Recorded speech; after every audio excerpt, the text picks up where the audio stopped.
Warning! Do not watch on an empty stomach and make sure your fridge is well stocked. This is a fantasy cooking manhwa where wizards run restaurants and magic flavors every bite.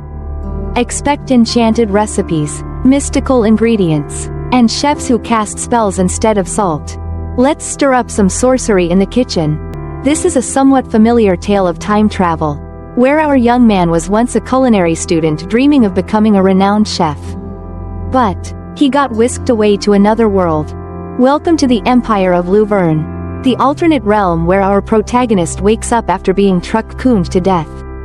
This world's got monsters, magic, and an empire at war with dragonkind, the legendary creatures across all realms. The ruins of war greet our guy, but it seems he's quick on the uptake. Human beings are adaptable creatures. Chin up, I should have died in that accident. But if I get to live again, this world might not be so bad. Our main character reassures himself with some positive thinking. But life isn't always a novel. Talk about bad luck. Our hero gets conscripted into military service as soon as he transmigrates. Ah well, this stint is only kinda short, not too long. Just 15 years? And during this time, under the name Ellison, our main man survives the war and becomes a legendary level 9 Archmage. A name that makes both the Empire and dragonkind bow their heads. Yes, our story isn't about this grand mage. It might sound strange, but not every tale needs to be about grand battles of magic or endless quests for power. This isn't the story of Ellison, the legendary Archmage who made the Empire of Luverne and the dragonkind alike kneel before him. It's not about earth-shattering spells or legends sung across generations. No, this is simply a story about a man, a kitchen, and the journey of creating meals. So, forget the image of a mighty Archmage standing atop the pinnacle of power. Instead, picture a man holding a razor-sharp knife, skillfully slicing meat and preparing ingredients with precision. Think of a restaurant owner, bustling to welcome diners from all walks of life. And all these roles, an archmage, a chef, a restaurant proprietor, are embodied in one single man. After all the trials and tribulations, Ellison finally fulfills his dream in this strange world. That is, opening a restaurant in Grake City. While Ellison is bawling his eyes out like a kid in front of his restaurant, a woman spots him, thinking he's in trouble. She approaches and asks, "Are you okay?" Ellison, while wiping his tears, explained, "I'm fine. I'm just very happy because I finally managed to open my own restaurant." Seeing a young man who is the owner of such a large restaurant, and on top of a vast hill at that, the woman was a bit surprised. "Ah, you're the owner of this restaurant? Nice to meet you. My name is Rain." To avoid revealing his identity, Ellison introduced himself as Elle. The two quickly struck up a conversation and got to know each other. "I guess you haven't been here long. Have you? This is the first time I've seen you. Are you here alone?" Ellison smiled and replied, "Oh no, I'm here with a friend I fought with in the military. She sleeps a lot, so I don't think she'll be up until the afternoon." After chatting for a while, Rain eagerly asked, "Right. You said you're opening a restaurant, right? You'll need a place to get meat, won't you?" "Well, perfect timing. My husband owns a butcher shop. If you go left at the main village gate alleyway, you'll find Noel's butcher shop." Ellison nodded, feeling a stroke of luck. He'd just opened his restaurant and now needed supplies. Talk about timing. Though a bit ironic, he appreciated the help. He had to admit, everyone needs to find food suppliers before they can actually open a restaurant. Not after. The whole thing might not make perfect sense. But who was he to argue with fate? "Ah, really? Thank you. I'll go right away," he said, grateful for the direction. But just as he turned to leave, Rain became worried and hesitated. "Ah, just so you know, Noel's a bit hot-tempered. Sometimes I worry about him. If you think he's too gruff, just tell him I sent you." Despite this, Ellison wasn't too worried. She's kind-hearted. How bad can her husband be when he has such a wife? "I've met all sorts during my 15 years in service." That's what he thought. But upon seeing Noel's intimidating face, Ellison shrank back. "That thing. I'm the owner of the restaurant there. This is the meat shop. I'd like to buy some meat." Before he could finish speaking, Noel slammed the table and shouted, "I'm not selling." When Ellison asked why, Noel became even louder. "Are you deaf? I said I'm not selling meat to you. You're a restaurant owner? I've seen many scoundrels like you. You buy meat cheap and sell it double the price just before it goes bad. People like you have been cheating me for 3 years and doing business like that. I don't know where all of you come from, but I'm sure you're just the same. I have no meat to sell to you." At that moment, a giant frying pan descended upon Noel's head. What kind of divine strength was that? A voice rang out, full of anger. "What nonsense are you spouting? I came here because I was worried. And just as I thought." Despite being extremely angry, Noel immediately became as docile as a puppy when he saw his wife. It's true what they say, outside he's a tiger, a wolf, but at home, he's just a little dog. After dealing with her husband, Rain turned to Ellison. "I'm sorry, Ellison. I apologize, Ellison." Once he gets upset, it takes him a long time to cool down. "You were looking to buy Balearan meat, right?" Reluctantly, but ultimately to avoid another frying pan to the face, Noel gave in. He shuffled off to the back and brought out the meat. At this point, Rain apologized to Ellison once more. "Phew, let me apologize again. He used to carefully manage a restaurant because the owner was his comrade from his mercenary days. So I think he was quite shocked when he was betrayed like that." Understanding the reason behind it made Ellison somewhat sympathetic. But he was quite surprised to learn that Noel had been a mercenary in his youth. On this topic, Rain asked, "You don't look very old. Do you, Elle? Have you done your military service yet?" Thinking of the 15 beautiful years of youth lost, Ellison couldn't help but shed tears. "I've been burdened quite a few troubles." He choked up. "I've been through a lot of bad stuff over the past 15 years. Just as Ellison was about to open up about himself, Noel returned with a bag in hand. "Here's your meat," he said, still sounding gruff. "Why don't you show off your great skills?" Ellison checked the meat and was quite astonished. He didn't expect to receive this piece instead of Balearan meat. Seeing his reaction, Noel chuckled with delight. "You think I'd give you the precious Balearan meat? No matter how you cook it, Balearan meat is always delicious. But from now on, I will only supply meat to restaurants that I recognize. Try making a special dish with that piece of meat. From now on, if you don't please me, you won't even get a slice of fat. Let alone meat. I'm very picky, you know, so you better brace yourself from now on." Seeing Ellison dumbfounded, Noel felt even more satisfied. "Hey, are you listening? Scared already, aren't you? Let's see what kind of impressive dish you can cook up." At this moment, the legendary frying pan was used once again. Killer pan skill. Pang. Noel was knocked out cold. Women are truly terrifying. Rain couldn't believe the extent to which she had to deal with her stubborn husband. She had even intended to give Ellison the best cut of Balearan meat. But he had declined. "No worries. I'll cook for both of you. Come by my restaurant this afternoon." "Okay, Rain?" Rain was taken aback by his response. After all, the cut Noel had given them was the fatty part of a wooba, hardly the choice for a fine dish. But before she could even exchange the meat with Ellison, he turned and walked away. "This is enough. I promise I can make something delicious with this," he called over his shoulder. "See you both later." In this world, animals and livestock go by entirely different names compared to Ellison's old world. Cows are called wuka, chickens are palenque, a far cry from ordinary chicken. Palenque is considered a luxury ingredient, a true delicacy in this realm. Wolves are Balearan, and pigs are called wuba. Return to the restaurant. Ellison smiled when take out the pork belly meat. Looking at the pork belly in front of him, Ellison understood why Noel's ego was so big. The easiest meat to buy and use is wuba, also known as pork in the modern world. This pork belly is even the cheapest part of the wuba. People here don't value this part of the meat. Well, Ellison doesn't complain because it's cheap. With the quality of this pork belly, the most natural way to enjoy it is obviously to grill it. Then Ellison used magic to create a flame in his palm and lit the grill.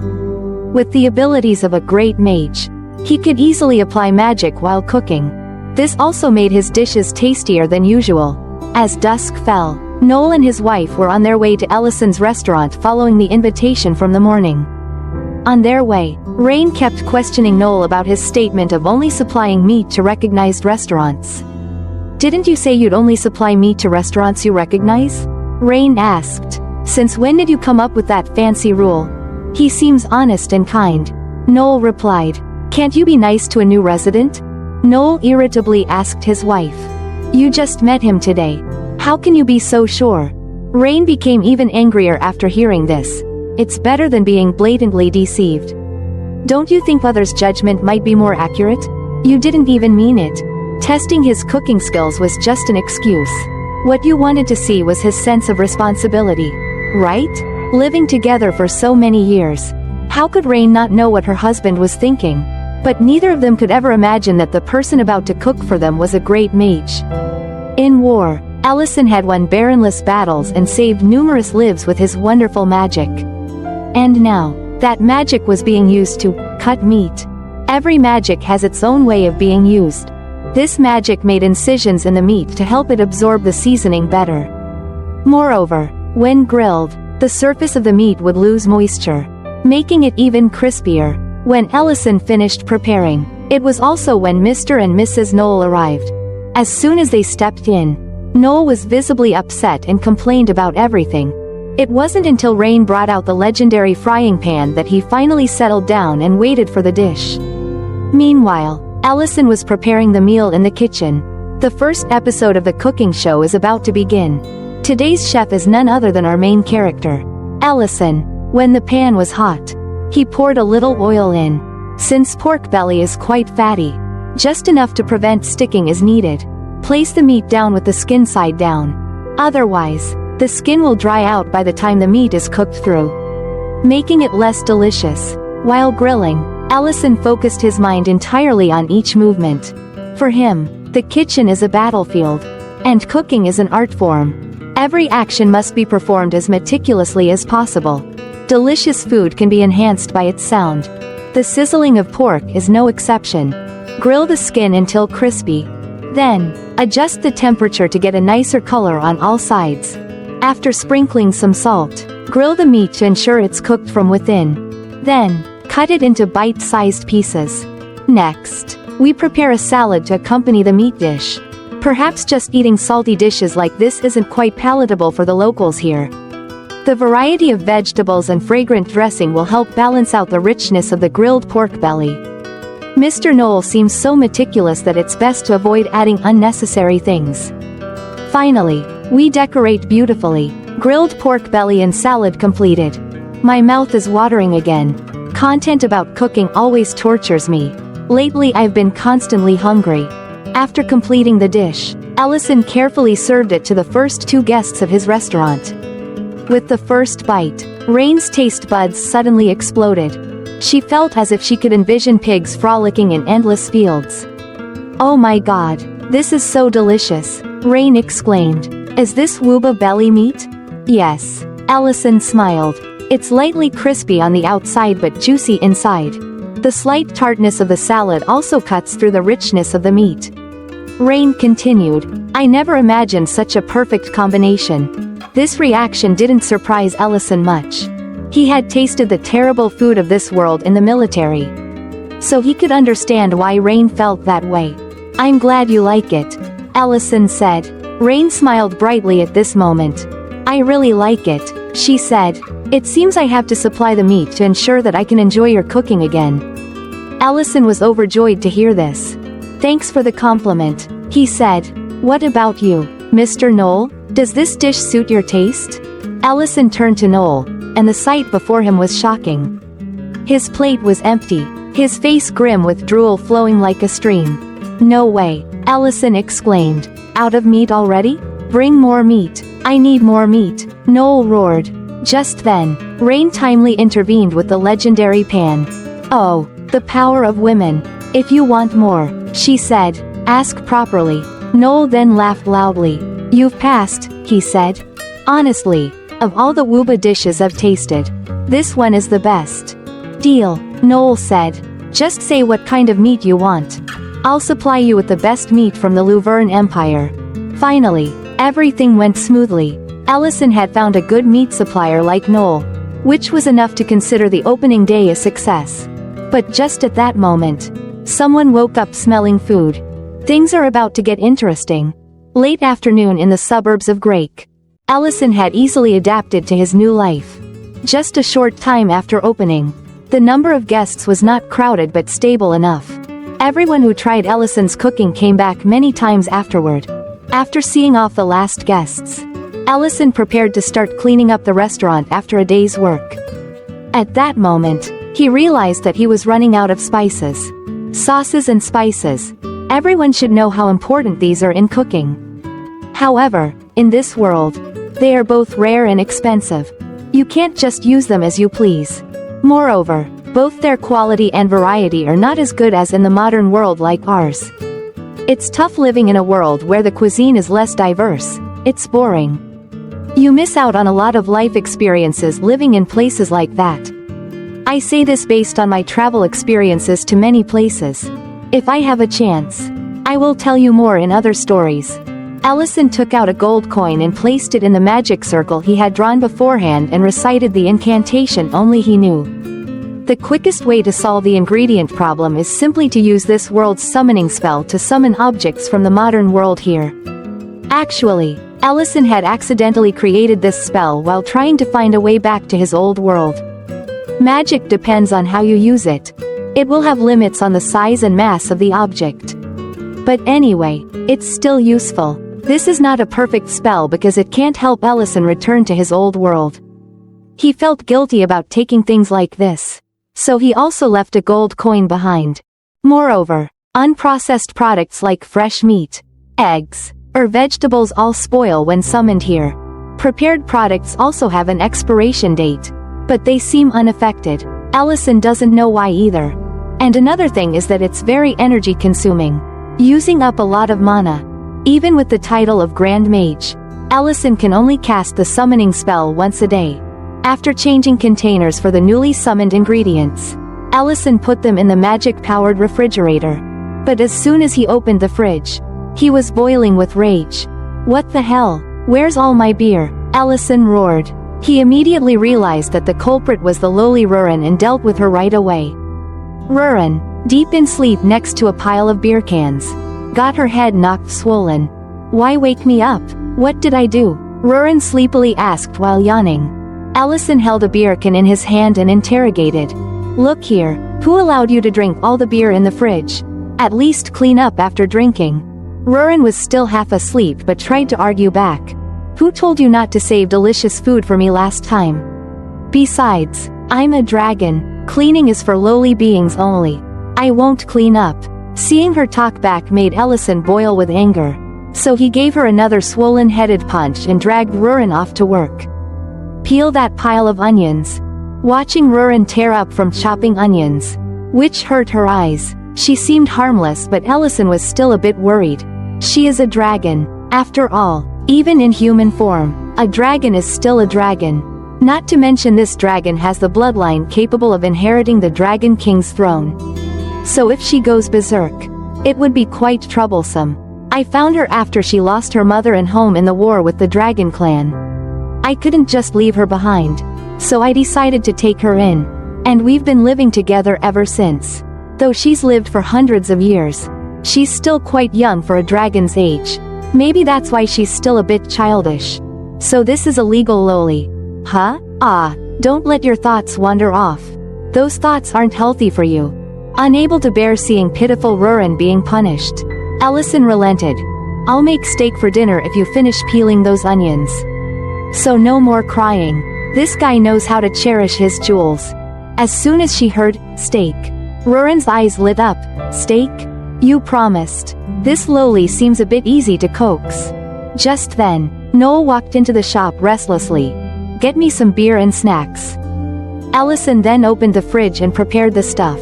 But since all the beer had been guzzled by Rurin, he had to serve liquor instead.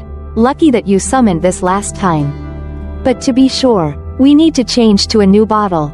Seeing the clear liquid brought up, Noel was astonished. What's this? This isn't beer. Is it water? Ellison poured the drink while explaining. Not at all. If you're curious, why not try some? It's soju, although it smells a bit odd. Noel trusted him enough to down a glass and pop some meat into his mouth. This is pretty good. It starts off a bit bitter, but the sweetness that follows blends perfectly with the meat. This snack is amazing with soju. It has an allure that's quite different from salad. Though I knew it beforehand. Your cooking skills are truly extraordinary. Can I have another bottle? Although he was praising the food, Noel's face was filled with sorrow. And Ellison immediately realized something had happened. After downing 4 bottles of liquor in one go, Noel still wanted more, prompting Ellison to hastily intervene. Mr. Noel, you've had too much already. This liquor is very strong. But Noel didn't want to stop. Bring me another bottle. I'm not going home sober today. Ellison was sure something was not right and asked, "What do you mean? Is something wrong?" That's all it took for Noel to pour out his woes. "I suspect Rain is having an affair. At first, she said she needed to step out for a bit. But it's become frequent. For months now, she's been going out on a specific day regularly. It kept happening, so the other day, I decided to secretly follow her.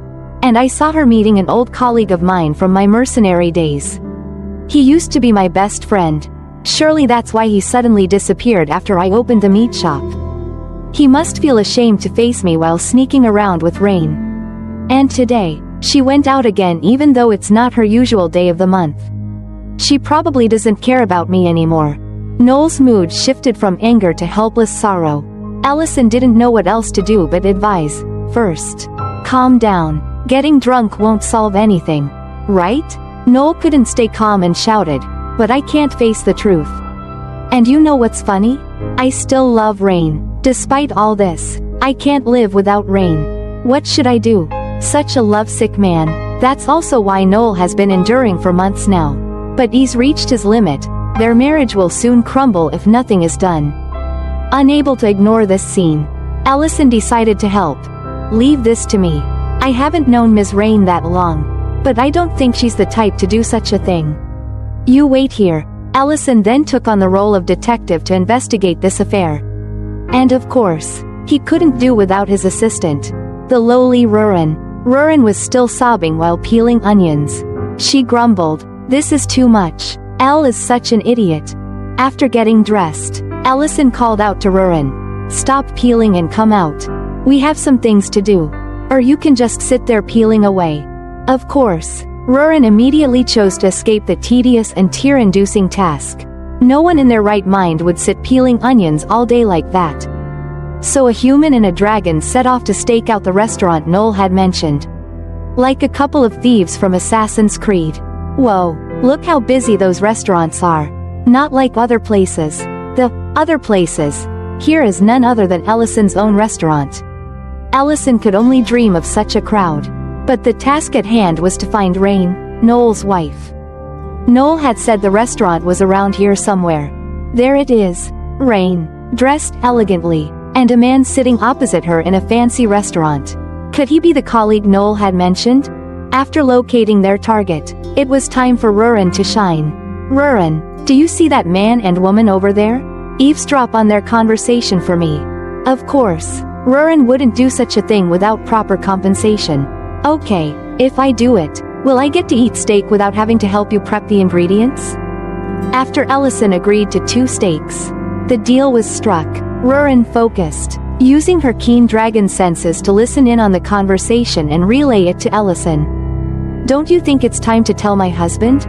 Mr. Ment, I think my husband is growing suspicious of our relationship. He's also upset that you haven't visited the butcher shop," Rain said. Ment hesitated before replying, "But you know his temperament. If he knew I was helping him, he'd avoid me immediately." Hearing this, Ellison was somewhat surprised and sought confirmation.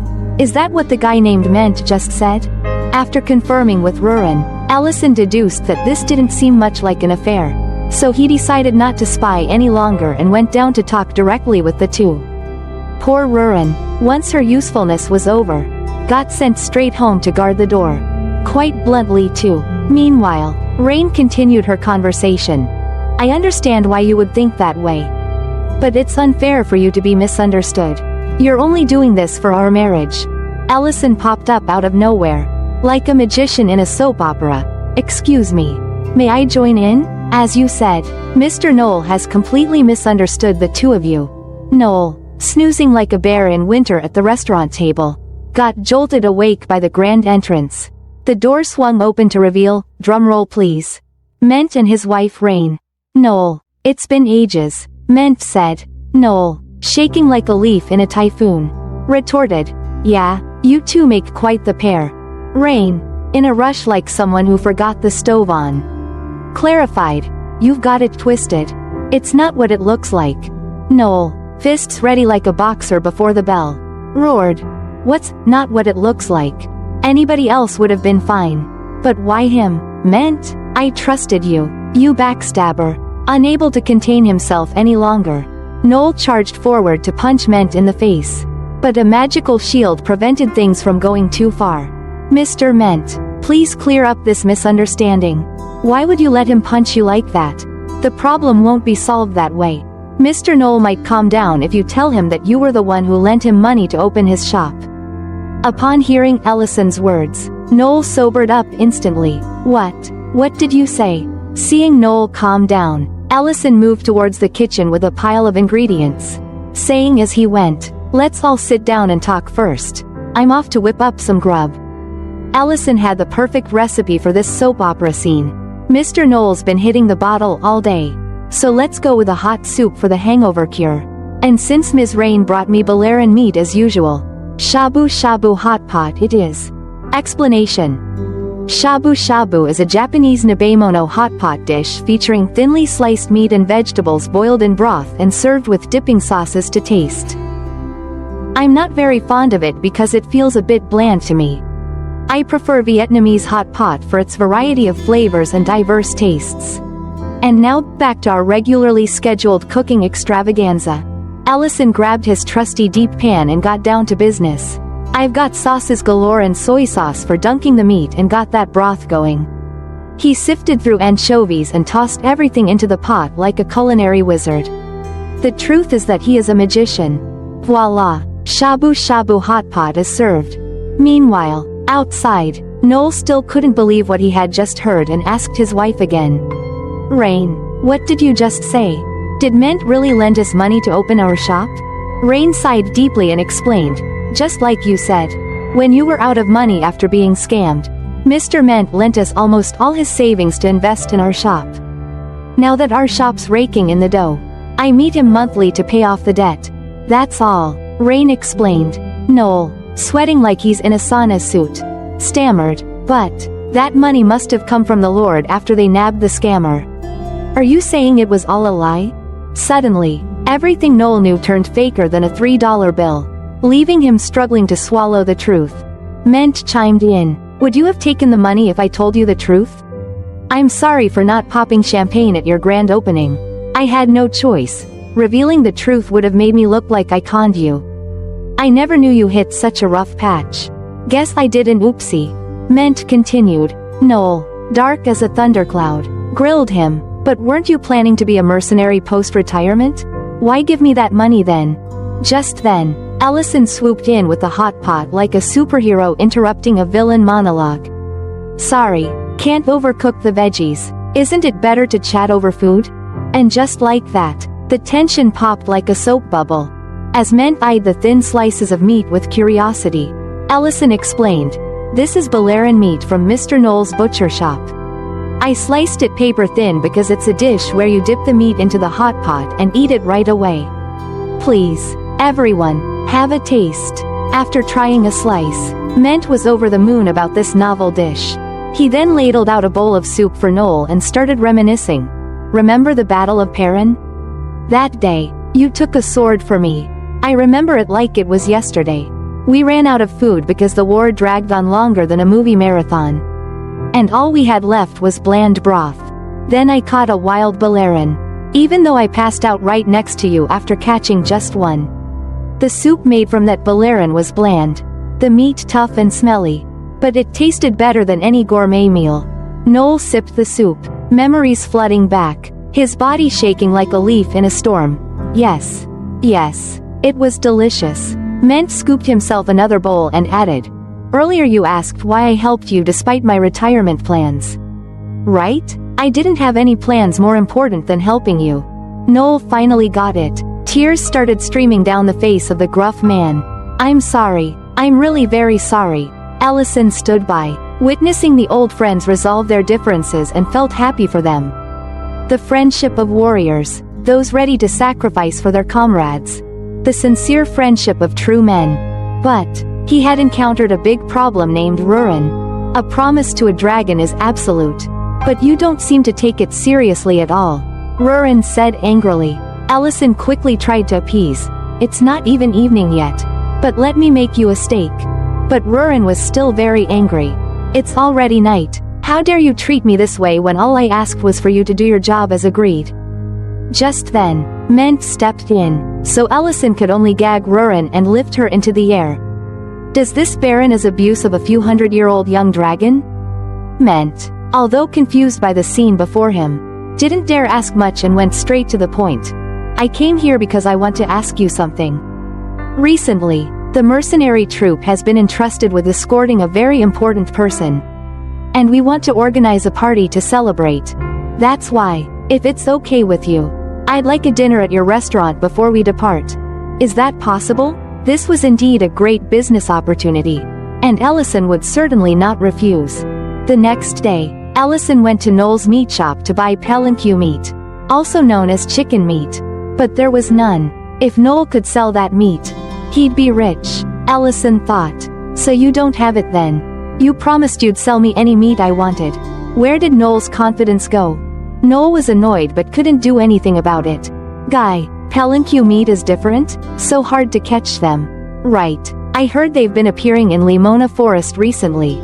And that's why Allison went to Limona Forest. But things were not as easy as imagined.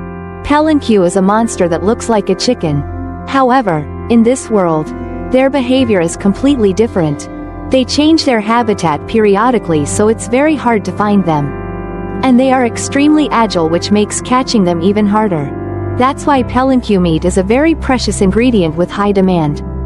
After an exhausting chase, the palanque even stopped to taunt Allison, which made him boil with anger. "Should I just set this forest on fire?" Now he regretted adding this item to the menu for the mercenary troop. After struggling for a while and getting nowhere, Allison had to surrender and ask for Rurin's help. "After this, you'll have to do quite a bit of dishwashing," Rurin said, then released the powerful aura of the dragon race, which made the palanque too scared to move. With just one black dragon roar, the premium chicken meat was in hand. How does it feel? Quite terrifying, right? If you hadn't eaten the heart of the Dragon King, you would surely end up like that palanque. Because he had eaten the heart of the Dragon King, Allison was able to resist Rurin's attacks and keep her from running around causing chaos. That's true, but you forgot one thing. Elle had already slain the Dragon King before eating its heart. So even without eating the dragon's heart, he would still have enough power to handle all those dragons. Back in Limona Forest, after roaming around and hunting 15 more palanques, a man and a dragon returned to cook. After an incredibly hard day's work, Rurin returned to the restaurant and rewarded herself with a cold beer. But actually, she just wandered around and glared at the monsters without doing much. Drinking beer after finishing work is the best. Meanwhile, Allison was diligently preparing food for this afternoon's guests. This dish is perfect with beer. As dusk fell, Mr. Ment's guests arrived at the restaurant and prepared to dine.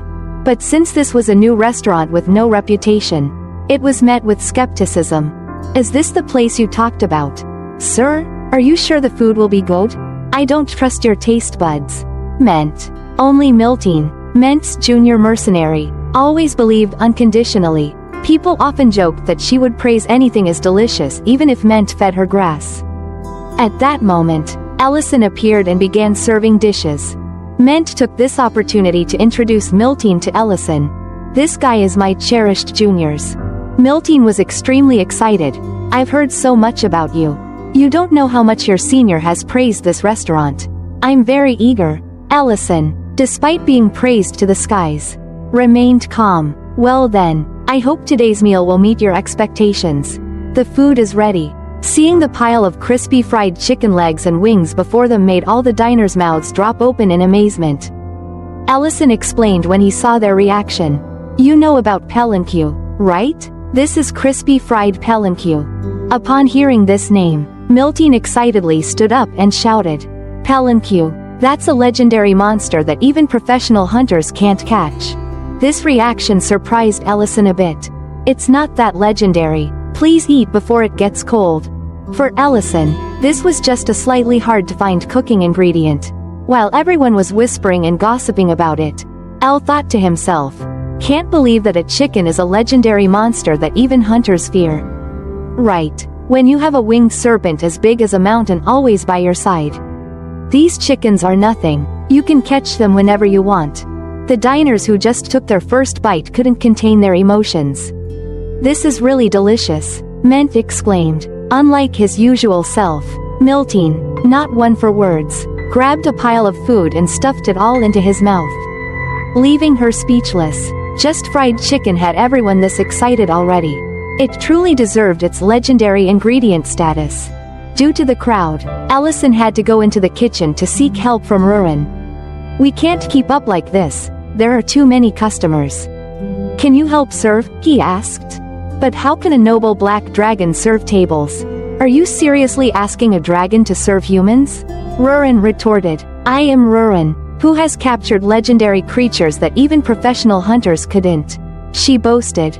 Left with no choice, Ellison resorted to emotional blackmail. "Well, if you don't want to, that's fine, but do you remember? We talked about opening a restaurant after the war ended.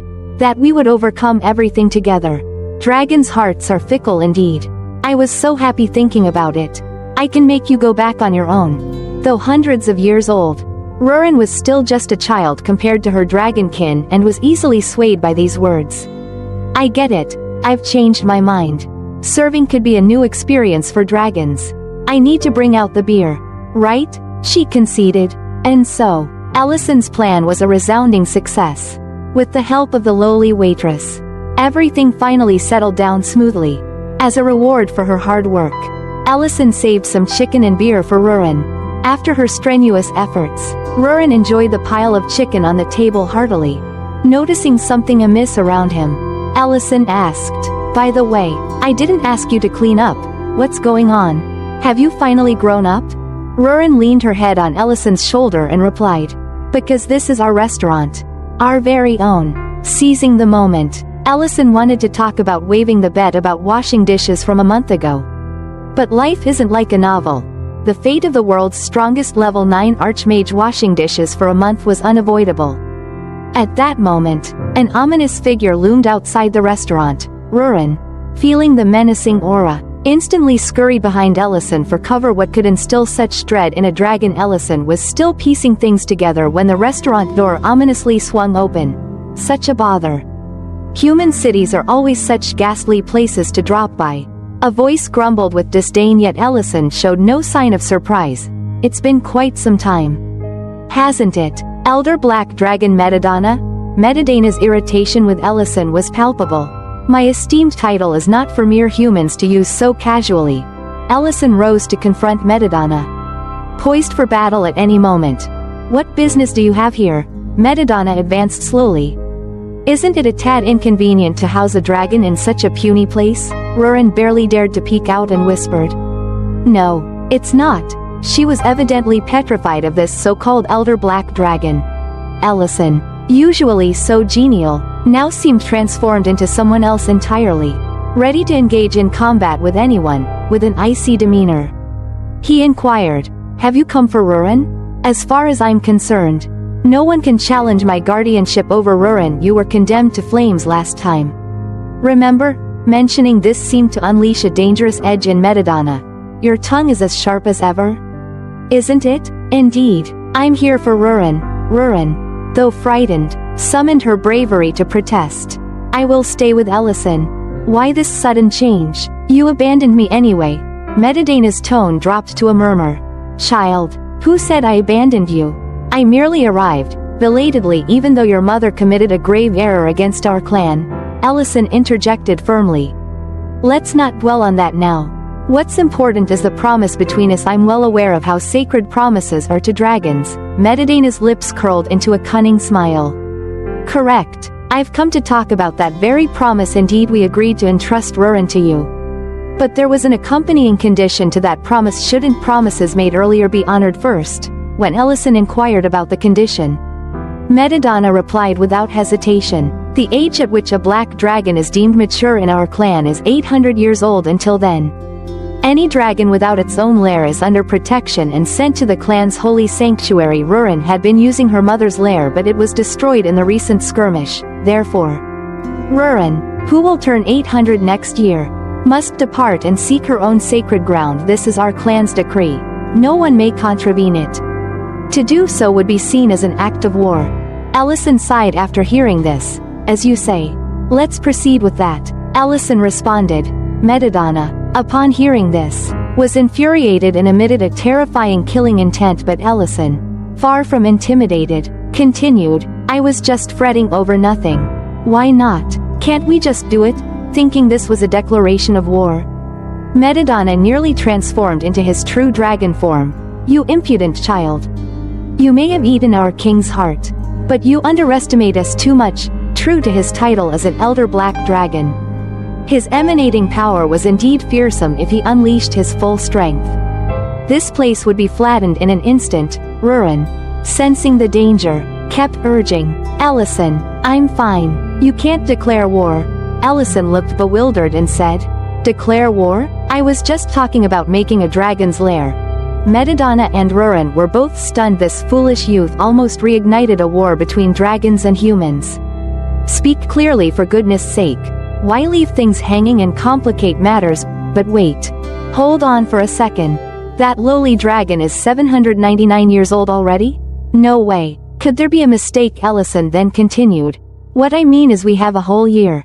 Right? We just need to perfect it. In this time we surely have enough treasures for it. So we can start now. We can do this. Right? Medidana didn't know what to do and decided to bail. Well then. That's feasible. I shall return after a year. And that was the beginning of Ellison's dragon lair creation adventure. A dragon lair, simply put, is a cave for dragons to live in. Grandeur and treasure are symbols of a dragon's lair. Creating one costs a fortune and takes time. That's why Ellison won't have any free time, even if he starts now. But alas, the restaurant suddenly became unusually busy. The influx of customers was due to rumors of Pelinque meat being sold at the restaurant, even though Ellison had said that he no longer sold that meat as it was a special menu item. The number of customers did not decrease even with Rurin's help. The workload was still overwhelming for just 2 people. Can't keep it up like this. Ellison had to find a way to reduce the number of customers.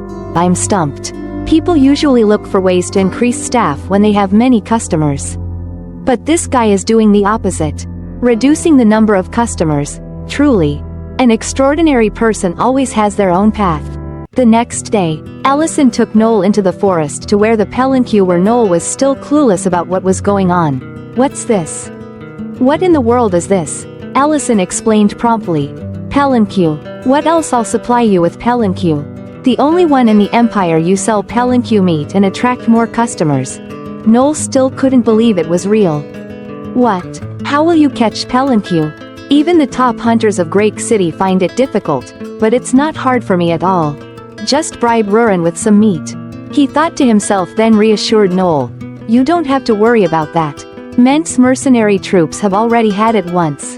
Plus, we'll split the profits 50-50. I won't give it away for free. So I'll take half of the selling price. Noel immediately objected. What? You're doing too much work. You catch them and deliver them to us. Why only take half the money? But Ellison wasn't much concerned about money. Half is fair enough. I can't supply in large quantities, so I won't take much. Instead, you should use it as bait to sell more of other meats and buy some new clothes for Miss Rain. And treat her better. Despite being furious at Ellison's unreasonable ways, Noel had no choice but to agree. All right. I'll sell it to you. Don't change your mind, of course. Ellison wouldn't change his mind. This was his newly devised plan to reduce the number of customers coming to his restaurant, but there was one problem. The Pelinque would periodically change their habitat and of course, Allison had already considered that with just a wave of his hand.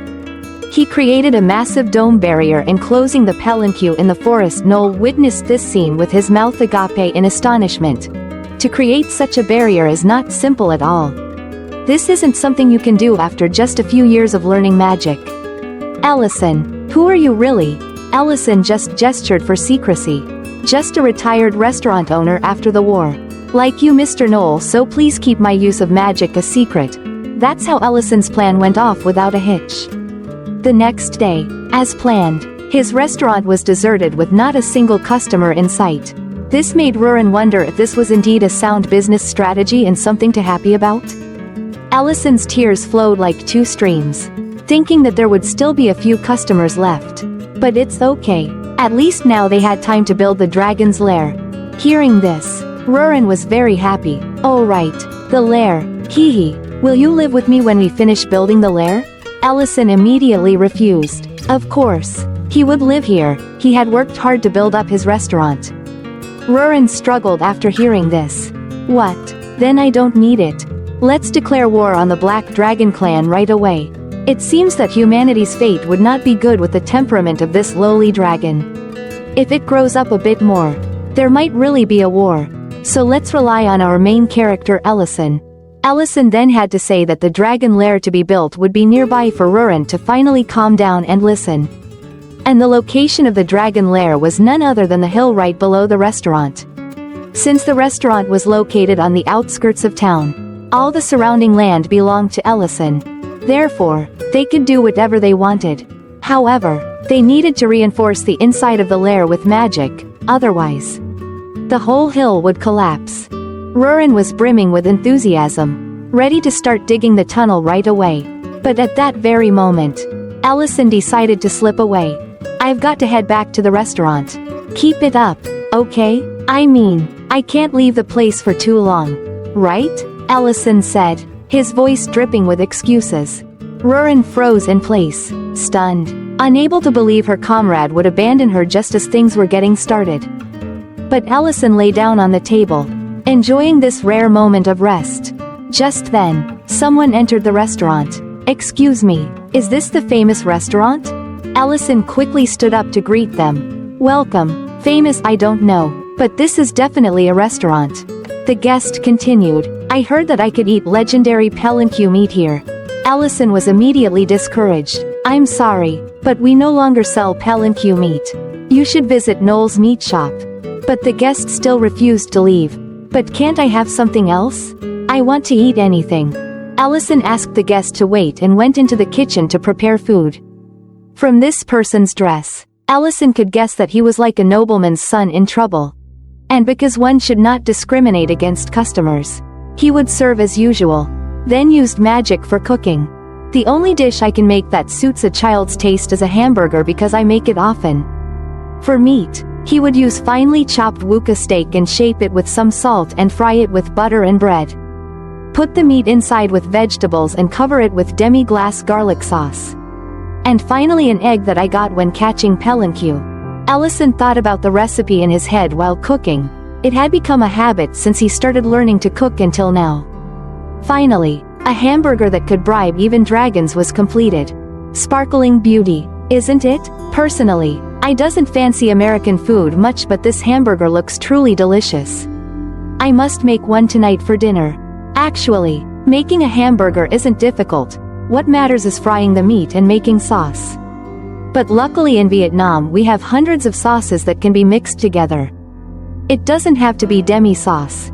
Explanation. Demi-sauce is a brown sauce made from bone broth. Espagnole sauce, herbs and dry sherry wine. Editor angrily comment, oh please. Last time you rallied everyone to my house for pho cooking and ended up hugging my PS all day long, leaving me alone to cook for everyone. You know well enough that making delicious pho takes at least 8 hours. Right? Ah, sorry folks. Let's get back to our story. Ignore that editor guy. The young man was amazed when he saw the dish. Amazing. Is this a sandwich? Allison, not wanting to explain, said, they are similar. Just as the young man was about to take a bite, a man suddenly burst through the door. Young master, I've been looking for you everywhere. What are you doing in a place like this? What if you get food poisoning from eating food in such a place? Please come outside with me. Ellison couldn't stand his restaurant being slandered and spoke up. I've been patient, but you've gone too far. The man still refused to stop. Are you the owner of this restaurant? I don't know if you realize who you are preparing food for.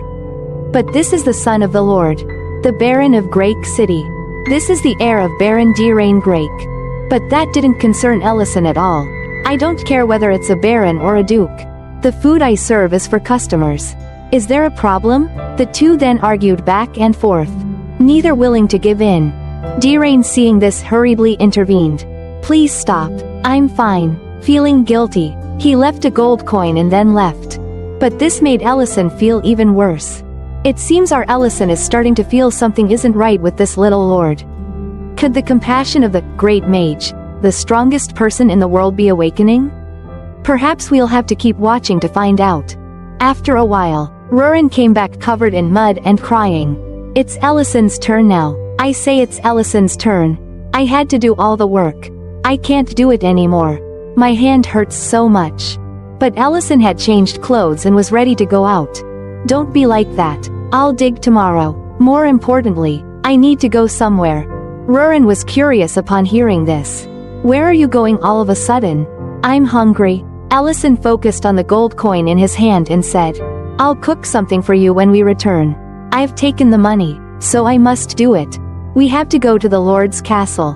At the Lord's castle, Dirain was moping alone in his room when suddenly, a teleportation portal appeared, stepping out were Ellison and Rurin. Greetings, young Baron Dirain. Dirain was so shocked he couldn't speak. But Ellison approached with a paper bag in hand.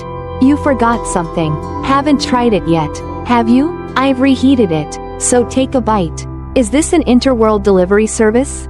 Wish I had that skill every time I needed to travel. Holding the hamburger made Dirain drool. Despite his many questions, he decided to take a bite first and worry later. Is this guy really going to eat food from a suspicious teleporting stranger in his room? His brain must be on vacation. Just then, there was a knock on the door.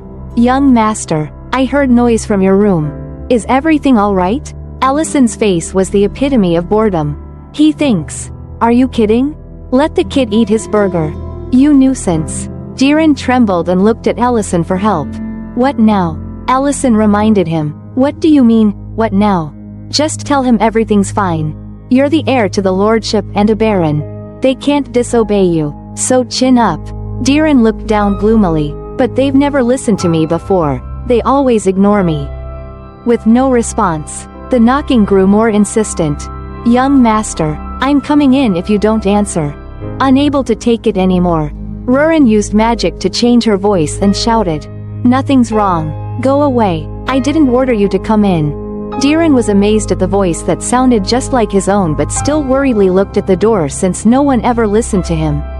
The knocking stopped. A few seconds later came the reply. Understood. Sir, please call if you need anything. As Dirain stood there with his mouth agape in astonishment, Ellison said, See? Told you so. You've got to assert yourself. Dirain immediately knelt on the ground. Master, please become my mentor. Ellison was clueless about what was happening and looked completely stunned. This kid is surprisingly smart. He immediately recognized the quality of this person and knelt down to ask to be his disciple. This kid definitely has a bright future. He's not afraid of embarrassment or his noble status to kneel before someone else. This is going to cause trouble for our main character. Then Dirain shared his past. My mother died after giving birth to me. My father remarried soon after. So I spent most of my time with my stepmother. My stepmother was quite strict. She told me to be careful with my actions because I am the son of the Lord. Despite that, I still loved her because it was also the happiest time for me. However, everything changed since my father became seriously ill and bedridden. She no longer looked at me or spoke directly to me during meals or parties. I want to become a good lord like my father. But the servants tried to control and restrict my activities on the orders of my stepmother. I had no one to talk to. Everyone ignored me since then. I feel that I will not be treated any better even after I inherit the lordship.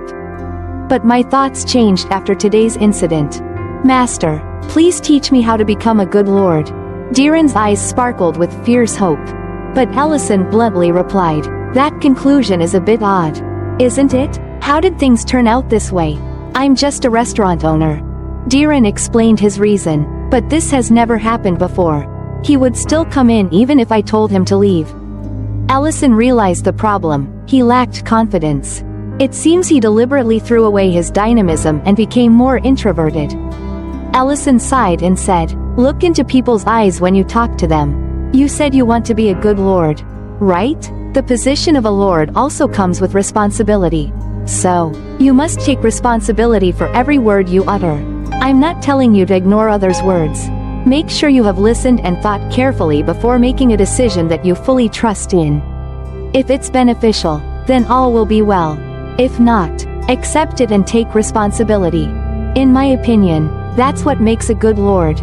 These words seemed to awaken something inside Diren, but before he could fully understand, Ellison was ready to leave. Anyway, eat this burger before it gets cold, and drop by the restaurant sometime. Afterward, Diren kept thinking about what was said earlier. Just as he took a bite of the hamburger, he suddenly realized, could it be? I get it. A good lord must be someone who ensures that all people can enjoy delicious food like this. It seems this young man misunderstood the earlier issue into something quite off. On the other side of town, Ellison and Rurin had teleported outside the city walls. To prevent Rurin from getting any wild ideas, Ellison carefully advised, I hope you won't take what he said too seriously. Rurin then asked, you mean that kid? But why do you bother so much and talk like that? You seem really concerned. Ellison then pulled out the gold coin he was paid earlier. I'm just doing the job I was paid for. Holding the gold coin in her hand, Rurin couldn't help but be surprised. This is 100,000 runs. A regular hamburger is sold for 200 runs. Did he really pay you this much just for a hamburger? Ellison replied, exactly. That's why we need to provide him with proper service for that price. This isn't a discount diner. You know, he's as rich as a dragon. I hope from now on, he'll become a regular at our restaurant. But Rurin wasn't happy about that at all. I'm not thrilled because it means fewer hamburgers for me to eat. Typical of a gluttonous dragon. Putting the restaurant aside, let's visit the locals and scenery where Elle lives. In a forest on the outskirts of Grake City, there's a peculiar clinic that's quite famous around here. The doctor there must be skilled and has even learned healing magic. But that's not what makes it famous. The biggest reason patients trek to this remote place far from town is because the clinic owner is an elf, not human. And more importantly, she's drop-dead gorgeous. Elena, the clinic owner, is currently confiding in Rain about considering going back to her homeland. I'm thinking about whether I should return to my homeland or not. I love helping and healing people so much that I left my village despite everyone's objections. But reality is quite different from what I imagined. No one cares about the healing. They just want to meet an elf female at any cost and don't see me as a doctor. Recently, a woman came here and got angry with me. She said I seduced her husband. I know not all humans are like that, and it's not that I hate healing others. But it's really hard to keep everything inside and continue working. After listening, Rain asked, by the way, you don't like me either? Elena quickly explained, what? No, I like you, Rain. Besides, you've always treated me well. And that's why I accept this without any prejudice. Rain then asked further, so if there were more things here that you liked, would you stay? There are many things I don't like about my husband. His snoring when he sleeps. Plus he's quite clueless. But there are things I like more. I like his reliability, how he only has eyes for me, and always does his best in everything he does. You said you still love healing people, right? Then try having dinner at the restaurant next to the hillside tonight. The reasons for you to love this place might just increase bit by bit. And Ellison's restaurant could be one such place. On the flip side, Ellison was caught red-handed by Noel while digging a hole with a pickaxe. Hey, Ellison, what are you up to here? I was just about to head to the restaurant. Ellison greeted him back with a smile. I'm on my way there too. Just got caught up in some construction work. And who might this be? As introduced by Noel, this was Nellin, his grandson. They had matters to discuss. so they decided to talk over a meal at the restaurant. At that moment, Noel mentioned that his wife and an elf would be visiting the restaurant. Hearing this, Ellison immediately shouldered his pickaxe and headed back to the restaurant.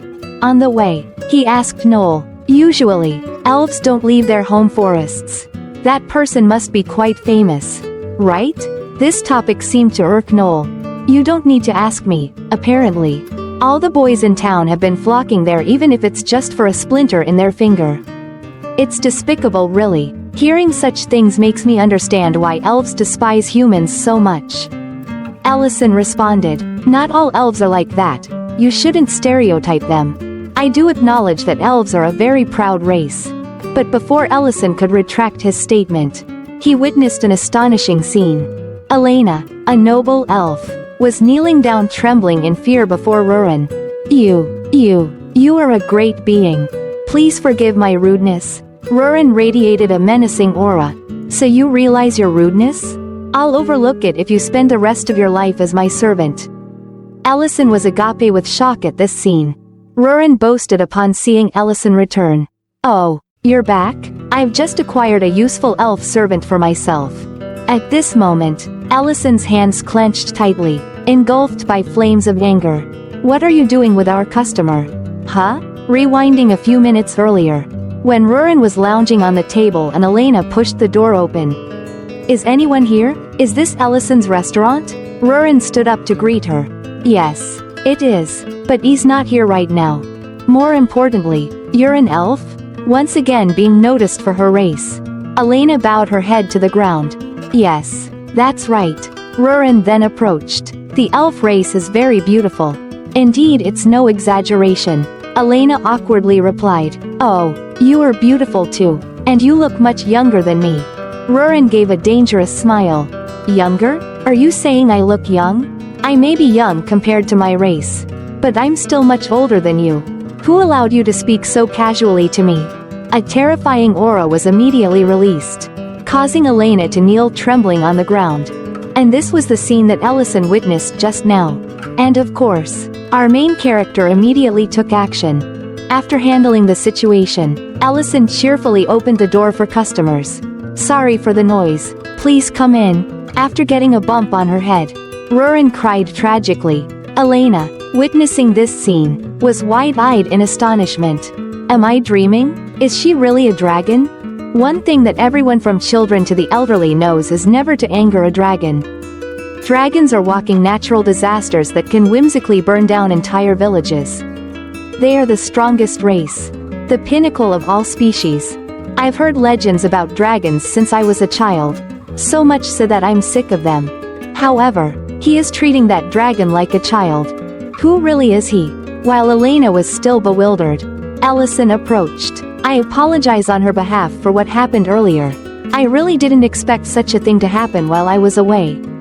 Elena, still frightened, asked again, "Are you really human?" Ellison was a bit surprised by the question but then realized that Rurin had revealed her dragon identity. With no other choice, Ellison whispered to Elena, "Yes, I am human, and that girl is a dragon. As you already know, living with a dragon is quite strange. But it's hard to explain. Can you keep a secret?" Elena trembled with fear. "Of course, I have no intention of disturbing a dragon. I don't want to die yet." Ellison didn't know what else to say other than reassuring her that she wouldn't be killed here. It seems like Rurin has left an extremely bad first impression. At this point, Ellison asked, "Speaking of which, are you Dr. Elena that Noel referred here?" Elena with a haggard face replied, "Ah yes, it's me. I am Elena." Ellison grimaced upon hearing that. You can imagine a half-star review about the restaurant like in the modern world. "I came here on a friend's recommendation, but ended up being captured as a subordinate. Oppressed unbelievably. Such a terrible first impression indeed. If this were Earth, this place would have been shut down by the online community already." Elena continued, "I've heard that you can eat very delicious dishes here even if they are only made from vegetables. When it comes to food, Ellison is extremely professional." "Yes, that's possible. Do you have any allergies?" Elena explained, "Not for humanitarian reasons, but my body can't digest meat. So as long as I don't eat meat, I'm fine. Allison thought for a moment and then started preparing food in the kitchen. The cooking show begins. Today's topic will be nutritious vegetarian dishes. There are many delicious dishes that don't need meat, but I think pasta is one of the best. Add thinly sliced onions, garlic, and mushrooms to a pan with hot olive oil and sauté. This way, different flavors will combine to create a harmonious taste. Next, strain crushed tomatoes through a sieve and add to the pan. Season with salt, sugar, and other spices. Then reduce the heat and watch so the sauce doesn't burn.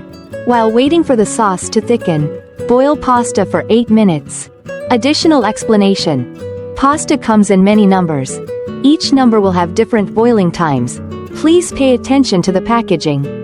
Remember to save some pasta water. Finally, mix the pasta with the sauce and add some pasta water to help thin the sauce. And the pasta dish is complete. Afterward, Allison served the dish to Elena. Please eat this with a fork. I didn't add any meat so you don't have to worry. Just seeing the dish made Elena want to eat it immediately. She picked up a fork and carefully enjoyed this delicious pasta dish. Meanwhile, Allison continued serving wuba meat to his nephew Noel but noticed that Nellen seemed unhappy. Could it be that he doesn't like this dish? When he turned to look at Elena, Allison almost couldn't believe his eyes. The noble elf image had completely disappeared, replaced by a gluttonous girl enjoying her meal. Elena happily thought to herself, delicious. Until now I've only been eating raw vegetables. I never knew there could be such delicious food. Elena needed only a few bites to quickly finish off the plate of pasta. At that moment, Allison approached her side, startling her. It seems that you really enjoy pasta? Elena hastily covered her face in embarrassment. I'm sorry, it was so delicious that I couldn't help myself. Allison gave a friendly smile and handed her a handkerchief. Don't worry about it, I'm glad you like it. Elena blushed and replied, yes, I attract quite the stares in town. So I usually just munch on veggies I snag from the market. It's not like I haven't thought about chowing down at a restaurant. But they don't have much of a menu for us herbivores. And even if they did, the food is pretty much like eating raw veggies. So I wondered if cooking was really necessary. Allison totally got Elena's vibe. Everyone here doesn't spice things up much. So everything tastes like Blandsville. At this point, Elena got all jazzed up. But my mind did a 180 after coming here. That dish earlier was seriously delish. Big thanks to Miss Rain. Allison finally dared to breathe a sigh of relief. Thrilled to hear that. Just then, Noel suddenly stood up and bellowed. What's that? What did you just say? Nellen piped up again. I just realized that Mom and I don't share any blood ties in. Where'd you hear that? Nellen slammed the table and shouted. That's not important right now. I've been duped. I can't focus on work. That's why I left the mines early. I couldn't just go home. Elena and Allison were all ears to the drama and didn't dare make a peep. It seems that no matter the world, eavesdropping is an essential skill. Don't you know what Miss May went through to raise you? She worked day and night just to take care of you. Even though your dad sacrificed himself as a mercenary. Don't you think it's noble of her to raise a kid that's not her own flesh and blood? Aren't you smart enough to figure that out on your own? Nellen's face turned dark as he stammered. I know that. I know I'm at fault. But this morning I was too hot-headed and angry. So I refused the lunch Mom prepared and called her an old hag. At this point, Noel grabbed Nellen by the collar in rage. What? There are things you can say. And things you absolutely cannot. You blockhead. Things were spiraling out of control and Ellison had to step in. 1 hour before Noel and Nellen arrived at the restaurant. Nellen's mom was so worried she brought food deep into the mines for her son. But she had no clue Nellen wasn't even there. And right then, Rain burst through the door in a panic and screamed, Nellen. It's a disaster. Hurry up and follow me to the mines. The mine collapsed where your mom is right now. She's trapped inside. Noel was so agitated that he shouted, What do you mean the mine collapsed? And what happened to Miss May? After the recount, I'm not sure anymore, but it seems she went inside to look for Nellen, and then... Nellen couldn't keep his cool and dashed towards the mine alone. Allison and Elena also wanted to join, hoping to be of some help. At the mine, Everyone was trying to calm down an agitated Nellen, who now just wanted to dive into the rubble to save his mother. Calm down, Nellen, it's dangerous. It could collapse again, they pleaded. Allison and Elena arrived shortly after. Please stay calm, we will go inside and save Nellen's mother. Allison explained. This girl is a healer with healing magic. There are many injured people inside the mine. You guys are wasting time saving people. Finally, after some explaining, they were allowed to proceed inside. On their way, Elena spoke up to Allison. I appreciate your help, but you didn't have to follow me in here, it's dangerous. Just then, the mine shook and countless rocks fell. But luckily they were all blocked by Allison's magic shield. You see, I'm quite adept at magic, I'll block any rocks that dare attack you. Allison said. Elena was amazed. So you're a wizard? Allison continued as they moved deeper into the mine. I was quite successful in my youth. But now I've hung up my sword. But I'm curious why you decided to come here. Elle continued. I heard you own a clinic in the city. Because one of my friends is also an elf. I don't think you own that clinic just because you're an elf. And surely humans haven't always treated you well. Yet you decided to go into a collapsed mine to save people. Is there a special reason why you did that? Right at that moment, as Elena was about to respond, they reached a fork in the road. Oh no, the path splits. We don't have time to search both ways. Allison closed his eyes and began chanting a spell. After summoning spirits and illuminating the entire space, they found the injured worker. Seeing the moving lights, the worker exclaimed in panic. What's this? I must be on my way to heaven. I'm starting to hallucinate. Just then, Allison and Elena appeared, and the worker exclaimed with relief. Are you the rescue team? The spirits then split up and went down both paths. And in just a moment, they had found another injured person. And so, the rescue team was operating at full capacity. Allison took on the role of protection and moving rocks with magic, while Elena focused on using healing magic to save the workers. After first aid was administered, Allison also transported the injured out using magic. After a while, all the workers had been rescued, except for Nellen's mother who had not yet been found. The two continued deeper into the mine and discovered Mrs. May lying unconscious on the ground.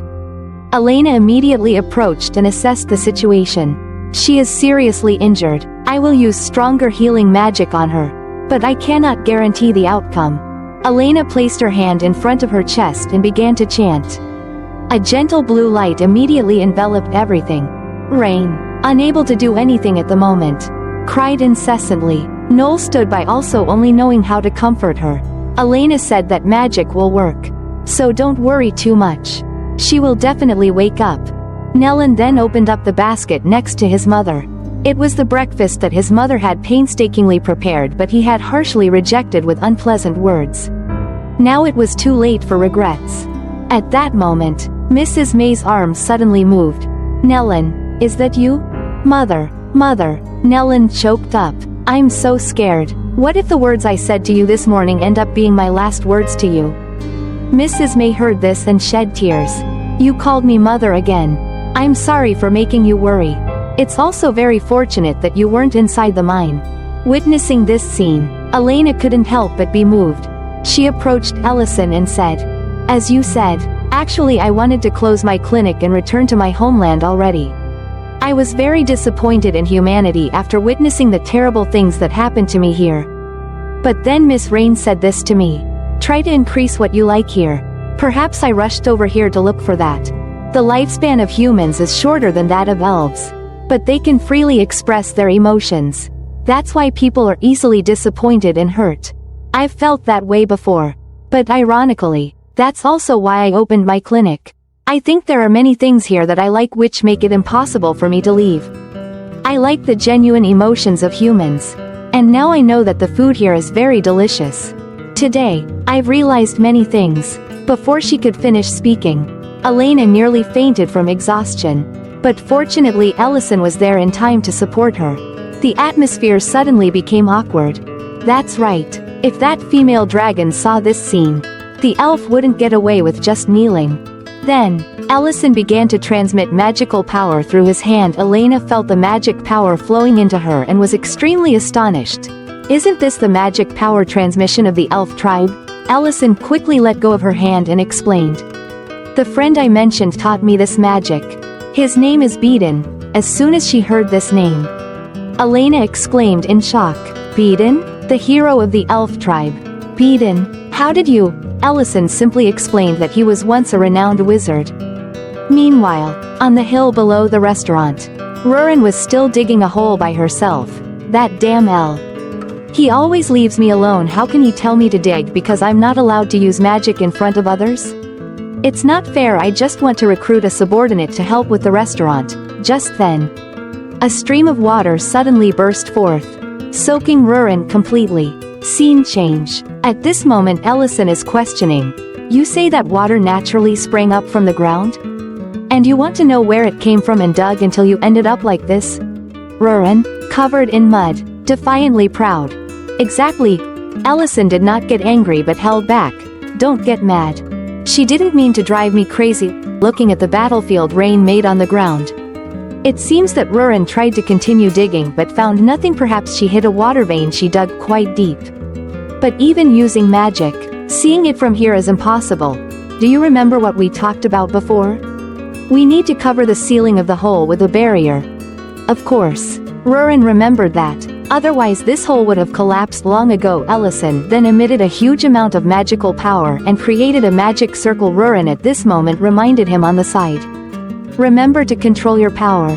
Otherwise you'll blow away the whole hill. The magic Ellison used was level 8 magic. In just a blink of an eye, the hole had been dug much deeper. Rurin also did not forget her task. With just one stomp of her foot, she erected a barrier that helped protect the ceiling from collapsing. And so Rurin's dragon cave was completed. Just at that moment, the ground cracked open and a jet of water burst forth from the earth. Edison observed carefully. The magical power hit an underground water vein. So water gushed out. This must be hot mineral water. But Rurin didn't think twice and rushed forward intending to bathe. Ellison immediately shouted a warning that it was hot water. But it was already too late. Rurin was enveloped by the hot stream and let out a loud scream. After which she had to take off her soaking wet clothes and warm up. Listen here, you can't just rush into things like that, Ellison reminded her, while conjuring a spherical magical barrier. By pressing the barrier into the ground, the earth would settle down and form a clean water reservoir. Then, by removing the top part of the barrier, a hot spring is created. Ellison then unceremoniously tossed Rurin into the water.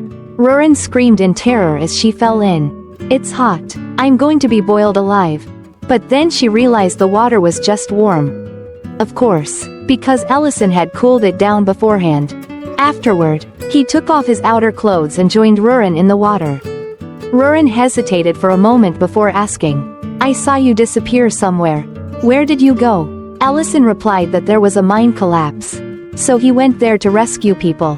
But Rurin was only concerned about weather. Did you go with that elf girl or what? Ellison hurriedly explained. Of course I needed her. You know I'm not very good at healing magic. Right? But Rurin pouted and turned away. No wonder you looked so happy. I had to dig this hole while you know I hate elves. And all other races too. Except for you. The little girl seems jealous seeing our main guy hanging out with another girl. Then, Ellison carefully prepared a hot cocoa and handed it to Rurin, who despite being sulky, couldn't resist and took the cocoa cup and drank it deliciously. Seeing the atmosphere soften, Ellison prepared himself a cup while saying, Cocoa powder is made from cocoa beans. This simple-looking powder actually requires many steps like planting, fermenting, drying, roasting, grinding finely, and many more to make it. Many people have worked hard so we can enjoy it. I have enough power to blow up a mine, but still lack the ability to heal the injured. Even finding simple ingredients for the restaurant without Mr. Knoll's help is impossible. Even if I use magic to create a space here, it can't be done without the help of the dwarf tribe in building the dragon cave. People may differ in race, abilities, and personalities, but that doesn't mean we should shun them. Even if one were a dragon, they couldn't handle everything alone. Rurin understood some of this. I get it now. But I will still treat you differently than them. You are special. And so they enjoy the hot spring together all night long. They just bathed in hot water. Don't get any funny ideas. Meanwhile, at another location, Ment's group of mercenaries encountered trouble on their escort mission. They were surrounded by a group of people and pushed towards a cliff.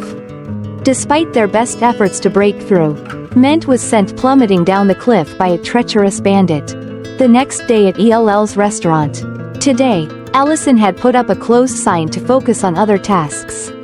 When Rurin asked why, he explained, "We had hot cocoa yesterday. Sadly, we ran out of milk. So I'm going to build a farm so we'll always have a supply. But every castle starts with bricks. And to have a farm, you need livestock to graze. And what Ellison needs now are the Baranuric from downstream of the Varant River." When Ellison told Rurin to teleport downstream of the Varant River, she was confused. "You don't understand. I can't teleport to a place I've never been. The last time, I teleported us to the Lord's castle by following the scent of that kid." But Ellison remained insistent. "I'll tell you the location and distance. So just trust your instincts." Reluctantly, Rurin agreed, and they teleported to the lower Varant River. From there, Ellison could clearly see a herd of Baranuric nearby. But they were both free falling from above. In that moment, they still found time to argue. "You're a dragon. Why are you afraid of falling? Don't you have wings?" Ellison teased. Rurin clung tightly to Ellison's neck and shouted, "I'm not transforming into my dragon form. I'd rather die." For some reason, Rurin refused to transform into her dragon form. And Ellison didn't dare ask why. Fortunately, thanks to Ellison's magic, they landed safely. Upon touching down, Rurin was awestruck by the vastness of the river. When Ellison explained that it was the sea, Rurin blushed a little. "I've never seen the sea before since I was born," she admitted. A little embarrassed. Seeing her reaction, Ellison decided to make a plan for a beach day, which Rurin was ecstatic about. The task for the day was simple. Both of them needed to catch around 10 Baranuric. The one who caught fewer would have to cook for the day. Back at the restaurant, 3 people were hanging around outside the door as if they hadn't eaten in days. It seemed Ellison's loyal fans couldn't survive without his food. While waiting, the 3 got to know each other. Ellison had no idea what was going on and was having too much fun with Rurin to notice until he returned. Thanks to the Dragon Clan's mind control magic, the Baranuric were now obediently staying in the pen. The fragile fence Ellison built should hold, and he planned to construct a proper sleeping area for them soon. But for now, his focus shifted back to reopening the restaurant. Ellison was shocked when he saw the 3 hungry people loitering outside. Thankfully, he had returned just in time to avoid a disaster. The trio was soon treated to their favorite dishes. One of them asked jokingly, "Honestly, what would you have done if I hadn't come back today? Just waited outside like that?" Another replied casually, "I guess you would have had to dig 3 graves next to the restaurant." Cause of death: starvation. Ellison couldn't help but laugh. But there were truly no words for this situation. Meanwhile, Rurin was stuck washing a mountain of dishes since she lost the bet to Ellison. While she worked, one of the 3 people asked, "So, how are you going to manage the Baranuric? Aren't you short on staff?" Ellison thought for a moment before answering, "I'm planning to hire some employees. The pasture needs careful tending. So I can't just hire anyone. I'll need to set up some recruitment tests." Noel, ever the schemer, had an idea. "Are you planning interviews? Don't worry about it. Don't elves have the ability to see through people's hearts? The boss here needs to know who's good and who's bad. I've met plenty of people when I was a mercenary. We bothered you on your day off. So let us help you out. We'll conduct the interviews and pick the most talented employees for you. Leave it to us." And so, the next day, the interview process for the pasture positions began. Word spread quickly, and many applicants showed up. The judges this time were none other than Noel, Elena, and Diran. The first applicant opened the door, only to be immediately rejected. A young man with no enthusiasm.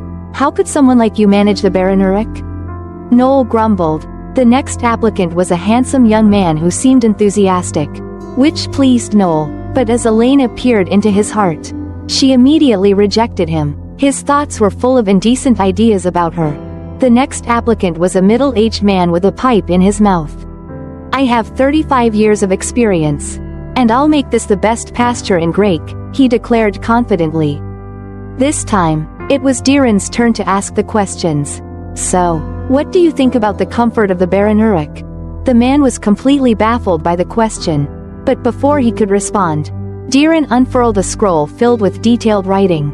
"What plans have you made for the Baranuric's sleeping arrangements and activities? If someone has ill intentions toward them, how will you handle it? What about the milk supply? Have you prepared a plan to compete with others? I'm also curious about how you'll manage any sick or injured animals. Will you write health reports for the Baranuric to ensure they're healthy? This is more than just a pasture. I'm a baron who cares about both the Baranuric and my people. Don't underestimate them." The man couldn't take it anymore and stood up, muttering, "What a crazy guy," before storming out. Diren, undeterred, shouted after him, "Where are you going? You have to protect the people. People like you don't care if the Baranuric are sad or not." Allison watched the scene in stunned silence, feeling a sense of unease. The interviews continued, but the further they went, the more ridiculous and unreasonable the trio's rejection criteria became. Some applicants were dismissed without even having a chance to speak. At this point, Allison was near tears, helplessly watching the chaos unfold. Enthusiasm mixed with ignorance had turned into total disaster. After a while, there were no more applicants left. Are there really no more applicants? Is the salary too low on the notice? Noel chuckled, still unaware that the trio's antics were the reason everyone had fled. With no other option, Allison stepped in. "Sorry, I really appreciate what you've done. But let me handle the next interview." At that moment, the door opened, and Miltine walked in. "I saw the recruitment notice. Can I work here?" Noel was shocked. "Miltine? What are you doing here? Aren't you on an escort mission?" Miltine explained. "We were attacked by bandits. And the senior fell off a cliff while trying to help me." Noel's face turned pale. That idiot, meant. Why didn't he tell me about this? How's he doing? Miltine's expression darkened. "He's injured all over, but he can only move one leg. He had to retire from being a mercenary." Even though Elena really wanted to help, too much time had passed, and she couldn't do anything. All she could do was examine him and check on his condition. Rurin, overhearing, interjected, "But why are you the one looking for a job when Ment is the one who's injured?" Allison immediately scolded her. "Mind your words. She's already under a lot of stress. And you're complaining." But Rurin, still curious, pressed on. "Aren't you curious? It seems she's also quit being a mercenary. It's strange that she's with Ment and is now applying to work here." Miltine shyly explained, "I just want to find a suitable job for Mr. Ment so we can work together." She blushed as she spoke. Everyone could immediately understand the situation. Noel couldn't believe it and asked, "Wait, how old are you?" When Miltine said she was 29, Noel explained, "You're 13 years apart." Miltine wasn't bothered. "I only see age as a number." Elena, ever the observer, commented, "Why not? Among elves, a 13-year difference is considered an age-matched relationship." Allison explained, "You can't view this through the lens of elf lifespans. Humans live much shorter lives than elves. So 13 years is quite significant." Miltine, however, was resolute. "It doesn't matter. I've already made my decision. I left the mercenary group. If you won't let me work here, I'll starve on the streets." Rurin was intrigued. "That enthusiasm. I like you. Age doesn't matter. You're hired, right now." It seemed Rurin was trying to prove that a 700-year age gap between her and Ellison wasn't a problem. Miltine was delighted at the offer. But Ellison spoke up. "I appreciate that you and Mr. Ment want to work here, but we haven't heard his opinion on the matter." Miltine blushed. "That's true. I haven't asked for his opinion yet. I plan to tell him after I milked a jug. The senior is the one who taught me how to wield a sword, from how to hold it to how to maintain it. Working on the pasture is tough, but I want to learn how to handle it on my own.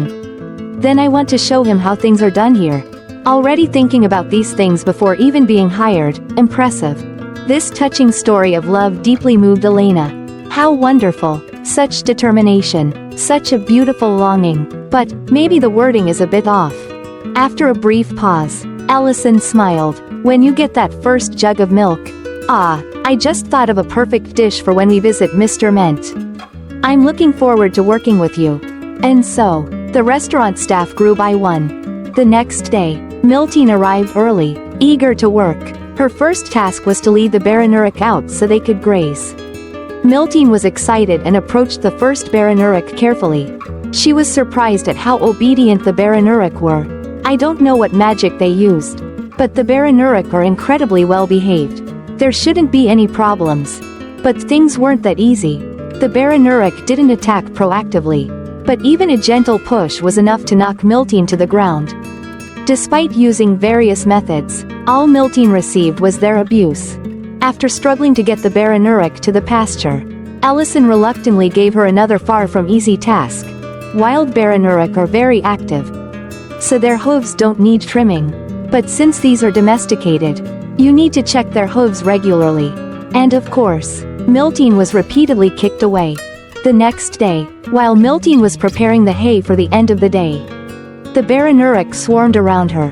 Move out of the way. The fresh grass is over there. And so Miltine was kicked away once again. A few days later, Miltine, dirty and exhausted, sat on the ground lamenting. I'm completely worn out. Nothing has gone well. Herding cows, trimming hooves. I haven't even milked yet. At first, I was so confident, but what am I doing now? What if I get fired before I can work with my mentor? As if understanding Miltine's distress, the Baranuric came over to comfort her. They seemed to understand and actively wanted to be milked. And so Miltine cheerfully carried the first bucket of milk to show Ellison. Boss, I did it, I milked the cows. This exceeded Ellison's expectations, as he thought it would take about a week to get any milk. Receiving the milk bucket, Ellison gave a bright smile.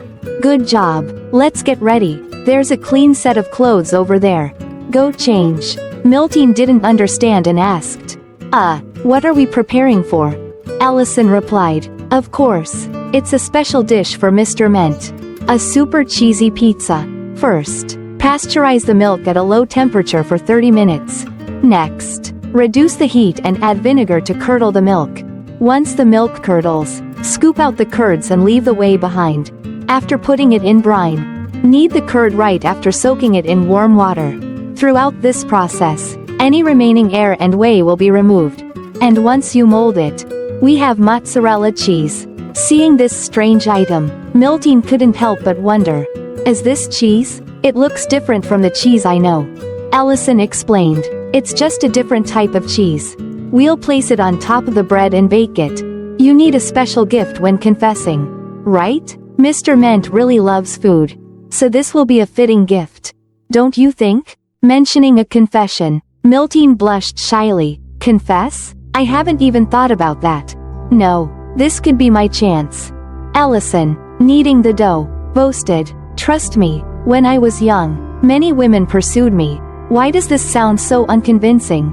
Seeing this, Miltine bashfully asked, so you have a lot of dating experience?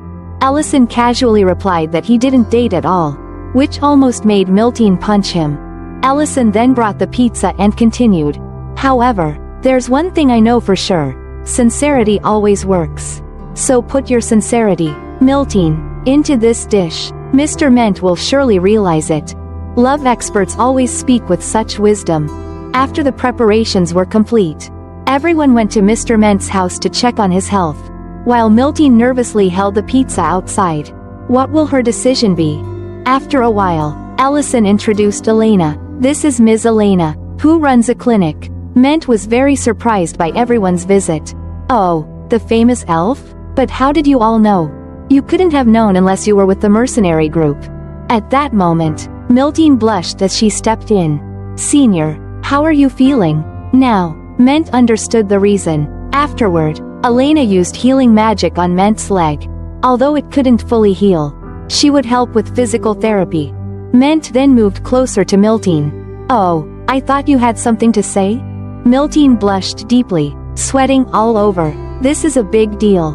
It's more embarrassing than I thought. The others were expecting a romantic confession. But Miltine changed the subject. "You're very hungry, right? Let's eat first and then talk."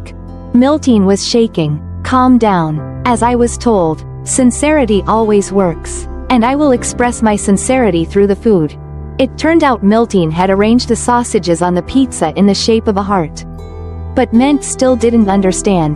Seeing this, Miltine explained, "This dish is called pizza. I made it myself. Allison also helped a lot. It looks nice, doesn't it? It looks like, right." At the crucial moment, Ment couldn't resist reaching out. "Let's give it a try. Shall we?" Poor Miltine was left crying silently. But upon discovering that the gooey substance on the pizza was cheese, Ment was amazed. He had thought cheese was the smelly stuff sold at the market corner. But that's simply curdled milk. After taking a bite, Ment was immediately captivated by the taste. This chewy flavor and texture are delicious. Everyone should try it too. So the plan to confess through food was a complete failure. Miltine could only eat in tears. After finishing the pizza, Ment happily said, "Miltine, I never thought you could cook so well. How did you manage that?" Miltine then seriously asked, "Senior, have you decided what you'll do in the future?" Ment didn't understand what was happening and the atmosphere became tense. "Why, I'll think about it slowly. Why don't you come and work with me at ELL's pasture?" Ment was quite surprised at this news. "ELL's pasture? You have a pasture?" Allison replied with a smile. "Just recently, and I would be honored to have you work with me. Miltine is also working for me." Ment was amazed. "She's working there already? What about the mercenary group?" Miltine turned away, too embarrassed to look Ment in the eye. She summoned all her courage and shouted, "I left right after you. In the future, I want to be by your side." Ment seemed to understand something and accepted the job at the pasture. Everyone was thrilled, especially Miltine, but it turned out that Ment didn't understand anything. "I'm glad you've come to work at the pasture. At least now you can freely fall in love. Right? I don't think you could have dated anyone while being a mercenary. Now that you're grown up, you should try dating a few guys. I think I owe L for this one. When can I start working?" "Words fail me," Allison responded. "Right after you recover. Take some time to rest." He felt very sorry. "Miltine, I'm sorry. I thought it would work." In the end, sincerity didn't work. Miltine thought, "I shouldn't have listened to relationship advice from people who've never had a partner." On the way back, Allison comforted her. "Miltine, please don't be too heartbroken. You two will work together at the pasture." Miltine forced a smile. "I'm not heartbroken. There will be many opportunities in the future. As I said, I'm happy to work with everyone. I'm off now. See you later, boss." Even though Miltine said that, she couldn't help but cry as she walked. She was determined not to give up. No matter what happened, the power of love is truly strong. The three gossipers could only shake their heads in dismay, unable to offer any help. Meanwhile, Ment sat by the dim light, sighing deeply. What should I do? It seemed Ment had realized everything from the beginning. He just didn't want to face this truth. The next day, Crown Prince Leon of the Luvan Empire visited the place. Although he smiled, he showed contempt. "So peaceful. This place is so ugly."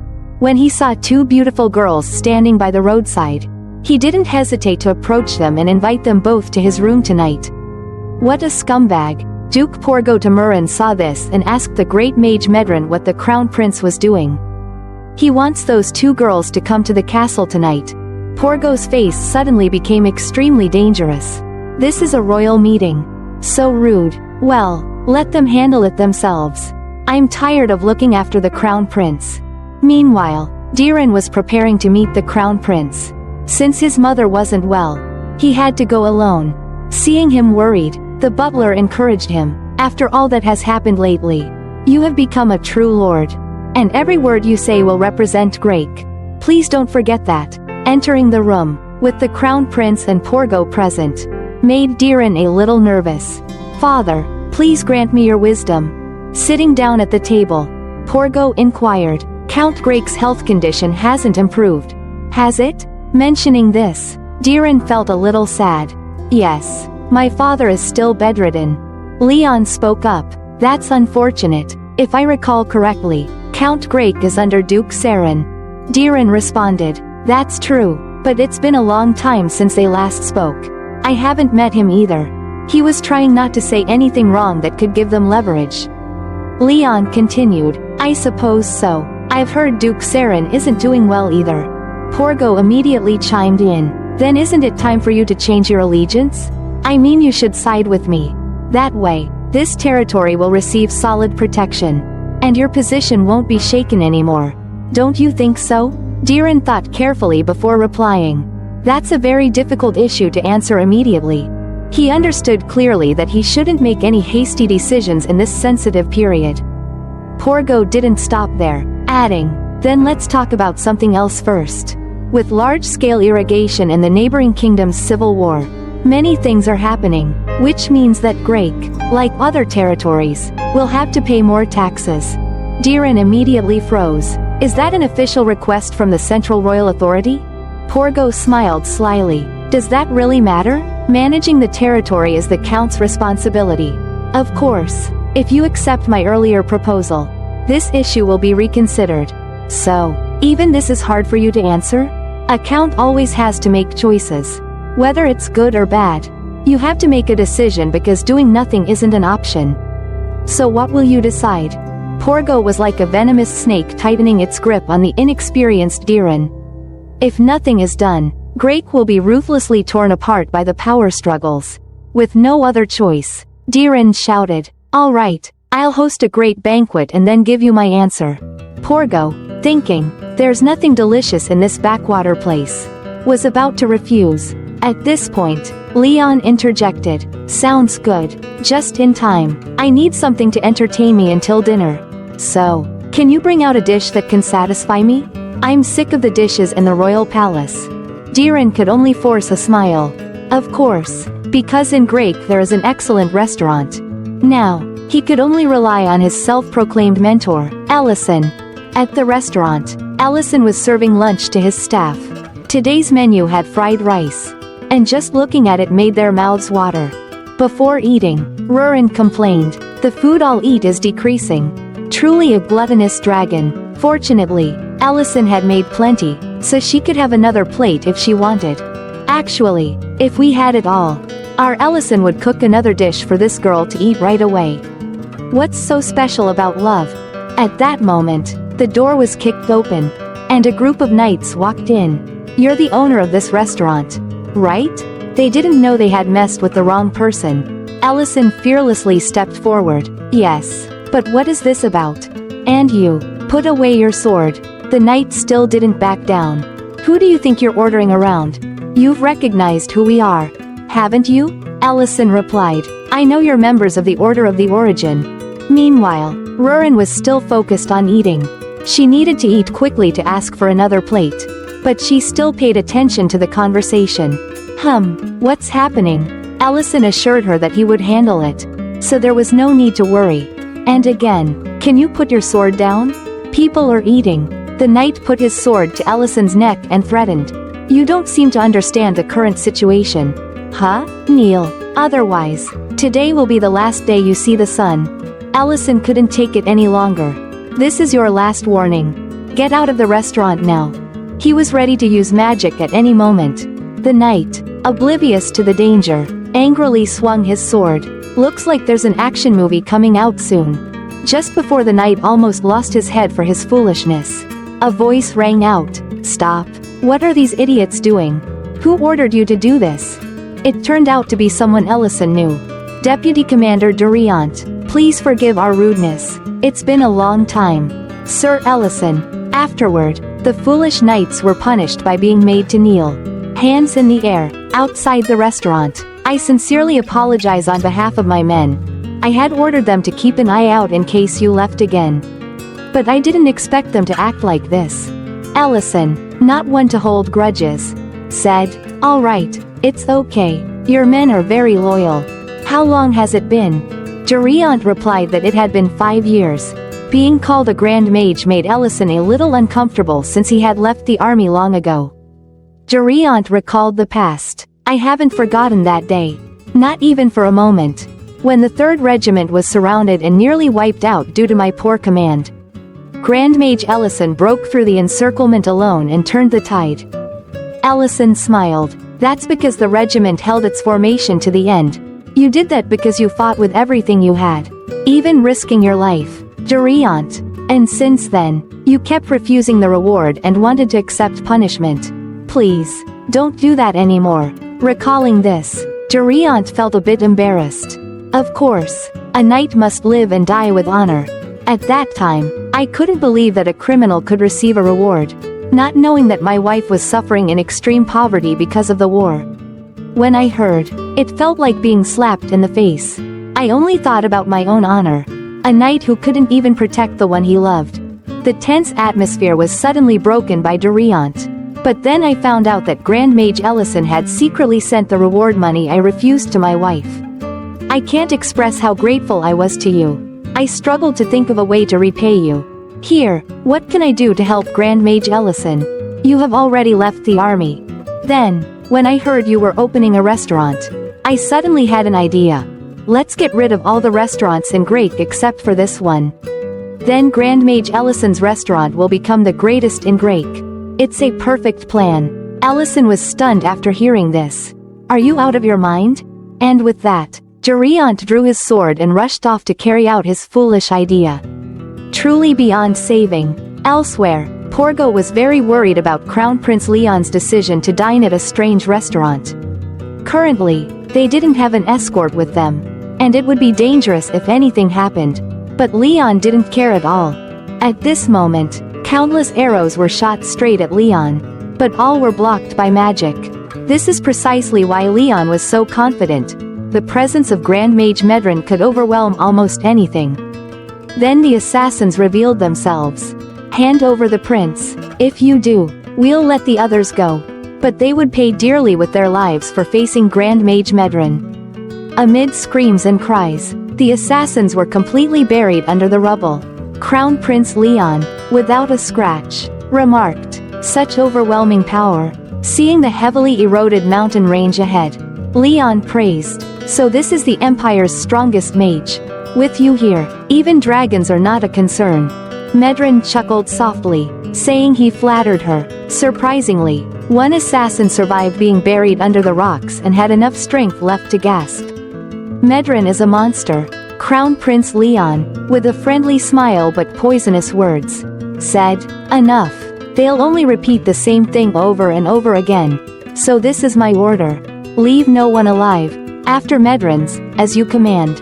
Another landslide occurred. The surviving assassin didn't even have time for last words before meeting his fate. Diren thought to himself, what's happening in front of me is truly extraordinary. It seems the rumors are true. Only one mage in the Empire can single-handedly face an entire army. This Grand Mage Medrin is a level 7 mage. Conveniently, she cleared the path, and the prince could proceed. Meanwhile, at Ellison's restaurant, he was talking to Drenched about a bad habit he had. He wanted to know what it was.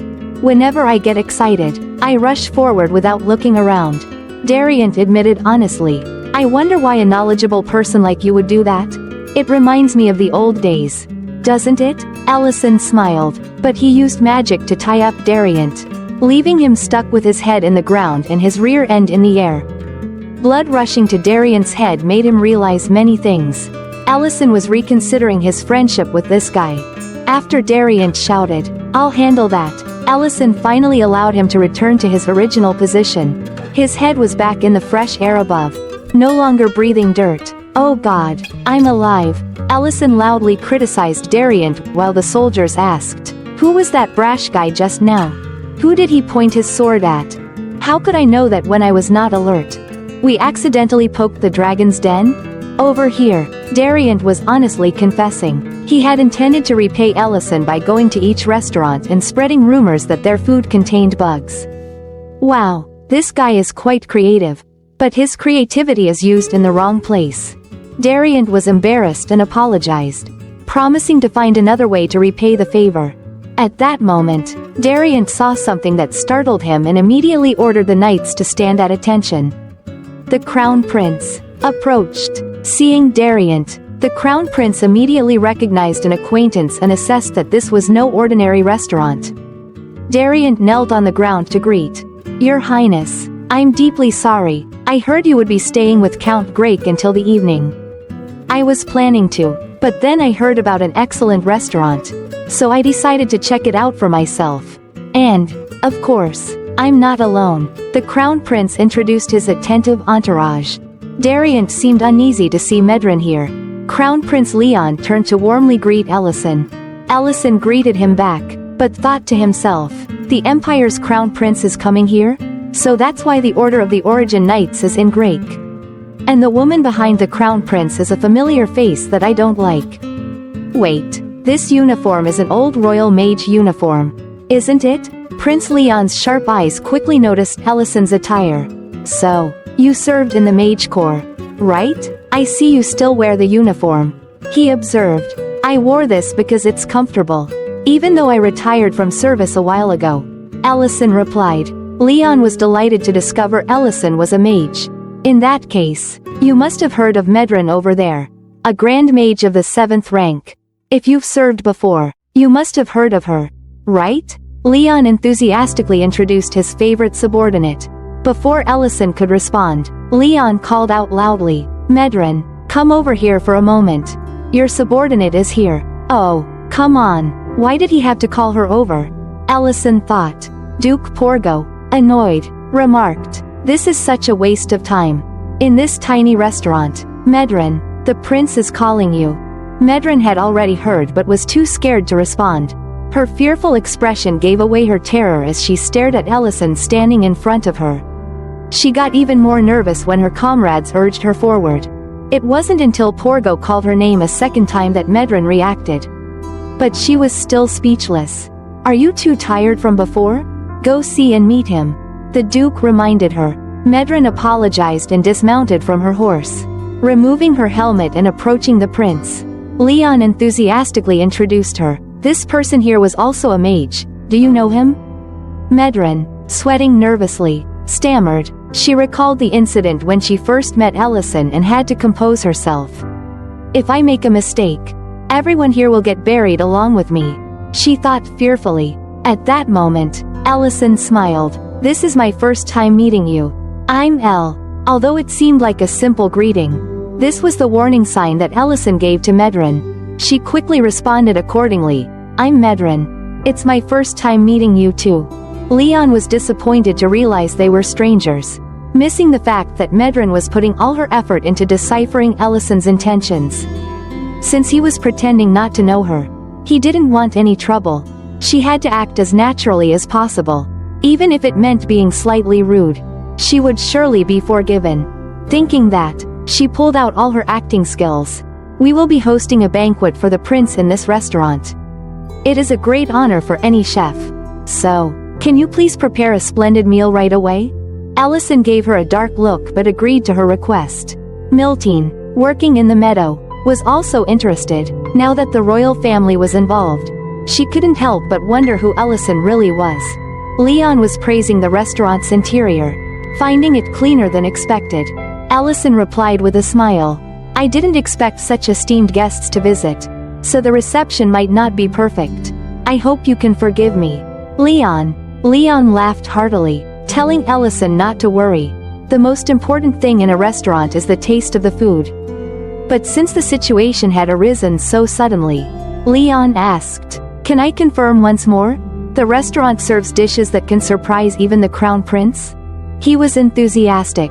The heir to Count Grake was very confident in his choice. "So, my expectations are high." Ellison looked down at the spotless yellow-headed leopard sitting there gingerly. "So this guy brought me trouble here?" Ellison seemed to understand this damn situation. He deeply felt that his peaceful life after demobilization was in danger. If the royal family came, Ellison would have to return to politics on the battlefield to quell the rebellion. For him, this is very troublesome and time-consuming. With Count Grake gravely ill and bedridden, the situation in Grake was unstable. He must have come to me for help because he couldn't withstand the pressure of the power struggle. Especially from this old man, Duke Porgo, known as one of the trio of power in the royal court. eyed Diren while holding a dinner knife. I hope this isn't a way for you to delay your answer.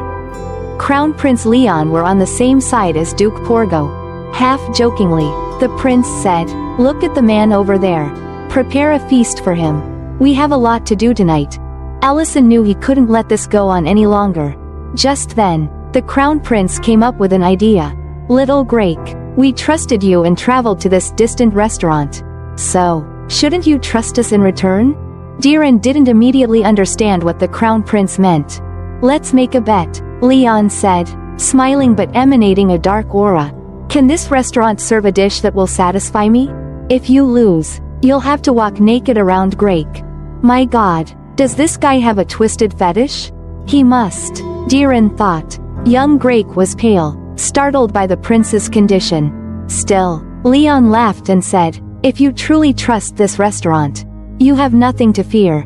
Ellison smiled dangerously and said he would prepare a dish that would satisfy the prince. He thought both the Crown Prince and Duke Tamura needed to understand who could lay hands on Grake. The Crown Prince eagerly proposed the bet, a dish to satisfy the prince. Does it exist? The guests must have tasted countless delicacies from the Empire. Ellison brought out the starter. "This is mushroom soup, light and flavorful to stimulate your palate." The Crown Prince seemed quite enthusiastic upon seeing the mushroom soup. Ellison knew it would be difficult to please a guest with food. Leon praised, "It smells nice, and the flavor is rich. Controlling the temperature perfectly enhances the mushroom flavor. But this isn't enough to satisfy me. I've had plenty of mushroom soup like this before." Duke Porgo, while wiping his mouth, agreed with the Crown Prince. Ellison smiled kindly. "I'd also like to hear feedback from other guests. From someone who can't refuse your request." Medren nervously opened the mushroom soup pot, finding a message on the surface. "Give a fiery review." Seeing this, Medren began to sweat. She took a spoonful and then burst into exaggerated acting. Oh, this flavor." Medren banged on the table. "What a wonderful soup. The flavor and texture are the ultimate taste experience. It feels like mushrooms are growing in my stomach. This is like a level 7 culinary magic." "No, level 9. It's level 9. Medren's exaggerated display left Duke Porgo and Crown Prince Leon stunned. Diren was also surprised, but only Ellison knew the whole story, so he was trying to contain his laughter. Blushing, Medren continued, "So, would you please try this dish again? It's truly delicious." She felt so embarrassed that she'd rather meet Hades or Satan than stay in this situation. Leon was startled and reluctantly said, "Since she praised it so much, I'll taste it again." "Medren, your expressions are more lively than I expected." Diren also confirmed that the soup was delicious. "If it weren't for this occasion, I'd have asked for another bowl." However, Medren's reaction seemed to be about more than just the flavor of the soup. As a high-ranking mage in the royal court, she must have had this kind of soup before. Why would she suddenly praise it now? The prince and duke finished eating and shared their thoughts. "I see. What else is there? Who would dare make a level 7 archmage do this? Could it be the restaurant owner?" Their reaction seemed plausible. Ellison covered his mouth and smiled. "I'll prepare the next dish." Then, Leon still said, "I've tried it again, but I don't see much difference from the soup in the palace." Duke Porgo agreed. "I didn't expect you to like mushroom soup so much. I'll definitely add it to the diet menu when we return to the palace." Medren, startled, quickly said, "The food here is special," and showed how to finish the soup in one go for everyone. Once the bowl was empty, another message appeared at the bottom. "Go to the back of the restaurant when you're done." She immediately spit out the soup she had just put in her mouth, choking and coughing loudly. "If I had known, I wouldn't have finished this bowl of soup," Medren thought. Leon saw that the situation was wrong and asked Porgo in a low voice, "It seems like she's not normally like that?" Waiting for her choking to finish, Medren walked out to the meeting place with Ellison and saw him standing on the balcony looking into the distance. Medren tiptoed around without daring to come close, so she decided to stand far away and talk. "Did you call me?" A rainbow barrier appeared. Medren immediately knew it was soundproofing magic. Ellison turned around with a harmless smile. "Long time no see. Medren, your comments on the soup were excellent. Although Ellison complimented her, Medrin felt as if she was being reprimanded. She stammered, but he continued, "You shouldn't have done that." Ellison still kept his smile, but the aura around him radiated a formidable force. "I'm glad to see you. But last time I warned you clearly that I don't want to see you again." Medrin quickly responded, "I swear, I really didn't know you were here." Ellison narrowed his eyes and asked why she had come here. Medrin explained that she was just following the orders of Duke Tamora, who was traveling through the territories to expand his influence in the royal court. "It's not about Duke Tamora. I'm talking about the Crown Prince." Hearing this, Medrin broke out in a cold sweat. Ellison, even in a remote place, knew Crown Prince Leon's reputation was truly bad. It is said that he is notorious for being morally depraved, not only desiring women and power but also being insensitive and only caring about his own pleasures. "I still believe that to be true until today." Ellison sighed, but he only pretends to oppose power while knowing how to take advantage of his position. He is threatening the son of Count Grake as if it were a game, while using his reputation as a cover. To me, Duke Tamora's desire to take over the city of Grake is only a small step in a larger plan. Medrin bit her lip to the point of almost tearing it. But Ellison continued, "What is the Crown Prince's ultimate goal?" "That's what I'm asking. I can't say. Please don't make me reveal it. Even if my mouth were torn open, I still can't divulge it." "Oh, so you still won't talk even if your mouth is slit? Let's see if that's true." Rurin exuded a dark aura. Advancing towards her, Medrin knelt down on the ground, thinking in pain, "I want to go home. There are only cannibalistic demons here." Of course, she couldn't go home. Medrin returned to the dining table with a pale face, making the Crown Prince and the Duke worried. She tried to calm herself by patting her chest and made up a random excuse that she was just savoring the taste of the soup. Hearing this, the Crown Prince sighed. "The soup, huh? It's quite surprising to find it in a restaurant in a place like this." Maybe even Grake is silently optimistic about this bet. Of course, the Crown Prince wouldn't let it go that easily. He snapped his fingers, turned to ask Duke Tamora, "What are the conditions for this bet again?" "It's to serve a dish that could satisfy the prince, right?" Leon smiled wickedly. "You what should I do now? Today, I'm not in the mood for surprises. Normally, this soup alone would be enough to satisfy me." His intention to cause trouble was as clear as day, making Diren furious. Yet the Crown Prince continued to smile. "But today, we have an important bet, don't we?" After laughing, he felt light-headed, so he held his head to rest for 2 seconds before pressing Diren again. "You're not a fool, so you must understand what this means, right?" Leon coldly said. "Even if your seriously ill father stands up and invites me to a grand feast, I still won't be satisfied. But if I hear the answer that you've been delaying in Grake, my mood might change. So, what do you say? Can you answer now?" Diren clenched his fists and said, "A count must be responsible for his people.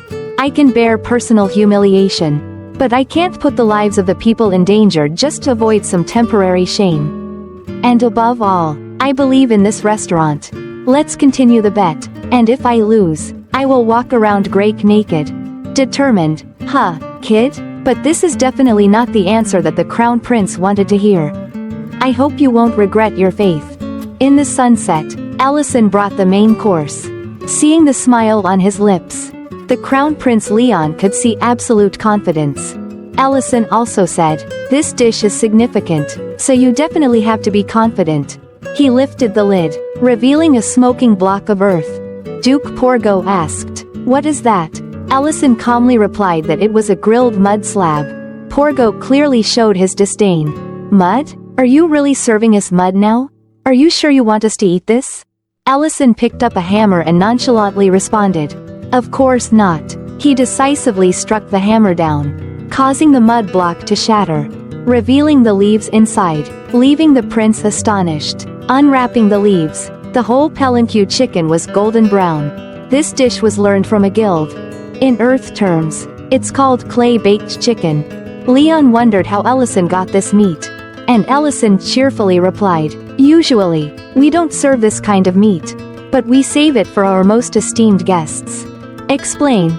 Clay grilled chicken, also known as clay baked chicken, is a delicious dish with a meticulous cooking process in East Asia. Popular in Vietnam, South Korea, Japan, and Singapore. After being cleaned, the chicken is seasoned with local spices inside its cavity, then wrapped with lotus leaves or other local leaves.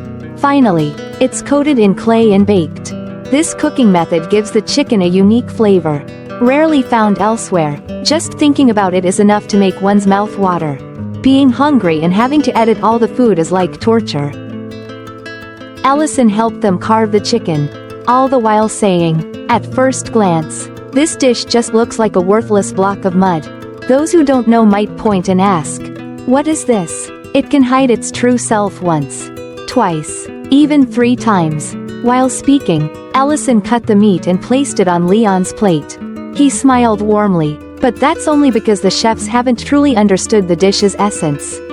Once the outer mud layer is broken, the delicious palanque meat inside is revealed. And everyone's reaction will be, "Hee hee." The prince very much wanted to know who this guy was insinuating about. Allison turned his back to them, holding a broken piece of clay in his hand, leisurely remarking, "Oh, nothing. This dish is just like a deep scheme to eliminate the nobility and consolidate royal power." Acting like a fool, just like the crown prince. Damn, he dare say this. Allison made everyone's faces freeze. Everyone with an expression of horror. Yet Allison acted as if nothing had happened, coldly breaking the clay in his hand and saying, "Of course, just like this dish, even if it breaks, it still holds its true value inside. Right, Prince?" The situation turned around so quickly that it was hard to believe. Let's talk about the current situation of the Empire. The Empire has been weakened by the war with the Dragon Tribe.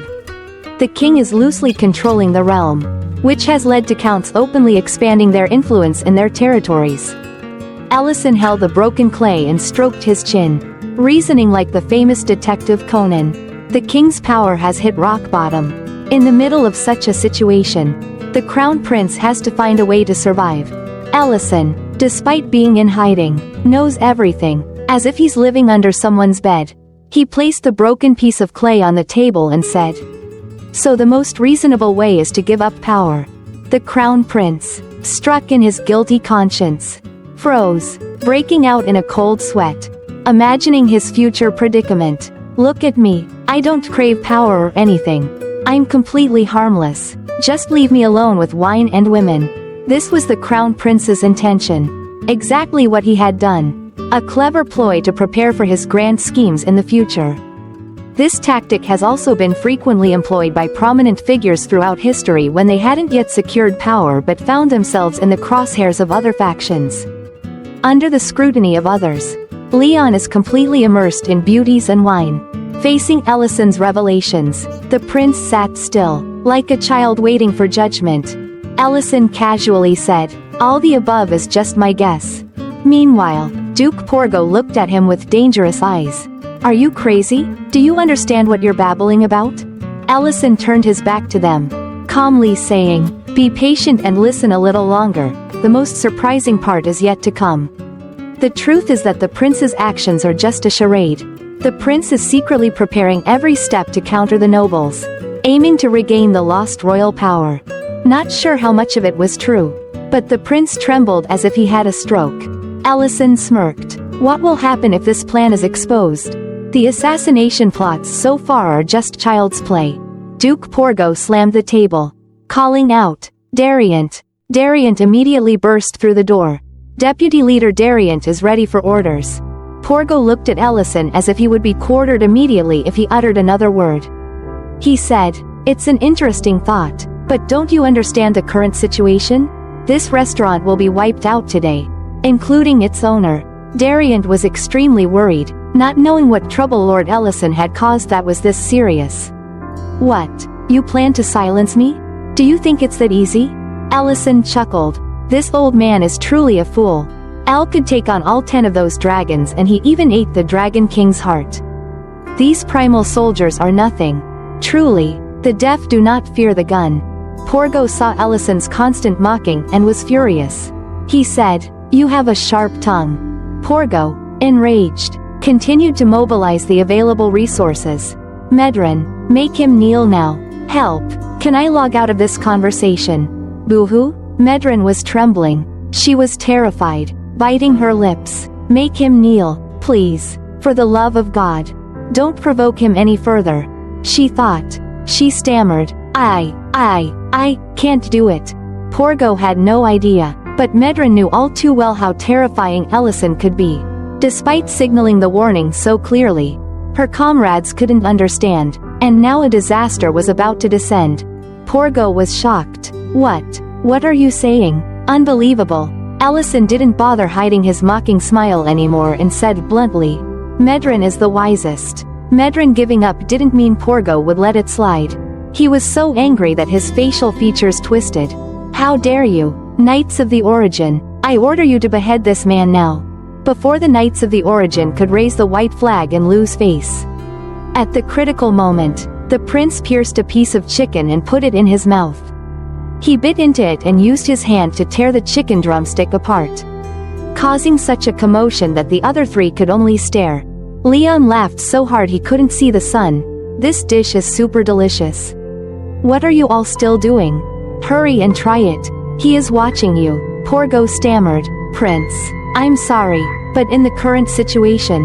The prince pounded the table, shouting, sit down and eat. It seems all those years of Leon playing dumb weren't in vain. He actually understands reason quite well. Looks like this crown prince's vision isn't so ordinary after all. Porgo gulped nervously and sat down to cut the chicken and eat it. How is it? Leon asked. It's delicious, Porgo replied. Are you satisfied? Porgo was stunned for a moment before reluctantly nodding. Yes. Finally, the old man managed to get on the same wavelength as his comrade. Seeing that everything had calmed down, Prince Leon decisively declared, it seems that the result has been decided. I have lost, and it would be a lie to say that I'm not satisfied with such a wonderful dish. He spoke while wiping his mouth. Congratulations to the heir of Count Grake. You've won the bet. Diren, suddenly praised, was startled but quickly expressed his gratitude. Prince Leon stood up and spoke to Ellison. Thank you for the wonderful meal. We will leave immediately now. Ellison courteously replied, it was an honor, but didn't you say you wanted to hear the answer from Mr. Grake? The prince donned his cloak. I was planning to stay here for another day because I have an appointment with some ladies. However, I believe I've already heard Mr. Grake's answer. He sighed and assured, there won't be any more trouble. Gather all the Knights of the Origin, we're heading back to the capital. Finally, those troublesome guests left. Ellison immediately relaxed, wiping the sweat from his forehead and said, phew, it seems everything is fine now. Fortunately, we won the bet. What a bunch of lies. You're the main character. They're lucky you didn't rip them to shreds. Diren forced a smile. He felt happy but couldn't fully grasp the situation and how Ellison managed to pull it off. Ellison smiled kindly. You don't need to understand it yet. All I can tell you is that as long as I'm here, you don't have to worry about things like this. Diren wanted to say more, but Ellison cut him off. Now that the troublesome guests have left, you can slowly enjoy the grilled palinque. You mentioned wanting to try it earlier, didn't you? Oh, right. I'll enjoy it for sure. Your earlier statement was impressive. A count must bear responsibility. Diren blushed at the compliment. Ellison handed him a chicken leg. Eat up and grow strong. Outside, the prince's entourage returned in silence. Both Duke Porgo and Medrin kept their heads down without saying a word. The prince suddenly spoke up. Medrin, is that chef the one you mentioned before? Medrin, still anxious despite having dodged a bullet, slowly responded, yes. Duke Porgo was shocked. Impossible. Leon laughed. I may have thought so, but reality shows otherwise. He is the one that even my father and the entire empire don't dare to challenge. Porgo wasn't convinced, stating, is that really the reason? Both the Knights of the First Order and Medrin were present at the time. Speaking of which, he suddenly realized he had misspoken. So he added, but, to just leave him like that would be too dangerous. Of course, that's not the only reason. Leon explained. What did we do to expand our influence? We pressured the nobles using the knights of the First Order and Medrin, tightening the grip to force them into submission. Reflecting on it, Leon continued, "That kid Grake was so determined." I laughed bitterly, wondering, would I have accepted that bet if I were in his position? Porgo couldn't answer that question and remained silent. Listening further, we put all our trust in the kid whom we threatened and controlled. Let's start over, but this time, take it slow to build trust. The path we're currently on is more dangerous than walking naked around the streets. It seems that after this feast, Crown Prince Leon has been enlightened. Who knows, maybe thanks to this incident, the Crown Prince might have gained the strongest ally in history. One who poses no threat to his political power. Come to think of it, he has nothing to lose at all. Back at the restaurant, the morning after the turbulent day of hosting the Crown Prince, everything was calm again. "What's this?" Rurin asked, confused, while Miltine marveled from behind. "It's wonderful." Ellison breathed a sigh of relief, wiping the sweat off his brow, proudly looking at the structure in front of him. "This is a barn where the Baranuric can sleep comfortably." An innocent cow mooed, then casually used its hind leg to kick the door. The barn immediately collapsed into a pile of wood. Ellison's jaw dropped, unable to speak, frozen in shock. If he could have turned to stone from embarrassment, he would have.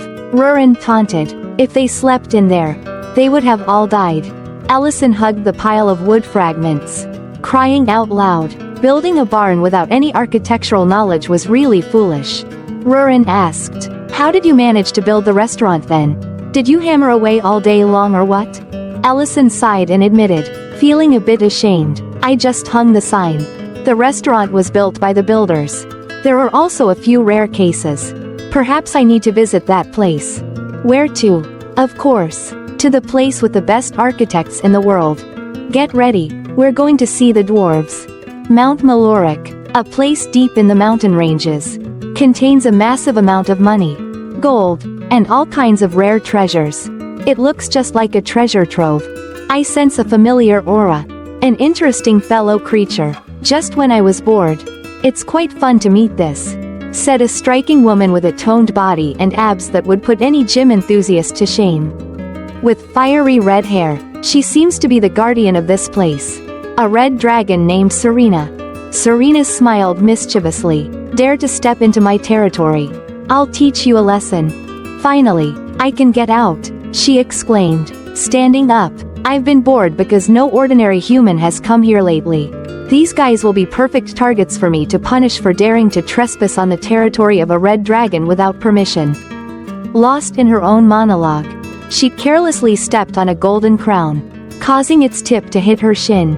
She's already stumbled upon herself like this and still talks about punishment. What a clumsy one. Meanwhile, another unfortunate dragon was experiencing a new trial in her life. "I hate climbing mountains," Rurin said with a frown. Ellison told her to bear with it. Rurin wondered why he didn't just hire human architects. No one can compare to the dwarves when it comes to construction. Seeing Ellison so certain, Rurin became much more excited. Are they that talented? So their village must be amazing. Right? It's been a while since I last visited. But it should be around here somewhere. The gate is cracked on one side, scarred on the other, and covered in moss. How does it look? Wild beauty? Rurin marveled. The gate is big, but something feels off. Ellison didn't expect this place to look like this now. There were no guards at the entrance. And inside, there were piles of bones. It seemed like someone had been here before. Rurin immediately went on the defensive. Who could it be? A giant shadow covered the two of them, followed by something rushing toward the entrance, creating an explosion. A massive, spiked tail with fur at the end appeared. What is this? I rushed out eagerly, thinking it was my kin. But it turned out to be just an arrogant brat? What a disappointment. The huge red dragon looked down on Rurin and Ellison, visibly upset. I thought it was someone daring to trespass on my territory. But it's just a human and a young dragon. Hey, are you the culprit? The red dragon's face fell for a moment. You there, are you talking to me? How dare you show such disrespect toward a dragon? The pinnacle of living creatures? Ellison threw his stuff down and ordered. Answer my question. The red dragon immediately roared. "You must have lost your mind. You lowly insect." The red dragon opened its jaws and unleashed a massive flame. Rurin cried out in alarm. "That's a red dragon roar. Allison, you can't block that with a magic shield." Allison switched to cold mode. He had already activated a magic circle somehow, and his eyes emitted lightning. The spell was level 9. The red dragon's terrifying flame was reduced to the size of a torch. The red dragon's eyes widened in shock. "My red dragon roar," Allison said coldly. "Fire control." A powerful blue light struck the red dragon. The spot where it hit was charred. The red dragon finally realized who was in control here. "Are you really human? How can you?" Seeing Allison's handsome face, the red dragon recalled something. Serena appeared, clutching her belly in pain. "There's a legend about a human who killed many of my fellow in the previous war. But why are you traveling with a black dragon?" Rurin wasn't pleased with the red dragon's description of her. "I asked first, but you still haven't answered me." Allison was annoyed, preparing to cast another spell. Serena was so scared by the magic she fell to the ground, stammering and finally crying out in defense. "It wasn't me. I didn't do it. When I got here, it was already like this. I'm sorry for being rude. I was wrong." Allison still frowned, displeased. Serena whispered, "I went inside once, but didn't see any dwarves alive. So, I haven't received any tribute. There's a large door blocking the way inside, so I haven't seen anything beyond it." "A door? Where is it?" Seeing this as an opportunity to reverse the situation, Serena had an idea. She tossed her hair and said, "If you need guidance," she approached Allison flirtatiously, "I can lead you there. It will be more fun than traveling with this brat. No dragon understands human men better than I do. Allison is mine." Rurin rushed over to assert her claim and kicked Serena in the shin. "Why does it have to be there?" Serena, in pain, clutched her injured shin. Rurin shouted, "Tell us the location, now." Allison had something to say about Rurin's claim. Serena, still in pain and unable to stand, could only give the location to these two unruly guests. Underground, at the deepest level, Allison and Rurin eagerly set off, with Rurin moving faster than usual. Meanwhile, at the Count's castle, Diren was recounting everything that had happened at the restaurant to his mother. "I heard you're not feeling well. Are you feeling better now?" he asked cautiously. Countess Grake, Berna Grake, maintained a cold expression, saying she was fine but didn't touch the delicious pastry on the table. Diren was worried. "You skipped breakfast again. If you don't like the dishes on the menu, we can change them. Don't worry about that." Berna was indeed very cold toward Diren, making the boy feel distressed. Returning to her room and sitting by the bed, looking at her unconscious husband, Berna began to pour out her heart. "I feel suffocated. This vast space is like a coffin enclosing me. Even the sweet breakfast tastes like sand. Can you hear me? I can't take it anymore." The emaciated man kept his eyes tightly shut. Every moment with Diren felt like torture. Back to the ruined dwarf village. The path was littered with corpses, with no survivors. This was definitely caused by a dragon. "We should go back and deal with that red dragon," said Rurin. She clearly still resented Serena, despite her fondness for Allison. Allison hurried to calm the impulsive girl. "Take it easy. I don't think the dragon is lying." At that moment, they came across a door. That's probably the door she mentioned. The giant, solid door had a protruding section with intricate designs on it. Allison could sense many signs of life being blocked behind it. "This door doesn't look easy to open," Rurin said, testing its sturdiness by punching and kicking it and thinking they should just break it open. Suddenly, the orb in the center of the door lit up and a voice spoke. "Stop. Go away. Intruders. You are not welcome here." Allison, witnessing this miraculous scene for the first time, was amazed, but he still recognized that the voice belonged to a dwarf and asked what had happened here. From within, the response came. "The red dragon destroyed this place."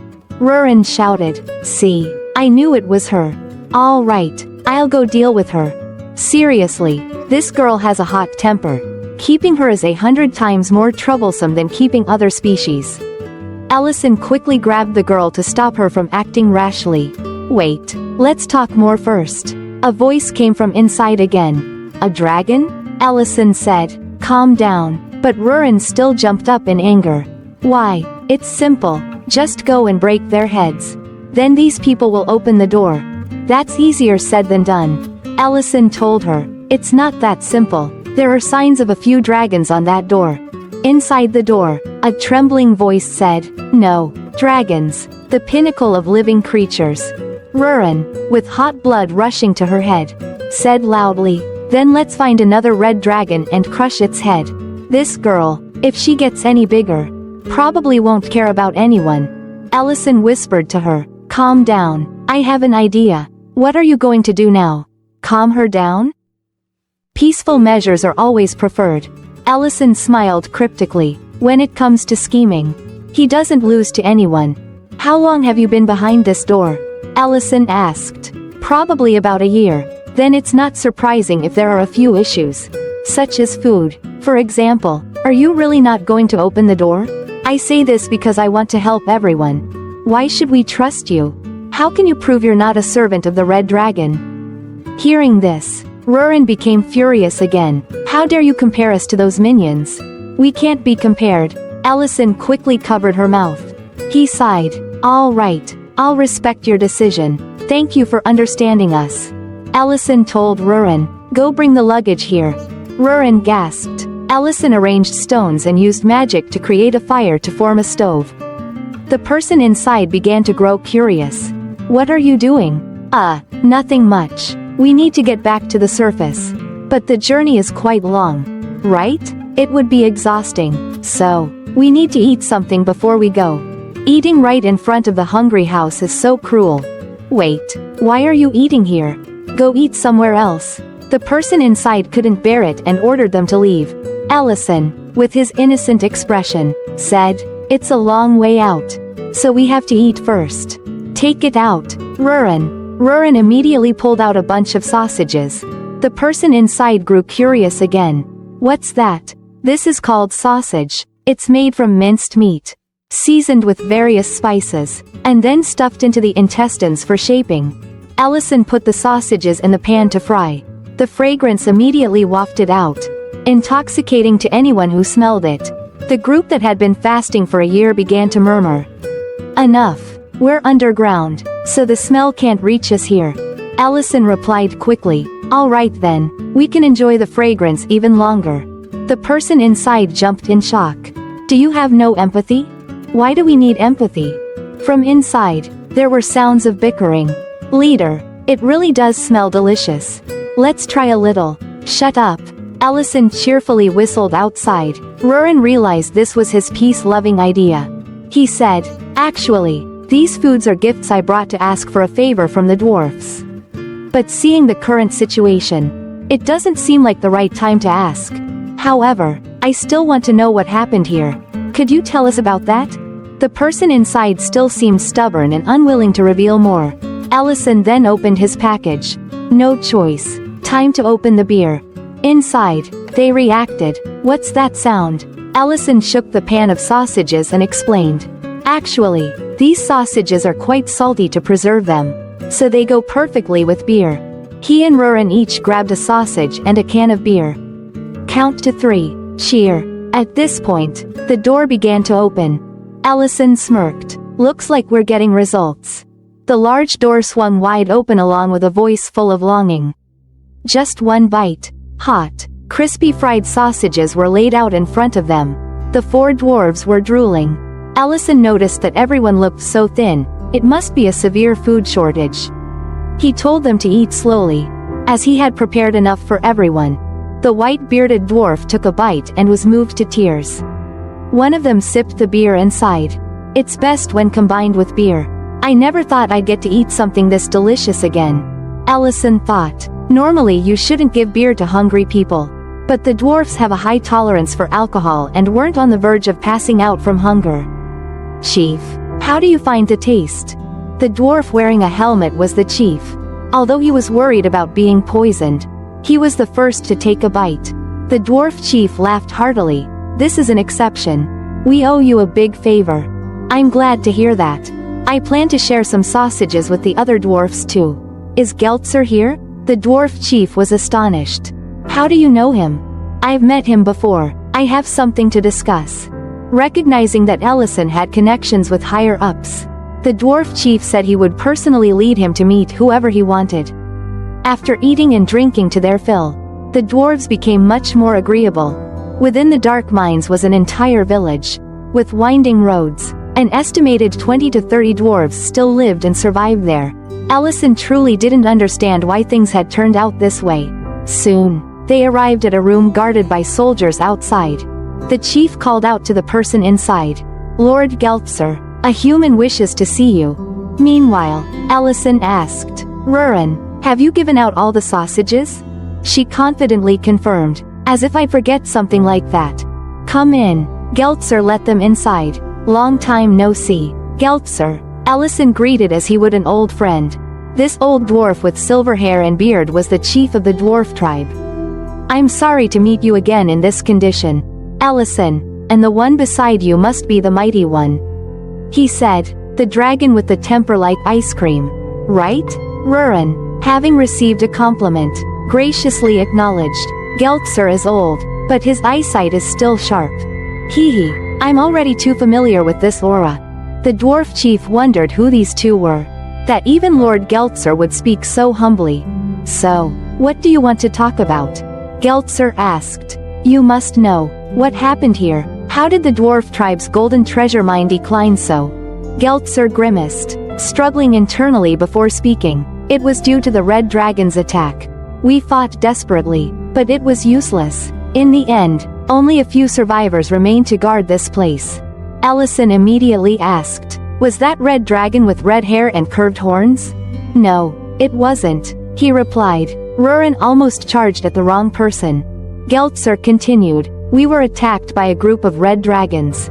Ellison suspected as much. Indeed, the marks on the door were caused by the coordinated attack of the red dragons. I can't believe those proud dragons would work together. Have they gone mad, or is there a major issue forcing them to lower their pride? There is something here, Ellison said quietly, startling the dwarf chief. Geltzer calmly stroked his beard, hesitated a moment, then reached under the table to press the secret red button there. Ellison, you'll be fine. The bookshelf beside them opened like a sliding door, revealing an entrance to a secret room. Geltzer led the way.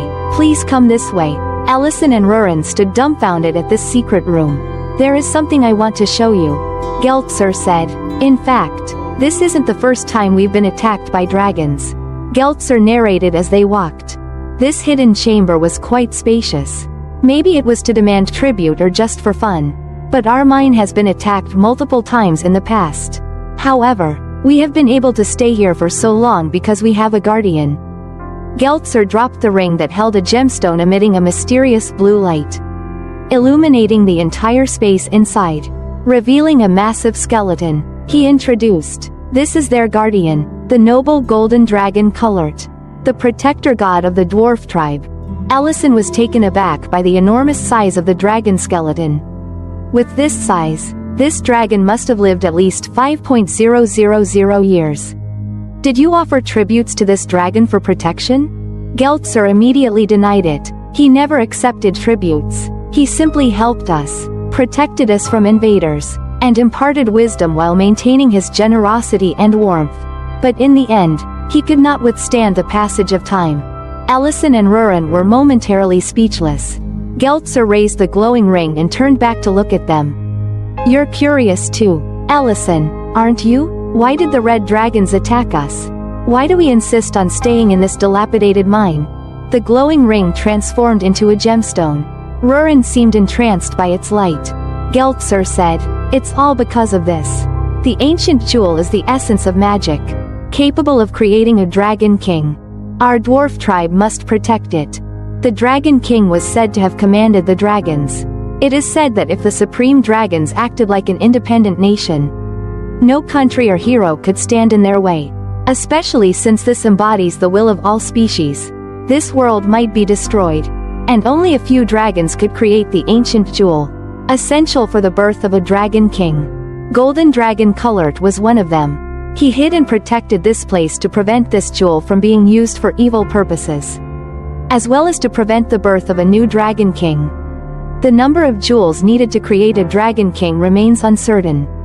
Dragon King colored. Ruren's face grew increasingly pale, recalling some old memories. At that time, she was still a little black dragon, joyfully playing around. Ruren trembled, remembering the silhouette of a woman attacked by the black dragon.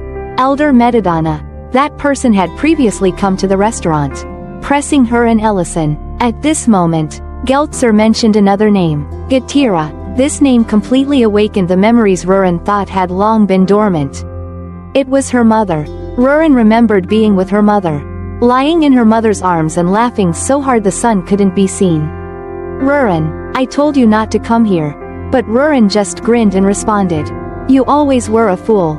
Present-day Ruren clutched her chest and collapsed to the ground, her face as pale as a ghost. The scene of rivers of blood flashed in her mind, and Ruren's tears fell as she called out for her mother. Ellison hurriedly embraced Ruren to console her while answering Geltzer's inquiry. It takes 3 crystals, collected by a dragon, to fully awaken a Dragon King that can destroy everything. Geltzer held the gemstone, closed his eyes, and said, I understand the pain you must endure. I'm truly selfish. Geltzer hid the gemstone back in the ring and continued, the ancient jewel is always associated with sorrow and grief. Dragon King colored and I tried to find a way to destroy it. But we never succeeded. Ellison told him, we plan to build a dragon cave in Grake City. So come with us. We're planning to build a new village there. Geltzer was stunned. A new village for the dwarf tribe? As you saw from Ruren's reaction, we have no intention of using the ancient jewel to create a Dragon King, and this place has already become a target. Dragons will continue to attack. Geltzer looked longingly at the dragon's bones. He seemed reluctant to leave this place. Ellison quickly said, I'm not forcing you. I know that for the dwarf tribe, nothing is more valuable than one's homeland. The decision is yours. Geltzer, struck to the heart, stood still without saying a word. Outside, Ruren stopped crying, her eyes still brimming with tears. Are you feeling better? Ruren wiped her tears and replied to Ellison with a single word. Then asked, are we just leaving like this?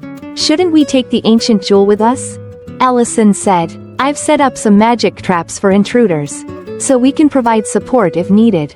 With that said, Ruren accepted it. Ellison explained that leaving suddenly is hard for them to accept, given the many memories tied to this place. Meanwhile, Geltzer remained deep in thought. Just then, the chief entered. Chief Geltzer, I have something for you. He brought up a plate of hot sausages.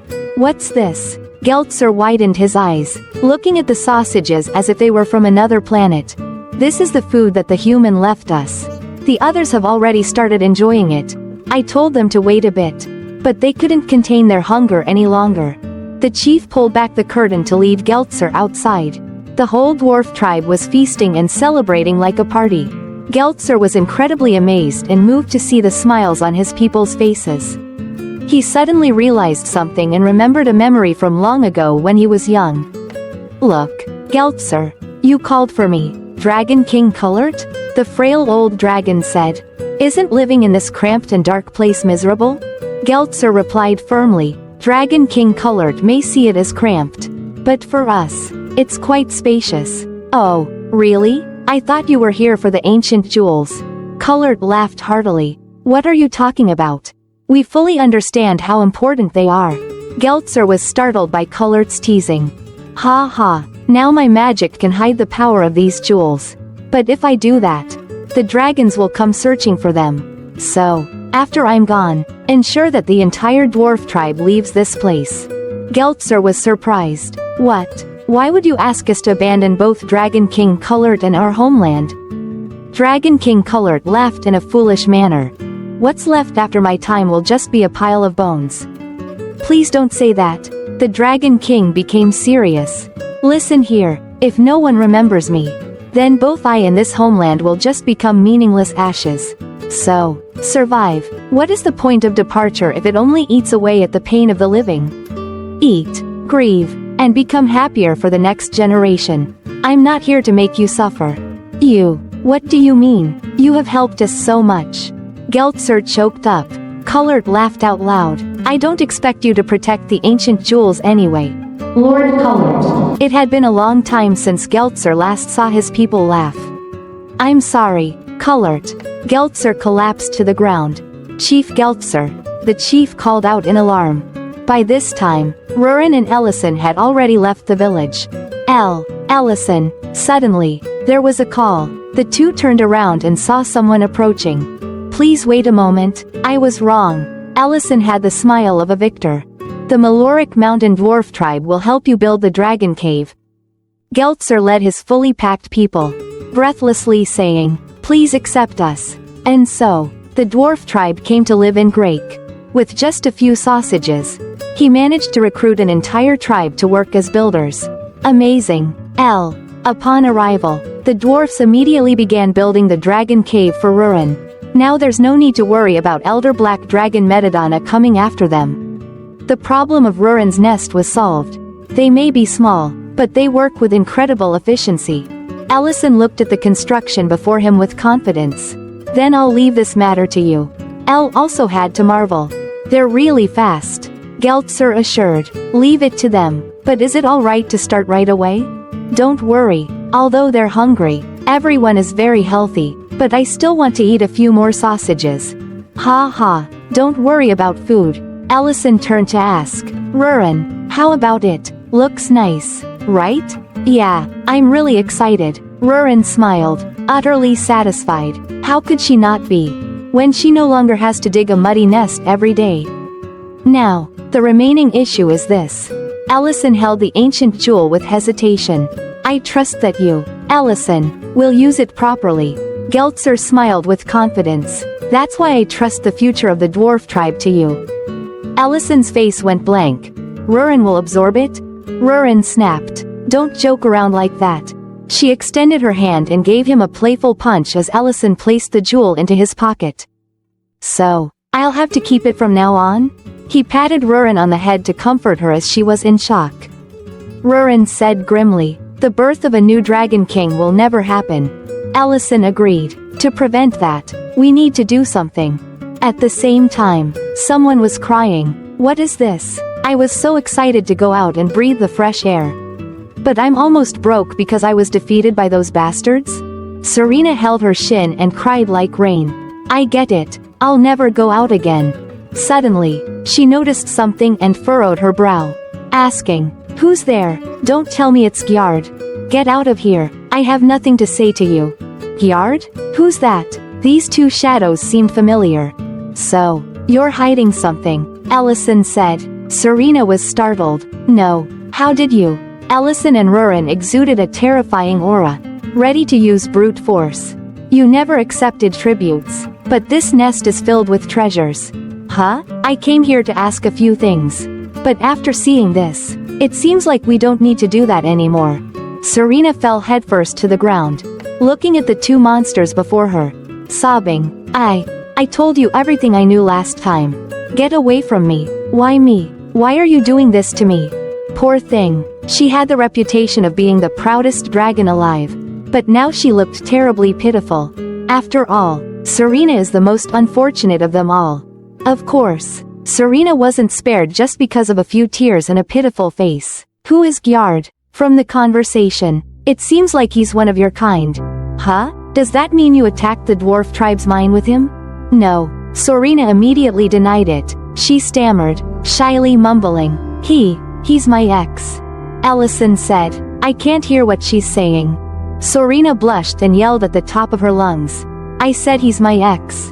I mistook you two for him because he was always around. Ellison went along, sorry for poking at Serena's pain. She began to cry again. I've only been here for 6 months. So I haven't met any gangs.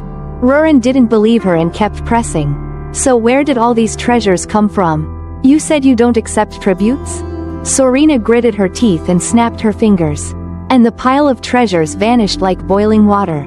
She yelled, they're all fake. Ellison and Rurin were stunned, looking at the empty space around them. Serena seemed to have just exposed herself in front of them, blushing and crying loudly. Are you satisfied now? If you want, take it all. Poor girl, seeing her cry is pitiful. Back at the restaurant, Ellison and Rurin were still discussing. Maybe we went a bit too far. I've never seen a dragon so miserable. We haven't found any information about the group of dragons that attacked the dwarf tribe. There's nothing left for us to investigate, Ellison said, but since we have the jewel, we'll find out eventually. I wonder which gang could have done this. At that moment, Mr. Ment and Elena arrived at the restaurant. Ellison was delighted to see them. Can you walk without crutches? Are you okay? Ellison asked. It was great to see Mr. Ment recover this much. Mr. Ment responded as he moved his leg. Though it's still difficult to move too much. I'm much better, all thanks to Elena. Elena humbly said. I didn't do anything. It's due to his strong will during therapy that led to faster recovery than expected. Ellison laughed and said, everyone has faith in Elena. Anyway, Ellison's attitude made Rurin, standing next to him, turn into a jar of sour vinegar, reeking with jealousy. Have you faced any challenges at the clinic recently? Ellison casually asked, chatting with Elena, unaware of Rurin's attitude. Elena smiled and said, oh, no, it's gotten better, although the problem still remains. Nellin and his mother came to the clinic to express their gratitude. And several minors came too. They also took responsibility for helping me fend off men with bad intentions. I'm not sure, but it seems to have subsided since then. Ellison suspected that Ms. Rain had a hand in this. With a few casual words like, have you heard the rumors about how hard it's been for Elena? Elena was about to talk about the sauce for vegetables that Ellison had taught her last time when the old dwarf Geltzer opened the tunnel hatch from underground and popped up in the middle of the restaurant. Laughing, Ellison, do you have any of that chestnut stew you made last time? Ellison looked dumbfounded. Since when did they dig a tunnel here? Oh, these food lovers. Elena was shocked to realize the newcomers were from the dwarf tribe. And Ellison was left speechless, not knowing when the dwarves had dug all the way to the restaurant. Geltzer kindly told Elena not to see them as monsters. Elena judged that he knew the elf tribe's etiquette well, but Geltzer didn't want to hear her say that. At this moment, the restaurant's front door burst open, and Mr. Knoll was shouting, pork belly. Conveniently, the whole group was there, and each person added to the lively commotion. Elle laughed with Rurin. It really does look like a restaurant now, doesn't it? Rurin had already put on her apron and sighed. Weren't you aiming for a peaceful life? The food was quickly served. Sausages, pork belly, salad, and pizza. Mr. Ment took a bite of pizza and praised. I missed this pizza so much. We should learn properly from Miltine. Just a casual remark like that was enough to make Miltine's heart flutter. Her face turned bright red. As if being embarrassed wasn't enough. Rurin added, hee hee, why is your face so red? Give her some dignity. Of course. The others who enjoyed the delicious food were also extremely satisfied. Ellison smiled wryly. Should I cook some more? The dwarves were also happily toasting with sausage plates beside them. The warm, bustling atmosphere of the restaurant made Diren outside seem quite sad. He watched as Rurin happily picked up food for Elle, and slumped against the wall, calling softly, Master. Ah, are you calling me? Ellison suddenly opened the door and came out, smiling in response, startling the boy who almost fell to the ground, his heart nearly jumping out of his chest. Why are you sitting outside? What's this kid doing standing outside the door like that? With the magical prowess of a grand mage like Ellison, there's no way he wouldn't sense someone standing outside. The boy seemed startled, stammering, see can you make dessert? Dessert? I know how to make it. But, Diren bit his lip and knelt before Elle, bowing his head and pleading. Then please make a dessert that can make my mother smile. This request surprised Elle quite a bit. He asked back, do you mean Lady Berna? This steak looks good. The head chef was making it while also asking the sous chef if the soup was done. Keep checking it constantly to make sure it doesn't burn. And this is the kitchen of the Count's castle, where most cooking utensils and ingredients are available. But Diren still told Elle to let him know if he needed anything else.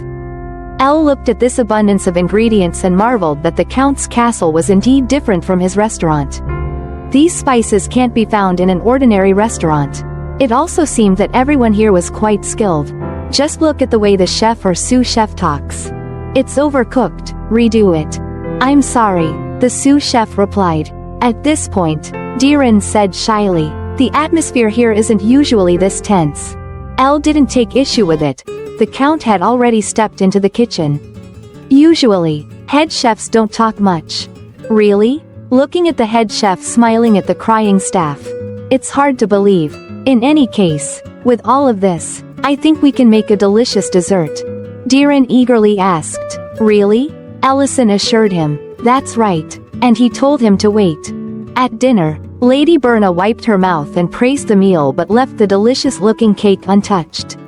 Without eating a single bite. Looking at the untouched cake. For the first time, Ellison doubted his cooking skills. Seeing him standing there dazed, Diren said shyly, I didn't expect her not to take even a bite. Ellison replied shakily, no, if she had eaten even a bite, it would have been more hurtful. I understand. After regaining his composure, Ellison turned to Diren and asked, You're still keeping your distance from the Count, aren't you? Since when did Lady Berna stop eating dessert? Diren bowed his head sadly. Normally, it's not like this. She used to love eating dessert. But dessert is the key to unlocking my mother's closed heart. As he had said before, Lady Berna was a strict person. For many years after she came to Grake, neither father nor son saw her smile. And Count Grake was very uneasy about this. The Lord of Grake City, Count Leiden Grake, was still healthy at the time. During the meal, Leiden and Berna had some discussions about raising Diren. It seems like Diren follows you a lot. Huh? But you don't have to be so strict with the boy. He's still young, right? I'm teaching him to behave like a noble. Diren obediently sat eating and didn't interfere with his parents' conversation. Leiden smiled kindly. Behavior, huh? So you don't smile because of those rules? This question startled Berna. I've noticed for a while that you seem to be bound by responsibilities. What you like and want to do. I haven't seen in the past 4 years. Can't you be more at ease? This is our home now. Seeing Berna's empty plate, Leiden exclaimed, You finished your dessert? Even Berna was surprised to see only a few crumbs left on her plate. Count Leiden grinned widely with joy. I see. You like desserts? Berna blushed, embarrassed and about to deny it. But Leiden remained incredibly excited. I couldn't make desserts while restoring the territory. But now that I know what you like, we're still at war, so it's hard to get sugar. But I'll make sure dessert is always on the table. Little Diren heard his father say this and was happy too. And that's how he learned that his mother liked desserts. Since that day, Count Leiden brought desserts continuously. It started with an attractive 2-tier cake and the radiant faces of the father and son. Next, Count Leiden provided a menu full of desserts that made Diren listen in awe. A dessert appetizer, a main dessert, and another dessert for dessert. Leiden enthusiastically cheered.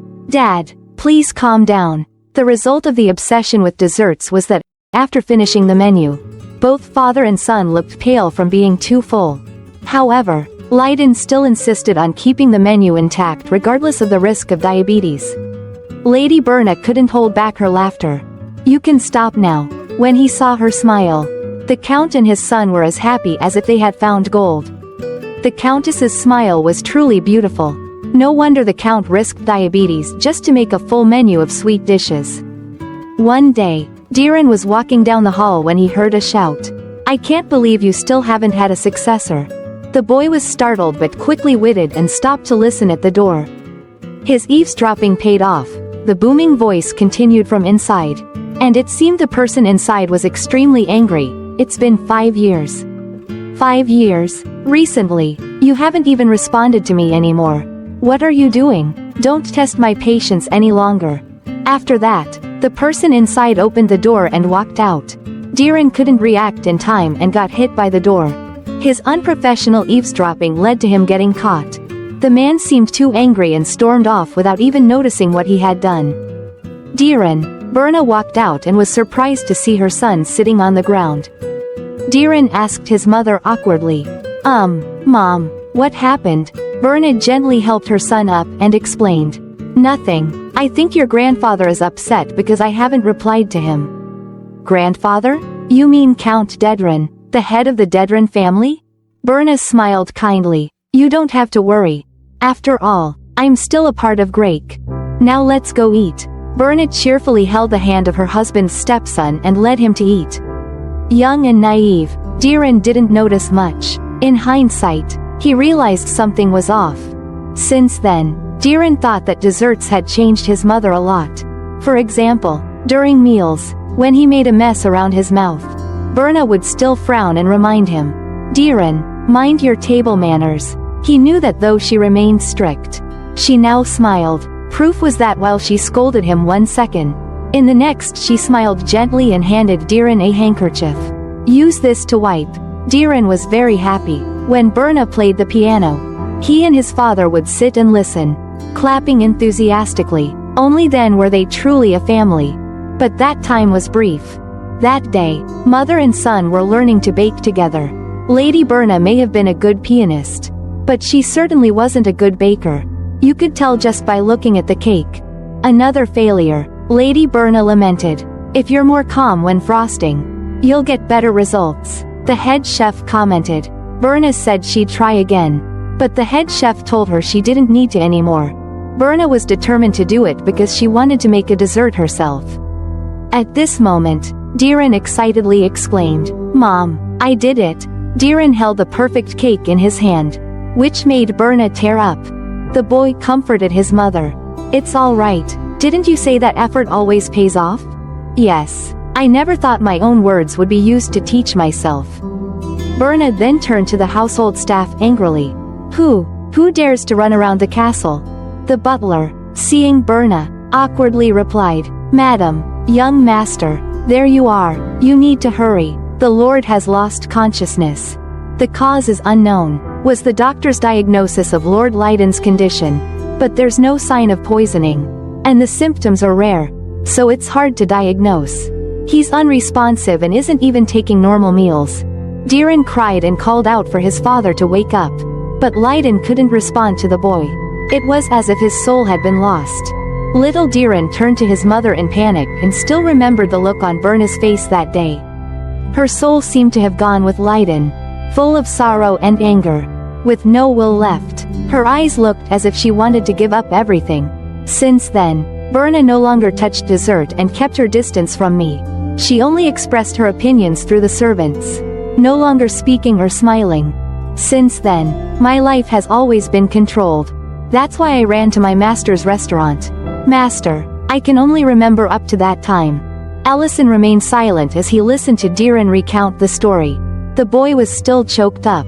Sitting together, laughing, and eating, that's my happiness, Diren cried. It seems that it's too much to ask. On his way home, Ellison felt that everything was strange. There were many puzzling aspects to the lady's behavior. She became depressed after Count Leiden fell unconscious. But why did she distance herself from Diren and control him? Because he's not her biological child? No, if that was the issue, she wouldn't have opened up before. Lady Berna had a political marriage, but she seemed to love her husband very much. At least at that time. So why did she distance herself from the rest of the family? Loving yet keeping a distance? Ellison suddenly thought it was guilt. She was feeling guilty. That's right. This case seemed plausible. So Ellison immediately returned home and called for Rurin. Rurin was happily sitting on the bed drinking beer and was startled when she heard Ellison. What? I didn't do anything wrong. Ellison put his hands on his hips and said, I wasn't going to scold you. I need you to help with something. Rurin looked at Ellison, puzzled. What is it? Ellison posed a scenario to Rurin. Imagine if I suddenly lost consciousness and couldn't talk. Would you be sad? Rurin didn't need to think and immediately said she would be sad. Hearing this, Ellison told her to quickly follow him. Rurin got mad and said that he had skipped too many details. So Ellison added, and although you like desserts, you don't eat them. Rurin looked confused, wondering if Ellison was drunk. If you don't understand, just come along and you'll get it, Ellison said. At the same time, in Leiden's room at the Count's castle, Berna spoon-fed Leiden soup. Leiden was now just an empty shell, unresponsive to anything external. The soup spooned into his mouth would dribble back out. And Berna also had no reaction. like a robot cleaning up the spilled soup for her husband. At that moment, an unpleasant-looking servant entered the room as if he owned the place. He said, "We should get ready. Count Dedren has arrived." When Berna heard this name, her face became horrified. She stood motionless and then put the bowl of soup down. "I understand," and followed the servant. As they left, Allison's space portal appeared. This time, he brought Rurin straight into Count Leiden's room. Phew, I was wondering when she'd leave. It seems they've been waiting in this space portal for quite a while. Rurin looked at the man on the bed and began to assess. Is this the city lord? From his condition, could he have been cursed? Allison guessed. I don't really understand either. Rurin could only look and couldn't diagnose the illness. Allison walked around, searching for something, and asked Rurin, but she also didn't know the cause. Rurin said, "It's been too long since I've seen a case like this. So I'm at a loss." Rurin curiously asked Allison, "What brought you here?" Allison replied, "I thought there would be a clue here. But I can't figure out Lady Berna's true intentions." While talking, Allison rummaged through the drawers. When he turned back, he noticed Count Leiden looking in a particular direction. Overthinking it, Allison felt something was wrong. Leiden's empty eyes seemed to be looking at something. Where? Rurin didn't know either. Following Leiden's gaze, it seemed to be the piano. Allison wondered why there was a piano here. Meanwhile, Rurin inspected more closely and discovered a roll of confidential documents behind one of the pillars. She pulled it out. Allison saw it and urged, "Open it." Allison and Rurin unrolled the paper and were immediately shocked. The documents revealed that Lady Berna had embezzled taxes from Grake. Furthermore, the document detailed the amount of embezzlement from various sources. A shocking truth, but it didn't stop there. The author of the document was Lady Berna herself. Allison rolled up the paper and handed it to Rurin. "Can you go to the imperial capital for a moment?" Rurin was surprised. "Right now?" Elle answered, "I have to take this to someone in another room." In his room, Diren heard a knock on the door and wondered who was coming at this hour. Allison opened the door and walked in with a bright smile. "Diren, take a look at this." He handed Diren the roll of paper that he and Rurin had just found. After reading its contents, Diren's face gradually turned pale. "What's this? My mother transferred Grake's taxes to Dedren?" He was shocked at what he saw in the documents and had to hold back his voice. Allison reminded him, "Shush, Count Dedren is here." Diren quickly covered his mouth. But his expression was still devastated. He wondered why his mother would do such a thing. Who could gather this information? "Look at the name at the bottom of the page," Allison reminded. Diren looked down and saw Lady Berna's name. Dropping the roll of paper.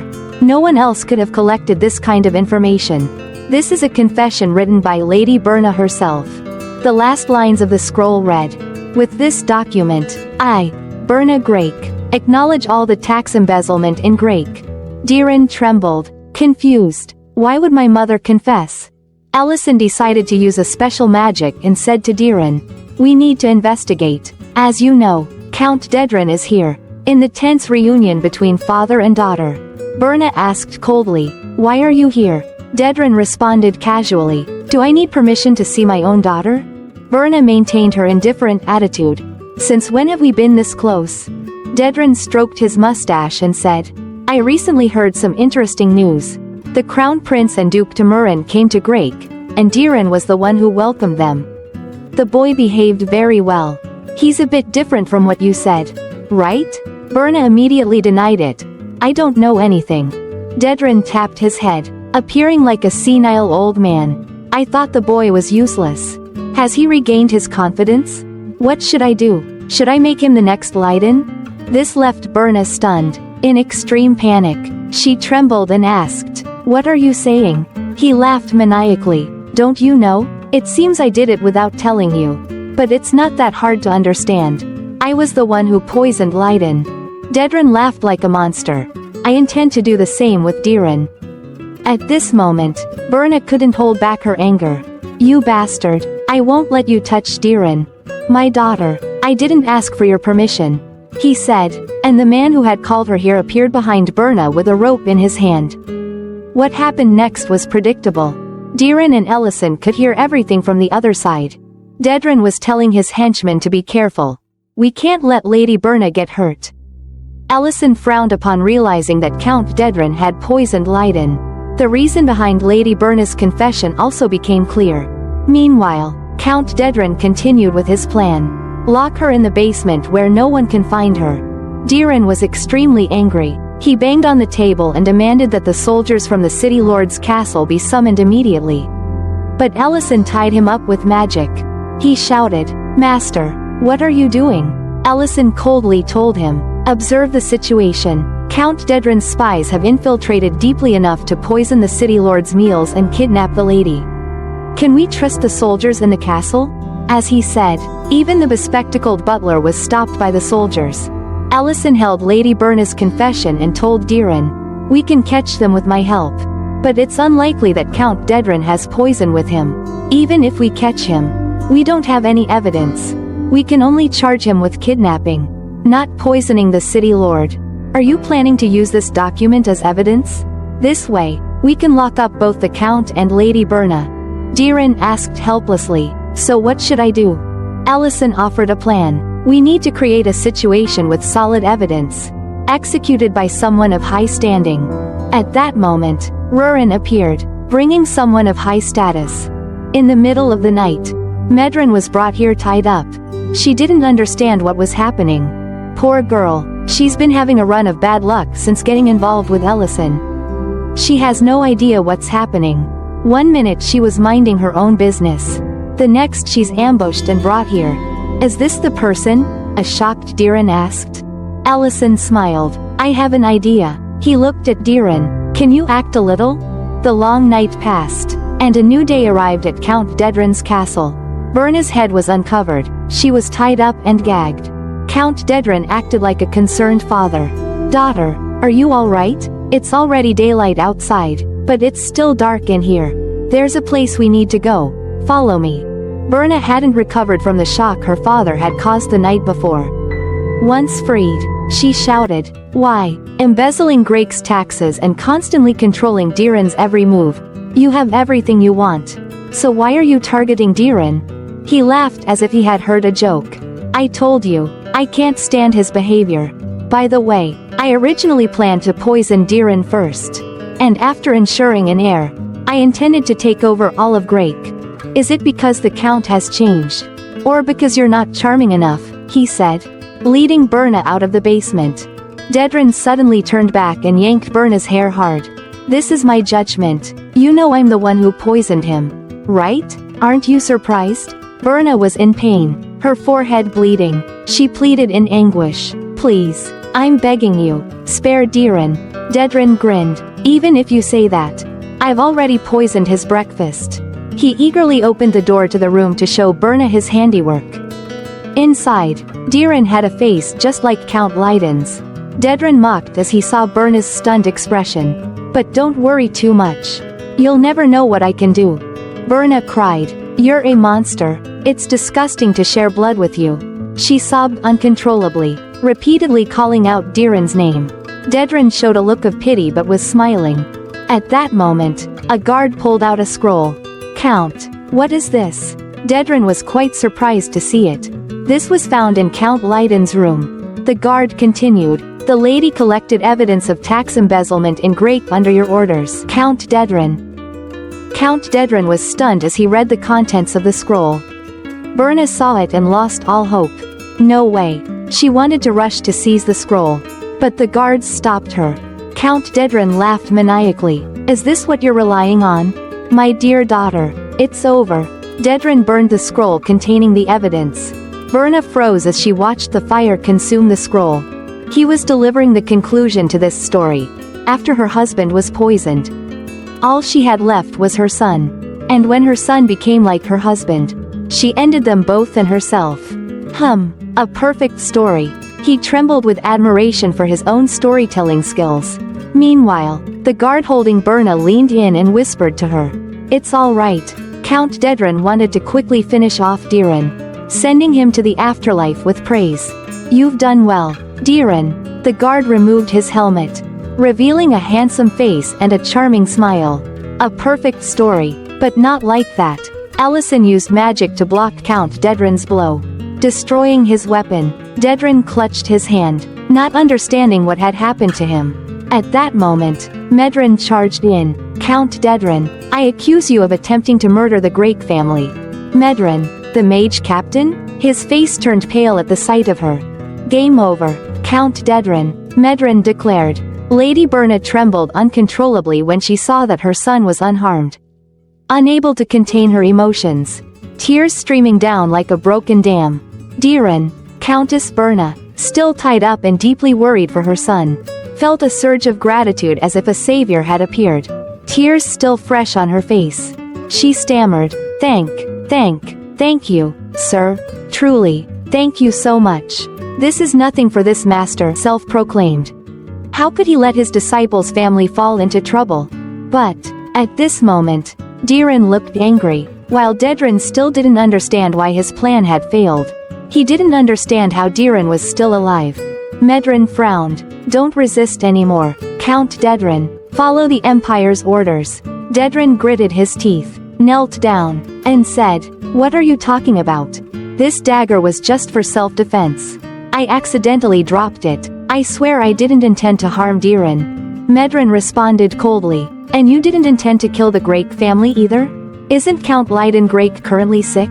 Medren turned, and a plate of steak and bread was brought out. I have the breakfast that was given to Diren earlier. Eat it and prove your innocence. Dedren was stunned, trembling, and took the bread, squeezing and twisting it before throwing it away. His true nature was completely revealed. So what? He overturned the plate of food. You think I'm the only culprit? Berna has been embezzling taxes from Grake for years.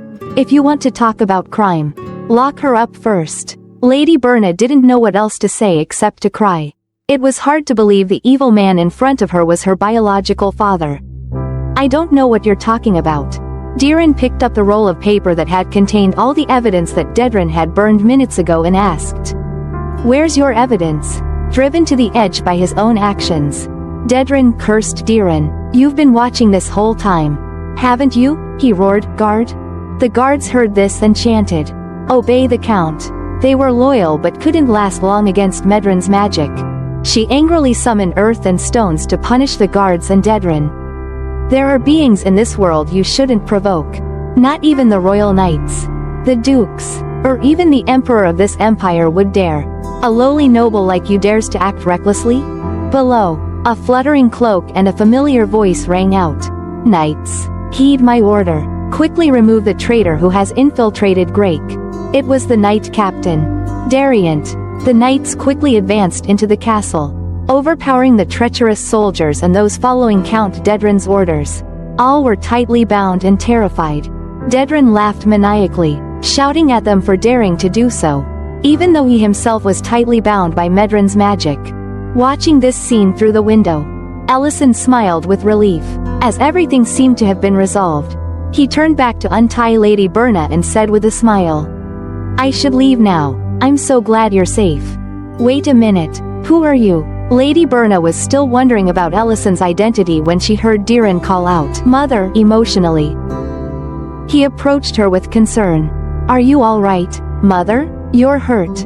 Berna bowed her head and sobbed. Don't worry about me, I'm so glad you're safe.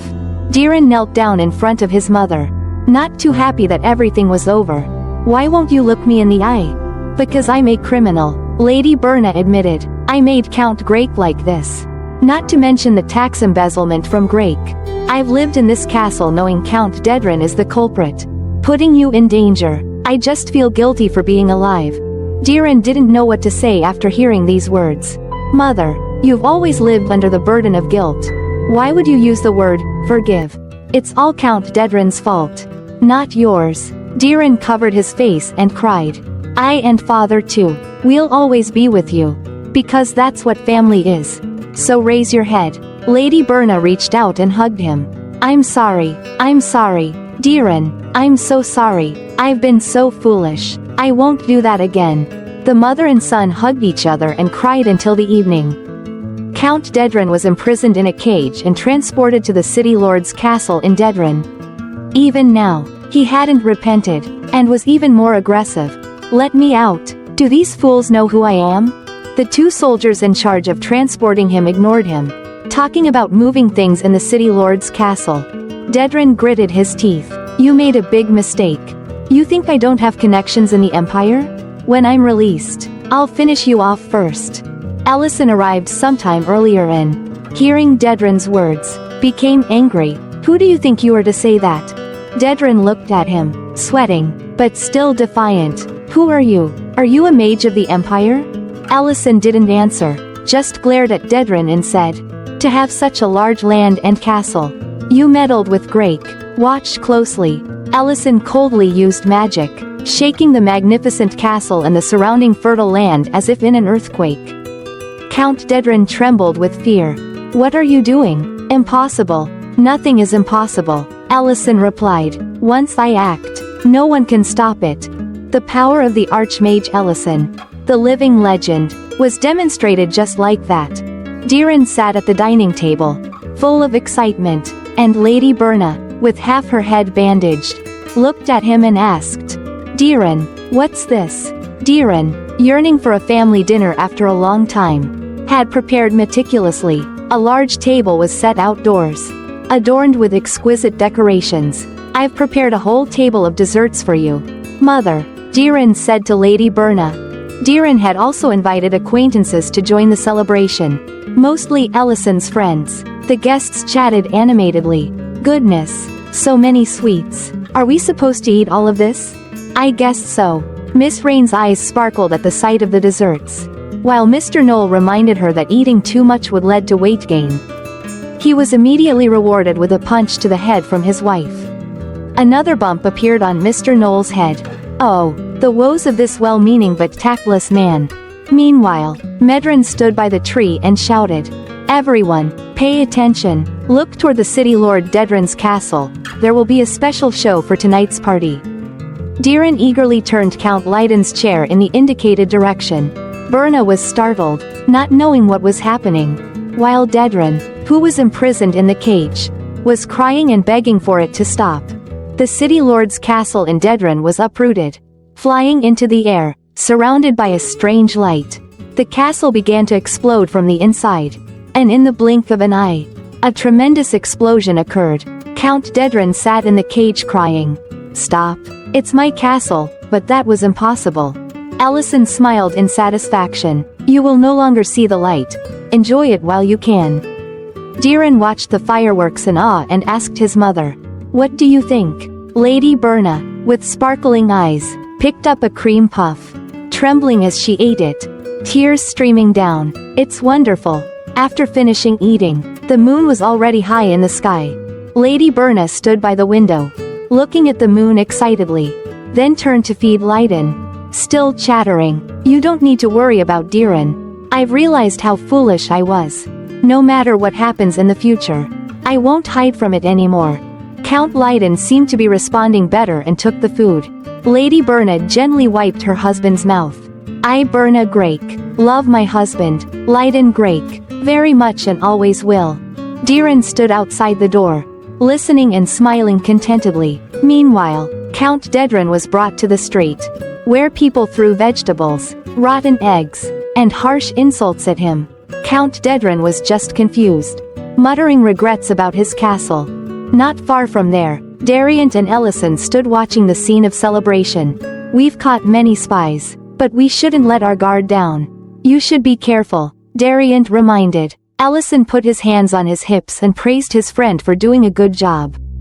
What about Duke Temerain? Ellison asked. At first, he was surprised, but then he was silent when he heard that it was your plan. He might want to come here in person if he sees what's down there, Dariant replied. Dariant looked at the sinkhole behind the two of them and sighed. No matter how you look at it, you are strong in an extraordinary way. But never admit that you are strong. Ellison chuckled smugly with Dariant. That's a spectacular show I created. Grake is about to go through beautiful days. Reality proved that Ellison might be a great mage, but he's certainly not an outstanding seer. The next day, it rained cats and dogs, and lightning struck the ground. Ellison stood looking at the rain, thinking of the beautiful days he once talked about. Beside him, Rurin shouted angrily, "I just hung up the clothes." A problem many people can relate to. Meanwhile, Ment and Miltine were struggling to keep the fence up in the terrible wind. Despite their efforts, the fence post still fell on Miltine. Ment was horrified, but it was too late. When they returned to the restaurant, they brought in a large puddle of water. "I said there was no need to go to the farm in this weather. Today, I'm forbidding anyone from working outside." Allison felt both helpless and sympathetic to those who worked hard. He handed them towels to dry off and spoke thoroughly. But Ment and Miltine still regretted the fence more.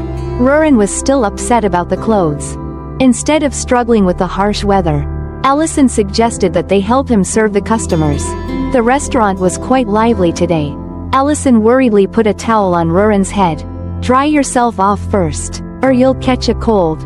Ment and Miltine stood awkwardly as they saw the two close to each other like that. Allison continued drying Rurin off without hesitation. The two were intimate out in the open, without a hint of embarrassment. At this moment, a guest arrived, drenched in the rain. "What a peaceful scene," the guest sighed, immediately attracting Allison's attention. He looked up and recognized that the visitor was Benin. He took off his cloak and ordered something warm for the rainy day. Soon after, Allison brought out a bowl of noodles and introduced, "This is palanque meat noodles," which means chicken noodles. Benin was surprised. "Didn't you say you stopped selling palanque meat?" "There have been many customers going to Noel's butcher shop, so I started using palanque meat for cooking again. More importantly, how is your orchard? Is it okay? Isn't this the first time you've come here to try to buy my orchard? Would it be better for you if I gave up my orchard?" Allison laughed. "What do you mean? The price you asked for is several times higher than the market price. I'd be very disappointed if the orchard had to close due to bad weather like this." Benin laughed, admitting defeat. "I can't compete with your mine." He continued, "It seems the rain won't stop if I just stand in the orchard and try to do something. I've done all I can." He took a bite of the noodles and said, "This dish is really delicious. It's worth braving the rain to come here." Rurin came over with a towel and pouted. "Why aren't you drying my hair?" "Hold on, there are customers right now." Allison tried to comfort her, but Rurin still sulked. Benin watched this scene, then called Allison and poured himself a glass of wine. "In your life, have you ever made a decision that you regret?" Allison was taken aback and asked, "What?" Benin tilted his head back to drink and continued, "A decision you'd take back if you could travel back in time. A decision that, whenever you close your eyes, you'll always remember and be heartbroken over. Maybe you've never experienced it because you seem to get along well with your wife." Allison grimaced. "Wife? Rurin and I aren't like that." But Benin didn't seem to listen and continued, "I live alone, but there was once someone I loved with all my heart." He innocently continued, "I've loved her since I was 10 years old, and it's been over 35 years now. You could say she was my childhood friend, the only one who made my heart skip a beat." "Who was she?" Allison asked. "Her name was Meal. No matter how much time passes, I can't forget that name." "Meal?" Allison was surprised. "Is she the one you've pined for 35 years? Why didn't you confess to her?" Benin gave a wry smile. "That's exactly what I'm talking about. A decision that one regrets. When I was younger, I wasn't mature enough and thought that she and I would become a couple because we had happy times together. That's what I thought." Benin reminisced about the past. "When she matured and started talking about marriage, I woke up to reality. But that was just before Meal decided to move to a nearby village to start a family. I had arranged to meet her on the outskirts of Grake and told her I had something to say. At that time, I was going to confess." Benin eagerly carried a basket, walking in the middle of the night. But he never saw her. A dragon attacked at the same time. Yes, that was 15 years ago, when the war with the dragon clan began. He said, "I ran for my life. After that night, I found out she was safe. But I no longer had the courage to find her because I was a coward who couldn't even keep my promise. In the past 15 years, I haven't heard any news about her. But recently she returned to Grake." Benin looked at Allison with sad eyes, as if seeking sympathy. "Do you understand my situation? I'm always tormented by regret every day. unable to forget or fix what happened. I've always remembered her during every moment we've been apart. But I'm afraid to go out if I see her again. So, take care of your wife with all your sincerity. Rurin sneezed and coughed, said she had a cold and felt tired, and asked Ellison to take care of her. At this time, Benin had put on a raincoat and was ready to leave. But before leaving, he enthusiastically shared his experience. Even if you have to leave tomorrow, you won't regret it. Ellison tried to explain that Rurin wasn't his wife. But Benin didn't listen anymore. That night, while Rurin slept soundly, Ellison stayed awake. He looked at her and wondered, what is 15 years of human longing compared to 155 years for a dragon? He then reminded himself that this matter shouldn't concern him. Remembering Benin's words, that meal had come to Grake. Ellison thought, I should ask around tomorrow. Rain was surprised to hear that name. Then she smiled brightly. Of course I know her. She recently opened a clothes repair shop. And we even became friends. Ellison had found the right person to ask. Rain was a little surprised. Why are you asking about her? Recently, she seems very troubled. Troubled? Yes. Last time she asked me something with a very sad expression on her face. Rain tried to recall. Meal asked if in my life I've ever made a decision that I regret. Ellison was astonished. How could they have the exact same question? Rain was also surprised. Benin, isn't he the orchard manager? Ellison thought she knew a lot. So he asked her to continue. To learn how to handle things for Benin. What did Meal talk to you about? Rain recalled. She asked if I'd lived here long. And I told her that I had moved here because of the war and then settled down with my husband. Meal said she left Grake 15 years ago and only recently returned. So she found me a bit strange. 15 years ago? Why did she leave? There's a man I once loved. Meal said, no, I still love him. But I can't meet him anymore. 15 years ago, he wanted to see me one last time. But I couldn't make it. I fled from there, but he had bought flowers and went to meet me. I ran away like a coward. As she recounted the story from 15 years ago, Meal still trembled. After hearing this, Ellison was sure, the man she's talking about is definitely Benin. Rain was stunned, forgetting her expression. Wait, so she also regrets Benin? Yes. They both went to their meeting place but ran from the dragon clan's attack. They both thought the other had abandoned them and left, regretting it for 15 years. They're both really heartbroken. It's so unfair.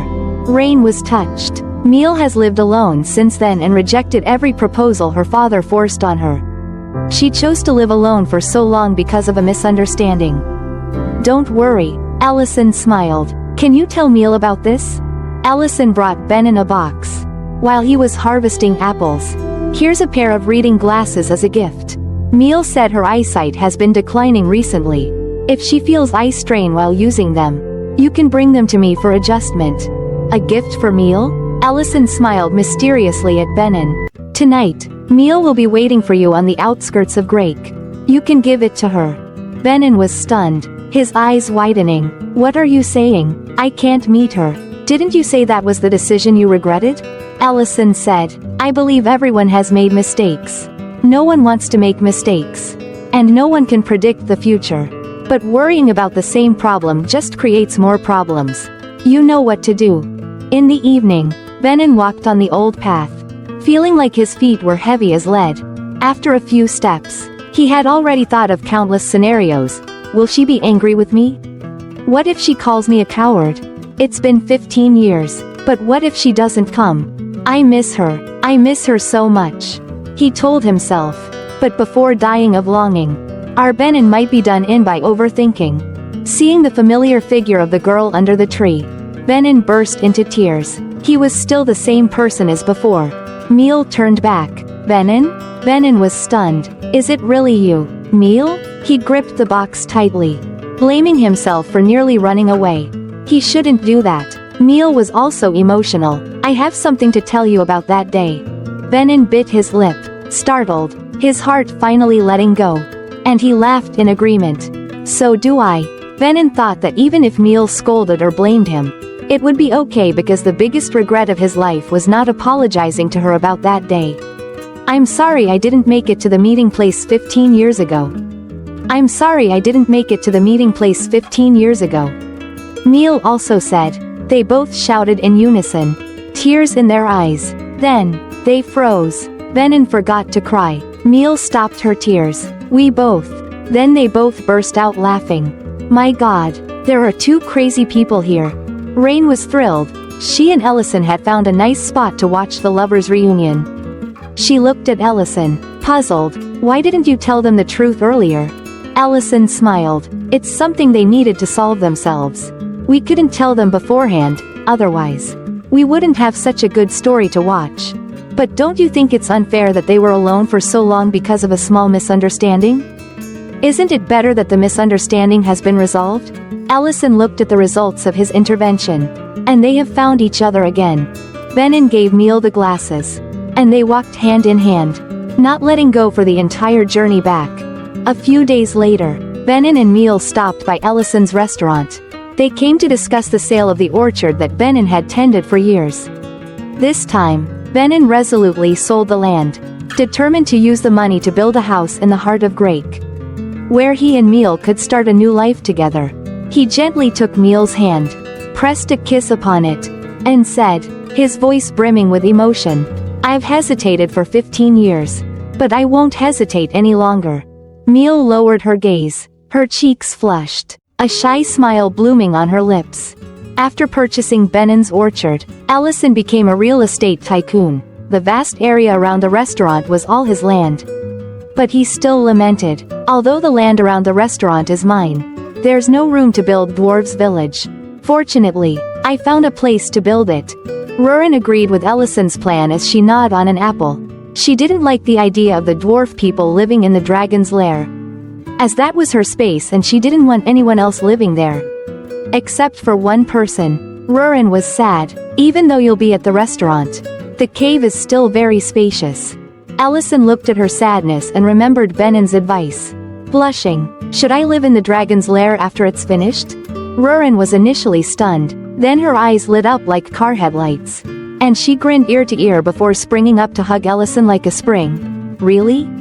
Are you serious? Are you sure? But the more space, the better. Plus, you can always build a tunnel to the restaurant, so getting around isn't a problem. This time, Rurin was the happiest. Remember, you can't go back on your word. Now I'm even more excited for the dragon's lair to be finished. Leaves fell as autumn arrived. The dragon's lair was 70% complete, expected to be finished next year. Geltzer reported the construction progress, and Rurin was very pleased, praising their work. At that moment, Ellison brought out hot steaks and praised them too.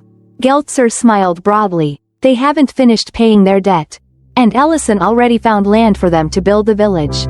At the other table, Miltine called over. The number of Baranuric has increased a bit. Really? Yes. It seems we'll have to upgrade the farm. And so, everyone discussed expanding the farm. Outside, Linte and Matt stood some distance away from the restaurant. Despite the distance, the younger sister's sharp nose caught the aroma. And of course, her brother smelled it too. Linte introduced herself. I'm Linte. I heard you were hiring for the farm. Can we apply? And I'm Matt. They handed over a dirty and torn piece of paper. Ellison's eyes widened. We threw that paper away a long time ago. Where did you find it? Linte blushed, stammering. The two stood still. Ellison laughed. We were planning to make a new ad to hire more people. Let's eat first, and then we'll talk. The cooking class began, and Ellison said he'd prepare something hot since it was cold outside. Beef was fried with butter, while in another pan, chopped garlic, onion, and mushrooms were sautéed. Once they started to change color, he added tomato sauce, seasonings, and beer to the meat. Cooking them all together, the aroma rose, and Ellison remarked, "No need for MSG. This is natural MSG." But he still added a little bit. After cooking for a while, the braised beef was ready. Linte took a bite and was amazed. "Here's the meat." Ellison told the siblings that he had made a lot, so they shouldn't worry and should eat their fill. Linte and Matt readily agreed. The tender meat and rich sauce were noticeable, and the warmth spread through the body with each bite, bringing a happy blush to their faces. It feels like this is the best food I've ever eaten. Thank you so much, Linte said. Allison saw they were hungry, so he told them to eat slowly. Also, you said you wanted to work on the farm, right? Is there a special reason you want to work here? He took the opportunity to interview them. Linte's face was full of determination. Yes, we love animals, and besides that, I don't know anything else. But my sister and I are very resilient and don't give up easily. You're spirited but lacking a bit.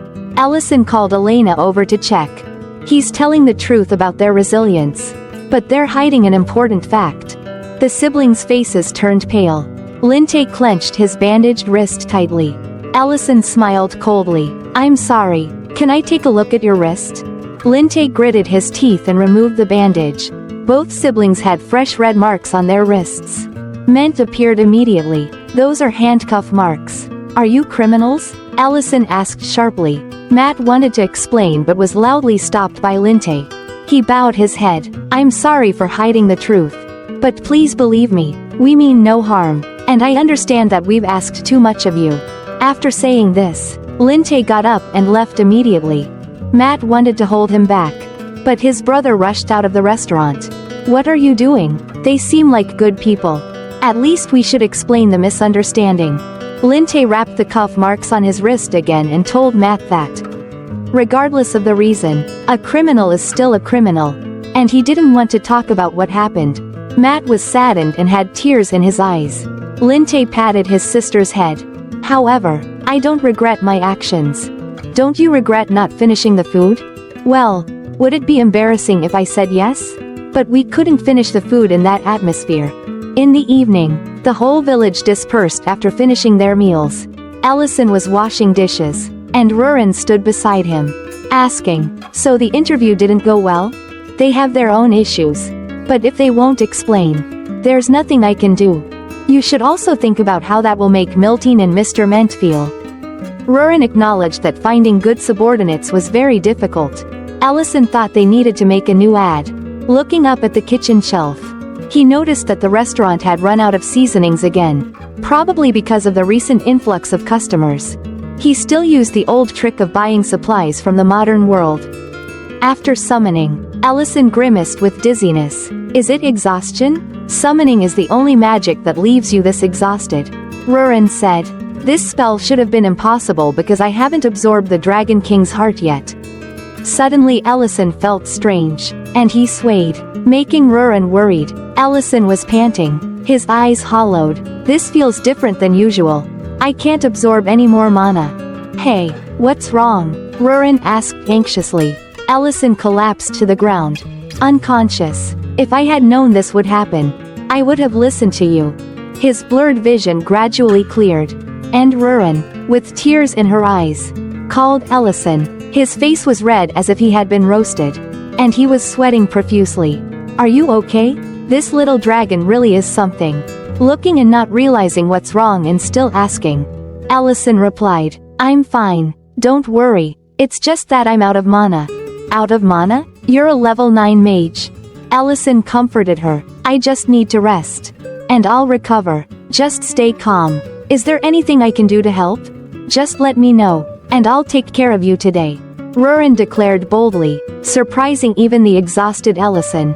He smiled happily. Can you help me with something? Rurin put on an apron, looking at the familiar cooking ingredients. I did offer to help. But why did he make me cook? Rurin complained. This is worse than being caught by those dragons. She wondered, what do you expect of me? Maybe he's so feverish that he doesn't know what he's doing, trusting a reckless creature like her to cook. Let's hope our main character survives this meal, folks. Meanwhile, Linte and Matt were wandering in the cold night. No matter how hard we try to find a job, people in the city won't hire us because we're ex-convicts. That's why we went to the restaurant on the outskirts. How will we survive this winter? Being in prison is warmer. Linte and Matt were struggling with a difficult life. They no longer cared about others, only finding ways to survive. This made them scavenge for food in the trash or even steal food. We've become actual criminals, Linte said, while rummaging for food in the trash. They found the restaurant's flyer. Linte noticed a stray cat meowing and felt a pang of compassion. He seemed to really love animals. Let's search the trash more carefully. Suddenly, a fat nobleman appeared with his men. Are you sure Linte and Matt got out of prison today? Yes, I'm sure. Find them right away. When Linte saw the fat nobleman, he went mad, his face filled with hatred. Matt also remembered him well. Rotunda, the overseer of the construction site. I didn't expect he would still be looking for us.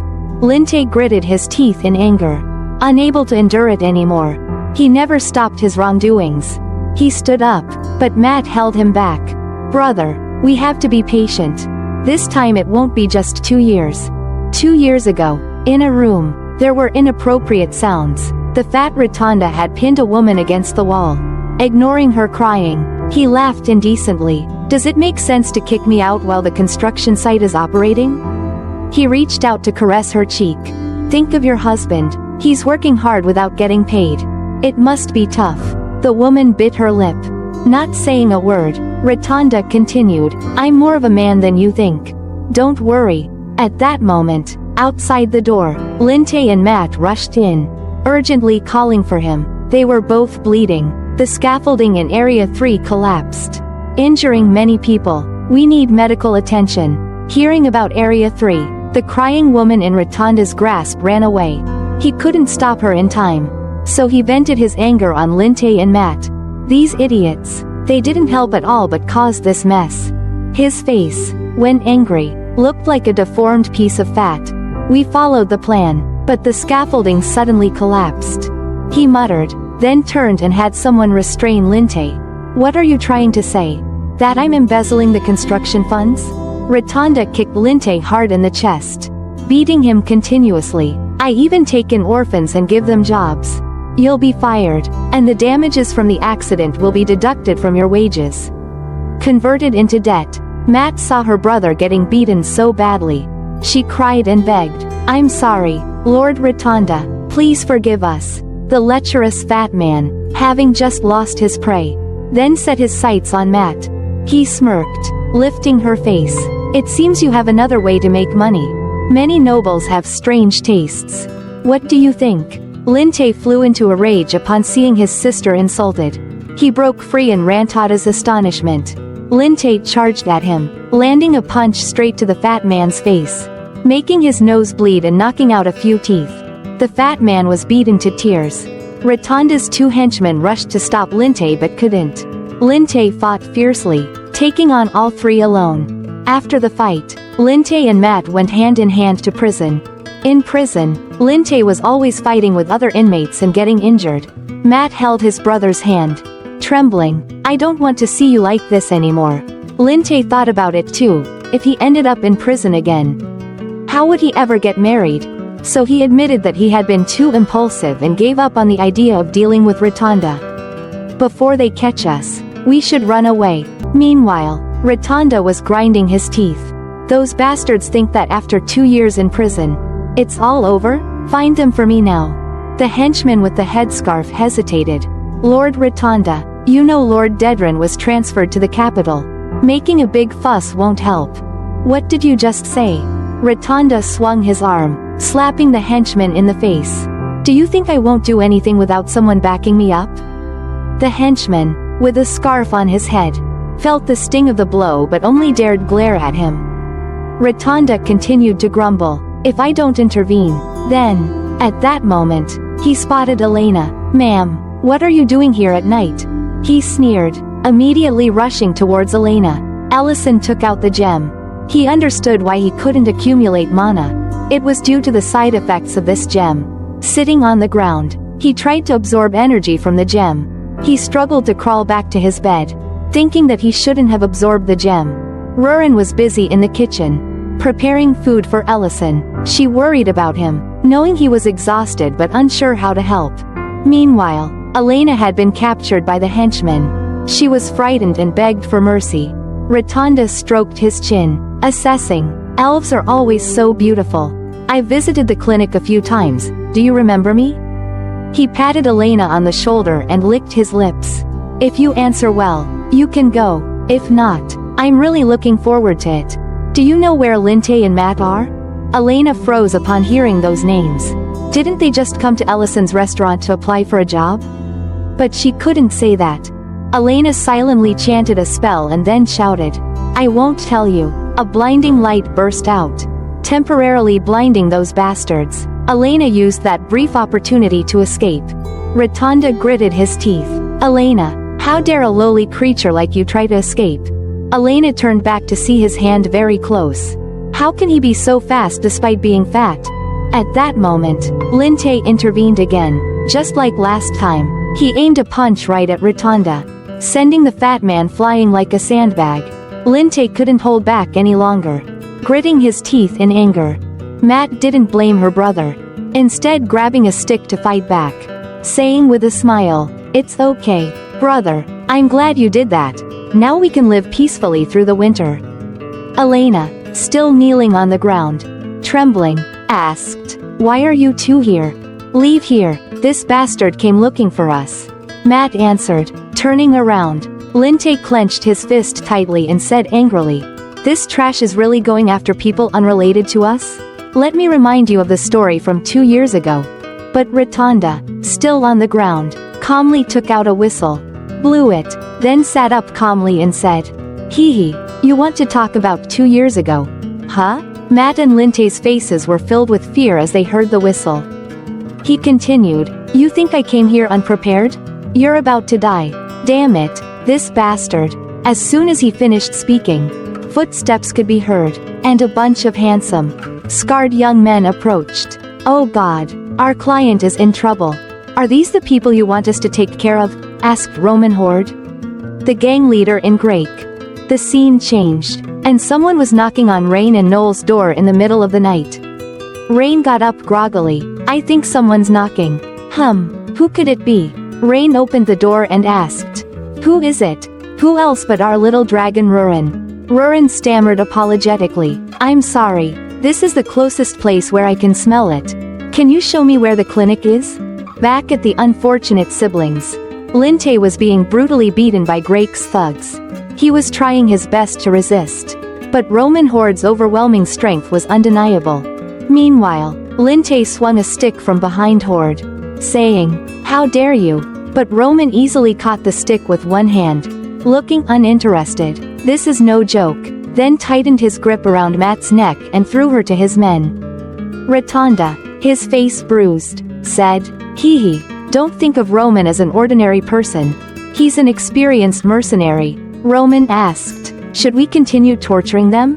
Rotunda yelled, "Don't touch him, he's still useful. And don't lose track of that elf girl." Roman mumbled, "So that's his preference." At this moment, Linte tried to grab Roman's leg and said, "Let the others go." "This bastard." Roman angrily kicked Linte away. "I think I have to break your wrist." Matt, seeing her brother, shouted through tears, "No," but she was being held tightly by a thug and couldn't escape. On the other side, Elena was threatened with a knife by another thug. "You'd better stay quiet. At least let me treat their injuries," she said fearfully. Linte continued to be tortured, thinking to himself, "Did I do wrong? Should I have just walked away and pretended nothing happened? Plug my ears and cover my eyes? Maybe I should run to another village as if nothing happened. No, I have endured that bastard since 2 years ago. But Linte endured the torture, gritting his teeth and clenching his fists in helplessness. Suddenly, a familiar voice rang out. "Found you. Oh, Rurin, I've never seen her appear. And I feel like an angel has just arrived." Not using teleportation while deep in the forest was the right decision. "Who would have thought I'd find you myself? Elf girl, we need your abilities." Everyone was still confused as to why a kid had just run up and started babbling. Elena, tears streaming down her face, trembling, said, Rurin, I really want to help. But, Rurin looked around. Based on the current situation, should I take care of all of them? Roman felt immense pressure, and his instinct told him to remain silent and bow his head to survive. Trembling, he told his henchman, "Release her." Matt immediately cried out, "Brother!" Elena quickly used her magic to heal Linte. The fat Rotunda was still confused about what was happening. "What are you guys doing? Why are you just standing there? Get that elf girl over here." Where are they? Of course, they had run away. Staying to fight a dragon was like willingly jumping into its belly. They were smart. I'll catch you myself and sell you. He reached out to grab Rurin, but she used a gravity spell, and Rotonda's arm instantly twisted and shattered. He screamed in pain, echoing through the forest, as those around watched in fear. My arm, my arm. Huh, how can trash like you even speak human language? Rurin said to Elena, are you done? I've taken care of everything. Let's go. It seemed they had a more urgent matter to attend to. Back at the restaurant, Elena used all her energy to heal Ellison. You won't have any issues with daily activities, she said, panting. She thought to herself, how strong is he really? I've used up all my mana. Rurin, tears streaming down her face, threw herself into Ellison's arms. Elle, are you okay? Still tired, Elle said. Thank you for saving my life. Elena. Rurin looked at Elena, stood up, and blushed. Your name is Elena, right? Thank you for helping. Everyone around was shocked. What? Rurin is thanking someone? Rurin yelled. What's with your expressions? She got angry. Forget it, I was just considering it. Ellison and Elena said, it's just surprising. Then, Elle turned to the door. When are you two coming out?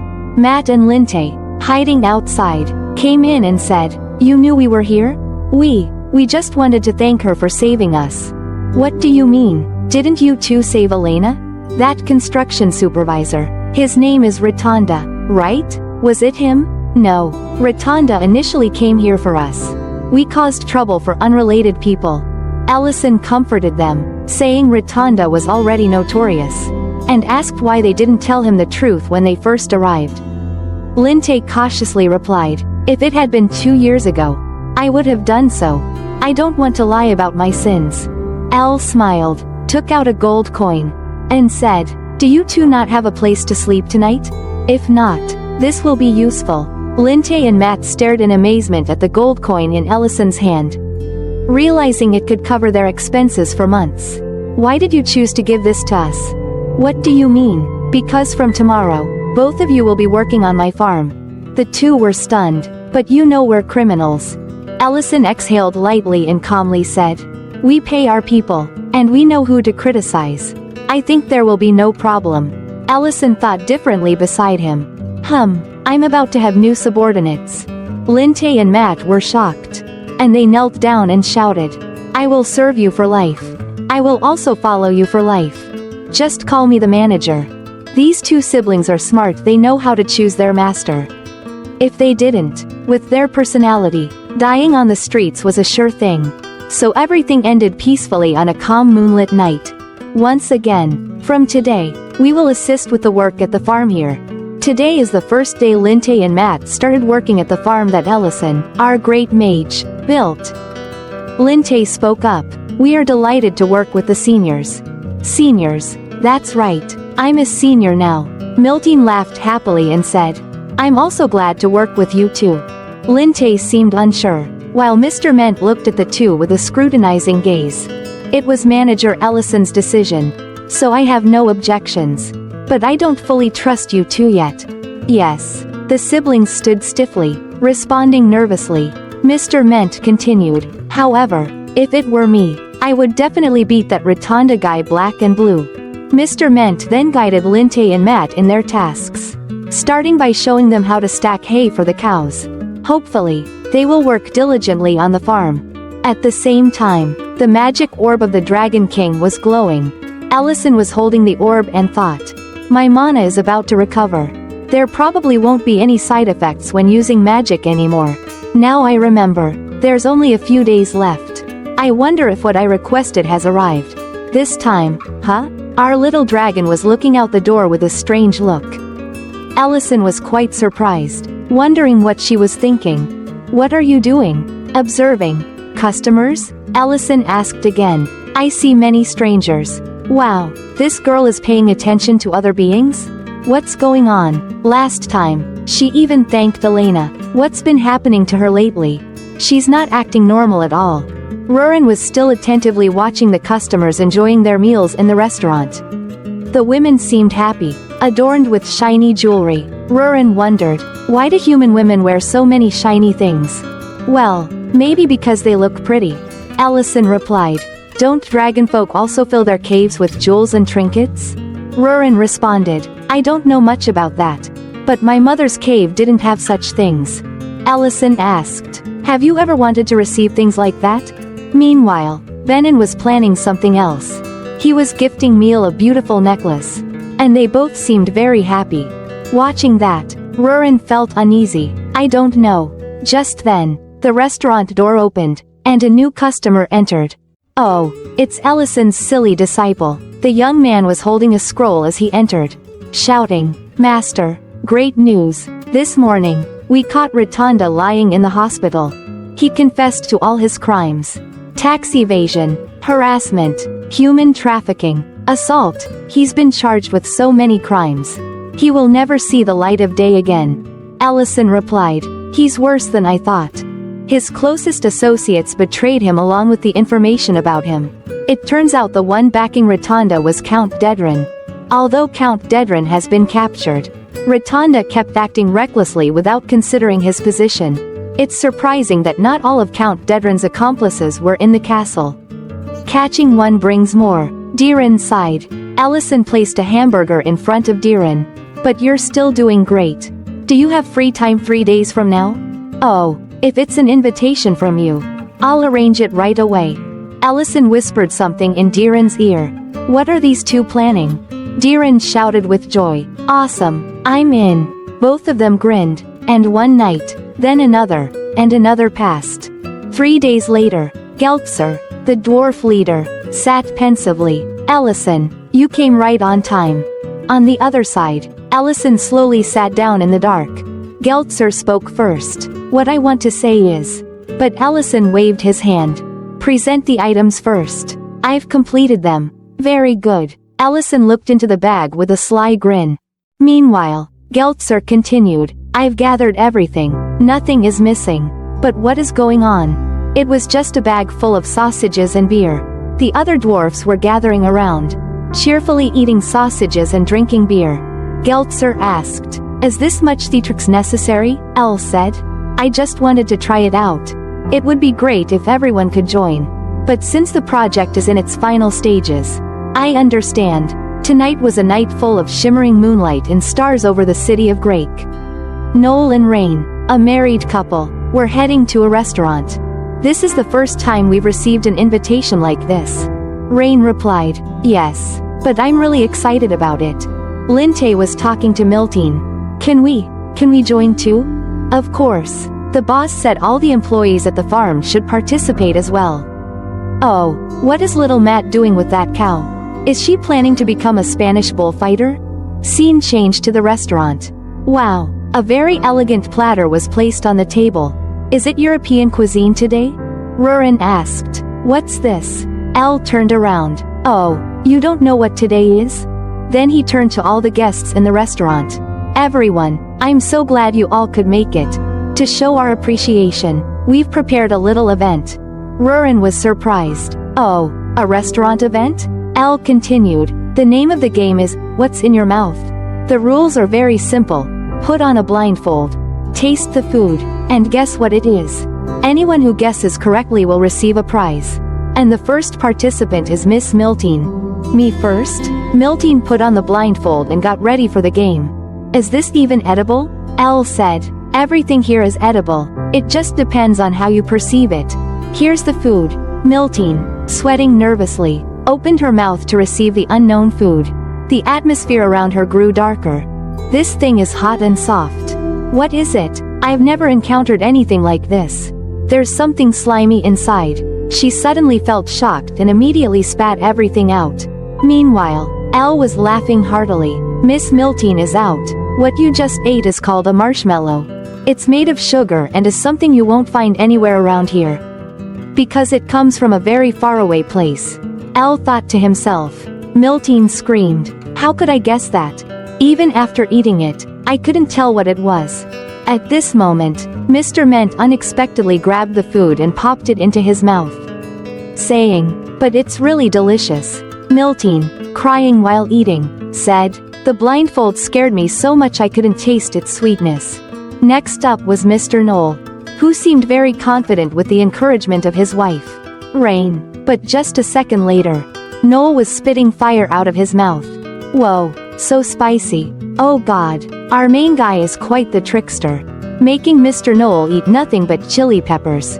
And of course, Mr. Knoll was out, while Mrs. Rain angrily shoved piece after piece of chili into her mouth and yelled at her husband. "It's not that spicy, why couldn't you eat it?" But the truth is, Mr. Knoll can't handle spicy food at all, so it's understandable that he couldn't eat it. Elle continued, "This is fun, isn't it? I'm wondering if anyone can guess correctly." Next up is Miss Rurin. Rurin was startled. "Do I have to participate too?" "Of course. Isn't it obvious? And no magic is allowed." Then Elle pushed Rurin into a chair and put the blindfold on her. Rurin panicked. "What? What are you going to make me eat?" Elle replied, "This is a game, just try to guess." Then he fed Rurin a spoonful of food. "What is he giving me? Why is this happening? I'll try to guess correctly using my dragonkin senses. First, it has a softness. This is bread and I can taste the cream I had at a recent party. The bread has many layers and it's sweet. Plus the freshness I'm sensing definitely means it has fruit inside. I know what this is. This is cake. It's cake. How about that? My senses." She joyfully shouted and took off the blindfold, just as fireworks went off. And everyone around her yelled, "Happy birthday." Elle smiled in front of Rurin. "That's right. It's a birthday cake. Happy birthday, Rurin." Oh, our dragon lady was stunned with emotion. All 500 brothers, take out pen and paper. Learn how to flirt with girls. Rurin was still in shock. Everyone around was cheerful and began to celebrate Rurin's birthday with joy and fireworks. Our dragon Loli was still staring at the cake in front of her, her eyes wide like two tennis balls. "Is today really my birthday?" Ellison laughed loudly and said, "I thought you wouldn't remember your birthday. Until I mentioned we had an event today. But you still didn't remember anything." He continued to laugh while Rurin blushed, lowering her head to look at the cake. The once fierce dragon girl now appeared gentle and fragile, tapping her fingers together. Rurin shyly whispered, So you prepared all this for me? Thank you." Ellison turned to Elena, the village elf doctor, and whispered, "Wow, Rurin just said thank you." Everyone seemed very surprised but happy. However, the next situation was not as everyone imagined. Rurin suddenly shouted, "Don't think I'll say thank you. You punks." Everyone around was startled. Perhaps there were too many people here, so she was too embarrassed to say what she really thought. 500 years old, number 800 years old. A nearly 800-year-old dragon in the form of a child is still a child. Ellison laughed loudly, breaking Rurin's awkward mood. "But because you answered the question correctly, I have a special gift for you." He pulled out a small, beautiful box from his pocket, his eyes sparkling, carefully opening the box. Inside was a magical stone earring that glittered like a shooting star, with a beautifully crafted dragon insignia. "I think it will suit you." Rurin was so surprised that her mouth dropped open.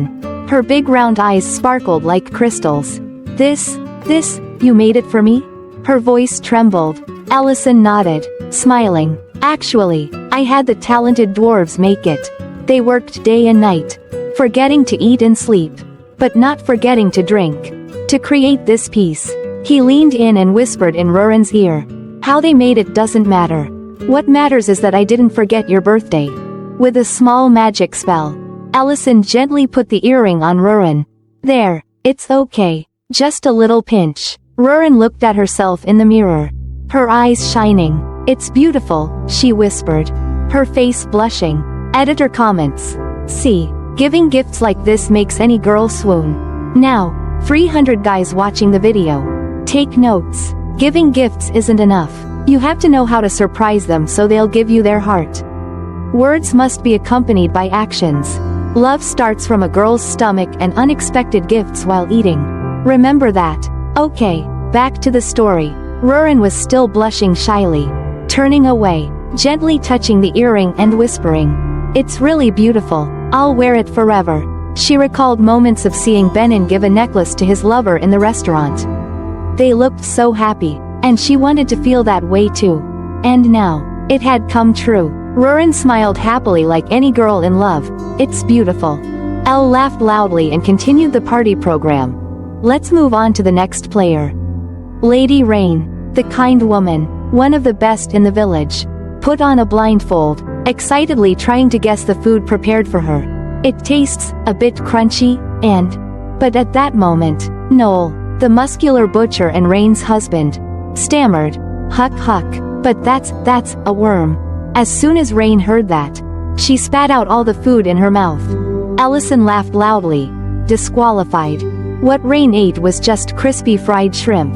So this time, Noel got a strong smack on the head from Rain's powerful arm.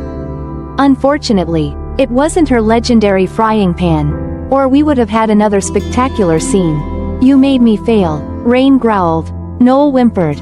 Hoo. I just didn't want to be the only one disqualified." Meanwhile, Linte became the next participant in this challenge. Trying to guess but not knowing what the food was.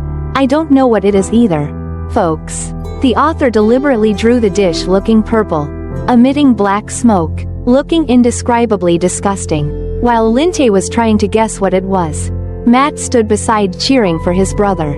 "You can do it," but in the end, Linte had to give up because he couldn't guess what it was. Disqualified. The correct answer is grilled wuba meat. Linte was disqualified for not guessing correctly. He said, "I can't do this. I really can't guess." Our dragon Loli suddenly emitted a terrifying aura as if she was about to kill someone, making Linte and Matt scared to death. "Why can't you?" It's hard to understand why she was so angry. Maybe she saw that this guy had eaten a lot of wuba meat from the restaurant but couldn't guess. While he was an employee there, eating these dishes regularly, maybe that's it. But anyway, this angry scene is quite unreasonable. Folks, let's temporarily skip this because Rurin's temperament has been unusual from the beginning of the story until now. The party continued in a joyful and happy atmosphere. The cake was cut and shared with everyone. Perhaps this was the happiest party Rurin had ever had in her life. Finally, when all the food was gone, the party ended. The moonlight shone on the starry night sky. When everyone had returned to their sweet homes, only Rurin was lying on the table, probably because she was too full. Ellison spoke up. "This is probably the last birthday before you enter the coming-of-age ceremony, right?" Rurin nodded, holding the earring with great affection. But suddenly, Ellison looked out the window. Noticing the snowflakes signaling the start of winter, he exclaimed, "Snow, let's go outside and see." Rurin immediately jumped up, excitedly saying, "Wow, snow?" Ellison quickly made 2 hot cups of cocoa and brought them to the legendary table outside. The two of them drank hot cocoa while enjoying the slight chill of an early winter day. Rurin suddenly asked Ellison, "It's only been a year since we came here, right?" With a slightly somber face, he replied, "Only a year? A year might be too short for dragons like you. But for humans, it's different." "Why is it different?" "You ate the Dragon King's heart, didn't you?" Rurin wondered. Ellison closed his eyes, smiling lightly, and said, "No one can be sure if it prolongs life because I'm the first to eat it. Moreover, I didn't eat the entire Dragon King's heart." At that moment, a shooting star flashed across the sky. Looking up, Rurin exclaimed, "A shooting star." Elle smiles. "Oh, why don't you make a wish on your birthday? It's your birthday today." "I will wish." She wished silently. "I wish I could stay with you for a long time." Meanwhile, Ellison, sitting next to her, smiled and said, "What are you wishing for?" "If I could, I would wish for something similar." This made Rurin so happy that she couldn't stop smiling. "I won't tell you. You can wish for what you want on your birthday. But today is my birthday." The strongest wizard on the continent. A black dragon with latent energy that could become a new dragon king. A strange couple continued to enjoy a beautiful and romantic snowy night of their own. The scene shifts to a new land, where floating mountains and majestic castles drift in the cloudy sky, surrounded by flying dragons, the territory of the Black Dragon clan. At this moment, hurried footsteps accompanied by Curse's word. A young man burst through the giant door, shouting, "Uncle, what's the matter?" "Knees," an ancient but majestic voice echoed. "What brings you here?" Knees shouted, "Uncle, how long do you plan to let that human be arrogant? Is our promise to a human really that important?" "Yes. Let me introduce you to a supporting character of a supporting character, who has just appeared in our story. Black Dragon Knees. He looks quite handsome, doesn't he?" Editor comments. If he were in another story, this face could probably make him the main character. Continuing with our story, sitting on the throne is Black Dragon Dehegma, one of the lords of the Black Dragon clan, old and powerful. He slowly looked down at Knees and asked in a commanding voice, "All because of Rurin, right?" Knees, slightly startled, replied, "That's right. If you wanted that girl so much, you should have treated her well when she was here. You bullied her not long ago. But now that she's grown, you feel ashamed to let her go?" Dehegma asked again. Knees bit his lip. "This is not for my personal benefit but concerns the existence of the entire Black Dragon clan. Most of our clan's women, especially young fertile dragonesses, died in the last war. Moreover, we can't say how long this brief period of peace will last. We can't wait for a promise." Dehegma, still sitting on his throne, looked down and said, "So what exactly are you trying to say? Do you want me to order Rurin to be brought back here?" Knees almost transformed into his true form, his blue eyes glowing, pupils turning into dragon eyes, muscles on his face becoming prominent. And he roared, "If you allow it." Dehegma sighed, "Calm down. He's someone you can't deal with. It would be better if he doesn't kill you. You won't understand that until you face him yourself." However, the young dragon still couldn't accept this truth. Indeed, a young dragon who has never seen the world is no different from a worm, eager to fight, yet unaware of its own strength. He gritted his teeth and thought, "A human can't have such great power." Dehegma continued, "Besides, breaking a vow would damage the honor of the dragon clan, and I can't accept that. Moreover, Lord Metadonna won't forgive such reckless actions from you. After all, she is his niece." It seemed Knees had calmed down, so he cautiously said, "If you say so." But he added in a strained voice, "All right then, as long as there's a valid reason, right?" Realizing something, Dehegma slowly said, It seems you already have an idea, don't you? Fine, a vow can't bind me forever. But if something goes wrong, I will deny that we had this conversation today. Do you understand that?" he emphasized. Hearing this, Knees became more confident, placed his hand on his chest, bowed, and smirked as he left, saying, "Of course, uncle, and in the end, we will be the saviors, not the usurpers." The scene shifts to a snowy, windy land, Mount Melioric in the North Pole. At this moment, our two familiar figures appear with snow covering their heads. Rurin asked, "Hey, why did you bring us here to find what?" Ellison excitedly said, "Mushrooms." "Mushrooms? Why did we have to come all the way here just for that?" Rurin was surprised. Ellison explained, "These are not ordinary mushrooms. These are super rare mushrooms. I heard about this at our restaurant when customers were chatting while eating. They said that in the northern land of the pole, someone found a rare mushroom. This mushroom was found by a Wooba pig digging it up from the ground. It had never been seen before. And of course, the owner of the Wooba took the mushroom to another place to have it checked and exchanged it for a mountain of money." The customer continued, "I wouldn't have to worry about anything anymore if I had one of those mushrooms. Just one mushroom could be exchanged for a huge amount of money. A lot of gold coins." Back to Ellison, who was now deep in thought. A mushroom found by Wooba pigs digging down into a hole in the ground. Ah, such a rare mushroom that has never been found before. This can only be a truffle. It must be a truffle. This is a special mushroom or something similar to truffles in the modern world. To explain further for those following this video who don't know, I'll introduce you a bit about truffles. Truffles are an edible type of mushroom.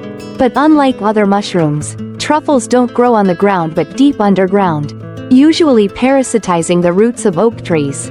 This mushroom is highly valued in French, Italian, Greek, and Spanish cuisine. The 18th century French gastronome Briot Savarin called truffles the diamonds of the kitchen. Usually, you can only find and enjoy this mushroom in luxurious fine dining restaurants. In 2019, mid-range truffles cost around $150 per kilogram, while premium ones could go up to $7,000 per kilogram. For more special types, at specialized auctions, this number can be pushed very high, sometimes up to hundreds of thousands of dollars for a kilogram of top-quality truffles. The high value of truffles is determined by two factors: their rarity and the flavor they bring. Back to the story. Our two main characters are standing on a cliff looking down into the valley. Rurin asked, "So how can we find that thing?" Elle confidently said, "This mushroom has a very strong scent, but it's hard to find because it lies deep underground." "But it's okay, Rurin, because you have the particularly strong senses of a dragon. That's enough." While Ellison was excitedly talking, Rurin pointed at herself and asked, "Oh, so you're planning to use me again? But what does that thing smell like?" At this moment, realizing something, Ellison scratched his head and said, "Well, it smells like truffles, I think." It seems our powerful but silly main character has realized an important problem: to find truffles. We need to know their scent. To know their scent, we need to have truffles. To have truffles, we need to have seen or smelled truffles. This creates an endless loop. Realizing the harsh truth, Ellison collapsed to the ground and mumbled, "Should I summon truffle oil from the modern world? But what if its scent doesn't match the mushrooms here?" Frustrated, Rurin looked at Ellison and said, "You idiot." Suddenly, a terrible scream echoed from the valley. Rurin and Ellison turned to look. It was a group of orcs fully armed, surrounding and killing a beast that looked like a gorilla but covered in white fur. Its head resembled a cat, and its tail was also a cat's tail. It was probably some kind of feline beast in this world. The cat-like creature, once trembling in fear amidst the horde of orcs, had now become more resilient. Its eyes gleamed with an unwavering determination. Immediately, both sides charged into battle, tension erupting. The confrontation became fierce, with blood and mud mingling. The first orc that lunged was torn apart by the cat's sharp claws. But it carelessly allowed another orc to slash its thigh, causing it to collapse to the ground, just when it seemed its fate was sealed by the brutal orcs. A voice suddenly rang out, cutting through the battle. "Stop!" A magical circle appeared out of nowhere, enveloping the entire battlefield, and the cold voice continued, "You all may have your reasons to fight, but this place is not your battlefield." The Grand Wizard had finally spoken. The orcs turned around in shock, seeing Rurin with eyes blazing, the aura of a dragon radiating powerfully, scaring them so much they dropped their weapons and fled in panic. Much to the surprise of the soft white cat, as the orcs retreated completely, Ellison spoke up. "They didn't seem to run away after seeing me." "Did they?" Rurin, still calm as if nothing had happened, replied with folded arms. "You need to be more serious." As the conversation continued, the giant shadow of the cat suddenly stood up, roared, and leapt into the air, shielding everyone. Its eyes glowed fiercely, while Ellison was still looking up in surprise. The cat suddenly knelt down. "Oh, this scene looks familiar. Where have I seen it before? Ah, right. Yes. Just like when the young Baron of Grake wanted to take Elle as his master." Ellison turned to Rurin and asked, "What's it saying?" Rurin replied, "It's thanking you for saving its family. I think it wants to repay our kindness." Hearing this, the cat's eyes lit up again, as if confirming Rurin's words. Ellison sighed, sweat dripping. "What now? Repay me?" And so, the odd couple ventured into the cat's cave, where adorable kittens were playing together. "Oh God, they look unbearably cute. I want to raise one too. Do they eat a lot?" Elle seemed to have figured out why the orcs attacked, but the cat didn't run away. It turned out, it was protecting its kittens. This clearly explained its actions. This was definitely a mother cat. And no mother would abandon her children to flee. Even though Elle understood that, he still wondered and asked Rurin, getting back to the main point, "So, what exactly do you want to get from it?" Rurin simply replied, "Nothing at all. It can help us find what we want." This species has an excellent sense of smell, and there's a rather strange scent here. At that moment, the cat excitedly brought over a pile of pitch-black items, astonishing both Elle and Rurin. Rurin quickly pulled her scarf over her nose and shouted, "That's it. That's the smell. What is this?" "This isn't treasure," Ellison cheerfully responded. "You're wrong. This is exactly the treasure we need to find." The scene shifted to a ruined area, where a voice echoed, "Knees. What's happening on the surface? Why did you call us here?" 3 new dragonkin appeared: Black Dragon Darba, Black Dragon Nekwu, and Black Dragon Hoven. Nisa's eyes were filled with anger, as if he was contemplating something. After a moment, he replied, "I want to bring Rurin back to the sanctuary." Hoven asked in surprise, "What? Rurin?" Darba added, "But..." Meanwhile, Nekwu laughed and asked, "Are you still looking for a mate?" Rurin's appearance is worth considering. But isn't Rurin with that human wizard named Elle? I think they're in the city of Grake. Hearing this, Nis gritted his teeth and shouted, "I don't like that. We're keeping a vow we made to a human." Moreover, Rurin's overly confident attitude back then. Nis's aura flared up in his anger, clearly indicating he had some past issues with Rurin. He continued, "I just received permission from Lord Dehegma. He said we can attack him if we have a justification." Nekwu then seriously asked, "So what's your plan? And how do you intend to handle it?" Darba added, "This is a tough issue. Directly attacking humans is forbidden by the treaty. Isn't it? The only exception allowed is if he kills one of our kind first." Nekwu returned with a smiling face and said, "Does this make sense? Even if he's the strongest Archmage, he's still just a human and can't harm our dragons. This treaty is just to protect him from us. Right?" Nis seriously replied, "No, there's a chance he might do that." Darba asked in surprise, "What? Really?" Finally, Hoven spoke up, "Is the news about the battle true?" Amidst the tension, a sudden voice startled all the black dragons. "If that's the issue, I think I can help you." The black dragons turned to look at the cage holding a creature with red hair, a magical lock around its neck. One of the black dragons asked skeptically, "What do you mean? How could someone like you help us?" The one in the cage shouted, "Don't be foolish. Listen to me first. I know a red dragon." The person speaking is Red Dragon, Gerd, none other than the ex-boyfriend of the red dragon Serena. Currently, Serena has taken over the dwarven territory, transforming it into her lair. The red dragon Gerd continued, "She lives near the city of Grake. You can use her for your plan." He continued, "She lives near the city of Grake. You can use her for your plan." The scene shifted to the odd couple, Ellison and Rurin. At this moment, Ellison joyfully exclaimed, "This is it. These are the truffles we've been looking for."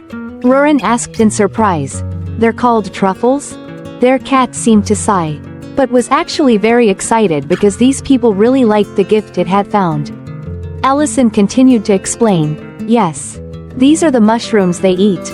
They grow deep in the soil of this region and are nurtured here. It seems only these cats can find them." However, Rurin seemed uninterested, grabbed a truffle, and threw it away, saying, "Whatever, but they smell awful. We should throw them all away." Ellison and the cat were both shocked, exclaiming, "Do you know how expensive these are?" Ellison began to think, if this cat could find enough truffles to make them its main food source. Realizing its importance, he made a decision.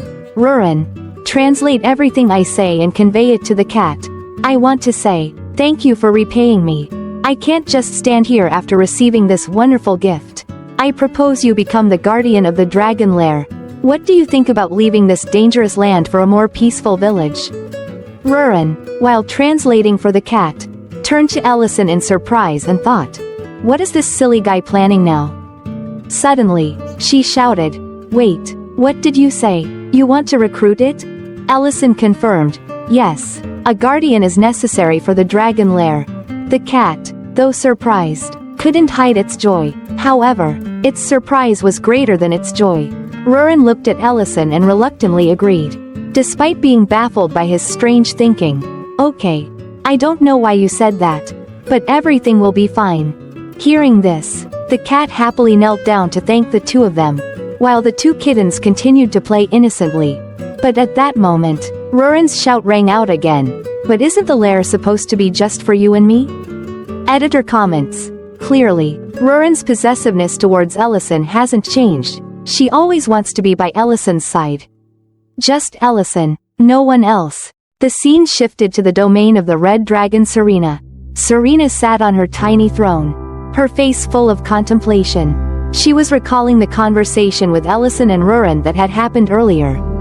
It was all just an illusion I created. Are you satisfied now, you scoundrels? If you're not happy, just take everything. It's truly painful for me. Serena felt the pain of her domain, where there were only a few silver coins and the treasure was too meager. Ellison, feeling confused, tried to comfort her. We didn't know about illusion magic. Sorry for the lack of treasures here. But Rurin was different. Oh, a wonderful lair. It looks even better now. Serena couldn't contain her anger. She provocatively asked, "How wonderful is your lair?" Rurin's answer shocked Serena even more. "I don't have one. I'm building it." Serena screamed. You don't have a lair? How dare you look down on me like that?" Rurin ignored her, turned around, hugged Ellison's arm, and pulled him away. With a disdainful look, Rurin said, "I have a restaurant with Ellison. Though it's not as big as your lair. I've never been disappointed with it." Rurin laughed gleefully and turned away, as if teasing Serena's feelings. She happily hugged Ellison's arm and left, while Ellison felt embarrassed by Rurin's actions. Editor comments. Ellison blushing because a girl hugged him on the street. Isn't that a bit unreasonable? Living together, sleeping in the same bed, and yet he's embarrassed like this. It seems the author described this part a bit unrealistically. Narrator comments. The author just wanted to emphasize the happiness of Ellison and Rurin in front of Serena, to make their feelings clearer. Moreover, this will also affect Serena's emotions later. Back to Serena. She muttered to herself. Should I ever meet that human again? Then I'll at least be able to kill some time. She continued to fiddle with the crown lying on the ground, her face full of sadness and loneliness. A deep loneliness enveloped her, like a thick fog. As a dragon without a lover, without friends, she sat quietly on her tiny throne, in a dark and cold space. Around her were only a few silver coins and a frightening silence, blending into a dull picture. Is being alone lonely? Certainly, why wouldn't it be? But it seems I've gotten used to it. Loneliness isn't frightening. What's frightening is when someone suddenly realizes that they are lonely. She gnawed at the deep loneliness in her soul, as if facing an endless void, where every silence became more painful than ever. But at that moment, sensing something unusual, she immediately snapped awake. There are some intruders coming here. Seemingly recognizing who was approaching, Serena continued to sit on her small throne, crossing her left leg over her right, folding her arms arrogantly, and shouted, "So, what do you want to say to me? If you wanted to come, why didn't you come sooner? Instead of after a whole month like this?" Serena's anger increased as her ex-boyfriend, who had left her for over a month, now returned with a face full of sorrow. "Serena, long time no see." But his words only made Serena angrier. Her aura flared up violently, and she angrily crushed the armrest of her chair. He continued, with a sincere expression, "I have something to tell you. I realize that I only love you. I want to start over with you." His words made Serena pause. But her anger only grew. Her dragon form began to appear, her fangs lengthening, and she roared. "When did that thought come to you? You left without a word of explanation. You're no different from those who attacked villages, women, and children."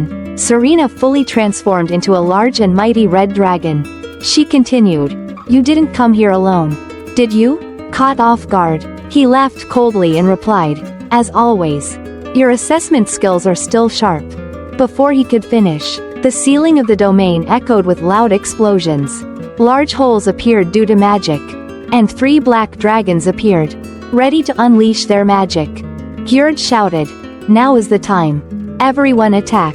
Powerful purple magic beams shot down from above, striking the body of the red dragon Serena.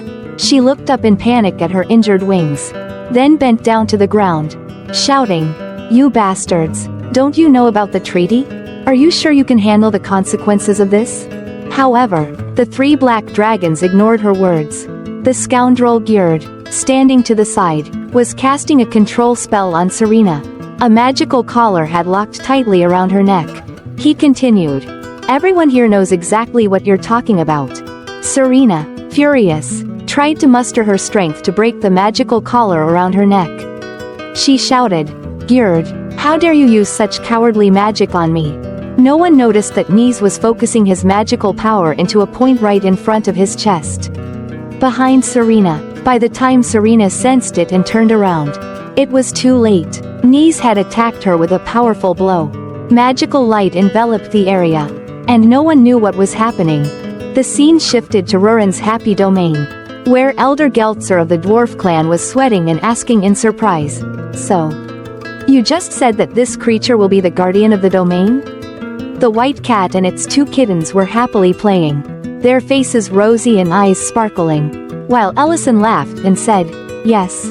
They're called Roruns. Ellison's eyes were full of satisfaction as he continued, They used to live in a very cold place.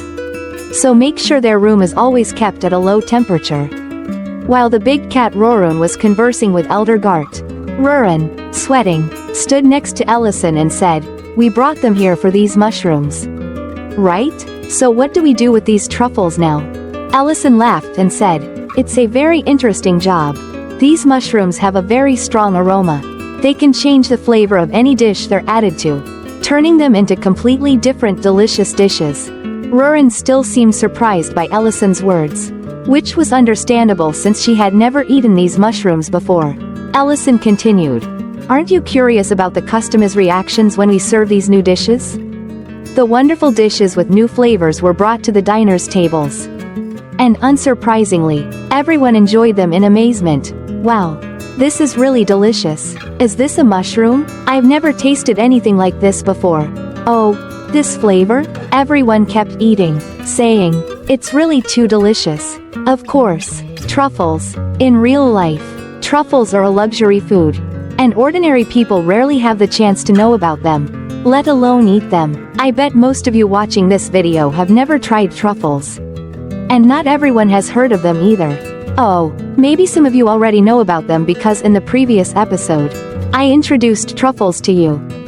At this moment, the regular customers of the Archmage's restaurant were still in a state of surprise, shock, and amazement. These words perfectly fit the current situation. This dish was truly too different, too attractive, and the flavor was impeccable.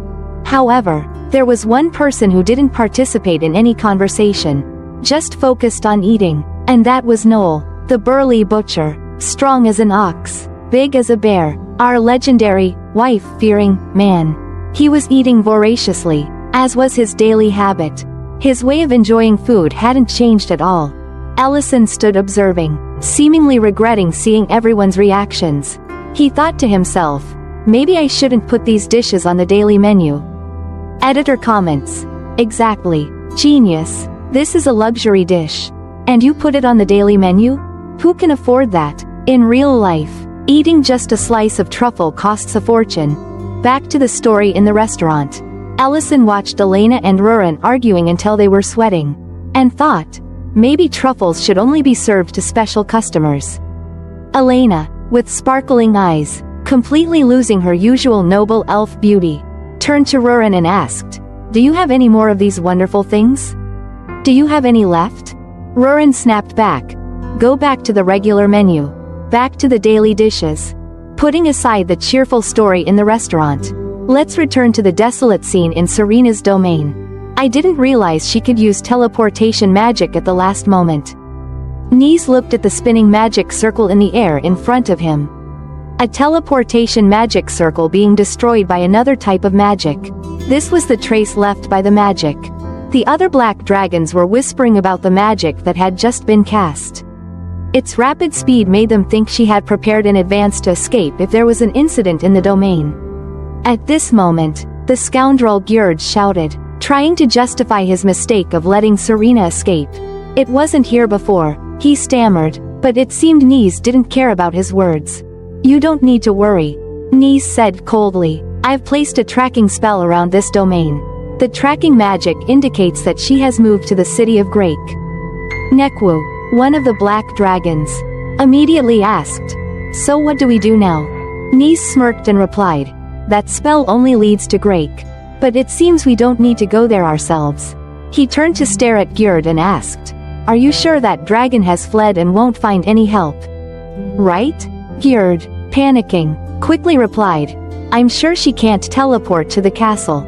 Serena has always been a lone dragon. I only came to see her because I felt the need to apologize to her." Nekwu, with a contemptuous look, was about to speak, but Nis interrupted, "Enough. Nekwu, I don't like standing in one place smelling the stench of a scoundrel like this. We need to make Ellison fail." He turned to Gjerd and continued, "If that happens, I'll turn a blind eye to what you've done. Get lost." Gjerd, seemingly about to flee, was caught and awkwardly said, Okay, I'll be right back." Nis continued, "Even though she escaped, the amount of blood she lost can't be recovered. That red dragon will surely die. And Ellison will be seen as the one who killed the red dragon. A perfect evidence." Back to the peaceful plains of Grake. A serene place in the city. Tonight, the sky was full of brilliant stars. The restaurant was still lit. And a voice echoed, "Why don't you sell the remaining truffles? Everyone loves them." Suddenly realizing something, Rurin turned her head. Both Rurin and Ellison looked towards the restaurant door, where a voice rang out, "Is this the restaurant? You underestimate my domain, but your place seems a bit shabby, doesn't it?" Serena, with her graceful, splendid, and majestic beauty, gently stroked her fiery red hair and stepped into the restaurant. She pulled out a chair and slowly sat down at a table. Ellison, surprised, said, "You're the red dragon from the mountain, right?" Rurin, angry, said, "What the heck are you doing here?" Serena calmly replied, "Oh, this is a restaurant, and of course, I'm here to eat. Hurry up and bring me something to eat. I'm quite busy, can't you see?" Ellison asked again, "Quickly?" Serena confirmed, "Of course. Very quickly." With his skill, Ellison quickly prepared a grilled meat dish, placed it on a plate, and brought it to Serena. "I've prepared a few dishes, and this is the quickest one I can make for you. But of course, I still don't know if it suits your taste." Serena, with the noble demeanor of a high-born dragon, gently picked up the fork and said, "It looks delicious." Meanwhile, Rurin, not as patient as Serena, slammed her beer mug down on the table, the sound echoing throughout the restaurant. She angrily said, "Whatever. But answer why you're here." Serena, not bothered by Rurin's attitude, replied disdainfully, "Your service is really terrible. By the way, you're wearing an earring I've never seen before." This comment immediately made Rurin happy. She proudly lifted her head, gently pushed the earring forward, and said, "As you can see, Ellison gave it to me as a gift." Serena, while eating and thinking, slowly said, "The food here is really delicious. I've never tasted anything like this before. It's truly wonderful." But then, Serena added a provocative comment, "That earring you're wearing looks good. Just like Ellison." Rurin screamed, "You're just jealous of me. Do you want to die?"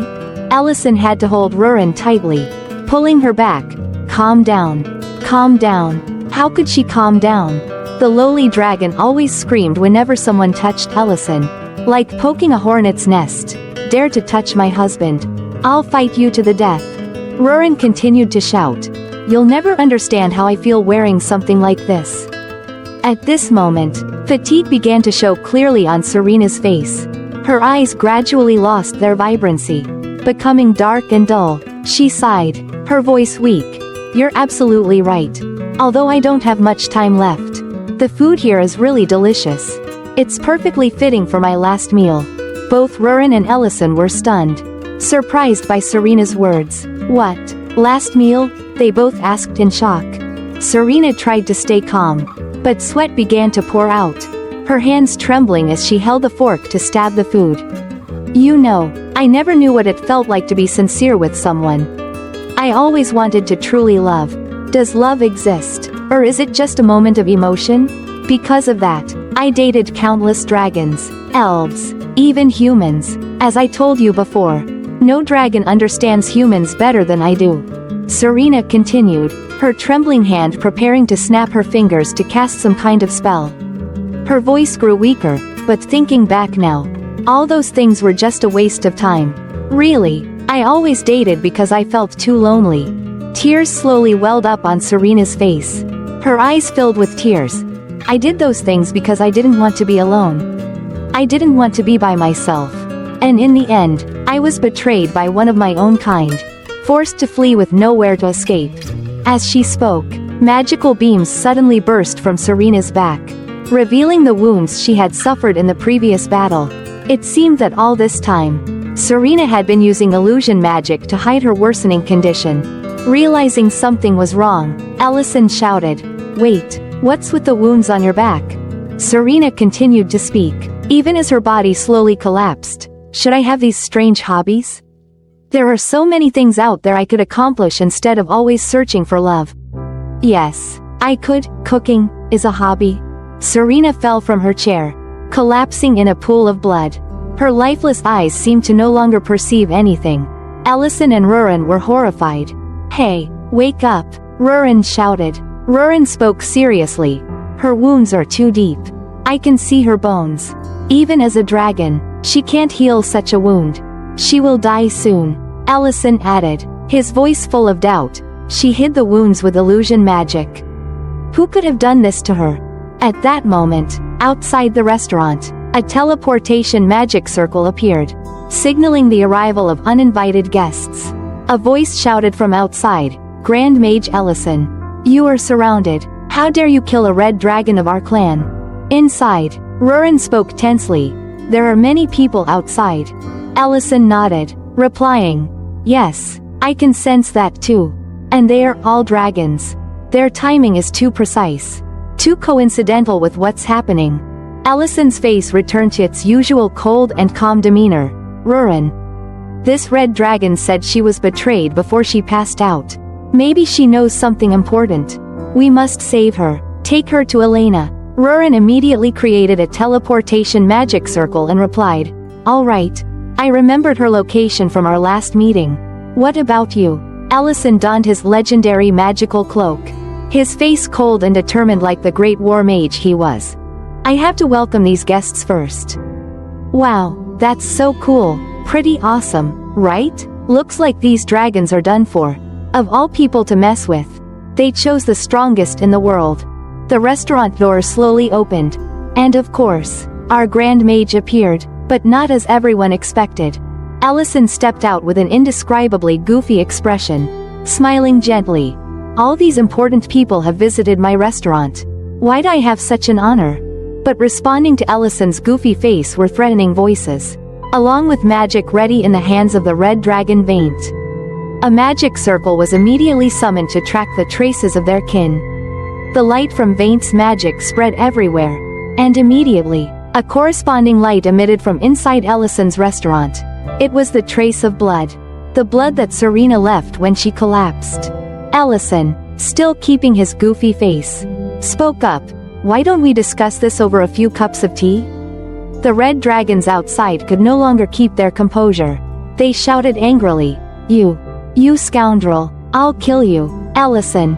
In their rage, all the red dragons reverted to their true forms, revealing their gigantic and powerful bodies.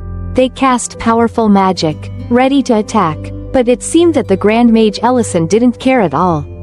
He just sighed and gently kicked the restaurant door, causing it to slowly close, before coldly saying, "It seems this is your choice." Scene shift to a forest near Ellison's restaurant, where 4 black dragons are gathered, chatting. Nis starts the discussion. "From here, I can feel a strong fluctuation of mana. It seems he's better at fighting than I thought." Darba continues, sounding surprised. "I never expected the red dragons to use this situation to attack Ellison. By the way, what's his name again?" Nis replies calmly, "Vaint. He's one of the young rising leaders of the Red Dragon clan. This plan fits his nature perfectly, reckless, impulsive, and eager for victory. These red dragons always try to project an image of unity to the outside world. but they lack concern for each individual in the clan. On the other hand, they crave fame and attention from those around them. So, when a member of the clan is attacked, they don't hesitate to retaliate, regardless of the consequences. A bunch of fools. Back at the restaurant where Ellison is facing off against the red dragons, Vaint has fully transformed into a dragon. With a challenging roar, he spits out a blazing red fireball. Roaring, "You dare mess with a red dragon?" The fireball blazes towards Ellison, but our Grand Wizard is unfazed. With a gentle gesture, he raises his hand, creating a blue magic circle in front of him. All of Vaint's fire magic is sucked into this circle, slowly shrinking before shooting into the sky, creating a thunderous explosion right in front of the restaurant. The booming explosion shakes the entire area, a testament to the Grand Wizard's power and composure. At this moment, Ellison isn't worried about the red dragons or other lesser creatures. What he fears is the battle destroying the restaurant he painstakingly built. Ellison raises his hand to the sky, preparing a spell, and says, "We will fight elsewhere. You don't want to harm innocent people, do you, Vaint?" Vaint, hearing this, transforms into a half-human, half-dragon form and agrees. Both quickly teleport out of the restaurant area. Scene shifts to Alina's house, the village doctor, who is studying healing magic, when suddenly a bright light bursts in the middle of the room. She turns around, startled, to see Rurin appear from a magic teleportation circle, holding a severely injured Serena. As soon as he steps out of the circle, Rurin urgently shouts, "Elena, come here now." Elena, startled, turns her head and exclaims in surprise, Rurin?" Rurin places Serena on the examination table, his voice full of worry. "Elena, can you save her?" Elena looks at Serena, stammering, This is a dragon?" Her hands tremble involuntarily, although she is knowledgeable in medicine. Treating a dragon, a legendary and powerful creature, is something she never imagined. Despite her fear, Elena bravely stepped forward, beginning to use her healing magic. "All right, first I need to stop the bleeding." Her hands began to emit a gentle blue light. The beams of light spread from her hands, weaving into every cell of Serena, trying to hold onto the fragile life that was slipping away. While Elena battled death in the small room, elsewhere, a life-or-death battle was about to erupt. Ellison had teleported everyone to a desolate land. Vaint spoke with a challenging tone. "This place is perfect for your grave, Ellison quietly observed, his mind swirling with thoughts. They believed he had killed a red dragon, and that seemed to be taken for granted. But something was off. Are they really the masterminds?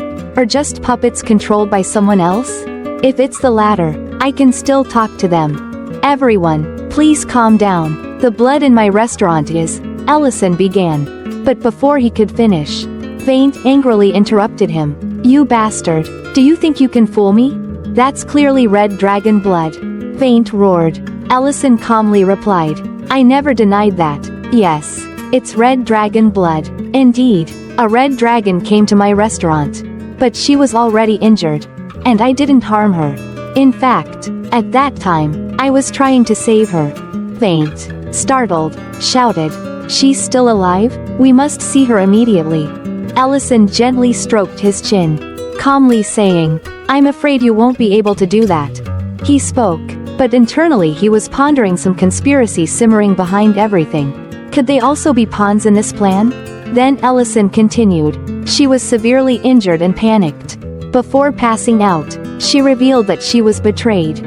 Ellison continued, but before he could explain further, a sudden attack from Gjerd, Serena's former lover, lunged at him. With bloodshot eyes and a tear-streaked face, he attacked while shouting with a voice full of hatred. "How long are you going to listen to this deceitful human? He killed Serena. She told me that this bastard tried to drive her out of his territory. And when she refused, he killed her." Ellison quickly reacted, immediately raising a protective shield, still maintaining his calm demeanor, gently replying, "So the red dragon's name is Serena." He thought to himself, "This bastard is definitely one of those who tried to frame me. Could it be that the others are also accomplices or just puppets in someone else's hands?" Gyurt's words ignited a blaze of anger in Vaint's eyes. He couldn't hold back any longer. Immediately transforming into a gigantic dragon, his body radiating a terrifying power. Vaint continued to roar, his shouts echoing through the space. Ellison, how dare you try to escape this with lies? You are a fraud. I've heard enough from my clan. There's nothing left for you to justify.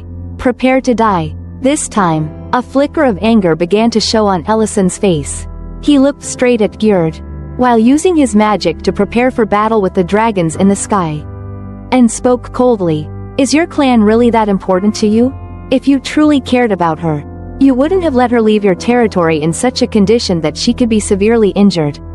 And more importantly, does Serena know the location of your territory? Ellison's words were like a dagger to the pride of Vaint and the other dragons. Their anger reached its peak. Shut up, you bastard, what do you know about dragon laws? All at once, they unleashed blazing red flames aimed directly at Ellison, but with just a flick of his hand, Ellison instantly created a blue shield, his powerful blue magic blocking all the dragon's fire attacks. Ellison calmly continued, if you're using his words as an excuse, then don't pretend you care about her. The two powerful magical forces clashed, creating a thunderous explosion. All the dragon's attacks were completely neutralized. The red dragons were stunned, unable to believe their eyes. One of them cried out in panic. What is this? How can you? The cowardly traitor Gyurt collapsed to the ground, muttering in terror. This human, why does he have such terrifying magical power? In the smoky sky from the recent explosion, 4 dark figures emerged with brilliant purple magical shields. Finally, the masterminds, the 4 black dragons, revealed themselves. The side character of the side character, Knees, sneered and said, how insolent, how dare a mere human attack the dragon clan? Their appearance and questions shocked everyone around. Red Dragon Vaint turned to Knees, asking in surprise, why are your black dragons here? Knees smirked and replied, I sensed a strong magical fluctuation here, so I decided to join the battle according to our pact. Didn't I? At this moment, Ellison stood on the ground, wide-eyed in surprise, looking up at the sky. He muttered in disbelief. Knees? It seemed Ellison knew about this side character of the side character. But Knees seemed to realize something. He looked down at Ellison and spoke with contempt. You know me? Right then, Knees fully transformed into a powerful black dragon, with glowing eyes and a commanding voice. Humans are ultimately just weak creatures. You must pay for daring to touch what doesn't belong to you. And for not knowing your place. Ellison, still calm, paid no attention to Knees' words. He just sighed, bringing his hand to his mouth in thought. Perhaps I need to change my plan a bit. In Grake City, at Elena's clinic, at this moment, Elena was gasping for breath, one hand resting on the table, the other trembling and limp. She tried her best, but the blood from Serena's body soaked the bedsheet, dripping onto the floor. Elena, her voice trembling and choked with emotion, said, I'm sorry, I'm really sorry, I tried my best, but it's too late to save her. Serena, lying on her side on the bed, her eyes open but lifeless, her body pale. Rurin stood beside her, staring intently at Serena, as if deep in thought. Then suddenly, Rurin grabbed Elena's hand and said, it's not too late. At the same time, Rurin channeled his magic into Elena's body. Elena felt her magic surge, but didn't understand what was happening. Why is this happening? My magic is... Elena mumbled in confusion, but Rurin quickly interrupted. Don't worry about the mana you're losing. Keep treating her. Meanwhile, on the battlefield, 3 black dragons were spewing dark purple magic towards Ellison. But Ellison, with his vast experience, placed his hand on the ground, using earth magic to raise stone walls to block all the attacks. Hiding behind the rocks, Ellison thought, I can't kill them. Everything will get chaotic even if Serena is still alive. But there are too many of them. I can only defend passively. But if I use what I have at hand, I might maintain a balance. Editor comments, oh man. At a time like this, you're still sticking to your peace treaty with these riffraff? Narrator comments, with ELL's power, these pests would be done with just one strike. But the peace treaty is very important. El isn't afraid for himself. But if war breaks out, many innocent people will die, causing great damage. No one wants war, only madmen do. Back to the battle. Ellison continued to use his magic to block and counterattack. He created small stone blocks and shot them towards the black dragons, injuring many. Knees exclaimed in surprise. Why is he so strong? But too arrogant. Knees kept creating powerful magic in the sky and shouted, "You too, support me." The 3 black dragons combined their powers to create a massive dark purple magic ball in the sky, then launched it towards Ellison. "Try blocking this," Knees challenged. Ellison looked at the magic ball and thought, "Damn, this thing is going to give me a bit of trouble." In the sky, Knees and the other 2 dragons had finished preparing their grand magic. Feeling extremely excited, ready to unleash it on Ellison, he sneered, "This is your end." Just as the 3 dragons were about to launch their grand magic at Ellison, a booming voice echoed across the battlefield. "Stop." All the dragons froze. Ellison looked up at the sky in surprise, where 4 magic teleportation circles slowly appeared. Even though the people hadn't arrived yet, this voice had already made the red dragons tremble. "You fools, do you want to start another war?" The voice belonged to the elder of the Red Dragon clan, Dead Ink, and standing beside him was the elder of the Black Dragon clan, Metadonna. Behind them were 2 other elders from the 2 clans. Metadonna coldly spoke, "You're always at the center of every trouble. Ellison, what do you have to say about this?" Ellison took off his wizard hat and smiled, saying, "Finally, you've arrived. I never thought I'd be happy to see you like this, Elder." At this moment, seeing the dragon elders arrive, Knees quickly transformed into his human form. He placed his hand on his chest in the dragon clan's salute, then bowed. "Greetings, Elder Metadonna." In his mind, Knees thought, "Now, that human must give a satisfactory answer to the elders. This is a perfect opportunity to punish him." Moreover, Rurin is the elder's granddaughter. Her presence will surely make this situation more serious. If it's confirmed that he killed a red dragon, it could lead to a death sentence. Meanwhile, Ellison stood on the ground, looking up at the dragons circling in the sky, then turned to look at Knees. Is that all he thinks about? But I believe Rurin and Elena will save Serena. Scene shift to Elena's clinic. Elena was putting all her strength into stopping Serena's bleeding, but the blood kept flowing. Rurin placed his hands on Elena, channeling mana into her body and said, "Elena, this time is different from before. The amount of mana I'm giving you and the amount you're using can't be cautious like before. We will continue until Serena is saved." Elena, despite her panic, nodded in agreement. Rurin sternly added, "I have a feeling that saving this girl is the only way to protect Ellison. We need a witness, and that's why I've changed my decision. Now, I won't just channel mana to you but will synchronize the entire dragon energy into your body. If you can't control this mana, your body will explode from overload." Elena was stunned, terrified by the horrific prospect. But with the spirit of a dedicated doctor, she clenched her fists and resolutely said, "Do it." Rurin smiled approvingly. "I like you. Be careful." Immediately, a massive surge of mana flooded into Elena's body, shocking her completely. This was the first time Elena experienced such terrifying magical power. She felt as if she was being enveloped in the protective embrace of a dragon. This power was overwhelming compared to what Elena had known. Her body began to crack, her hands becoming dry and cracked like a shattered stone. Rurin shouted, "I can't stop. We must synchronize together. You can't use a bucket to empty the sea. Push all the mana into the healing spell immediately." Elena instantly used all her mana, releasing it outward and channeling it directly into Serena's body. A massive purple-blue magical force spread out, Elena's eyes glowing brightly. The wound on Serena's back gradually closed, and the bleeding stopped. Rurin continued to shout, "Serena, you must wake up. Show us the strength of the dragon's soul." As if hearing Rurin's words, Serena's eyes began to move, and she slowly regained consciousness. Scene shift back to the battlefield.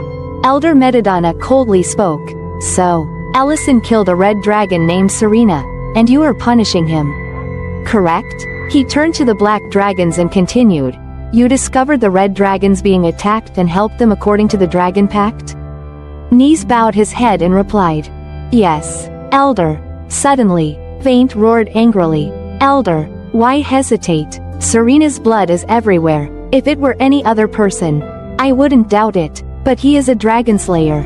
A dragon killer." Ellison still stood firm on the ground, calmly saying, "As I said, let's sit down and talk. Perhaps over a cup of tea." But before he could finish, he was interrupted by the bastard Gjerd, who shouted, "I am a witness. He killed Serena. If you don't believe me, we can go to her territory right now to verify." Elder Dehegma, quietly standing behind, stroked his beard thoughtfully. "So this is Nis's plan? If these black dragons joined the battle just to help the red dragons and Serena who was attacked, then even if the charges against Ellison are dropped, the consequences won't negatively affect us." Elder Dedink of the Red Dragon clan spoke calmly but with authority. "Even though Serena's territory is near Grake, that's not a reason to start a war. What do you think, Metadonna?" Metadonna continued, "Ellison, do you have anything to say?" Ellison now smiled foolishly and replied, "Nothing? I have a lot to say." He continued, "First, Gjerd accuses me of killing Serena just because her territory is near Grake. But anyone with war experience knows I would never kill a dragon for that reason. Isn't that right, Dedink?" Elder Dedink nodded thoughtfully. "Yes, that's true." Ellison continued, "The only condition I set in war is not to kill other races. I swore I would never touch anyone who follows this principle, even the red dragons who started the previous war. But killing a dragon just because its territory is near Grake is nonsense." Vaint angrily shouted, "That's just your excuse." But Ellison calmly continued, "Second, these black dragons appeared right when the attack happened. Since when did dragons become so friendly with each other? They arrived immediately, or they knew in advance what would happen." Nis quickly spoke up, "I sensed the mana disturbance and came according to the established pact." Elder Metadonna sternly looked at Ellison, her voice cold. "Is that all you want to say? Are you implying that the red dragons and black dragons set a trap, and you fell into it?"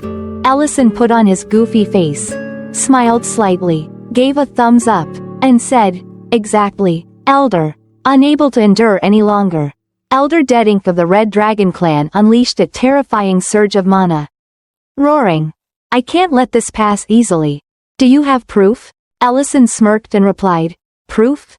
Perhaps it would be better to hear from the person involved in this matter."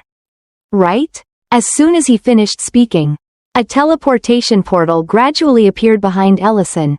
Seeing this, Nis suddenly panicked, and the surrounding black dragons were stunned. "What is this? How can this happen?" Even Gjerd, the traitor who loudly accused Serena, stood frozen in place, speechless. The atmosphere was tense. Everyone focused their eyes on Serena, the alluring red dragon in the center of the event. With a seductive figure, she stepped in, her fiery red hair flowing, shining like a flame in the dark.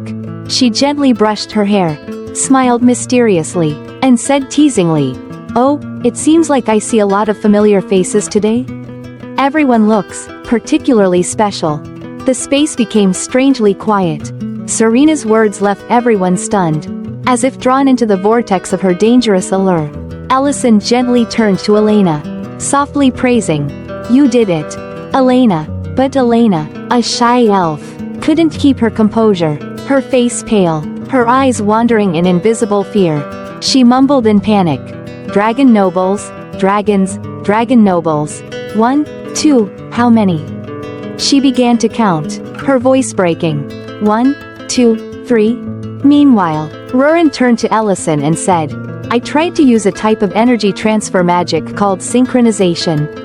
Because ordinary healing spells couldn't heal Serena's wounds." The atmosphere gradually changed as Rurin's eyes turned to the sky, a flash of alertness in her gaze.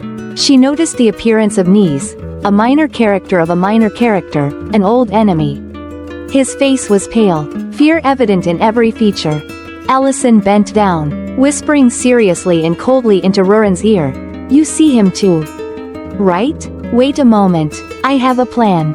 Ellison continued with a calm demeanor, waving to Serena in a friendly manner.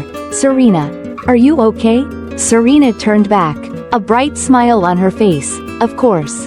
Very okay. You all did very well.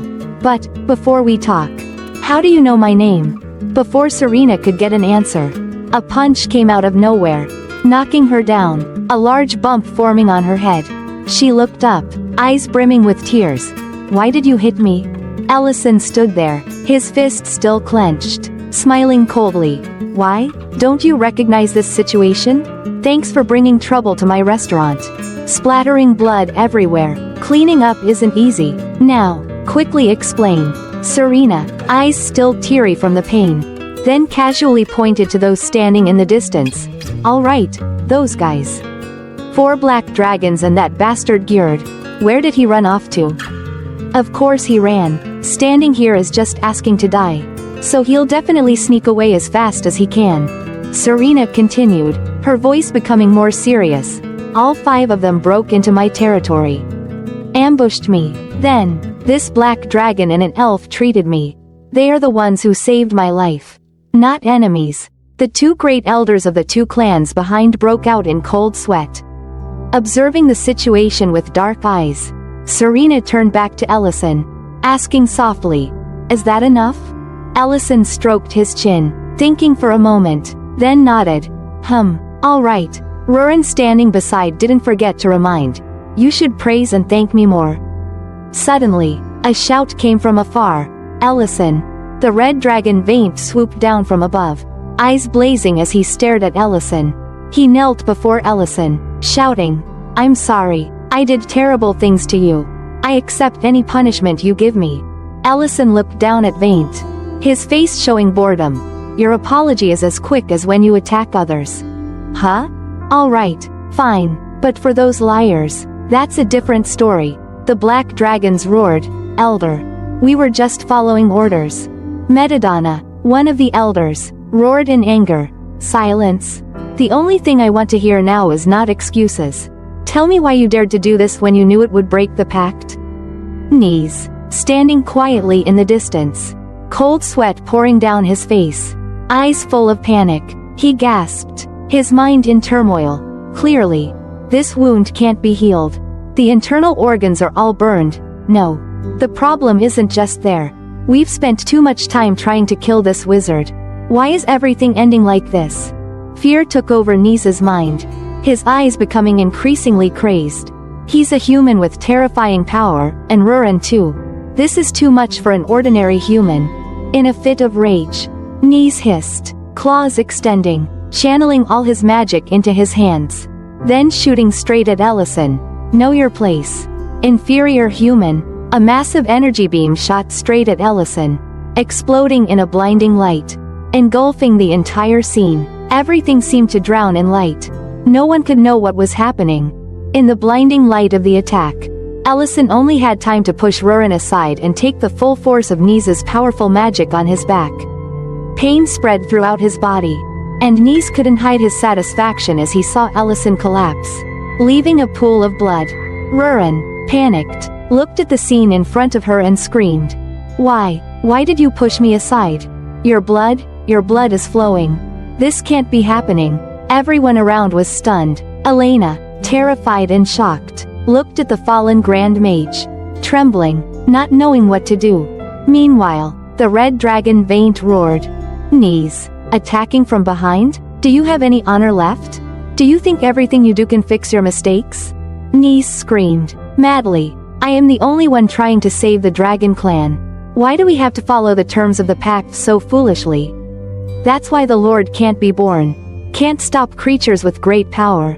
Vaint looked at him, eyes wide, not believing what he was hearing. What? Nis continued, with madness. Look at this human. He can't counter our attacks. If left alone, he will become a threat to our Dragon Clan in the future. The 2 great elders of the Dragon Clan listened, their eyes full of apprehension but unable to hide their disdain. They thought Nis was just an arrogant kid who didn't understand. If Grand Mage Ellison was really that easy to defeat, the elders would have dealt with him long ago during the war, without needing a kid like Nis to do such unnecessary things. Back to Elena. She was trying to use healing magic to save Ellison. She turned to Rurin and said, "Miss Rurin, why not synchronize magic with me again?" But then Elena noticed something unusual. Rurin, with tears streaming down, mumbled, "Ellison, wake up. The territory will be completed soon. Without you." The little dragon girl trembled in pain. Nothing more painful than seeing the one she loved fall before her eyes. Nis continued to laugh, his eyes full of satisfaction. He looked at Rurin and mumbled, "That's right, Rurin, this is the face you should have." He turned to Elena, with a contemptuous look. "Elf, everything you do is useless. Even though he has powerful magic like a dragon, he is still just a human. There's no way he can survive this attack." The hot red dragon Serena spoke up. "Do you really think so? You love to attack from behind. Just like you did to me. And you, Rurin, are you stupid? I know you're shocked, but don't you see something unusual?" Serena continued, "His magic is still strong. Don't you realize it's being amplified?" As Serena said, around Ellison, white magic light radiated, enveloping his body. A hand gently wiped the tear from Rurin's face. Ellison, with a warm voice, said, "Don't cry anymore." Immediately, a terrifying surge of magic exploded from within Ellison, making the surrounding area glow brightly. Everyone was surprised, not understanding what was happening. Elder Metadonna, sweating coldly, mumbled, "This energy source, this is the ancient dragon stone. Our grand mage has returned. And stronger than ever." Narrator comments, "That's right. I've also found this quite unreasonable. The strongest person on the continent can't be defeated by just one blow from a small dragon like that. Remember, Ellison is the one who defeated and absorbed the heart of the Dragon Lord." Ellison stood there, holding the ancient dragon stone, focusing his magic into it. He said sincerely, "In fact, I took a gamble." As the ancient dragon stone glowed and was absorbed into his body, a pair of magical blue dragon wings sprouted from his back. Our grand mage, already very powerful, now became incredibly mighty. "I was worried you might run away from the fight. But honestly, I thank you for attacking me." "Nis," Ellison said, gently patting Rurin's head. His bright smile left her still in shock. Perhaps her emotions needed time to recover. But let's temporarily skip the detailed description of Rurin's pain or emotions to focus on Nis, the minor character of a minor character.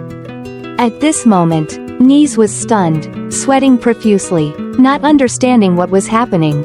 He stammered, Why is it like this?" The Grand Mage smiled lightly and replied, "Why, your magic seems just enough to awaken the ancient dragonstone. But honestly, that attack was too weak to kill me instantly."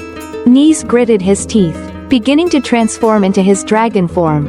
He opened his mouth, concentrating all his energy to launch a massive energy ball. He roared, "Even if I have to use all my mana, I will die with you." But his attempt at mutual destruction seemed impossible. Ellison calmly walked forward, slowly approaching Nis, and gently blocked his magic attack, dissipating it immediately. Ellison said in a calm voice, "Your breath is too weak. You clearly know the terms of the pact, right? According to the rules, attacking other races is prohibited, even for dragons. However, attacks are allowed if it involves protecting one's life." Ellison continued to activate his magic, and numerous magic circles appeared in the sky. Fiery meteor showers rained down from above. Facing the meteor shower, Nis, like a puppy, looked small and weak. He screamed in panic, "Impossible! An ordinary human, a lowly human, can't." But he couldn't escape the terrifying meteor shower. The ground shook, the scene completely destroyed. Only burning rocks remained on the ground. And among the rocks, the tail and wings of a dragon lay buried under the rubble. The other dragons were stunned by the scene. The black dragons whispered, "Asterisk. He killed a dragon. Like killing a worm." The Grand Mage's magical power was truly not to be underestimated. Ellison, with a face that couldn't be more handsome and cool, turned to Rurin and said, "Asterisk. Rurin, let's go home." Our little dragon Loli was still teary-eyed, not knowing what to say. Then she weakly said, "Okay." Immediately, Rurin rushed into Ellison's arms. hugging him tightly as if afraid that if she let go, she would lose him forever. Her tears flowed like uncontrollable streams, mixed with overwhelming joy and happiness. She felt every heartbeat of Ellison through his clothes, and all previous fears and worries seemed to vanish. Despite the surrounding sea of flames and the gazes of onlookers, Rurin didn't care. The world around her became blurry, leaving only the warmth and safety from Ellison. She held him tightly, as if that could last forever, not caring about the chaos and destruction happening around them. Tears streamed down her cheeks, each drop carrying the pain and worries she had silently endured. She sobbed uncontrollably, no longer able to hide her emotions. She was completely immersed in the happiness of knowing that the one she loved, who had faced death, was still here beside her. Ellison, feeling her tension and pain, gently hugged her back, his hand soothing her. This warm and sincere feeling was all Rurin needed at that moment. I hate when you smile at me because you make me crazy about you. I hate when you talk to me because you make me run out of words. I hate you when I see you because you make me love you more. I asked God for a rose and he gave me a garden. I asked God for a drop of water and he gave me an ocean. I asked God for an angel and he gave me you. What is love? Those who don't like it call it responsibility. Those who play with it call it a game. Those who don't have it call it a dream. Those who understand it call it destiny. And me, I call it you. I'll lend you my shoulder for you to cry on, my ears to listen to, my hand for you to hold, my feet to walk with you. But I can't lend you my heart because it already belongs to you. To the world you may be one person, but to one person you may be the world. After that, no one at the scene said another word about the events that had occurred. The Dragon Clan elders handled all the remaining matters of the event. Metadonna of the Black Dragon Clan spoke. Nekwu, Darba, Hoven, you three will be imprisoned in the sanctuary for 3.000 years. After the culprits were punished, Serena, the one who was attacked, probably received the most benefits. Miss Serena's territory has been fully repaired, and here are some treasures to compensate for her territory. I noticed that her territory had very few treasures, probably stolen when they attacked this place. Although these treasures are quite few, I hope they can somewhat replenish her territory. Of course, the one who said this was the hot-headed, foolish but quite righteous Red Dragon Vaint.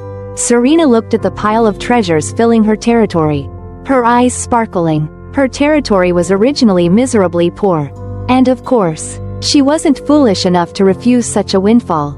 So she immediately shouted, "That's right, they stole all my treasures. Dragons are still dragons, always greedy for treasures." However, Serena suddenly became serious and asked, "Besides, that bastard Gjerd still hasn't been found, right?" Vaint, with a panicked look, explained, "We have formed a team to hunt him down. We will find him soon." Then he clenched his fist and roared, "I promise, when we catch him, we will repay the pain you suffered twice over." Still probably bitter about being tricked last time, Serena sighed, smiling gently. "All right, I also want to see that happen." And so, the great chaotic event at the Grand Mage's restaurant came to an end. Although the event had ended, Rurin still felt very upset. She sulked in the corner of the bed, turning her face away, not wanting to talk to Ellison. The main character, slightly puzzled, asked, "What's wrong, Rurin?" Rurin, still very upset, turned her face inward and shouted, "Everything you did today was so stupid.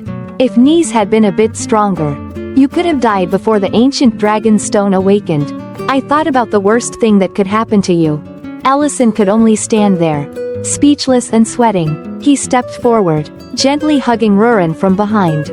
Despite her crying, Rurin yelled, "What are you doing?" Ellison gently said, "I'm sorry, Rurin, I didn't consider your feelings. I should have explained to you beforehand. The reason I took that risk was because of you." Suddenly, a voice interrupted the romantic scene between the two. "That's enough." Both of them jumped, letting go of each other and turning around. The Grand Elder of the Dragon Clan, Metadonna. This old man really knew how to ruin the moment. The sudden appearance of the Great Elder of the Black Dragon Clan, Metadonna, shattered the sweet atmosphere between Ellison and Rurin. Without a word, Rurin punched him straight in the face, shouting loudly, "What the hell is this? Why are you here?" Metadonna stammered, his face flushed with embarrassment. "But, I'm the elder." Despite being confused by the sudden turn of events, Ellison gently spoke. "Calm down, Rurin, I called him here." Rurin turned sharply, her eyes wide with surprise.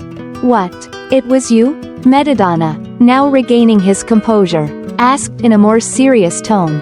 "All right, what is so important that you had to summon me?" Ellison nodded and replied, "I think you've already guessed. You've witnessed the awakening. We're talking about the matter of the ancient dragon stones." The conversation continued in the restaurant hall. Ellison, youthful but sharp, and Metadonna, old but filled with authority, sat together. Ellison poured a glass of cognac VSOP from a crystal bottle and offered it to Metadonna. The golden liquid gleamed under the light, shimmering like molten gold, emitting a rich and intoxicating aroma. The great elder examined the glass in his hand and asked curiously, "What kind of wine is this?" Ellison, with a hint of pride, replied, "This is one of the rare things I brought back from my journey. Only I could have found it." Metadonna took a sip, his eyes closing as he savored every drop. The taste was pure yet strong, like the first breeze of spring, filling every sense. After a moment, he spoke slowly. "This wine has been aged for a long time, with a deep and refined flavor. About 60 to 75 years. Right?" Ellison stood frozen, speechless at the elder's extraordinary ability to analyze the drink. He really is a monster. Just one taste and he knows everything. Editor comment. It seems the author made a mistake here. Let me explain for those of you who may not be familiar with cognac. Cognac is a type of brandy produced in the Cognac region of France. Distilled from wine created during the fermentation process of grapes. After aging in oak barrels for a period of time, it is bottled and sold worldwide. Here are some indicators of the wine's age. 3 stars, equivalent to VS very special, relatively young wine. Aged 3 to 5 years. VSOP, very superior old pale, aged between 7 and 10 years. Napoleon, aged over 10 years. XO, extra old, quite expensive. Aged over 20 years, high quality. Extra Vale, or Grande Reserve. These are especially rare. Aged over 45 years. So, in the above scene where Metadonna says the wine has been aged for 60 to 75 years and Ellison silently agrees. It doesn't make sense. Since the bottle on the table is only VSOP, maybe the author isn't too knowledgeable about European wines. Personally, I prefer whiskey over cognac. Alright, let's get back to the story at the Grand Mage's restaurant. Meanwhile, Rurin sneakily approached the bottle, her eyes gleaming with curiosity. She gently reached for it, wanting to taste the flavor that Metadonna had just praised. But just as her hand was about to touch the neck of the bottle, a sharp pop sounded, startling her. Ellison, quick as lightning, flicked her head gently, his voice filled with reproach. "No way. The alcohol content of this wine is too high. You'll pass out instantly." Rurin started to cry. "But, fine, just give me beer then." Metadonna sighed softly, releasing a breath of alcohol, and a subtle smile curled on his lips. "Ellison, you always act so recklessly. Don't you? Have you forgotten? We are dragons, after all." Ellison raised an eyebrow. "What did I do wrong?" Metadonna took another sip of wine, speaking as he drank. "Yes, you're still stuck in the mindset after the war. But today, you've caused a big issue, killing Nizi in front of so many witnesses." Rurin angrily retorted. "That was Nizi's fault. If Elle hadn't done it, I would have." Ellison followed up. "As you saw, I almost died." Metadonna smirked. "Don't play innocent. You specifically asked me not to interfere." Caught off guard by the accusation, Ellison was rendered speechless, while Rurin, equally shocked, screamed. "What? You did that?" Metadonna continued. "Absorbing the ancient dragon stones grants overwhelming power. 2 stones will make a dragon dominant over their kind. But as for 3, well, you know, absorbing 3 ancient dragon stones gives one the power to rule over all dragonkind. In the previous war, You already acquired 2 stones from the battle, along with the heart of the Dragon Lord. And this time, I can sense that you have. Ellison erupted with a powerful burst of mana, interrupting the conversation. Yes, I've absorbed the 3rd one. If I were a dragon, I would become the lord of all dragons. Metadonna nodded. Just as I expected. Ellison continued. Are there many more of these ancient stones? Metadonna thought for a moment, then said, normally, no. When a dragon lord is born, the stones disappear, but since a human has absorbed them, no one knows for sure what will happen. Ellison, deep in thought, muttered gravely, someone is trying to resurrect the dragon lord from the dead. Metadonna was startled, breaking into a cold sweat, while Rurin interrupted. Are you talking about those people at the dwarf mines? Ellison nodded. Yes. A group of dragons attacked the place where I found the stone. I need you to investigate this. Metadonna remained calm and responded. Fine, I'll have it investigated right away. But you absorbed the stone in front of so many people. Was it for this reason? Ellison nodded. Exactly. If anyone tries to resurrect the Dragon Lord, they'll have to come to me first. And the ancient dragon marble stone will never be revealed while I'm alive. Rurin stood in stunned silence, her face filled with worry. Meanwhile, Metadonna sighed and raised an eyebrow mockingly. So you're turning yourself into bait again? Still using the same old foolish tricks? Before he could finish his sentence, he received a direct punch to the face from Rurin, followed by a sharp scream. Don't insult Ellison. Metadonna clutched his head, collapsing onto a chair, groaning in pain. After all, I'm still the Grand Elder. Rurin tilted her chin defiantly. So what? Ellison merely chuckled, shaking his head at Metadonna, then said, I'll leave this investigation to you. Grand Elder.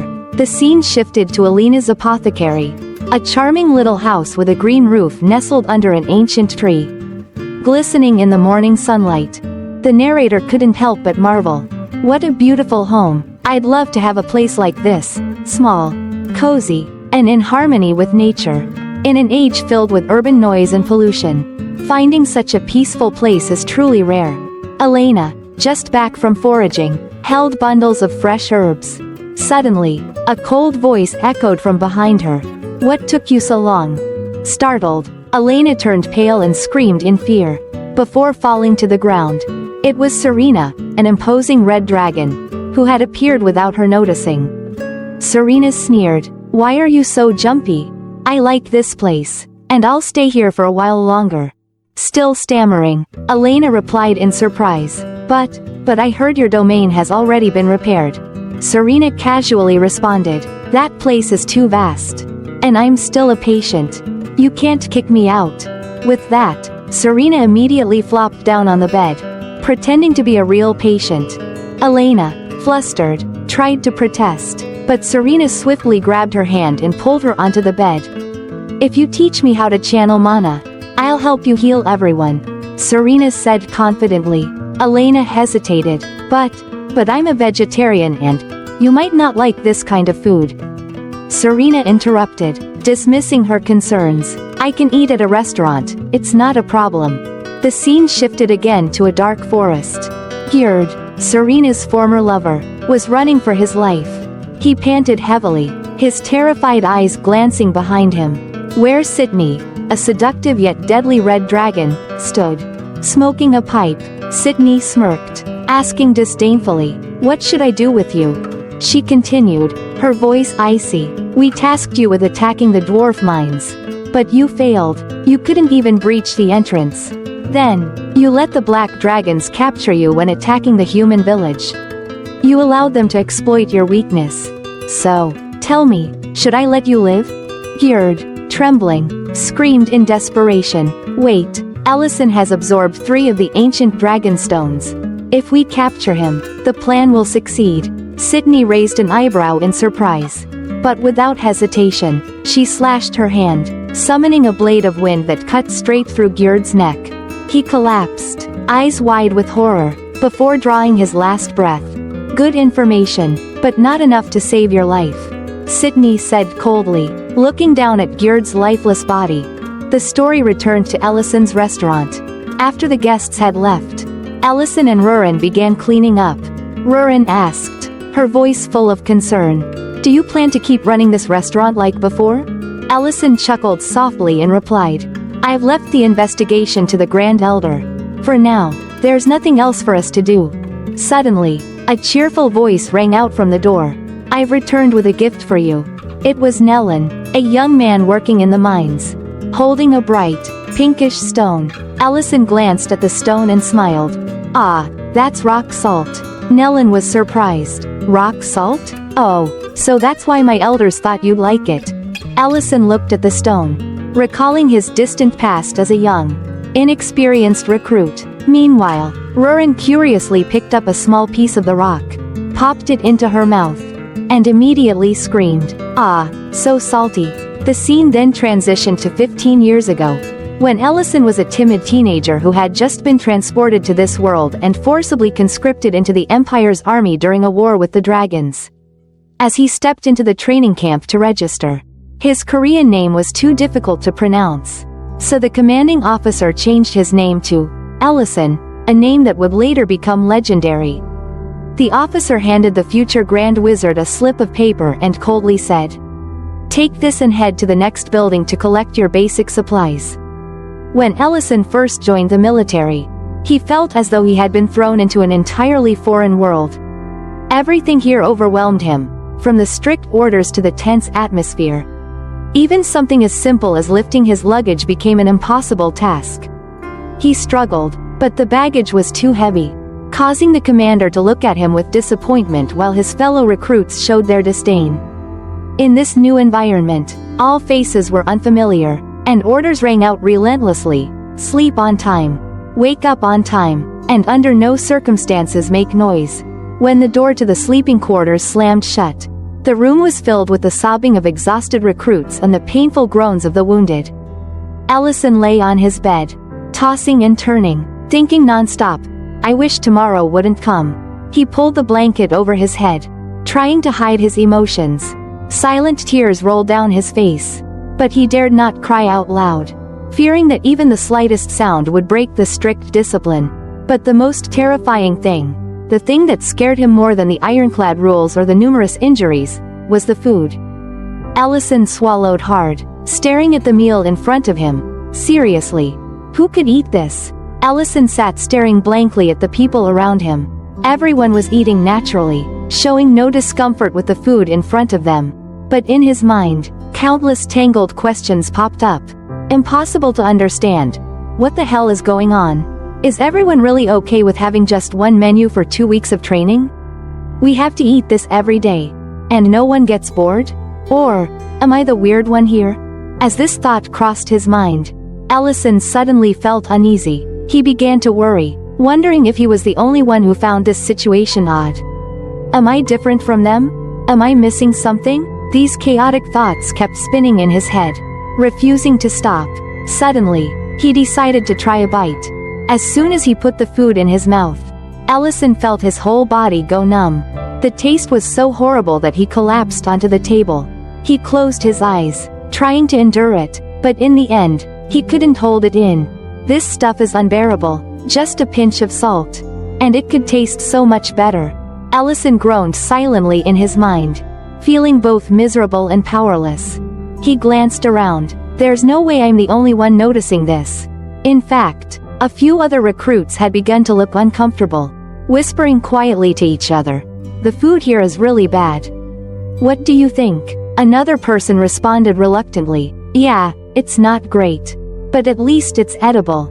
Ellison sighed. Everyone had the same feeling. But they ate because there was no other choice. However, the atmosphere in the training camp wasn't dampened, and people continued to eat, even though their hearts were full of reluctance. And so the miserable life of a recruit continued. The pains from the training eased after a week or two, as their bodies gradually adapted. By then, Ellison had only one thought: if I want to open a restaurant, I need to learn how to endure these terrible experiences. However, that thought quickly faded as each day he faced 3 dreadful meals. In his mind, Ellison prayed for a way to change his fate, or at least find a source of salt. If only there were a sea nearby. He thought, they would surely make salt. And the food would taste much better. But where was the sea? And did anyone hear the whispers in his mind? Life kept repeating like this. Until one day, the appearance of a new figure sparked hope for change. That morning, a royal level 5 mage named Vane appeared on the training ground. He boldly declared before the recruits, "Today, you will learn offensive magic. I am Vane, a level 5 royal mage. If you can learn, the opportunity to become a magic warrior of the Empire won't be far off." These words left the recruits speechless. Becoming a royal mage was the dream of many. But it was also a great challenge. The gaze of the recruits gradually became more serious. And hope was reignited in their hearts. Vane continued, "The first step is to learn how to sense mana. Close your eyes, focus on your inner senses, so you can recognize the flow of mana around you." He raised a finger, creating a small white light that slowly transformed into a green orb surrounded by magical symbols. This is Ra, the foundation of all magic. The perfection of your magic depends on how well you can control this, Ra. Allison listened attentively. Mana? So this is what I've heard of in the legends. Meanwhile, Vane continued his demonstration, magical circles glowing around him as he transformed them into a blazing red fireball that shot straight at a scarecrow, burning it in an instant. If you can do this, it will be the most basic offensive spell, a fireball. Now, who wants to try first? Vane asked, scanning the recruits with sharp eyes. Everyone began focusing, trying to follow Vane's instructions. But most failed. Vane grew frustrated, thinking, I need to find someone with more potential. Perhaps only special individuals like me can succeed. Maybe that's it. Suddenly, a massive fireball emerged from the crowd, completely destroying the training ground and even collapsing part of a nearby cliff. Everyone was stunned, and the person responsible for the accident was Allison. Vane shouted in disbelief. How did you do that? How did you use such a large amount of mana? Allison stammered, I just followed your instructions. How did you gather such a huge amount of mana?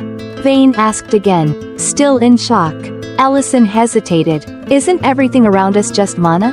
Vane was even more astonished. You can see the mana in the air? Unbelievable. The training session quickly ended, and Allison was taken to the training camp's command room. Commander Thorant sat behind his desk, contemplating. This boy has an extremely rare sensitivity to mana. We need to delay sending him to the front lines. Allison should receive advanced magic training immediately. Eavesdropping outside the door, Allison couldn't hide his joy. But that joy quickly faded when Vane appeared with a furious expression. Don't get ahead of yourself. You destroyed the Empire's training ground, and you will restore it with your own money. Perhaps part of Vane wanted to take Allison straight to the battlefield because of his talent. But since that didn't happen, Vane's anger flared. Allison broke into a cold sweat, thinking, level 5 might be high, but his heart is so petty. Memories of the past suddenly flooded Allison's mind, recalling the time at home when he was a child. His mother spoke. Oh, our son has been accepted into the Culinary Science Academy, hasn't he? Young Allison replied shyly, yes. The results were announced just yesterday. His mother beamed. Oh, what a surprise. I'm so proud. No, I think I was just lucky, Allison said, but his mother remained cheerful, saying, it's not luck, it's your talent. I know it. My son is the best cook in the world. The memories kept flowing, but Allison then sat down with a sigh. A simple compliment wouldn't hurt anyone. But today, here, a simple compliment from Vane seemed far too extravagant. Suddenly, he noticed tiny, sparkling yellow stones. These were small fragments that had broken off from the mountain wall, with strange angles and a glittering surface. No way. He brought one up to his mouth to taste, then suddenly shouted, this is rock salt. It's actually rock salt. Allison clenched the piece of rock salt in his hand and stood up with a smile. Wait a minute. What if I use this rock salt in cooking? The next day, at the camp's mess hall, the recruits started receiving their meals. As usual, everything seemed the same, but when they took their first bites, everyone suddenly noticed something different. The flavor has changed. Really? I want another bowl. Me too. Today is truly a great day. Ellison sat to the side, listening to everyone's chatter with immense happiness. He slowly brought his own bowl of soup to his mouth and thought. Just a bit of salt can change so much. I'll improve it little by little.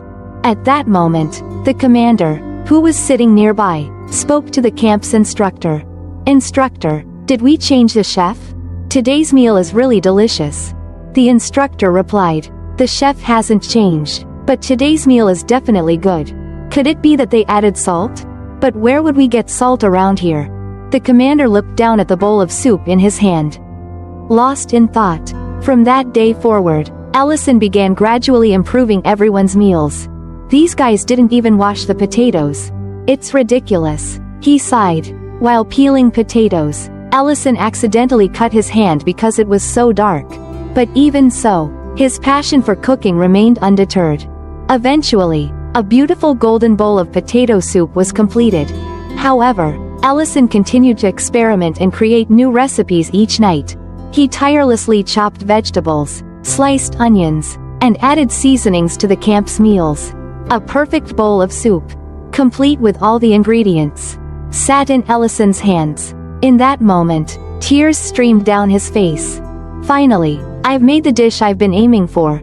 As he cried, Ellison thought, this is it. Do you understand? This is the bare minimum standard for something to be called a meal. Happiness welled up inside him, and Elle smiled with satisfaction. Even though there was no guarantee that the ingredients here would be the same as in his world. This was enough. Ellison was overjoyed as he raised his spoon, ready to taste the first bite of his soup, when suddenly, a voice rang out. Recruit Ellison. Report to the training instructor after you finish your meal. The training camp commander. The Rond unexpectedly appeared behind him with a cold expression, startling Ellison and causing him to break out in a cold sweat. You know the reason, don't you? Ellison, unsure how to respond, could only continue sweating nervously in the tense atmosphere. At the office of the camp commander, the tension was palpable, as if you could feel every bead of sweat rolling down Ellison's face. He sat across from the camp commander, a man renowned for his strictness and icy demeanor. The rumors about him made anyone who encountered him wary. The commander began to speak, his voice deep and as cold as ice. Trainee Ellison, I've heard that you possess special abilities in magic. Is that correct? Ellison tried to remain calm but couldn't help trembling slightly. He responded in a barely audible voice, still shaken by anxiety. Yes. That's true. You know, that's a good thing. The commander continued, his eyes lighting up but offering no warmth. Your magical powers could provide a significant advantage for us in the war. However, he paused, his voice lowering ominously. There are unsettling rumors circulating in the kitchen. The statement hit Ellison like a direct blow, making his heart race faster. He began to feel uneasy. Commander the Rond continued with a scrutinizing gaze, his every word digging deeper into Ellison's growing anxiety. They say someone has been sneaking into the kitchen at odd hours. They're using the kitchen tools to cook.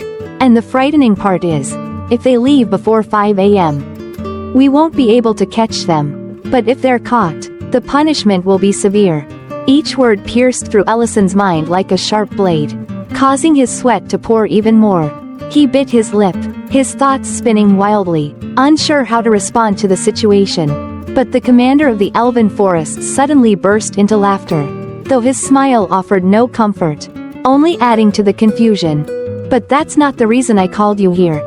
He said, I wanted to congratulate you on your outstanding performance in the magic training.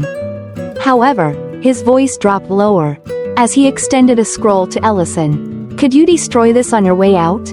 Ellison was baffled, still not fully understanding the situation. He stammered, yes. Understood. But as Ellison reached to take the scroll, the commander held it firmly, his cold eyes boring into him. But do you truly understand what I'm saying? Rookie? Remember, if they leave the kitchen before 5 a.m., no one can catch them. Ellison snapped to attention, realizing the hidden message in the commander's words. He quickly left the office with the scroll in hand. His mind swirled with confusion as he headed towards the edge of the forest near the camp. Sitting before a small fire he had just lit, Ellison slowly unrolled the scroll, his head filled with chaotic thoughts, unsure of what he was about to uncover. When the scroll opened, he sighed in relief. The scroll was merely a guide on edible plants in the area. The commander had known everything all along. He was simply giving Ellison a silent permission to continue what he had been doing. From that night onward, Ellison snuck into the kitchen every evening to cook for the camp. With the tacit approval of the commander and the instructors, he began preparing delicious meals for the whole team. Before long, the northern camp became famous far and wide as the place with the best food. Back at the Grand Mage's restaurant, Ellison continued telling Nellie and Rurin about the vegetable soup he had once made for his comrades. With a smile full of nostalgia, he recounted those days. It all started with that salt rock, he said. Nellie, excited, asked, "So now you're cooking those same dishes again? That's amazing." Ellison laughed heartily. Yes. The same flavors, the same recipes, but now with even more cherished memories. However, when the soup was served, it didn't meet Nellie and Rurin's expectations. It's fine, but it's not as good as we thought it would be. At best, it just fills the stomach, they said with disappointed expressions. Ellison tried a spoonful and was immediately taken aback. The flavor of the soup was nowhere near what he remembered. He suddenly realized something. Food isn't just about taste, it's also about the circumstances. Back then, in the training camp, any meal tasted great because we were exhausted and starving. Ellison smiled, understanding that memories and reality often differ. The scene shifted to Alina's clinic, where Serena's screams echoed throughout the house. Food, we need to eat. But Elena wasn't there. Serena slumped over the table, irritated and famished. Suddenly, the door to the clinic swung open. 2 children entered, with the older girl leading her younger brother, who was crying in pain.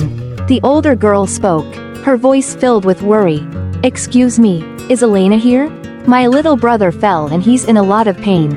Serena stood up and coldly responded. "Elena's not here." Serena's sharp gaze made the girl a little fearful. But she continued, "I know, but could you help treat my brother?" Serena glanced at the boy's scraped knee and nonchalantly replied, "It's just a small cut. It'll heal on its own. Go home and find some bandages to wrap it up." A while later, Elena returned, surprised to see the 2 children leaving with bright smiles on their faces. Their wounds healed, they thanked Serena, leaving Elena puzzled. Just as she was trying to figure it out, the red-haired woman appeared at the door and shouted, "Why are you just getting here now? I was about to starve to death." Inside, after exchanging a few words, Serena coolly admitted she had used a bit of healing magic on them. But, just this once. Elena was shocked by Serena's kindness. In that moment, the fierce red dragon woman showed a gentle and compassionate side.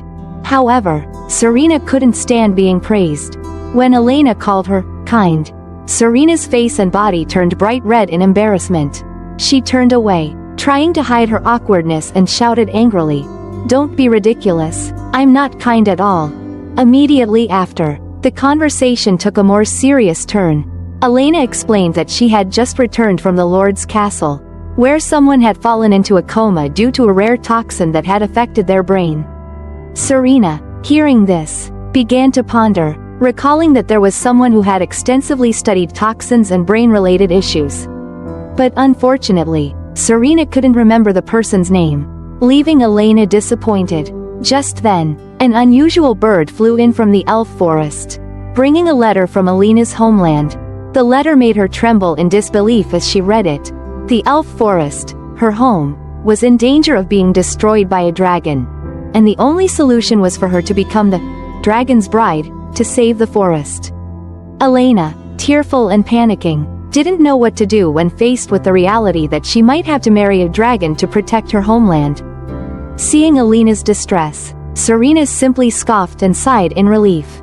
Showing her confidence, she said that this wasn't a big deal, as such threats were common among dragons.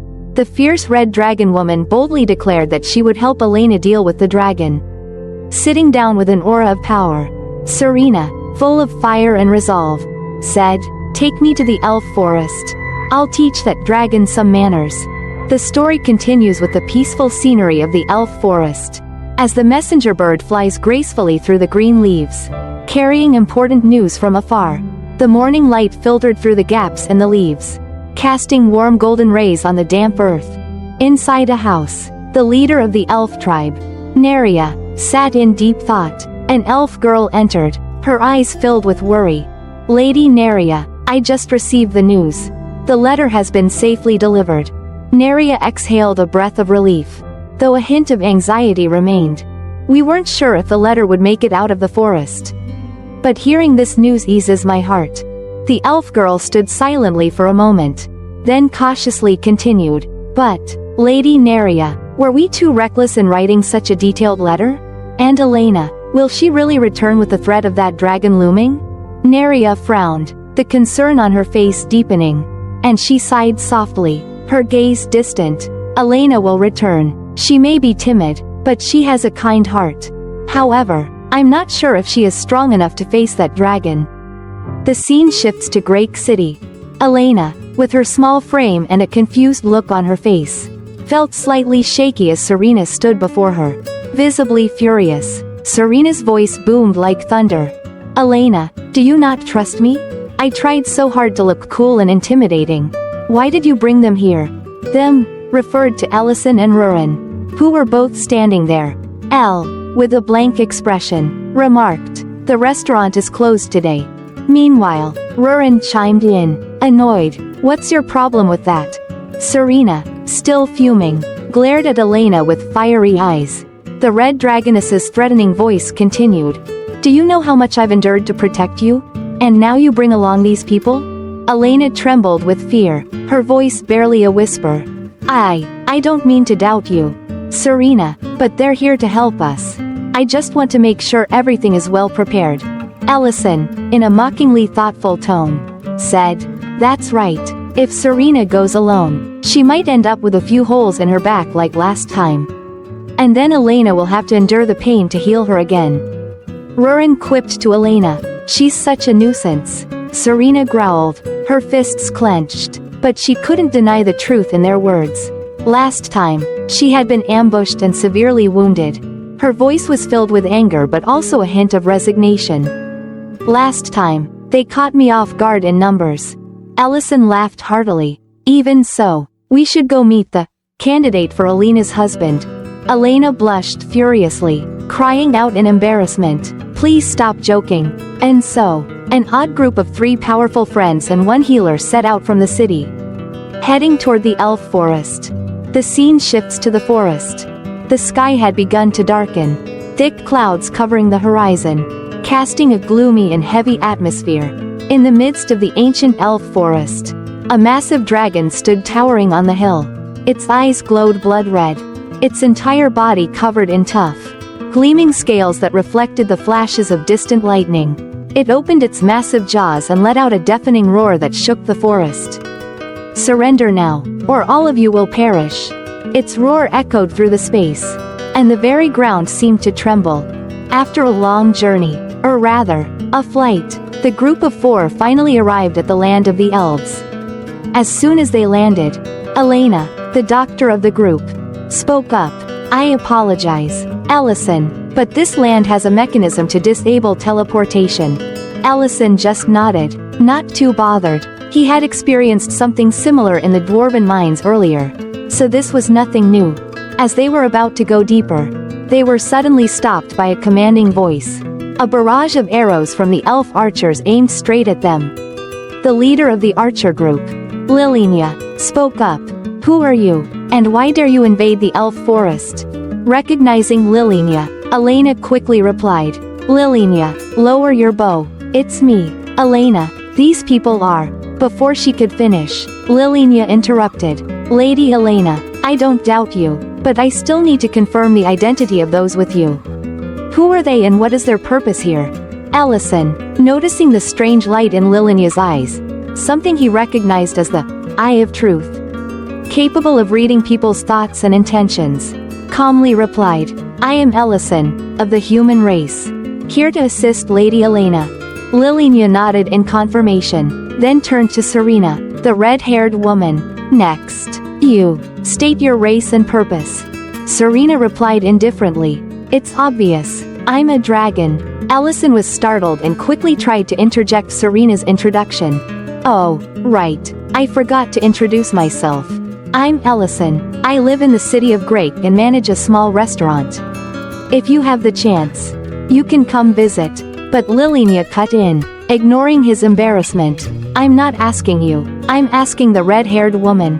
At that moment, an elf archer came up and whispered something in Lilinia's ear. She quickly signaled for the archers to lower their bows. Elena breathed a sigh of relief. While Rurin, the petite but hot-tempered girl, looked annoyed at the elf's attitude. Lilinia said seriously, I apologize. That's our duty. We couldn't immediately recognize that you were special guests of the queen. Please come in. Entering the elf living area, the scene overwhelmed the group.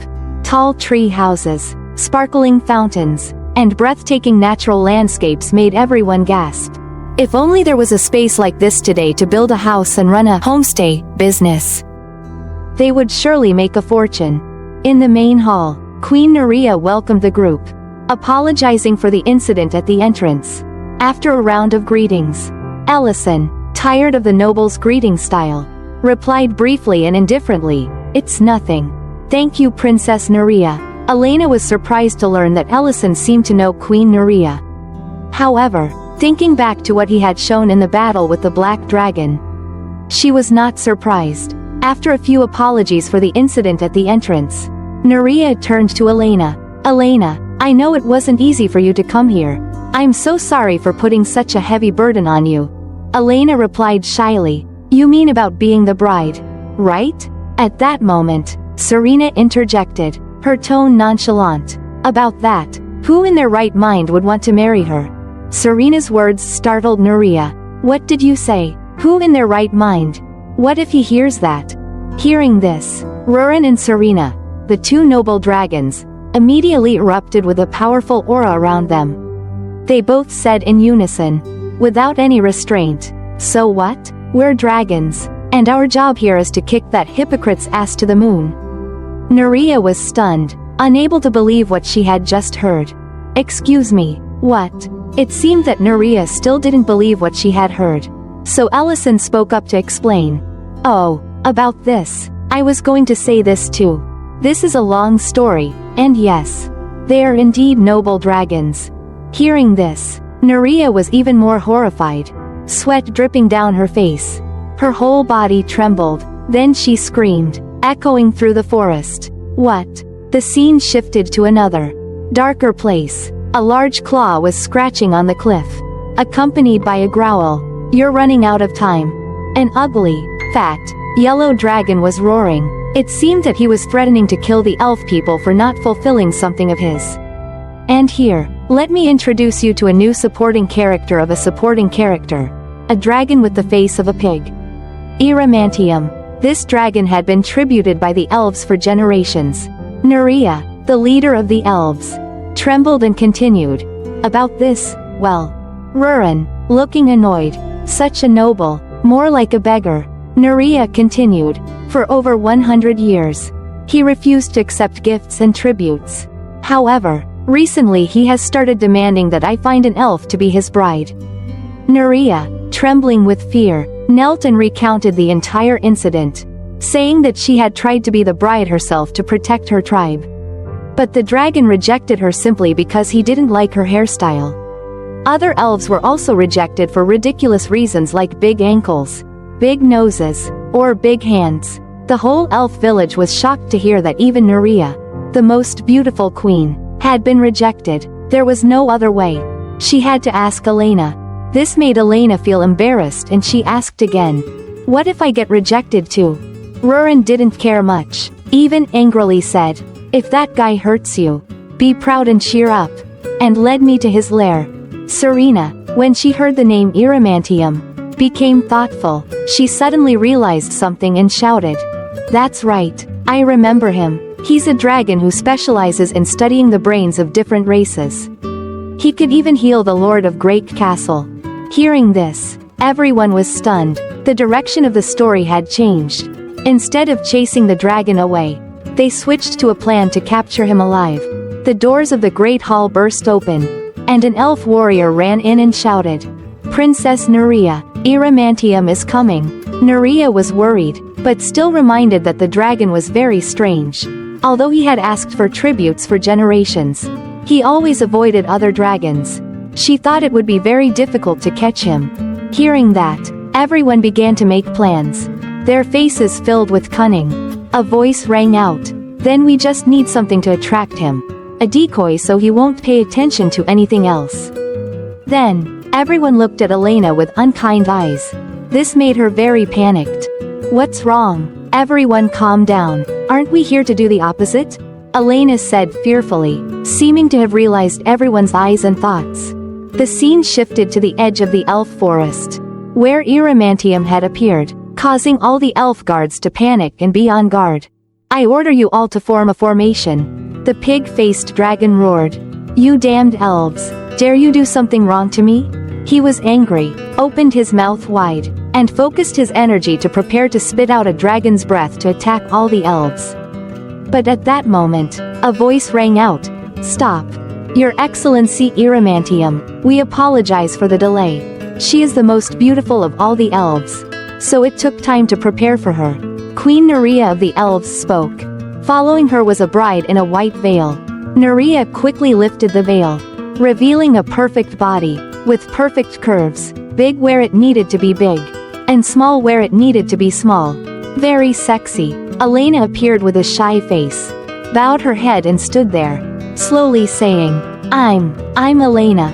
The pig-faced dragon could no longer contain his excitement, shouting, "Oh my god, she's beautiful." He threw his head back and roared with joy. "You should have brought someone like her from the beginning."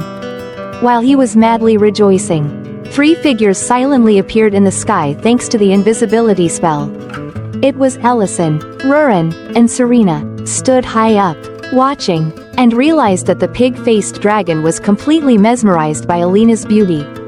The 3 began to plan to capture him while he was distracted. The scene shifted inside Eromantium's lair, and Elena entered with a worried heart. Surrounding her were horrifying experiments on creatures, making her shiver. The golden dragon spoke.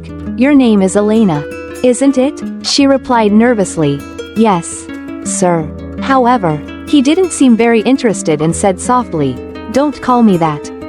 As he spoke, he pulled out a maid's outfit from somewhere and said with a lustful expression, "From now on, call me Master." Respectfully, he said it with a lewd tone, making Elena embarrassed. Not knowing where to hide, she held the maid's outfit and thought to herself, "Just endure a little, everyone will come and save me soon."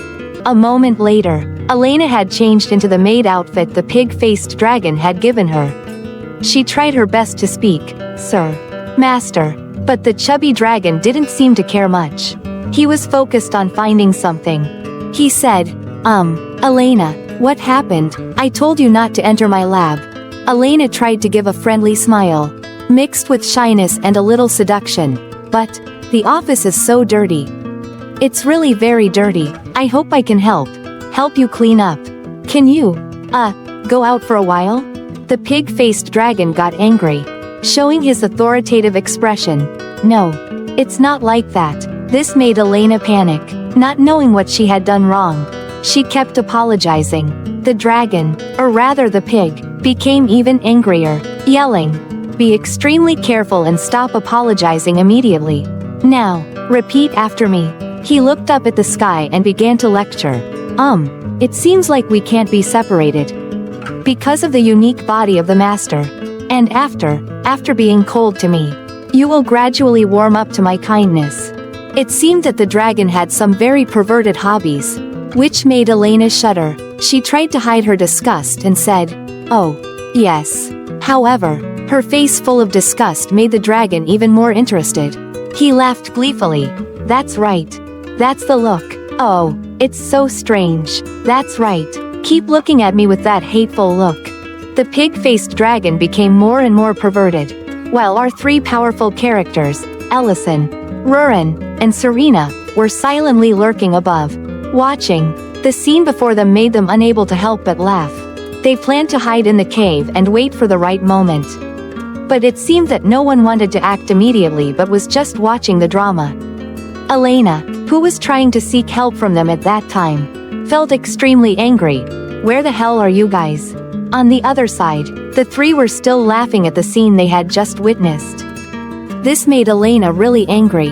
She shouted, "How much longer are you going to watch?"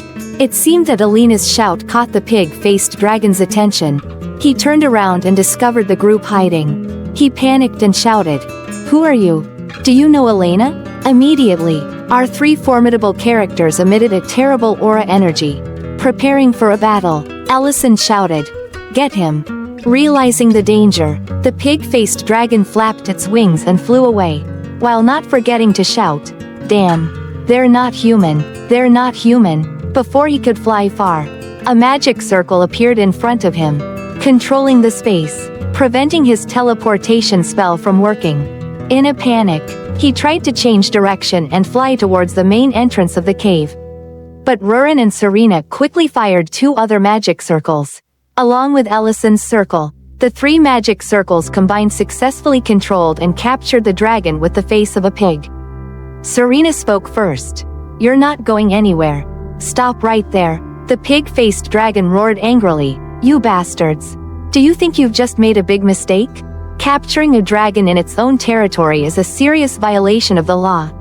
Do you think you'll get away with it?" But Rurin and Serena didn't seem to care at all. They had something more serious to worry about. Elena. She suddenly appeared behind the two dragons, with a dark aura around her, and coldly said, "How long have you been standing there?" This question made even the two most ferocious dragons jump. Meanwhile, Allison looked naive, as if he was deep in thought. Then said, "Oh, we were trying to set up a few more traps. So we didn't have time." How could this blatant lie deceive Elena, the sharp-witted elf doctor? She glared at Ellison with a fierce look and said, "Mr. Ellison." Our main character quickly put on a naive face, stammering, I'm sorry, it's just, they thought it would be fun to see Elena's reaction. So we decided to wait a bit and see." This honest answer was like pouring oil on a fire, making Serena and Rurin furious. And they both shouted in unison, "Hey! How could you be so cowardly? How could you betray us? You wanted to see Elena's new outfit too, didn't you? You're a disgusting pervert." Allison tried to explain. "What are you guys talking about? Anyone who hears it will misunderstand." "What misunderstanding? After watching the drama, now you're pretending to be innocent?" Our main character seems to be not so innocent either. But something was wrong here. Elena, with a blushing face, lowered her head and whispered, "Really? Do you really like this outfit?" It seems that this elf girl has also fallen for Ellison. The halo of the main character is really too bright. Every girl seems to want to give herself to Ellison. Hearing Elena's whisper, Ellison panicked and quickly explained, No, that's not true. This is a misunderstanding." While Ellison was still flustered explaining, he suddenly realized something was wrong. Both Serena and Rurin turned to the pig-faced dragon and asked, "What has this pig been mumbling about all this time?" It seemed that the pig-faced dragon had managed to finish his spell. He suddenly burst out laughing, "You fools! You've made a big mistake." The scene shifted to the elf forest. At that time, the leader of the guards, Lilinia, and Queen Nerea were chatting together. Suddenly, they both noticed something unusual when everyone in the village started gathering in one place. A dark green and black evil magic mass appeared in the middle of the village, emitting a mysterious energy source and exploded, releasing deadly green magic smoke that caused everyone in the village to panic and then fall into a trance. Everyone's faces and eyes became blurred. They slowly and automatically drew their weapons and pointed them at their necks, ready to end their own lives. Back on the battlefield, the pig-faced dragon lay there laughing happily and shouted, "Ha ha ha. If you want to break all the magic barriers I've set up, then don't just check in this cave. You also have to check the elf forest. Release me and leave Elena here, or all the elves in the forest will commit suicide." Hearing this, Elena became terrified, while Serena and Rurin didn't seem to be discouraged at all. Serena looked at the pig-faced dragon with contempt, while Rurin looked towards the elf forest, where evil magic was spreading. With a little panic but still calm, Rurin said, Oh, it seems like something is spreading throughout the forest. She continued. If he's telling the truth. It seems like all the elves have put their weapons to their necks. Serena also spoke, but she was not at all panicked. Large-scale mind control magic for higher-level creatures? This is unbelievable. The two dragons seemed to remain calm in the face of this dangerous situation. The pig still lay there, laughing happily in victory, and said, I've spent over 100 years studying the minds of different species. This magic is called mass brainwashing magic. Sounds ridiculous, doesn't it? Ha ha ha, I've perfected it. He continued, his face changing, full of emotion. I perfected this magic after I gritted my teeth and watched all my brides leave. No one understands how strong my love is. He began to cry, looking at Elena. Elena, do you intend to force me to use this spell on you? Your decision will affect the elves. Will you become my bride? Elena was horrified by his words, becoming increasingly worried, and said, Wait, I've made up my mind. I'll be your bride. But suddenly, a calm voice rang out, You don't have to do that. Ellison appeared with a pair of bright blue dragon wings on his back. He walked slowly forward and said, What did you just say? Adamantium? Such blackmail tactics won't work on me. With immense magical power, Ellison placed his hand on the ground, casting a great spell. A brilliant light shone directly down on the elf forest, completely destroying Adamantium's mind control magic. All were easily freed. Ellison said cheerfully, Don't worry, everything is safe now. Elena breathed a sigh of relief and thanked him. Thank goodness. Thank you, Ellison. The golden pig couldn't believe what had just happened. Meanwhile, Rurin and Serena, the two dragon girls, approached with unfriendly eyes. Elena, her face full of tears, spoke angrily. This is the worst dragon I've ever met. I hate him. But these words seemed to ignite the perverted soul of the golden pig in satisfaction. Harsh words expressed through sincere emotions and anger. That's right, Elena, it should be like that. The golden pig's face radiated an indescribable sick pleasure. Meanwhile, a foot was heading towards his face and kicked. It seemed that both of our girls, the two female dragons, were using all their strength to kick the pig in the face. Let's go back to the elf forest. That evening, everyone was celebrating their victory and freedom. Music played, dances were performed with the elves' inherent beautiful faces.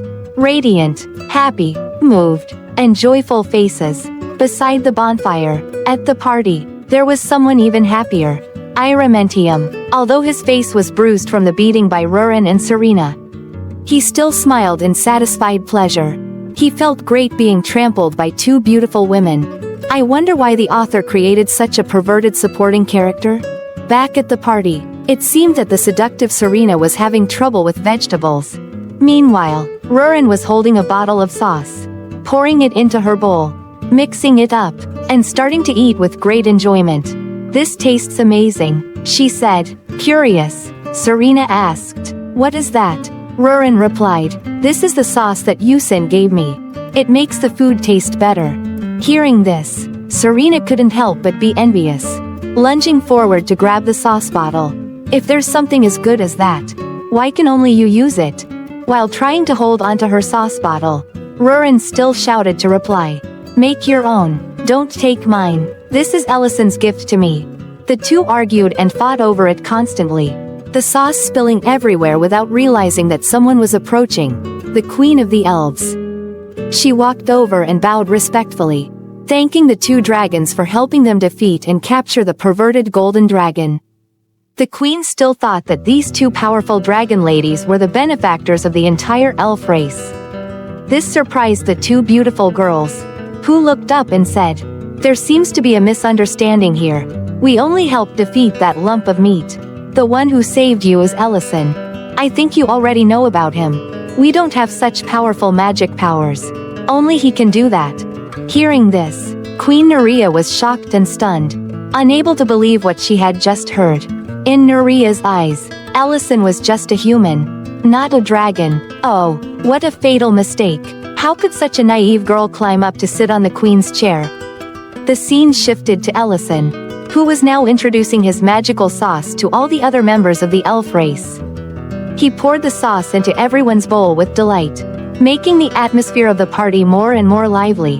Then, gently, he picked up his bag and walked away somewhere.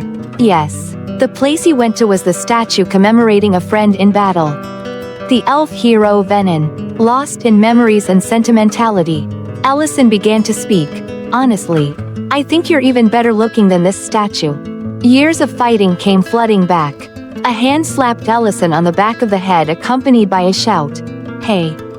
Allison turned to face the other with a smiling face and a piece of grilled meat in his hand. He laughed and said, "What's up, you bastard?" At that time, Allison was only a level 7 mage. How many times have I told you? What's your damn problem? While the two were arguing, another character sighed, eating and saying, "They're at it again." It was Darren, the hero of the dwarf race. Venin, the hero of the elves. At this point poured all the vegetables in his bowl out and said, "I don't eat vegetables, no meat, I want to eat meat." However, the elves don't eat meat. Do they? Why is this guy asking for meat? Allison angrily retorted, "You can't digest meat, but why do you still ask for it?" Venin replied arrogantly, "This dish is so delicious that I can digest it." Darren piped up, "I think a fight between an elf and a dwarf would be more meaningful than this. Let's fight." Both Allison and Venin shouted exasperatedly, "Shut up, what are you talking about?" But Darren calmly pointed in another direction and said, "I mean, you two should stop fighting and look over there."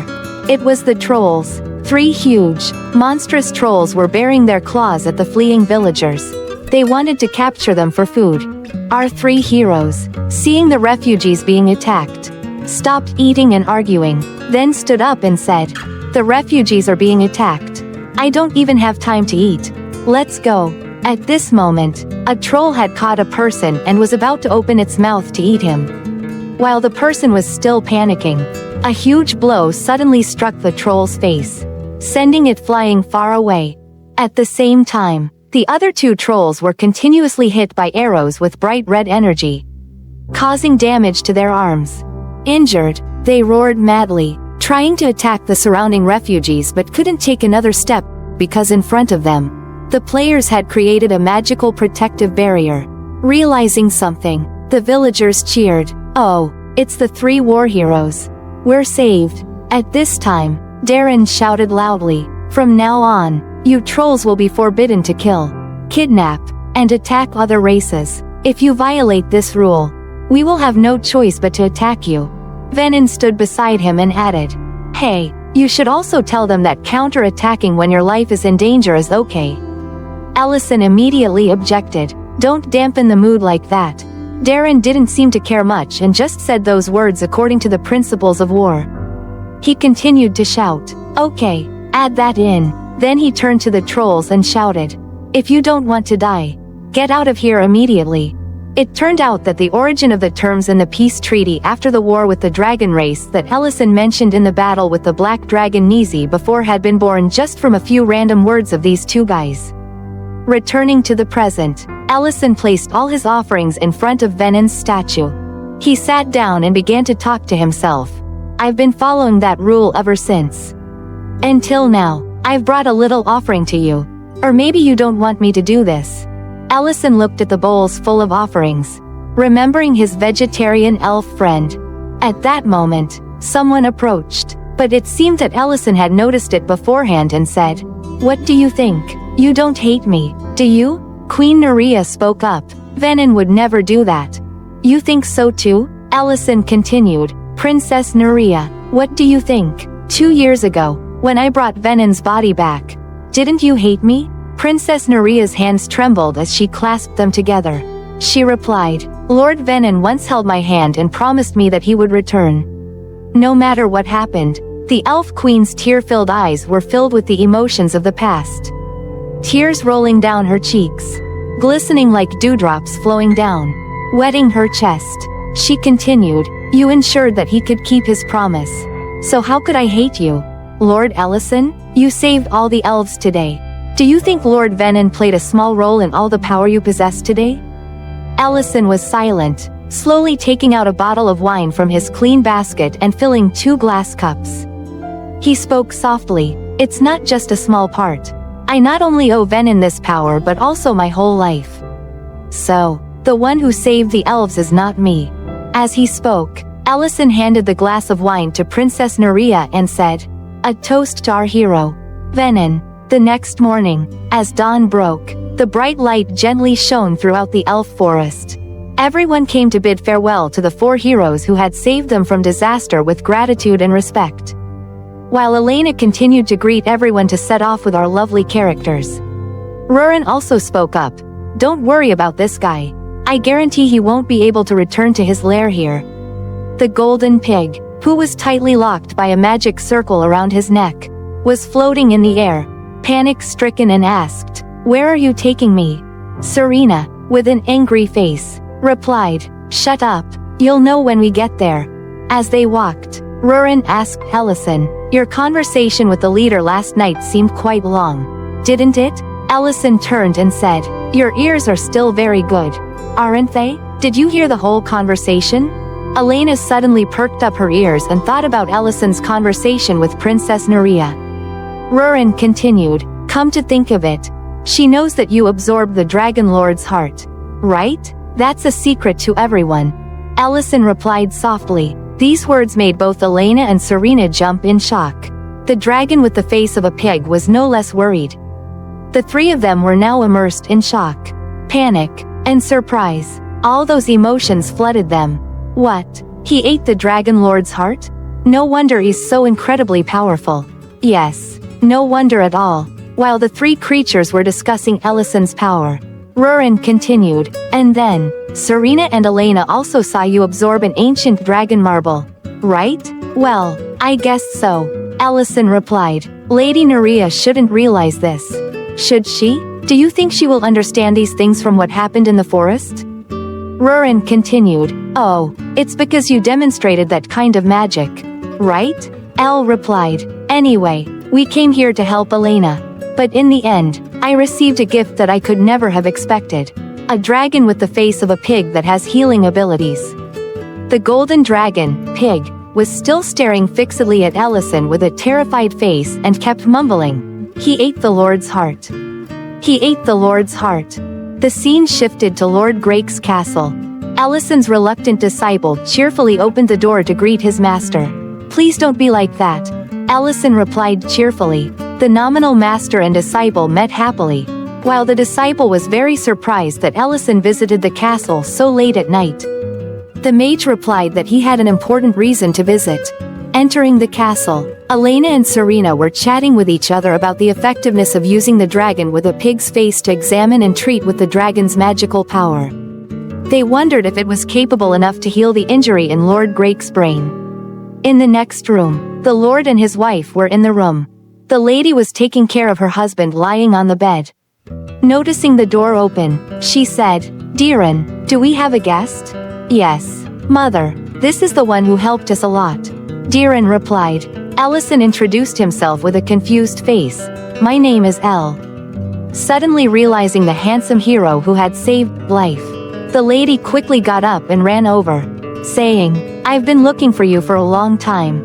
Seemed to realize something and he whispered to Deerin, "Your mother doesn't know that I destroyed the Dedran castle, right?" "Yes. No one knows, except me. This is very difficult to explain." The lady was overjoyed, clasped Ellison's hand tightly and kept thanking him.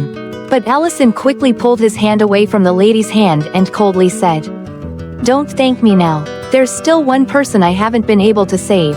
These words shocked both Deerin and his mother. "What?" Then, Rurin opened the door and walked in, dragging a blonde-haired man with a magic control circle around his neck. He was dragged in by the neck like a puppy. "Come in, you bastard," Rurin ordered. The blonde-haired man stepped in. His face was despicable and full of fear. "With this face, no one will love you. It's so ugly. The author is so evil. Why didn't he draw you more beautifully?" But Rurin didn't care about that. She kicked him and said, "Over there, don't waste time." Iramantium walked over, looked at Lord Grake lying unconscious on the bed and said, "Is he a human?"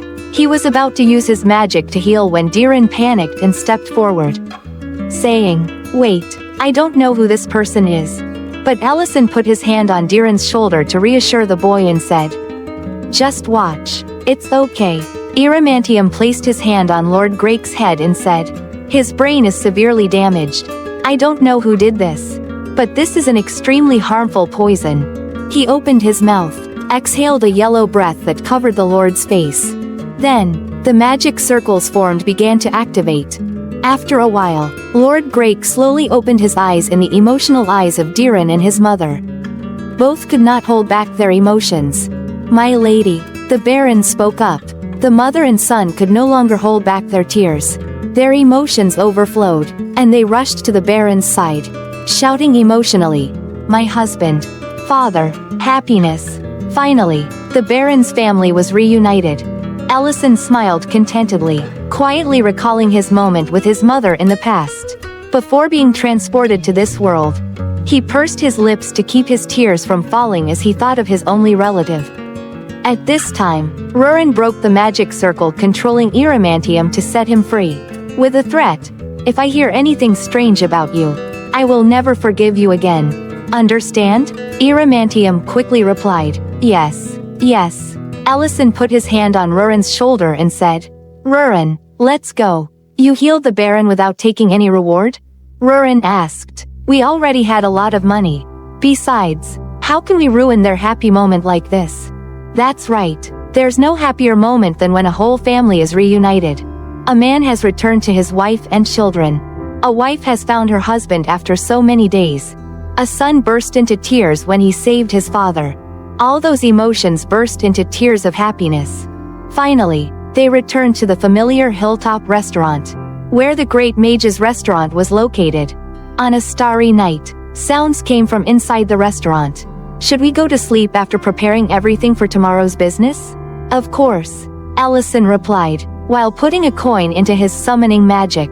"It seems like someone has stolen all the beer, so I have to." Hearing this, Rurin felt like she had been shot in the heart.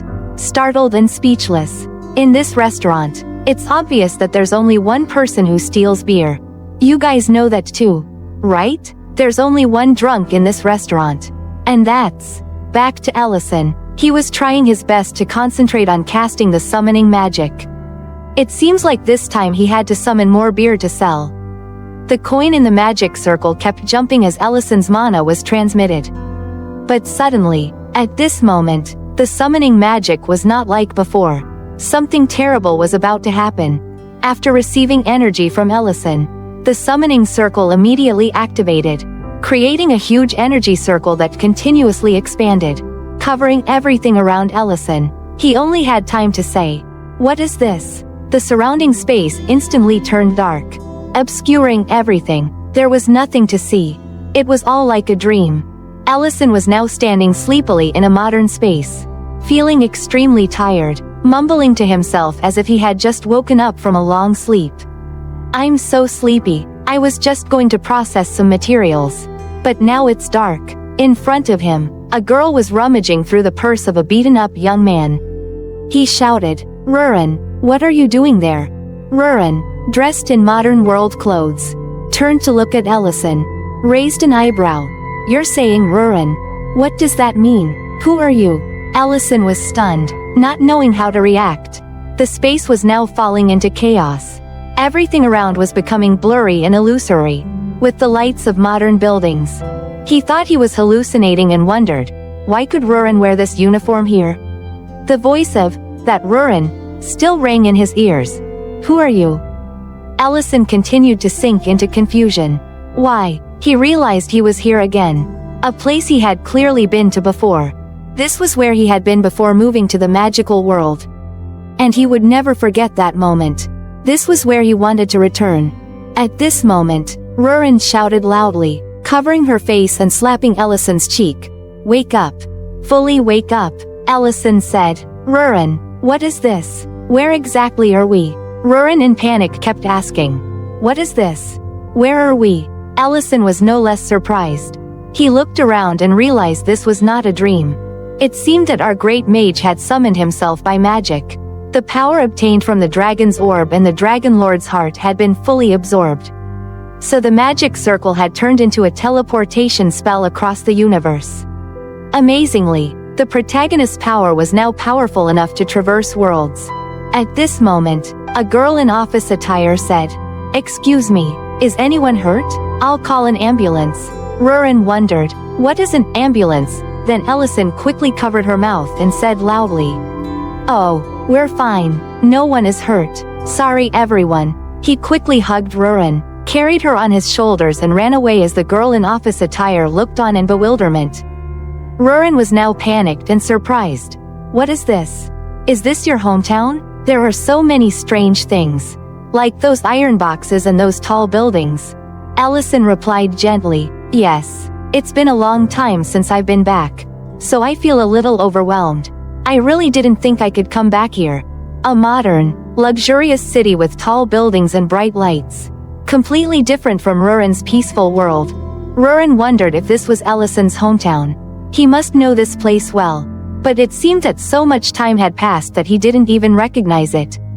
When he saw the phone the girl in the office uniform was holding, he realized it was unlike any phone he had ever used.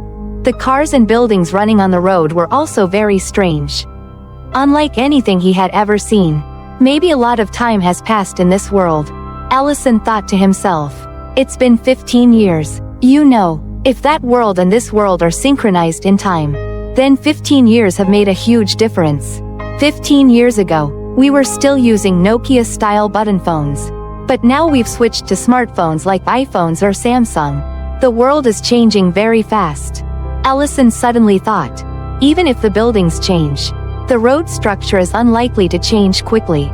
If I compare the positions of intersections, roads with 15 years ago memories, maybe I'm trying to trace my memories and compare them to the current geographical location. But in the end, he was helpless. I don't know where this is. Rurin sighed. But this is your hometown. Editor comment. Hometown is hometown. But with this rate of development, if you leave a bustling city for about 5 to 15 years, then when you come back, the road structure will have changed completely. Ellison comforted Rurin. Don't worry too much. I know exactly where I need to go. That's home, and above all, we have a lot of gold. Meanwhile, in the magical world, everyone was preparing for the morning work on the farm. The barn door was open. The cows were about to wake up to do their daily work. The worrying thing now was that the owner of the restaurant had been absent for a while. And the restaurant had not opened since then. Everything was slowly sinking into coldness. In another dimension, Ellison and Rurin had changed into suitable, simple and light clothes. While Rurin was excited about the new outfit, Ellison felt dazed. The current outfit was different from the time he used to live. It had changed too much. Above all, he was thinking about the value of the gold he had exchanged for cash in this world. Because neither of them had an ID card, they could only exchange it at a value that was only half the real value of gold. But anyway, it was still a large sum of money, so they didn't have to worry about anything. At this time, Rurin's hungry stomach also started to rebel. Starting a revolution, Ellison suggested they go eat something at a Chinese restaurant across the street. So both of them excitedly went into the restaurant. Wow, with her unchanging eating habit, she quickly put everything delicious into her mouth. There were cold noodles, potatoes and spices, along with the characteristic Korean kimchi. She ate happily and kept praising the delicious food, while Ellison looked at the price list and broke out in a cold sweat. Prices have changed. Inflation has increased. Prices are now double what they were when he lived here. This made Ellison could only cry, making Rurin feel annoyed and said, "Your voice is exactly like the dragon elders." But Ellison quickly regained his composure and said, "Anyway, we don't need to save money. We have a lot of money." So they started eating and drinking comfortably, ordering everything they could, trying each dish, drinking each drink, enjoying everything in the restaurant. This is probably one of their happiest moments. It doesn't really matter what you eat, but eating with the person you love is always more delicious. Do you guys feel that? Do you feel that? They finished the appetizers and main course and moved on to dessert with a super big bowl of ice cream. This was also a new experience for Rurin, making her face light up.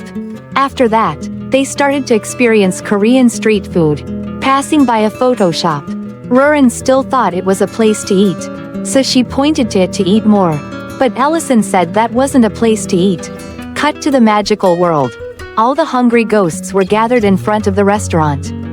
Tired, angry and sad, the angriest one was none other than the hot-tempered dragon girl Serena. Damn it, where did they go? His day off was clearly over yesterday. Elena and Noel, the butcher shop owner, were now slumped, starving. They couldn't, because they hadn't eaten anything since Ellison's restaurant closed. It was terrible, just because they didn't eat.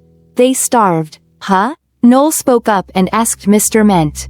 Did you see anything? Did you hear anything? They never left without saying a word. Mr. Ment didn't know how to answer either, because he really didn't have any information about Ellison and Rurin. The customers were angry and left. Customers continued to leave angrily because the restaurant was closed again. Mr. Ment realized a very serious problem. All the familiar customers had started to leave because they were not welcomed and greeted. If the restaurant continued to close and this situation continued, the restaurant's reputation would be severely damaged. At this time, everyone was discussing whether Ellison and Rurin had had an accident, but that possibility seemed unlikely, because they were extremely strong people. Linte suddenly spoke up. Why don't we do this? We are the ones who have eaten the boss's food 3 meals a day. No one knows the taste of this restaurant better than us. All the ingredients are stored in the kitchen. We can try running the restaurant while they're away. These words made Mr. Ment and everyone else a little stunned. What? While everyone was scrambling to find a way to reopen the restaurant. In the modern world, Ellison and Rurin were happily together, sitting on a train heading somewhere. Rurin was extremely happy and excited, saying, I can't eat anymore. It's amazing, so amazing. The food here is really delicious. Ellison replied cheerfully, I'm glad it suits your taste. At this moment, Rurin changed the subject. But what is this? It's even bigger than that iron box. This is called a train, because the distance to the place we need to go is quite far. So we have to use this means of transportation. Moreover, if we use teleportation to get there and if we get caught, it will be a disaster. Hearing this, Rurin didn't really care much. She looked out the window, admiring the scenery outside and suddenly said, Is the place we're going to meet your mother? With a little surprise and a little embarrassment, Ellison replied, You know that? Rurin replied, You know? How could I not know when it's all shown on your face? Suddenly seeing something outside the window, Rurin's eyes lit up. The scenery outside was so beautiful. A sunset shining down on a gentle, peaceful countryside. Nothing could be more beautiful. Rurin said, Your hometown is so beautiful. I like it. With a little silence, Ellison began to speak. Rurin, what do you think if we live here forever? Never go back, but live here for the rest of our lives? Stunned by the sudden question, not knowing what to say, Rurin just exclaimed, What? The train continued rolling, and the space around them became quiet. Ellison quietly spoke, his voice low. I've been thinking about this ever since I came to this world. Now that I'm here, the ancient jade has disappeared from the old world, and the Dragon King is no longer a threat, right? Ellison confided in Rurin, expressing his desire for them to start a new life in this world. He told her she didn't need to answer immediately and could take her time to think it over. Rurin merely smiled softly and then fell into deep thought, asking, If I refuse, will you return to my world? Both of them fell silent, each immersed in their own thoughts. The scene shifted to the wartime period of the magical world. One night, the elf hero, Venon, was sound asleep when he suddenly heard a noise. He quickly sat up and saw Ellison doing something unusual. He had opened a spatial portal connecting different worlds. In his excitement, Ellison muttered, Take me home. He reached into the portal, but was immediately tackled by Venon and Darren, the dwarf hero, who shouted, Damn it, he's trying to do it again. Stop him. The two of them struggled with all their might to pull Ellison away from the portal that was swallowing everything. But Ellison resisted, screaming, Let me go. The portal, though powerful, was unstable and could close at any moment. After a few tense seconds, Ellison stopped struggling, realizing the danger. "All right, I get it. Let me go." He tried to push a letter into the portal before it exploded and vanished. The space returned to normal, and the three of them breathed a sigh of relief. Venom shouted, "Ellison, I told you to stop using this spell. This is something your magic can't solve. Now you've lost your magic for a few weeks." Ellison, pale and exhausted, collapsed to the ground. This type of magic was far too challenging for his current strength, a level 7 mage. Even if he reached level 9, without the 3 ancient jade stones, he could never succeed and could only transport spices from the modern world to this one. If the war ended, Ellison said Venom could return to the elf forest, and Darren to the dwarf mines. But he himself didn't know where to go. He felt hopeless, lost, and wished someone could answer that question for him. But no one could. Back to the present, Ellison suddenly asked, with a mischievous glint in his eyes. "Do you think I've ever abandoned you?" Rurin beamed and replied, "You would never do that. Would you?" The mood lightened, and the two of them continued their conversation joyfully. Ellison smiled and said, "All right then, let's go." The scene shifted to the magical world, where a bustling restaurant was filled with the sounds of lively conversation. "I heard this restaurant has reopened, but where has the owner gone?" Linte was cutting meat, preparing to cook, while Noel asked if the meat was ready yet. Everyone was struggling with the oven because it operated on magic rather than the usual methods. So, they all looked toward Elena, the healing mage, with hopes that she would assist with her magic. Elena conjured a small fireball the size of her fist, leaving everyone surprised and helpless. She said, "I learned these spells for camping trips. Oh, if you saw this flame, you could feel its power when cooking, right? If I used this to cook, I don't think my soup would be done for years.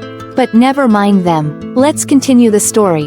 At this moment, another strong voice rang out, accompanied by a powerful spell, Ignite. Serena appeared, bringing with her an enormous and scorching flame. With a proud expression on her face, she said, "Don't worry about the fire. Just focus on cooking." The helpless look on Linte's face turned to panic. Seeing the flame now blazing fiercely, everyone eagerly began to prepare for cooking. "All right, let's open the restaurant." The cheers of everyone filled the air. However, the outcome was not as expected. To me, this looked like some new type of coal extracted from a volcano. Or something similar. I don't know how to describe it. If you're watching this video and have experienced something similar, please comment below so we can update our knowledge. As for me, this type of food is something I've never encountered before. And of course, a guest invited as a test subject was staring in shock at the piece of meat in front of him, saying, "I'm a miner, and this is clearly coal, not food. This is what I see at my workplace. But why are you serving me this?" Clearly, I knew exactly what this was. Ladies and gentlemen, this was definitely a lump of coal placed on a plate. With a face full of panic and worry, as if about to cry, Matt hurriedly apologized to the customer and offered to redo the dish. Meanwhile, the customer grumbled, "Is it strange that you serve me coal just because I'm a miner?" In another corner of the kitchen, Mr. Knoll was happily pouring salt onto a plate of mixed salad. Much to Matt's horrified gaze, the result was a dish that couldn't possibly be saltier. Seeing this scene, Mr. Ment, the farm manager, shouted in alarm, "Mr. Knoll, that's salt, right?" Quickly, he grabbed a sugar jar to pour into the dish. But this time the result was no better. The dish was sweeter than could be imagined. The customer once again vomited everything he had just eaten.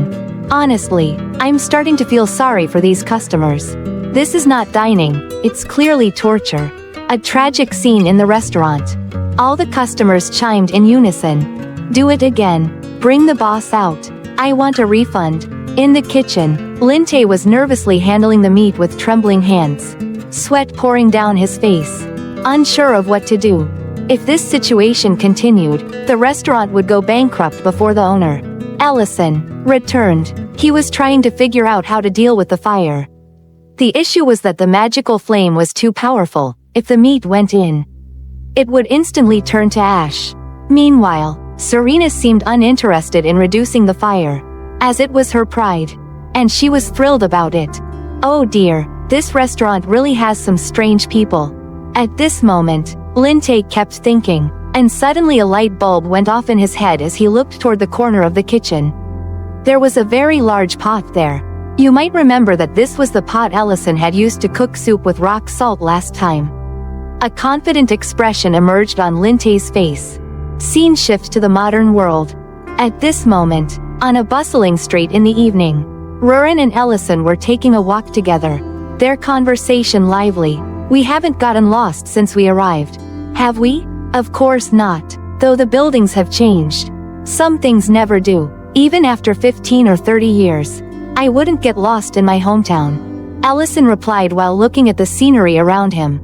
He then sank into memories of the places he had visited many times in his life. Eventually, they arrived at the home of the great wizard in the modern world. An old apartment building with 7 floors. Upon seeing this familiar place, Ellison smiled, his eyes misting over as he whispered, "Mom, I'm home." Gathering his courage, the main character adjusted his emotions and knocked on the door of apartment 604. While Rurin mocked him, "You're worried, aren't you?" Ellison turned to say, "I just remembered. Rurin, what should I introduce you as?" Rurin calmly replied, "Shouldn't I just tell the truth? About me being a dragonkin?" Ellison was taken aback and asked, "Are you joking?" Ellison pondered, "Will Mom recognize me? Even after 15 years, I still have this hairstyle." He called out loudly, "Mom, it's me." But all that responded from behind the door was silence. It was too quiet here, leaving both of them astonished. "Maybe Mom is sleeping, let me try calling again." Suddenly, the door of the neighboring apartment opened. A woman appeared, asking, "Excuse me, who are you?" Ellison immediately replied, I'm looking for my mom, she lives in room 604.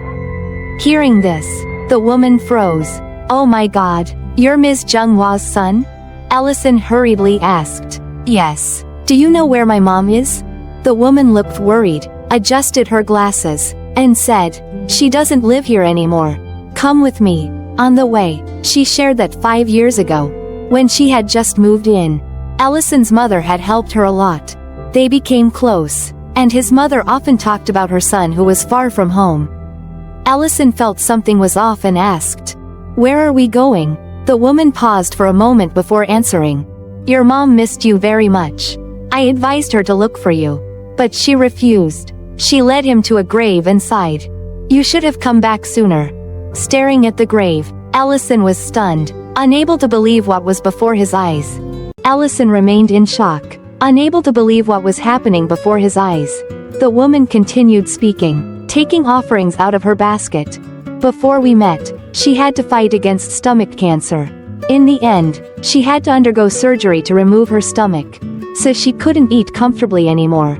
As she placed the offerings in front of the grave, she shared stories about Ellison's mother, who always loved to see others eat well and cared deeply for those around her. However, 3 years ago, when the cancer recurred, his mother had to undergo treatment once more. Her voice began to tremble, tears streaming down her face as she continued, seemingly unable to accept what was unfolding.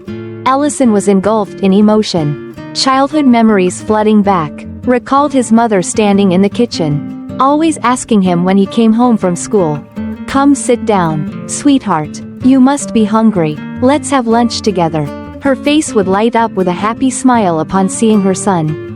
This image was vivid in Ellison's mind, bringing hot tears streaming down his cheeks.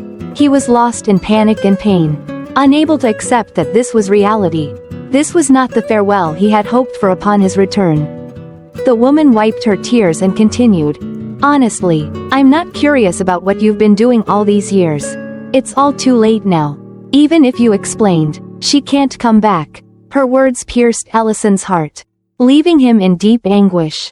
The woman continued, "But I was asked to give you this. This is a letter she left behind."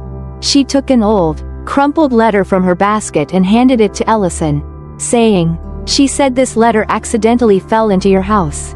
You wrote it, didn't you?" Ellison took the letter, feeling as if everything before his eyes was fading away. The woman quietly left, leaving him and Rurin standing in silence before his mother's grave. Gently opened the letter, his vacant eyes staring at the words. At that moment, Rurin noticed something and said, "This paper is from the Ruburn Empire in the magical world." No surprise. This is indeed the letter that Ellison wrote and sent back to his mother on the night he first created the magic of teleportation between worlds using spatial summoning magic. Ellison began to read the letter. "Dear Mom, everything I wrote is true. You might not believe it, but I am in a different world now. Everything here is very different from our world. Although the magic is unstable, I still want to send this letter to you. Even if I can't return, I want you to know that I'm doing well. I have become a level 9 Archmage and plan to open a restaurant. I know there will be no reply, but I still hold hope. After all, you have already responded. I believe you will open a restaurant, right? My son is now a level 9 Archmage. When you open the restaurant, you will definitely invite me to come. Love, Mom." Ellison sank to his knees, tears streaming down his face.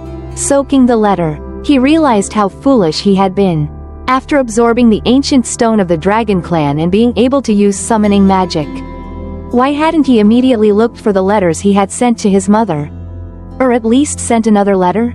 He was engulfed in despair, kneeling at his mother's grave, his tears filled with regret.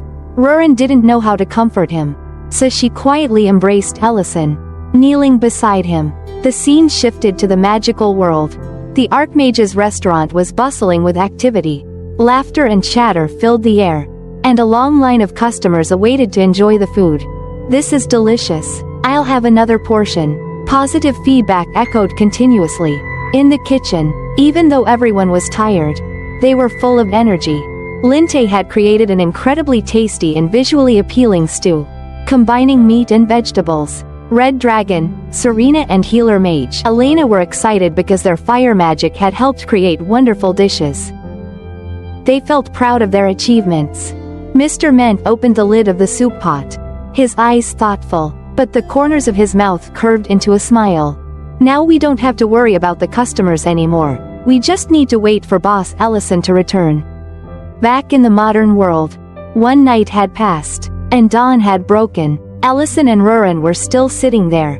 He rested his face in his hands, silent. At that moment, Rurin spoke up. "You need to eat something. If not, your health will." "I'm sorry, Rurin. Actually, I lied. If you don't want to be here, I'll take you back," Ellison said, his voice low and sorrowful. This statement shocked Rurin, but she gradually calmed down. Ellison continued, "It's been 15 years. My mom only has me. So, no matter what you say, I've decided to stay here. But right now, I have nothing left." Rurin gently placed her small hand on Ellison's arm, speaking to comfort him. "Do you really feel like you have nothing left? When we were on that ship, you asked me how I would feel living in this world. From the beginning, I had no intention of rejecting your offer." Holding Ellison's hand, intertwining her fingers with his, Rurin continued, "Besides, leaving you here and returning alone is impossible for me. If you want, I will stay here with you forever." After saying that, Rurin's face suddenly turned rosy. Her love for Ellison had always been steadfast. No matter what he did, Rurin would always stand by him and support him, regardless of the dangers. In Rurin's eyes, thoughts, and soul, there was only Ellison, her only love. At that moment, Rurin asked further, "But what about the others?" This question touched on Ellison's deep emotions, causing him to pause and remember something. The scene shifted back to the magical world. Everyone was still in a panic over Ellison's disappearance. The young lord, Ellison's unofficial disciple, anxiously asked the guard about his master's whereabouts. The Baron and Baroness also expressed their concern, as they hadn't had a chance to thank Ellison for his help.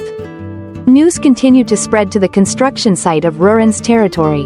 Geltzer, who was supervising, remained calmly seated over the blueprints. Upon hearing that Ellison had vanished, he advised everyone not to worry and to focus on completing the project on time and to a high standard. After the captain left, Geltzer pondered deeply but still believed that Ellison would not abandon them. Everyone was waiting for Ellison to return. Back in the modern world, Rurin stood up and continued speaking. The people, the elves, the dwarves, and even the dragon tribe all love coming to your restaurant. And yet you say you have nothing left? With bright eyes and a radiant smile under the morning sun, Rurin turned to look at Ellison and continued. Nothing you do is meaningless. So, do you think 15 years in that world isn't enough reason for you to come back? Hearing these words, Ellison remained pensive and silent. But eventually, he spoke up. Do you think my mother would believe what I wrote in that letter? Rurin smiled confidently and replied. Of course, I've never seen parents who doubt their children. Then, she happily took Ellison's hand, pulling him to his feet, and said, let's go, back to where we belong. The scene shifted to the city center. Ellison's neighbor was walking down the street, worried about his disappearance. 2 days had passed, but there was still no sign of Ellison. She wondered if her earlier harsh words had driven him away. She recalled the stories that Ellison's mother had told her about her son being a level 9 Archmage, stories that seemed absurd. Like something out of a sci-fi novel or an online manga. As she was lost in thought, a voice called out to her. Ellison appeared right in front of her, carrying a large bag and wearing the attire of an Archmage. He smiled and said, take this. His sudden appearance startled the woman, and she gasped. Where have you been, and what's with that outfit? Ellison replied casually, I restored my magic to summon this. The mana in this place is quite thin, so it took longer. The woman couldn't believe Ellison's strange words. But when she opened the bag, she was astonished to find it filled with gold coins. Before she could react, Ellison activated the space transfer magic between worlds and said, although it's not much, please accept it. I have to return to the restaurant. There are still many people waiting. Thank you for taking care of my mother's grave. After finishing his words, Ellison and Rurin vanished before everyone's astonished eyes. The woman clutched the bag of money, remembering the stories Ellison's mother had told while she was in the hospital about the magical world she wanted to visit. Where her son's restaurant was, filled with happiness and pride. Thinking of this, she collapsed to the ground, stunned and unable to believe what had just happened. Those around her stared in disbelief at what had occurred. Ellison truly was a level 9 Archmage. Our Archmage had officially bid farewell to the modern world to return to his restaurant, where familiar customers awaited him. It seemed that this modern world had become nothing more than a memory. A collection of beautiful moments. This world was not meant for a level 9 Archmage and a dragon with destructive power. The modern world was only for ordinary people with ordinary jobs. Everything passed by like a breeze. News of the Archmage traveling between worlds was quickly forgotten along with the daily news of the world. And later on, no one would remember that this place had the grave of the person who gave birth to the most powerful Archmage in the world. After stepping through the interdimensional portal, Rurin and Ellison returned to their magical world. This was the first time both of them had consciously used magic to teleport between dimensions. And the feeling was as if time passed extremely slowly, stretching endlessly before they finally arrived. They found themselves in a desolate, mountainous area, far away from their familiar restaurant. Without hesitation, Rurin suggested using teleportation magic to take them home. But Ellison, with a mysterious smile, declined. Let me try my new teleportation spell, he said. A magic circle appeared, intricately detailed, with a sharp, radiant glow brimming with power. As Rurin stepped into the portal, she yelled, "You have to teach me this." But Ellison only smiled and replied, "You once said you didn't want to learn." As the portal closed, a fleeting sense of unease passed through both Ellison and Rurin. Our customers must be furious with our sudden absence, he thought. Not to mention the workers at the farm, they must be really worried. He pictured the restaurant deserted and empty upon their return. But the sight that greeted them was the complete opposite. As they appeared in front of the restaurant, they couldn't believe their eyes. Thousands of people were gathered in a massive crowd, jostling outside the restaurant's entrance. A colossal statue of Ellison towered in front of the restaurant, standing like a monument to a legendary hero. The crowd wasn't just there to eat, they had come to admire the statue of Hero Ellison. Rurin and Ellison felt confused, wondering if they had stumbled into a different world, a different space. rather than their own restaurant. Suddenly, a voice called out from afar, catching their attention. Linte, the restaurant's steward, holding a plate of food and with tears in his eyes, cried out in a voice full of emotion. Everyone, do you know who saved Lord Raiden of Grake Castle? That's right, it was Lord Ellison, the restaurant owner. A murmur spread through the crowd. Admiring eyes followed Linte as he continued the story. This is the dish that saved the Baron. Who wants to try it to restore their health? The atmosphere immediately became frenzied, with people in the crowd simultaneously raising their money pouches, shouting, I want to eat, I have money, I want to try it right now. I must eat first. In the middle of the chaos, the restaurant doors swung open, and Ellison, looking bewildered, stepped inside. Linte, seeing him, was so shocked that he fell to the ground. The main character coldly stared at him and spoke sternly. Explain, right now. Linte, still flustered and unsure of what to say, was saved when Baron Raiden Grake stepped forward from behind, calmly speaking, all of this is my doing. After understanding the situation, Ellison frowned, sat down at a table, and began to taste the dish Linte had been advertising so fervently. The dish was simply meat boiled in water, but it tasted decent. However, to say it was truly delicious would be an overstatement, though it seemed that cooking suited Linte more than working on the farm. After finishing the meal, Ellison slowly acknowledged his mistake for being gone for so long and didn't reprimand Linte for what had happened. But Ellison immediately pointed at the bizarre statue of himself in the courtyard, his face showing nothing but exasperation. Now explain to me what that ridiculous statue is supposed to be, he demanded. Baron Raiden eagerly jumped in with an explanation, his voice brimming with enthusiasm. That's a monument in your honor. Don't worry about the cost, my castle covered everything. Ellison squinted, clearly unimpressed. I'm not concerned about the cost. What I want to know is what achievement exactly are you celebrating? Linte, standing to the side, looked more nervous by the second, while Baron Raiden excitedly continued, you're being far too modest. There was this legendary warrior during the Dragon Wars, a man who defied orders, deserted his post, and ran all over the battlefield saving lives. He may have been the most powerful mage, but he was the worst soldier, and that man was you. Ellison. Sweat started to bead on Ellison's forehead. He wasn't worried about being outed as a deserter, but rather about the headache and complications that would shatter the peace he currently enjoyed. Baron Raiden went on, still full of pride. Not many people know this story, but do you realize? Grake was one of the villages you saved. So, when you entered my chambers on the day Dedran attacked, I recognized you immediately. Ellison chuckled, exhaling with mild surprise. I didn't think you were aware in that state. You saved my city and my family. I'll do anything to repay that debt.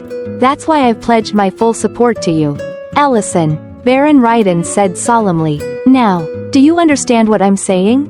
Ellison smiled faintly.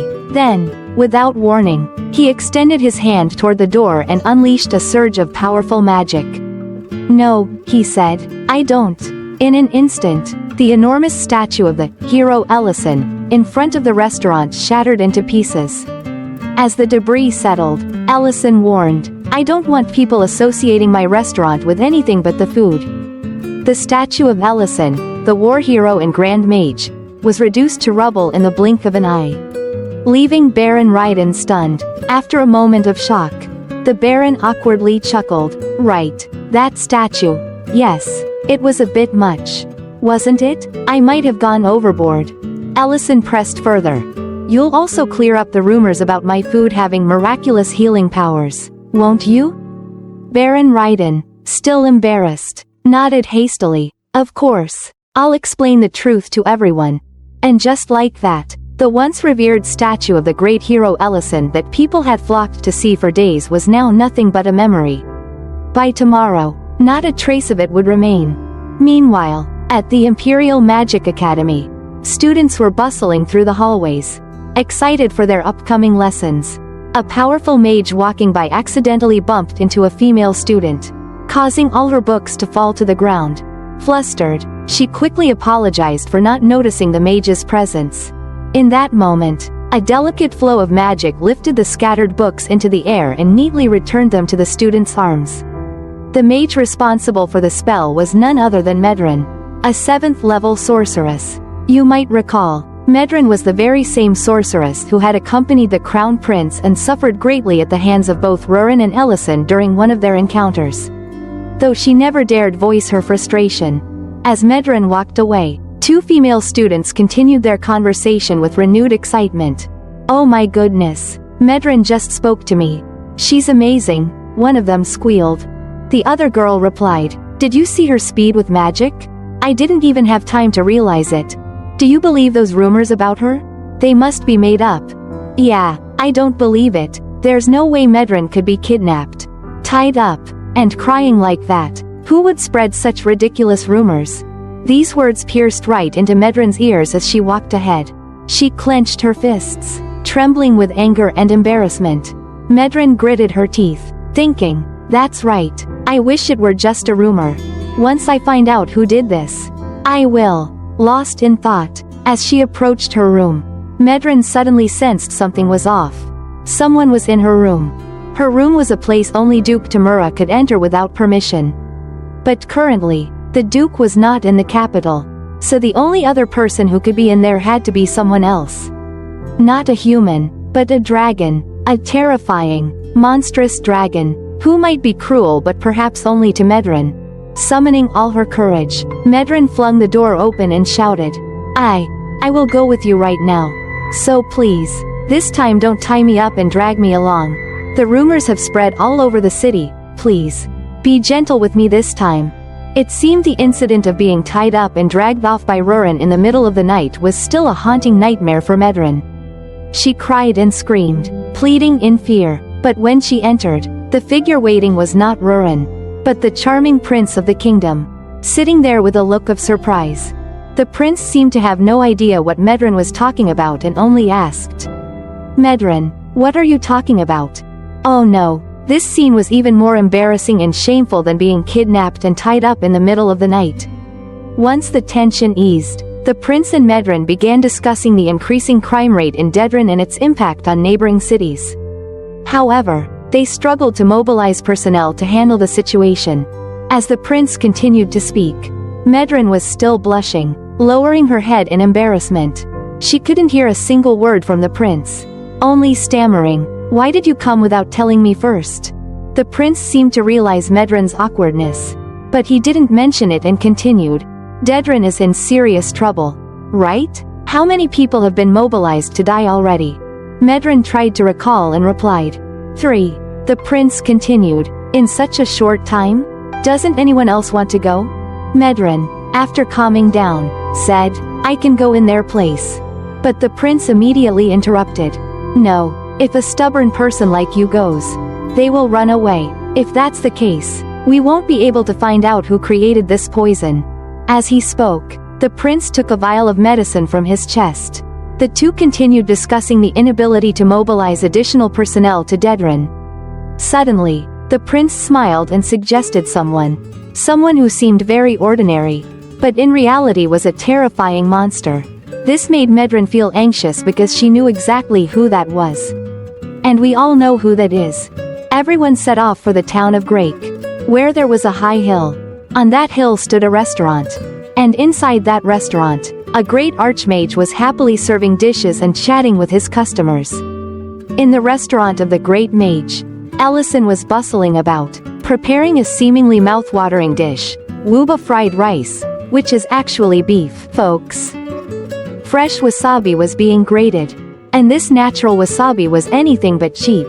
Afterward, the dish was garnished and placed into 3 bowls. 3 servings of wuba fried rice were ready. Ellison handed them to Rurin, instructing her to serve them to the customers. When the food was placed before the red dragon Serena, all she saw was a bowl of plain white rice with a bit of scallion sprinkled on top. But there was no meat in sight. Serena, bewildered, asked, "Where's the meat?" Rurin replied curtly, "The rice bowl is just like this," all while still chomping away herself.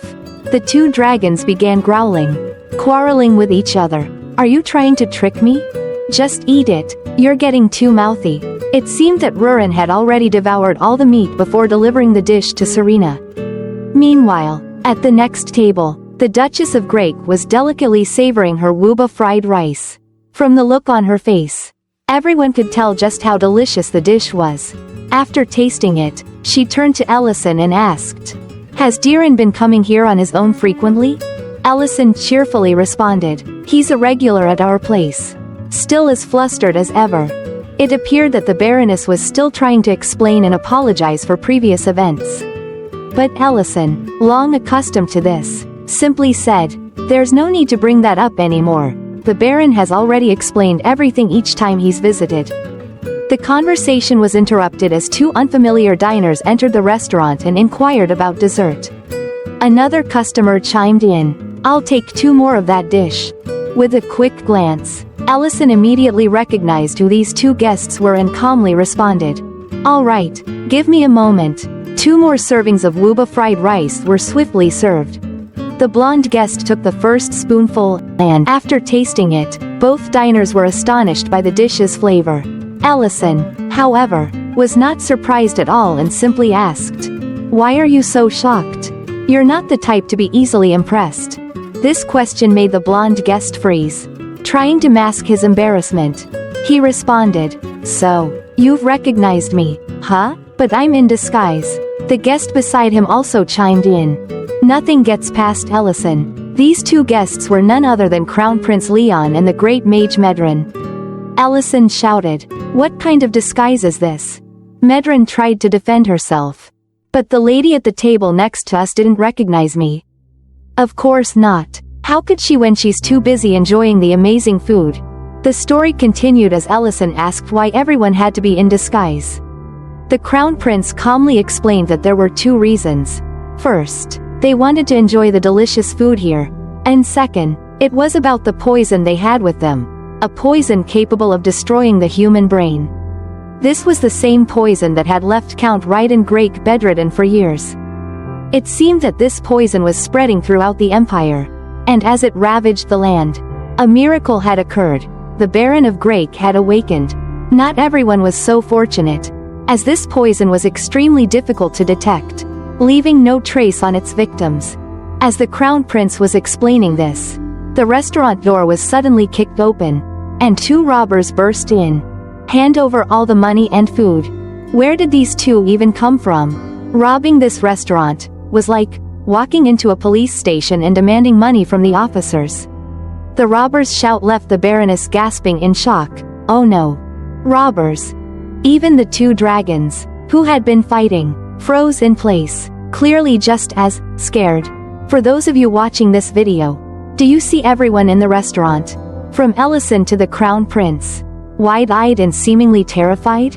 I, myself, felt really scared too. Yes, I was very worried for those poor, unfortunate robbers. But there was one person who wasn't scared at all, and that was Medrin. With a surge of powerful magic, she stood up and easily crushed the 2 robbers. While they begged for mercy, Medrin sat on the back of one, placed a foot on the other, and declared, "Tremble in fear, I am the only 7th-tier mage in the Empire." While Medrin was proudly gloating over her domination of the 2 unfortunate worms. The Crown Prince, trying to hide his embarrassment, cleared his throat and said to Ellison, "Medrin's been really stressed out and tense lately. Please understand." Ellison, serious now, held up the bottle of poison and asked, "You've come to ask me to investigate the origin of this poison in Dedran City, haven't you?" The Crown Prince replied, "That's right. No matter how much we've interrogated Count Dedran, he refuses to confess. All the officers sent there have ended up dead. The security situation in Dedran City is dire. This is undoubtedly the work of a group, and there's a chance it will spread to Grake City as well." While the conversation between Ellison and the Crown Prince continued, Medrin was still gleefully tormenting the 2 foolish robbers. Medrin asked, "Who am I?" The robbers responded, "The Great Mage." Medrin pressed again, "Who am I?" "The Great Mage." Poor souls. Indeed. Returning to the Crown Prince's conversation, Ellison asked, "Why would you entrust such an important task to an ordinary restaurant owner like me?" The Crown Prince pretended not to hear the question and continued. Recently, the Dedran estate was destroyed. I wonder who would use magic in such a reckless way. Do you think anyone should be held accountable for that? It seems the Crown Prince was subtly referring to the incident where Ellison had destroyed the entire Dedran castle, turning it into a firework display the last time. The Crown Prince continued. I can't say for sure. This secret can only be known by a 7th level mage of the Empire. Hearing this, Medran, the only one with that title, was startled and thought to herself. What is this? Why is the prince throwing this onto me? Before Medran could speak, the Crown Prince burst into laughter and said, I leave it to you. Contact me if you need anything. With that, the Crown Prince left. Medran, who now found herself forced to work with Ellison, was clearly distressed by the situation. The scene then transitions to the outskirts of Dedran. The city appeared in front of them, a ruinous landscape filled with poverty and looting at every corner. The situation there was far worse than Ellison had anticipated. Why are we here? Rurin asked. We're here to catch the person responsible for creating the poison that was used on the Baron of Grake. Ellison responded. This poison had turned a once prosperous city into a chaotic mess. The surrounding residents were suffering terribly. Every commander sent to investigate had mysteriously died. This gave Ellison much to ponder about how to solve the issue. After a moment of reflection, he formulated a plan and quietly discussed it with Rurin as they continued to walk into the city. However, Ellison worried that Rurin might be uncomfortable with the plan, so he hesitated to reveal it immediately. But as you might expect, nothing fazed Rurin. She was willing to do anything for Ellison, even if it meant risking her life. When Rurin asked what the plan was, Ellison smiled softly. This is the plan. In front of them was a prison with iron bars. And Rurin had become a prisoner. This was a mixed-gender prison. And the coarse, rough inmates, upon seeing a beautiful girl like Rurin, cheered with delight and laughed loudly. Whose birthday is it today? They jeered with lecherous smiles. Hey sweetheart, do you know what happens to the first girl to walk in here? Rurin gazed at them with a bored expression and mumbled. This prison is terrible. They don't even separate men and women. I wonder how long I'll have to put up with this. As she muttered, her hands began to glow with a fierce red mana. You can probably guess what happens next. So I don't need to go into details. At that moment, the warden appeared, opening the door to welcome the steward of Dedran. Ricardo, I have to admit, the artist really drew this minor character terribly. As soon as he showed up, he yelled, Damn it, why is there a female prisoner here? Ricardo looked at Rurin, a smile creeping across his face. Oh, she's a bit headstrong, but that's part of the charm. Take her out and separate her from the others. Reedon and the rest might treat her poorly. It's a waste to leave her here, isn't it? At that moment, a woman dressed as a maid entered and whispered something in Ricardo's ear. It seemed to be a serious matter. Shocked, Ricardo hurriedly returned to the castle, muttering to himself, Damn it, haven't they learned anything? 3 people have already died, and they still don't get it? The doors to the castle's drawing room opened, and Ricardo entered with a friendly smile. Sorry to keep you waiting. I'm the steward here. I heard you've come from the royal palace. In front of Ricardo was a young, handsome man dressed in a pristine tuxedo. Facing away from him, the young man calmly replied, So you're the steward? The noble youth, with a confident look and a smile on his face, continued, Nice to meet you. I'm Count Rivik. From today, I'll be in charge of managing Dedran. I'm sure you've figured out who this is by now. Haven't you? The protagonist, of course. Once he's dressed in fancy clothes, his aura changes instantly. With that face and charisma, if he went out to woo the ladies, they'd surely fall head over heels. After a few casual exchanges, the two officially began discussing the handover of duties as Ellison finished reading the document Ricardo brought. Ricardo apologized for his lateness and mentioned that some strange things had been happening in the castle recently. He informed Ellison that at the time of his arrival to take over the territory, the situation was quite chaotic. After reading the document, Ricardo glanced at the seal stamped on it and spoke up. This is the royal seal. Ellison immediately cut him off. Are you suggesting it's fake? Ricardo seemed indifferent to the authenticity of the seal. He rolled up the document and said, "No, but I believe it arrived earlier than expected. 3 of the officials sent here have already died. I thought the nobles would avoid this place. But apparently, that's not the case." Ellison kept his nonchalant expression and smirked, his tone dripping with sarcasm. "Ha ha, you're suggesting I should be careful not to become the 4th, right? You truly jest, my lord. How could I harbor such disrespectful thoughts?" Ricardo replied casually. "Disrespectful, huh?" Ellison smirked, his face remaining indifferent, as if nothing was of any significance. Suddenly, he tore the royal document in 2 right before Ricardo's shocked eyes. As Ricardo stood in disbelief, Ellison continued, "Now this is disrespect." Panic and fear were now plastered on Ricardo's face. "What are you doing? How dare you tear a letter from His Majesty?" Ellison grinned, his voice oozing with a carefree attitude. The contents of the letter were so predictable. There was nothing interesting left. Just the usual: ensure security, care for the people, eliminate corruption in Dedran. I can read that in a blink. As he finished speaking, Ellison propped his legs up on the table, his tone remaining indifferent. "But I don't care about all that. I want to make this place a little more interesting."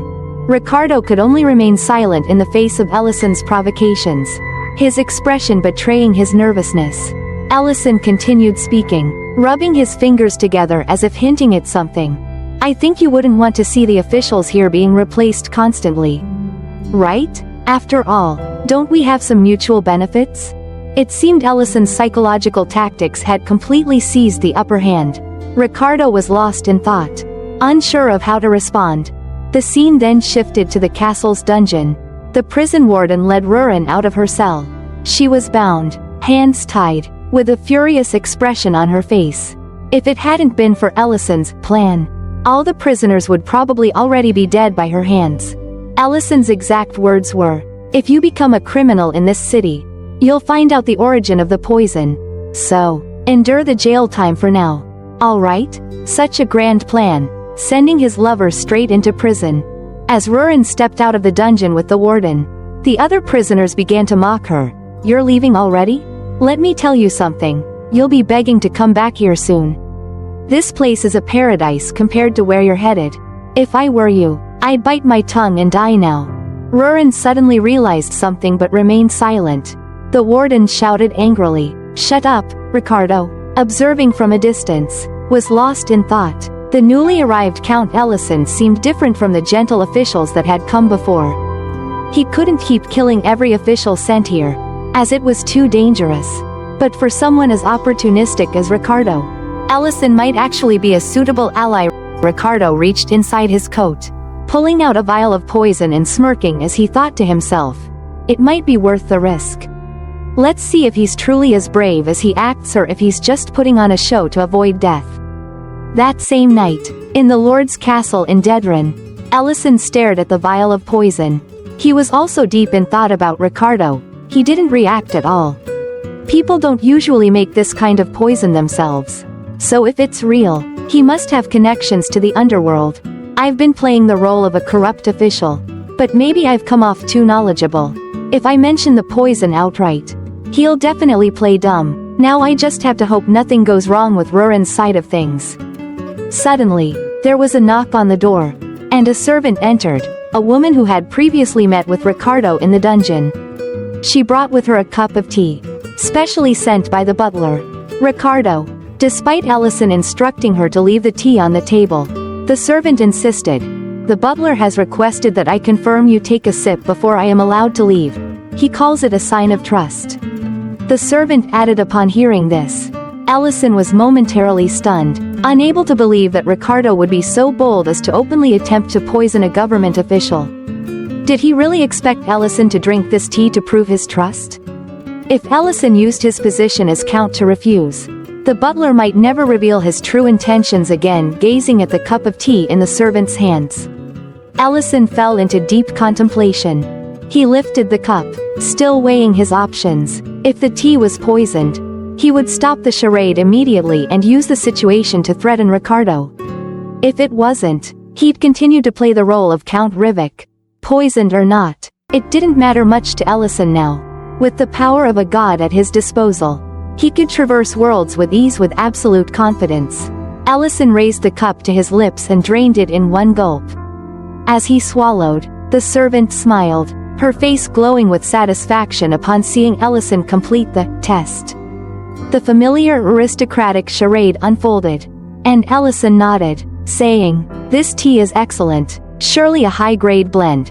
The servant smiled gently and replied, "I knew you'd like it." After she left, Ellison pondered. The tea was not poisoned, but had he truly passed the test?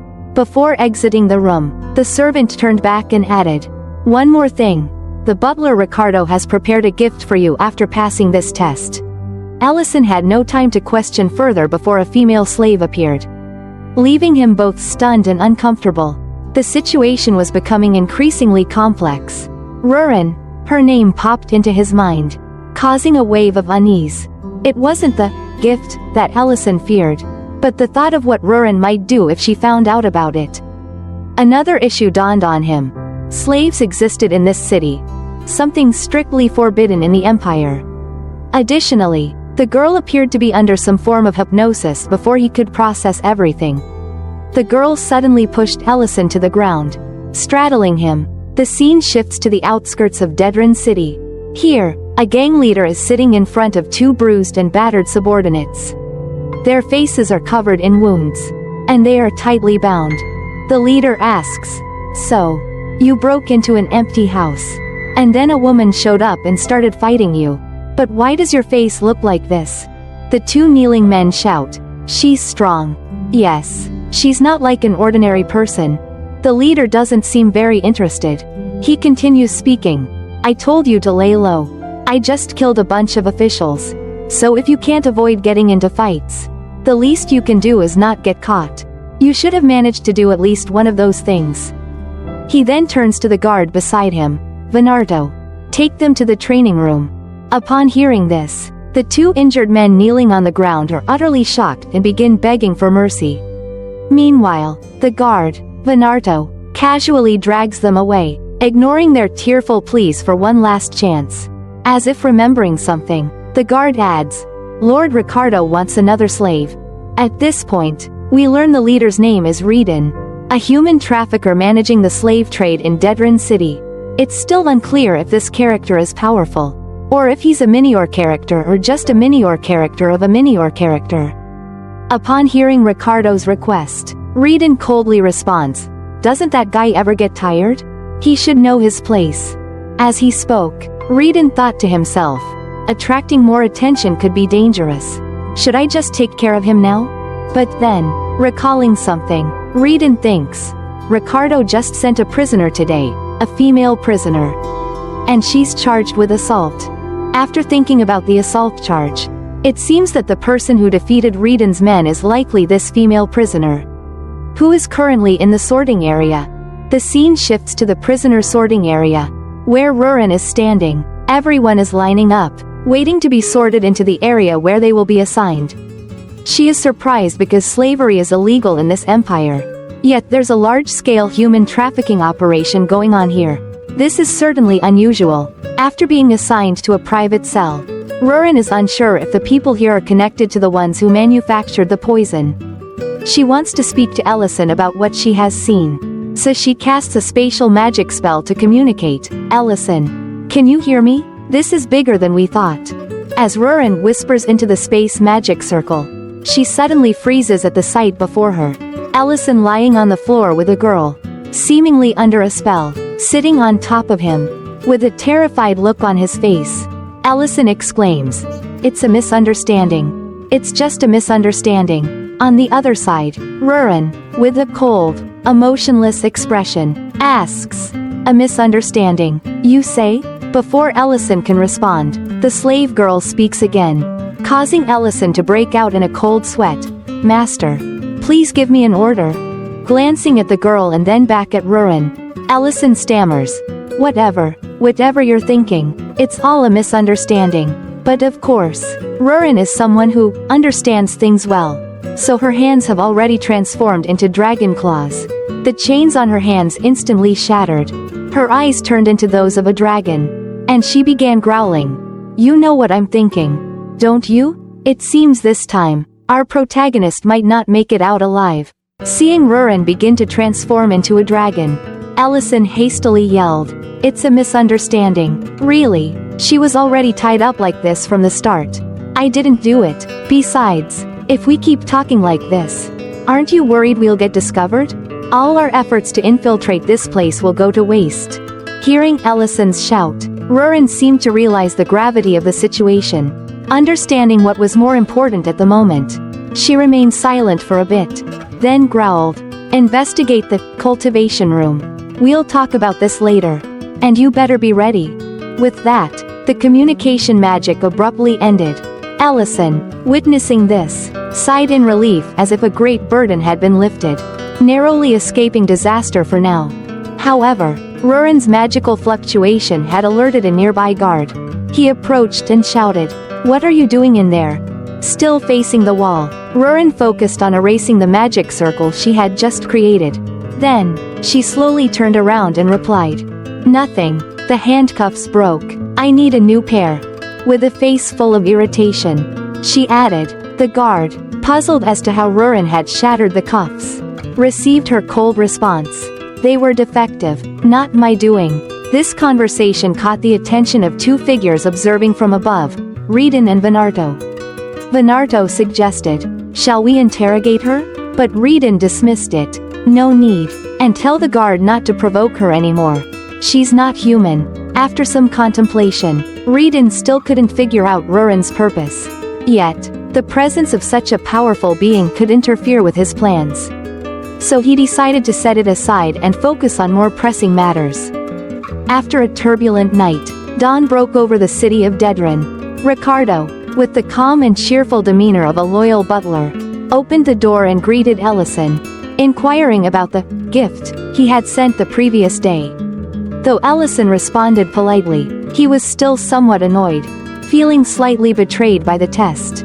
However, after the events of the previous night, those thoughts had mostly faded.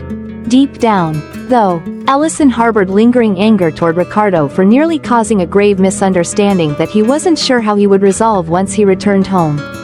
As he thought about what awaited him, a fierce dragon like Rurin, ready to tear him apart for what she had seen, Ellison shuddered at the idea of facing her again. After a few words of apology and some small talk, Ellison asked to keep the female slave sent the previous night, mentioning his fondness for her. Naturally, this request didn't bother Ricardo. Suddenly, Ellison took a sip of tea and moved to the real subject. "This isn't the first time I've seen slaves. But something seems different about her. She's strange." This comment made Ricardo smile slightly as he replied, "Ah, you've noticed. That's what makes the items from Dedran so unique." "Exactly. A slave that obeys unconditionally because she's been brainwashed. We don't have to worry about them escaping or betraying us. On top of that, they'll follow your every order, no matter what you ask. Who could refuse such an offer?" Ricardo's face lit up with enthusiasm as he talked about the matter. While Ellison felt increasingly uncomfortable, he thought that Ricardo had truly rotted from within. Ellison decided to not only uncover the source of the poison but also destroy the slave trade market. "So," he continued to ask, "so, you're planning to expand the slave trade, correct? With high-quality merchandise and my noble title as a count. You want to combine both to create a potential trade route within the empire, right?" Ricardo smiled slightly and replied, "It seems siding with you was the right choice." After taking a sip of tea, Ellison calmly continued, "But before that, I'd like to confirm a few things. These slaves, are they connected to a place called the cultivation chamber?" This question left Ricardo visibly shocked, not understanding how Ellison knew about this. Ellison nonchalantly answered, "I've heard rumors about Dedran and about the nobles. Nobles are often very cautious. So I need clear confirmation to make proper arrangements. If you can't do that, then don't show me anything. The business deal will have to be put on hold." Hearing this, Ricardo smiled and affirmed, "We're partners now, so there's nothing to hide. The place you mentioned is closer than you think." The scene transitions to another part of the castle. where Reedon knocks and enters a room. Inside, a red-haired woman is holding a smoking pipe. Oh, this woman looks like the red dragon that killed Serena's former lover. Reedon remarked. It seems we have a slightly troublesome issue on our side. The red dragon appeared intrigued, smiling as she asked, "Wow, I never thought someone who didn't blink when facing the Imperial Army would have such a reaction." "What's the problem?" Reedon replied. "There's a peculiar creature among the slaves. Though I'm not sure because she quickly masked her energy. I suspect she's a dragonkin like you." Sydney. The scene shifts to a place called the cultivation chamber, where magic circles surrounded the area. The workers were actually slaves, tending to various herbs and potions. Ricardo and Ellison, wearing masks, stepped into the area, while Ricardo eagerly explained the place. Looking around, Ellison was astonished. "I didn't expect them to hide so many light-based magic circles beneath the estate. And these slaves don't seem to be in good shape. All these herbs are toxic. And when they can't take it anymore, they're loaded onto carts and taken away for disposal." Ellison asked Ricardo about the materials. "So, these are the ingredients that can create undetectable poisons?" Ricardo chuckled, interested in another product. "Are you? I was about to show you this." As he spoke, he reached into his coat to retrieve something, but a cold voice interrupted him. "Steward Ricardo." The speaker was none other than Reedon, the overseer of the slave trade. He continued, "What brings you here?" Seeing Reedon, Ricardo excitedly spoke up. "Ah, Lord Reedon, apologies for the late introduction. This is Count Rivik, who will be joining our side." But before Ricardo could finish his sentence, a flash of light exploded. Reedon's sword moved with lightning speed, slashing across Ricardo's neck as he coldly remarked, "You fool, letting a newcomer learn all of this." Ricardo's body collapsed to the ground, falling silent forever. At the same moment, the magical protection around the cultivation chamber flared violently, flames shooting everywhere, consuming everything in sight. Facing Ellison, Reedon spoke. "My apologies, Count, but I'm not convinced you'll join our side.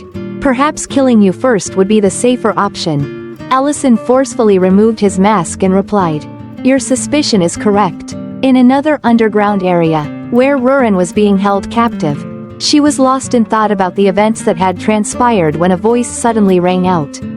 "Wow, really? I thought Reedon had made a mistake.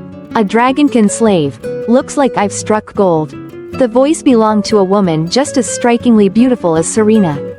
Rurin extremely calm and responded, "I didn't expect to meet a dragonkin in a place like this."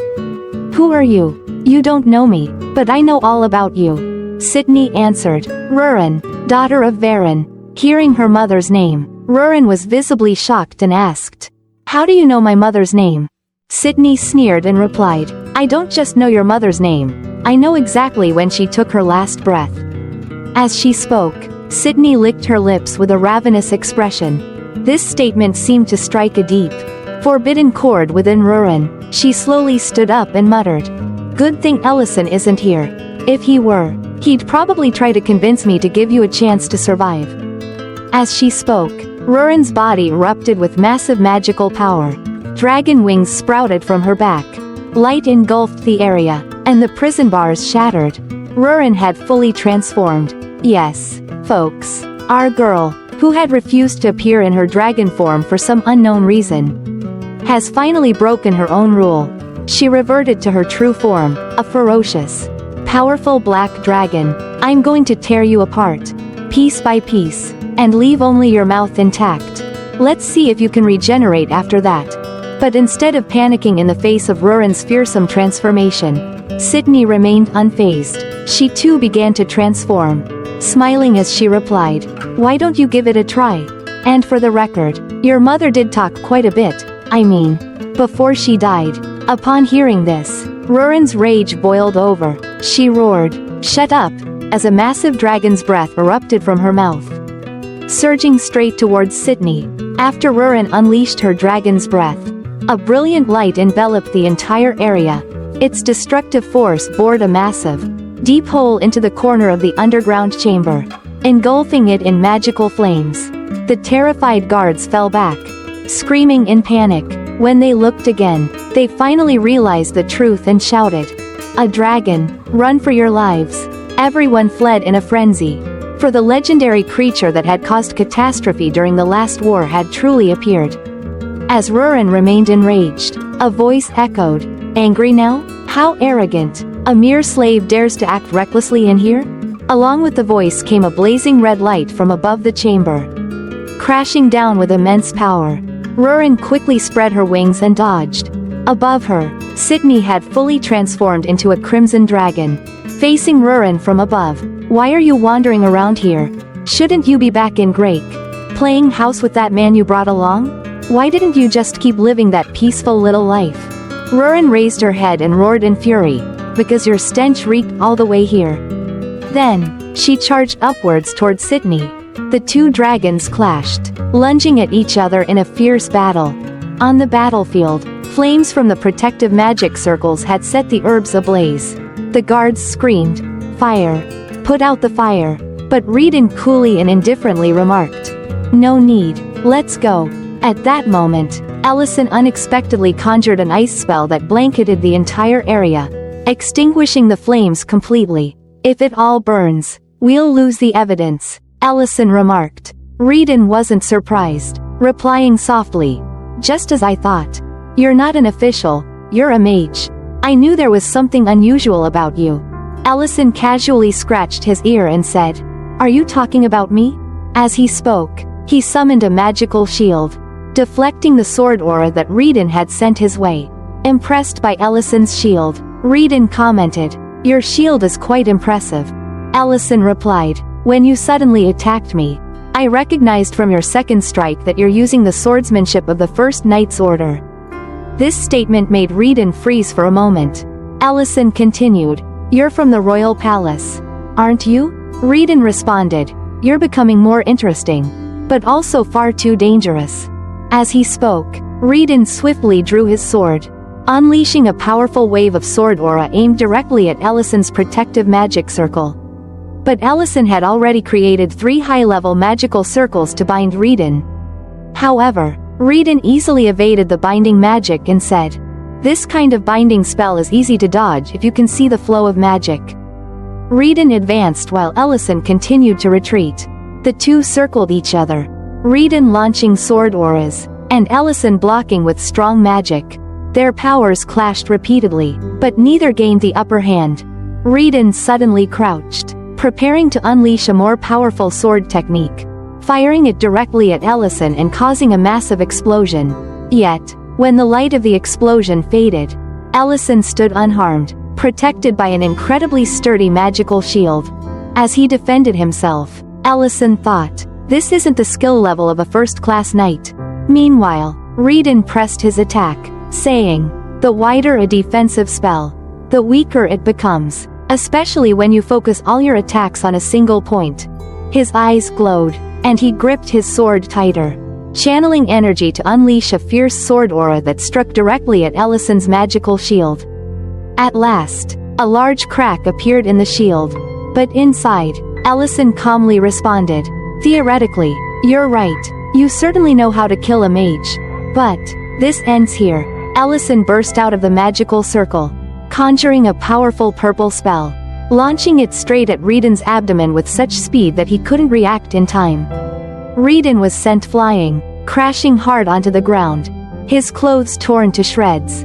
However, he still rose to his feet, completely unfazed, and said, "You're strong." Surprised, Ellison slowly approached, clapping his hands, and said, "Getting up so quickly? Impressive resilience. I wasn't trying to kill you.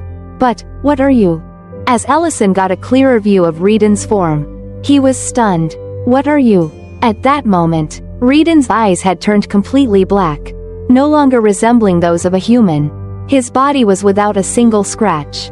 "What is this body?" Ellison exclaimed in shock. Scene shift to the Grand Mage's restaurant. "Your Highness." "No, young master, I have arrived." The one speaking was the deputy captain of the Royal Knights, who had just stepped through the door of the restaurant. "As per your request, you must already know his true identity." At this moment, the Crown Prince had just finished his meal and, sitting beside the empty plate, He replied. You must already know his true identity. The crown prince was dining with Medrin and the Baroness of Grake. While the Baroness trembled in confusion, unsure why the crown prince was there, Medrin cheerfully enjoyed her meal. Noting the absence of Ellison or Rurin from the restaurant, the crown prince spoke gently, though with a sharp edge. You must already know my true identity by now. Since I've been here for a few days, I've finally been discovered. Baroness, as I explained before, I did not come here to apprehend you. So, you may leave. His voice dripped with mockery, the tone of a noble delivering both a threat and command. This statement sent the Baroness into a panic. She stammered, repeatedly insisting she had no involvement in Count Dedrin's affairs. Yet, she seemed to forget that no one could simply capture someone in Grake. Especially those connected to the world's most powerful Grand Mage. Ellison. After the Baroness hurriedly fled, the deputy captain of the Royal Knights pulled out a chair and sat down. Remarking, the restaurant is still open even though Ellison isn't here? The Crown Prince smiled as he replied. Ah, there's a rather capable farm manager who's quite the cook. Boiled wooba, wasn't it? It's quite delicious. And what about Dedrin? The Crown Prince shifted back to the main topic. The deputy captain responded. He hasn't said a word. It's likely because he's in deep shock after seeing his castle destroyed. The Crown Prince pondered for a moment before asking, let me ask you a silly question. If you and Ellison were to fight, without considering rank, who would win? Upon hearing this question, both Medrin and the deputy captain of the Royal Knights spat out the food in their mouths. The deputy captain shouted in disbelief, Your Highness. What are you saying? The Crown Prince quickly clarified, I'm serious. Answer me. The deputy captain regained his composure, coughed lightly, and responded, I don't understand why you would ask such a ridiculous question. But I would never win. Even with Medrin's help. The Crown Prince, deep in thought, murmured, He's that strong? He's a monster beyond comprehension. Before the Crown Prince could continue, the deputy captain interjected, However, I know of another person just as powerful. There's still someone in this world whose strength rivals Ellison's. The Crown Prince was stunned. What? The deputy captain continued, A great master. A genius who redefined the swordsmanship of the First Knight Order, Commander Aaron Pierce. A legend. I've never seen a swordsman as versatile as him. He's the reason I'm still just the deputy commander. The Crown Prince sighed. The commander of the First Knight Order. But I'm talking about the living. Didn't he disappear at the start of the war? It would seem that Reedon, the human trafficker, is none other than Aaron Pierce, the former commander of the Order of the First Knights and the strongest knight on the continent, who, for unknown reasons, deserted and joined the Dragon Clan. Back to the battle in the cultivation room. Aaron Pierce spoke. What's your name? Mage, Ellison. You're the deserter, Ellison. Ellison was visibly surprised that Aaron Pierce knew so much about him. Even though during the war with the Dragon Clan, Aaron had never appeared, he had vanished long before that. Ellison shifted the topic and asked, with a body like that, I have quite a few questions for you, but I'll have to hear them from you in a cell. As he spoke, Ellison created a magical circle on his finger, weaving in various spells. However, Aaron Pierce seemed uninterested. He casually swung his sword, unleashing a fiery slash, and responded, That'll be hard because I'm busy. Let's meet next time, Ellison. Aaron slashed 2 X-shaped strikes into the ceiling of the basement, causing it to collapse, and said, Don't you want to protect those innocent slaves and the evidence? What a shame. If I had friends like you around, maybe I would have walked a different path. Ellison watched the rocks fall from the ceiling, bidding farewell with a tinge of regret. Perhaps there was more to Aaron's story than we imagined, a fascinating, powerful character. It seemed Ellison would have to face this villain many more times in the future. Meanwhile, at the battlefield of the two dragons, Rurin had returned to her human form, wiping a small scratch from her cheek, standing opposite the red-black dragon that had been slammed into the wall. The dragon was heavily injured, missing an arm and one of its wings, but it stubbornly continued to taunt. I told you before, she talked too much. On the other side, Rurin slowly approached, speaking in a cold tone. Tell me, what do you know about my mother? The red dragon, Sydney, responded calmly. Despite the worsening injuries, you think I don't know? No secret stays hidden forever.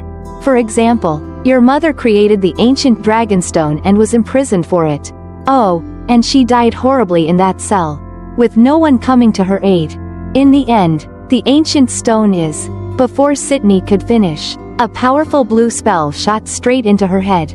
Rurin turned away, furious, and muttered, "Why don't you keep babbling?" Behind her lay the decapitated body of the red dragon, Sydney. As Rurin walked away, she continued, "If the secret's out, I'll just kill everyone who knows."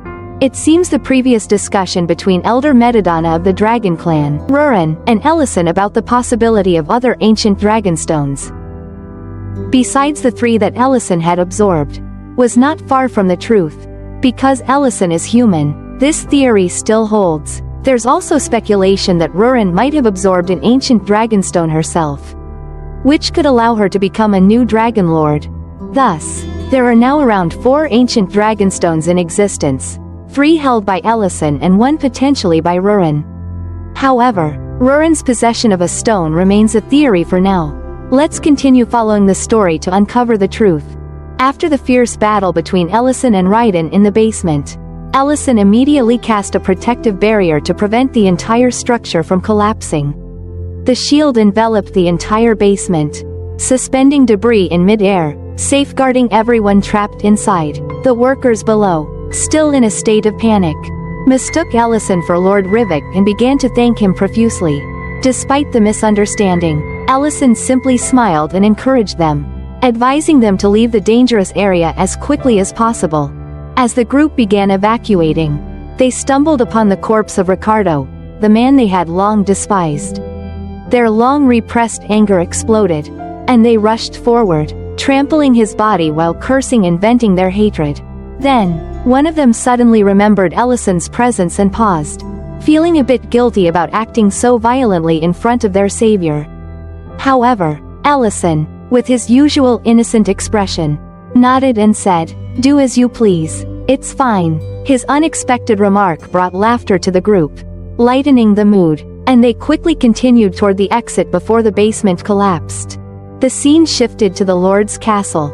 A maid noticed the unusual trembling of the building and was terrified, not knowing what was happening, especially with her master still in the basement. Amidst her panic, a mysterious figure cloaked in black suddenly appeared. She nervously asked who he was, but he casually replied, "I heard there's a patient here." Before she could react, he lightly waved his hand, and she collapsed to the ground, unconscious. It seemed to be a form of hypnosis or sleep magic. The stranger continued deeper into the castle, heading straight for Ellison's room, where the slave girl had been resting since the previous night. Elsewhere in the basement, Rurin was observing the situation. With a light pull, she broke the iron framework of the prison cells. In a cold voice, she commanded, "No more guards are here. Run." But the slaves, affected by neuro-inhibiting poison, remained unresponsive. They were like soulless bodies, unable to escape. Rurin didn't know what to do until a familiar voice spoke up. Ellison had arrived.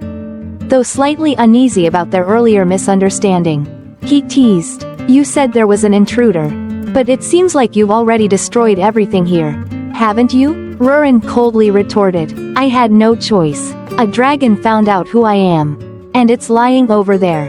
She pointed toward the headless dragon's corpse. Ellison pondered for a moment, surveying the scene before him. Rurin's strength was truly terrifying. Not only was she ruthless, but she also fought with a chilling coldness. However, what she said next made him genuinely concerned. That's not the main issue. The dragon knew that my mother created the ancient dragon stone, and I've absorbed it. At that moment, the secret that had been hinted at before was finally confirmed. There were a total of 4 ancient dragon stones, instead of the 3 as previously believed. Ellison had absorbed 3, becoming someone with the power of a dragon lord. Rurin possessed the 4th, making her an overwhelmingly powerful figure in her race. Realizing the growing complexity of the situation, Ellison scratched his head and sighed. "It seems like I've found the source of the poison. We need to end this here." What about those people? They're brainwashed and only respond to their master. Those poor slaves. The poison must be unbearable. Despite the dire situation, Ellison remained calm, having already prepared a solution. He called upon the golden dragon Eromantium, who cast a large-scale neural magic. In an instant, all the slaves were freed from the neuro-inhibiting effects. Regaining their consciousness and realizing they had been kidnapped, tears of joy flowed as they celebrated their liberation. Meanwhile, Ellison clapped his hands loudly and said, "Everyone gather around, we've prepared hot food for all of you." The group of slaves eagerly gathered to receive their portions. But instead of luxurious or complicated dishes, they were given simple bowls of instant ramen, the Korean kind that could be prepared in just a few minutes with hot water. The steaming bowls provided a much-needed comfort after their long days of oppression. Simple as it was, in that moment, the instant ramen became the best meal they had ever tasted. As for me, I don't really like the taste of Korean instant ramen. I prefer the various instant noodle brands from Vietnam. Ellison stood from a distance, smiling gently at everyone. After everything that had happened, perhaps a bit of warmth and peace from a hot instant noodle bowl was the most precious thing. While everyone was joyfully enjoying the feast, a rare occasion after long days of imprisonment and slavery, in a dark corner, the body of the red dragon that Rurin had just defeated began to show strange signs. Bit by bit, the massive body shrank, then gradually disappeared into a faint mist, dissolving into the air unnoticed by anyone. As usual, Rurin always ran towards Ellison whenever there was a new dish. She was about to speak. But Ellison smiled and said first, "Here's your portion." It was a light and familiar moment between the two. But outside, that peace was about to be torn apart. The group remained engrossed in their conversation, unaware of the shadow silently approaching. From a distance, Eromantium, the golden dragon, approached slowly, with a heavy and quiet demeanor. He quietly looked at his hands, the hands that had long been seen as hideous and ugly by others. Memories of a painful past flooded back, of the times he had been rejected by women. The emotional scars that couldn't be erased. For a long time, it was his insecurity that had driven Eromantium into darkness, leading him to kidnap women in hopes of making them his wives. But deep down, he longed for one simple thing: love. Now, things seemed different. He recalled the moment the Lord of Grake's family had clasped his hand, crying and thanking him for saving their father. Even the slave girl in Ellison's room, after being freed from brainwashing, had cried, grasped Eromantium's hand, and thanked him sincerely from the bottom of her heart. The hands that had once been stained by guilt now held new meaning. Symbolizing redemption and hope, Eromantium clenched his hands tightly, then walked resolutely out of the underground chamber. The light ahead seemed to guide him toward a better future. A rebirth of both body and soul. Life is strange. It can turn a person from evil to good, and vice versa. Destiny, in truth, stems from thought, mindset, and the surrounding circumstances. Though difficult to understand, life is always a miracle. After leaving the dungeon, the group returned to the Grand Mage's restaurant in a quiet night. Ellison sat on the bed, exhaling a sigh of relief, and began telling Rurin about Eromantium, a person with the ability to completely remove brainwashing. He had come to Dedran to heal the enslaved girl. As soon as Rurin heard this, her eyes widened in realization. Her voice filled with threat. "I just remembered something. And you will pay for it." Ellison broke into a cold sweat, panicking, but before he could comprehend what was happening, Rurin lunged at him. Instead of attacking, she unexpectedly hugged him tightly. Her face flushed red. The sudden action left Ellison frozen, unsure how to react. "You have to pay, by hugging me," Rurin muttered, her shy demeanor completely contrasting with the fierce image she had shown while facing the red dragon.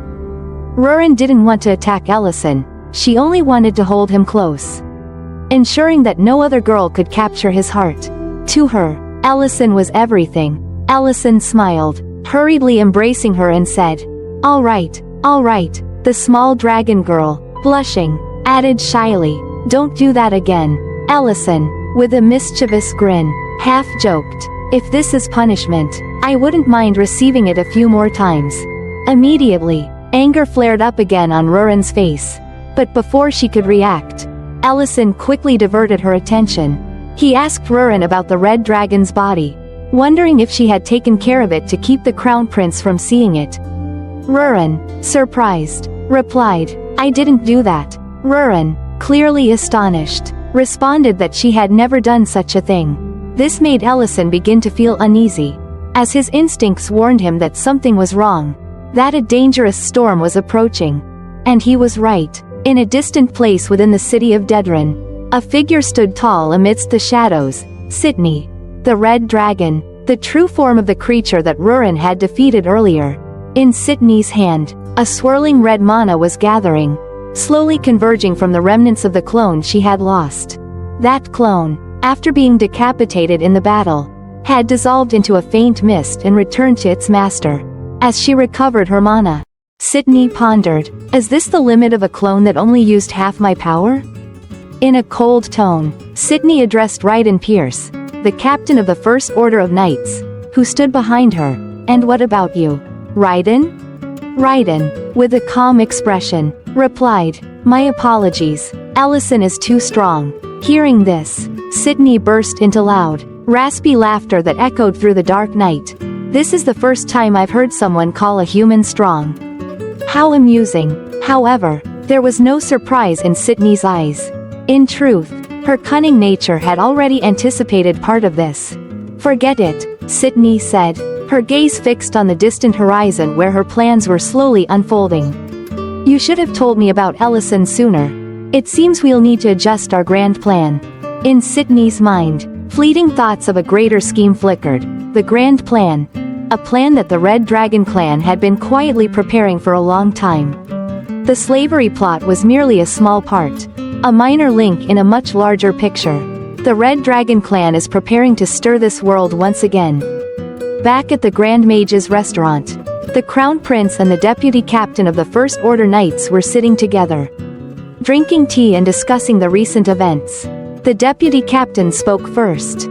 "The more I think about it, the more absurd it seems. It's not just about creating poison, but also the treatment of those slaves and the creation of that brainwashing drug. It's beyond imagination." The Crown Prince, with a calm expression and a faint smile, replied, "You're right." He took a small sip of tea, lost in thought. The Crown Prince hadn't expected Ellison to handle the situation so quickly and effortlessly. At that moment, Elle brought over the dessert and asked, "Does the Crown Prince have any more business to attend to in Grake?" The Crown Prince, now dressed formally, admitted that he still had some issues to hand over and address. As the conversation continued, the Crown Prince expressed his surprise upon learning that the main culprit was a dragon, and the accomplice was a knight from the First Order Knights. The dragon's body had disappeared, and Ellison speculated that the dragon might still be alive. He also informed the concerned parties that the incident involved Imperial territory and advised the Crown Prince not to rashly get involved in matters related to dragons. With the practiced smile of a seasoned politician, the Crown Prince responded, "Of course, I have no intention of dying early. Let's end this matter here." When Ellison suggested sending a proper overseer, the Crown Prince confidently pulled out a document and said, "I knew you'd say that. But there's no need for an overseer anymore." As he spoke, the Crown Prince handed the document to Ellison. After carefully reading it, Ellison suddenly became shocked and asked, "Is this the plan the Crown Prince had prepared from the start?" The Crown Prince, with lifeless eyes but still wearing his usual smile, replied, "You're bringing up issues that could easily be misunderstood. Pushing someone directly would cause trouble. If other nobles received this letter, they'd bow immediately. But that's true of other nobles. Here, things aren't so certain." At Grake Castle, the Lord was trying to explain that his wife had no involvement in the incident in Dedran. The Crown Prince, slightly irritated, spoke up, "I didn't come here for that." The Deputy Captain of the First Order Knights also denied it. "I'm not here to arrest anyone either. Read this missive." The Lord of Grake, trembling slightly, took the letter. After reading it carefully, he was left speechless in shock. When the lady of the castle asked what had happened, the Crown Prince slowly turned and began walking away, talking about how the Lord of Dedren had been arrested. He praised Grake for its stable security and reduced poverty rates, then announced that the central government had decided to merge Dedren with Grake. The rule over Dedren would be entrusted to the Lord of Grake. Upon hearing this, everyone was stunned, while the Crown Prince congratulated the Lord on the expansion of his territory. The Lord of Grake fell into deep thought. After a while, he declined the offer to take over Dedren. The Crown Prince, utterly perplexed, stammered, "Why, isn't this good news?" The Lord of Grake smiled and replied, "I said I wouldn't take it, but I will nominate someone who can manage it better than I can." The Crown Prince and the Vice Captain of the First Order Knights returned to the capital. Along the way, the Crown Prince couldn't stop thinking about the unexpected response from the Lord of Grake.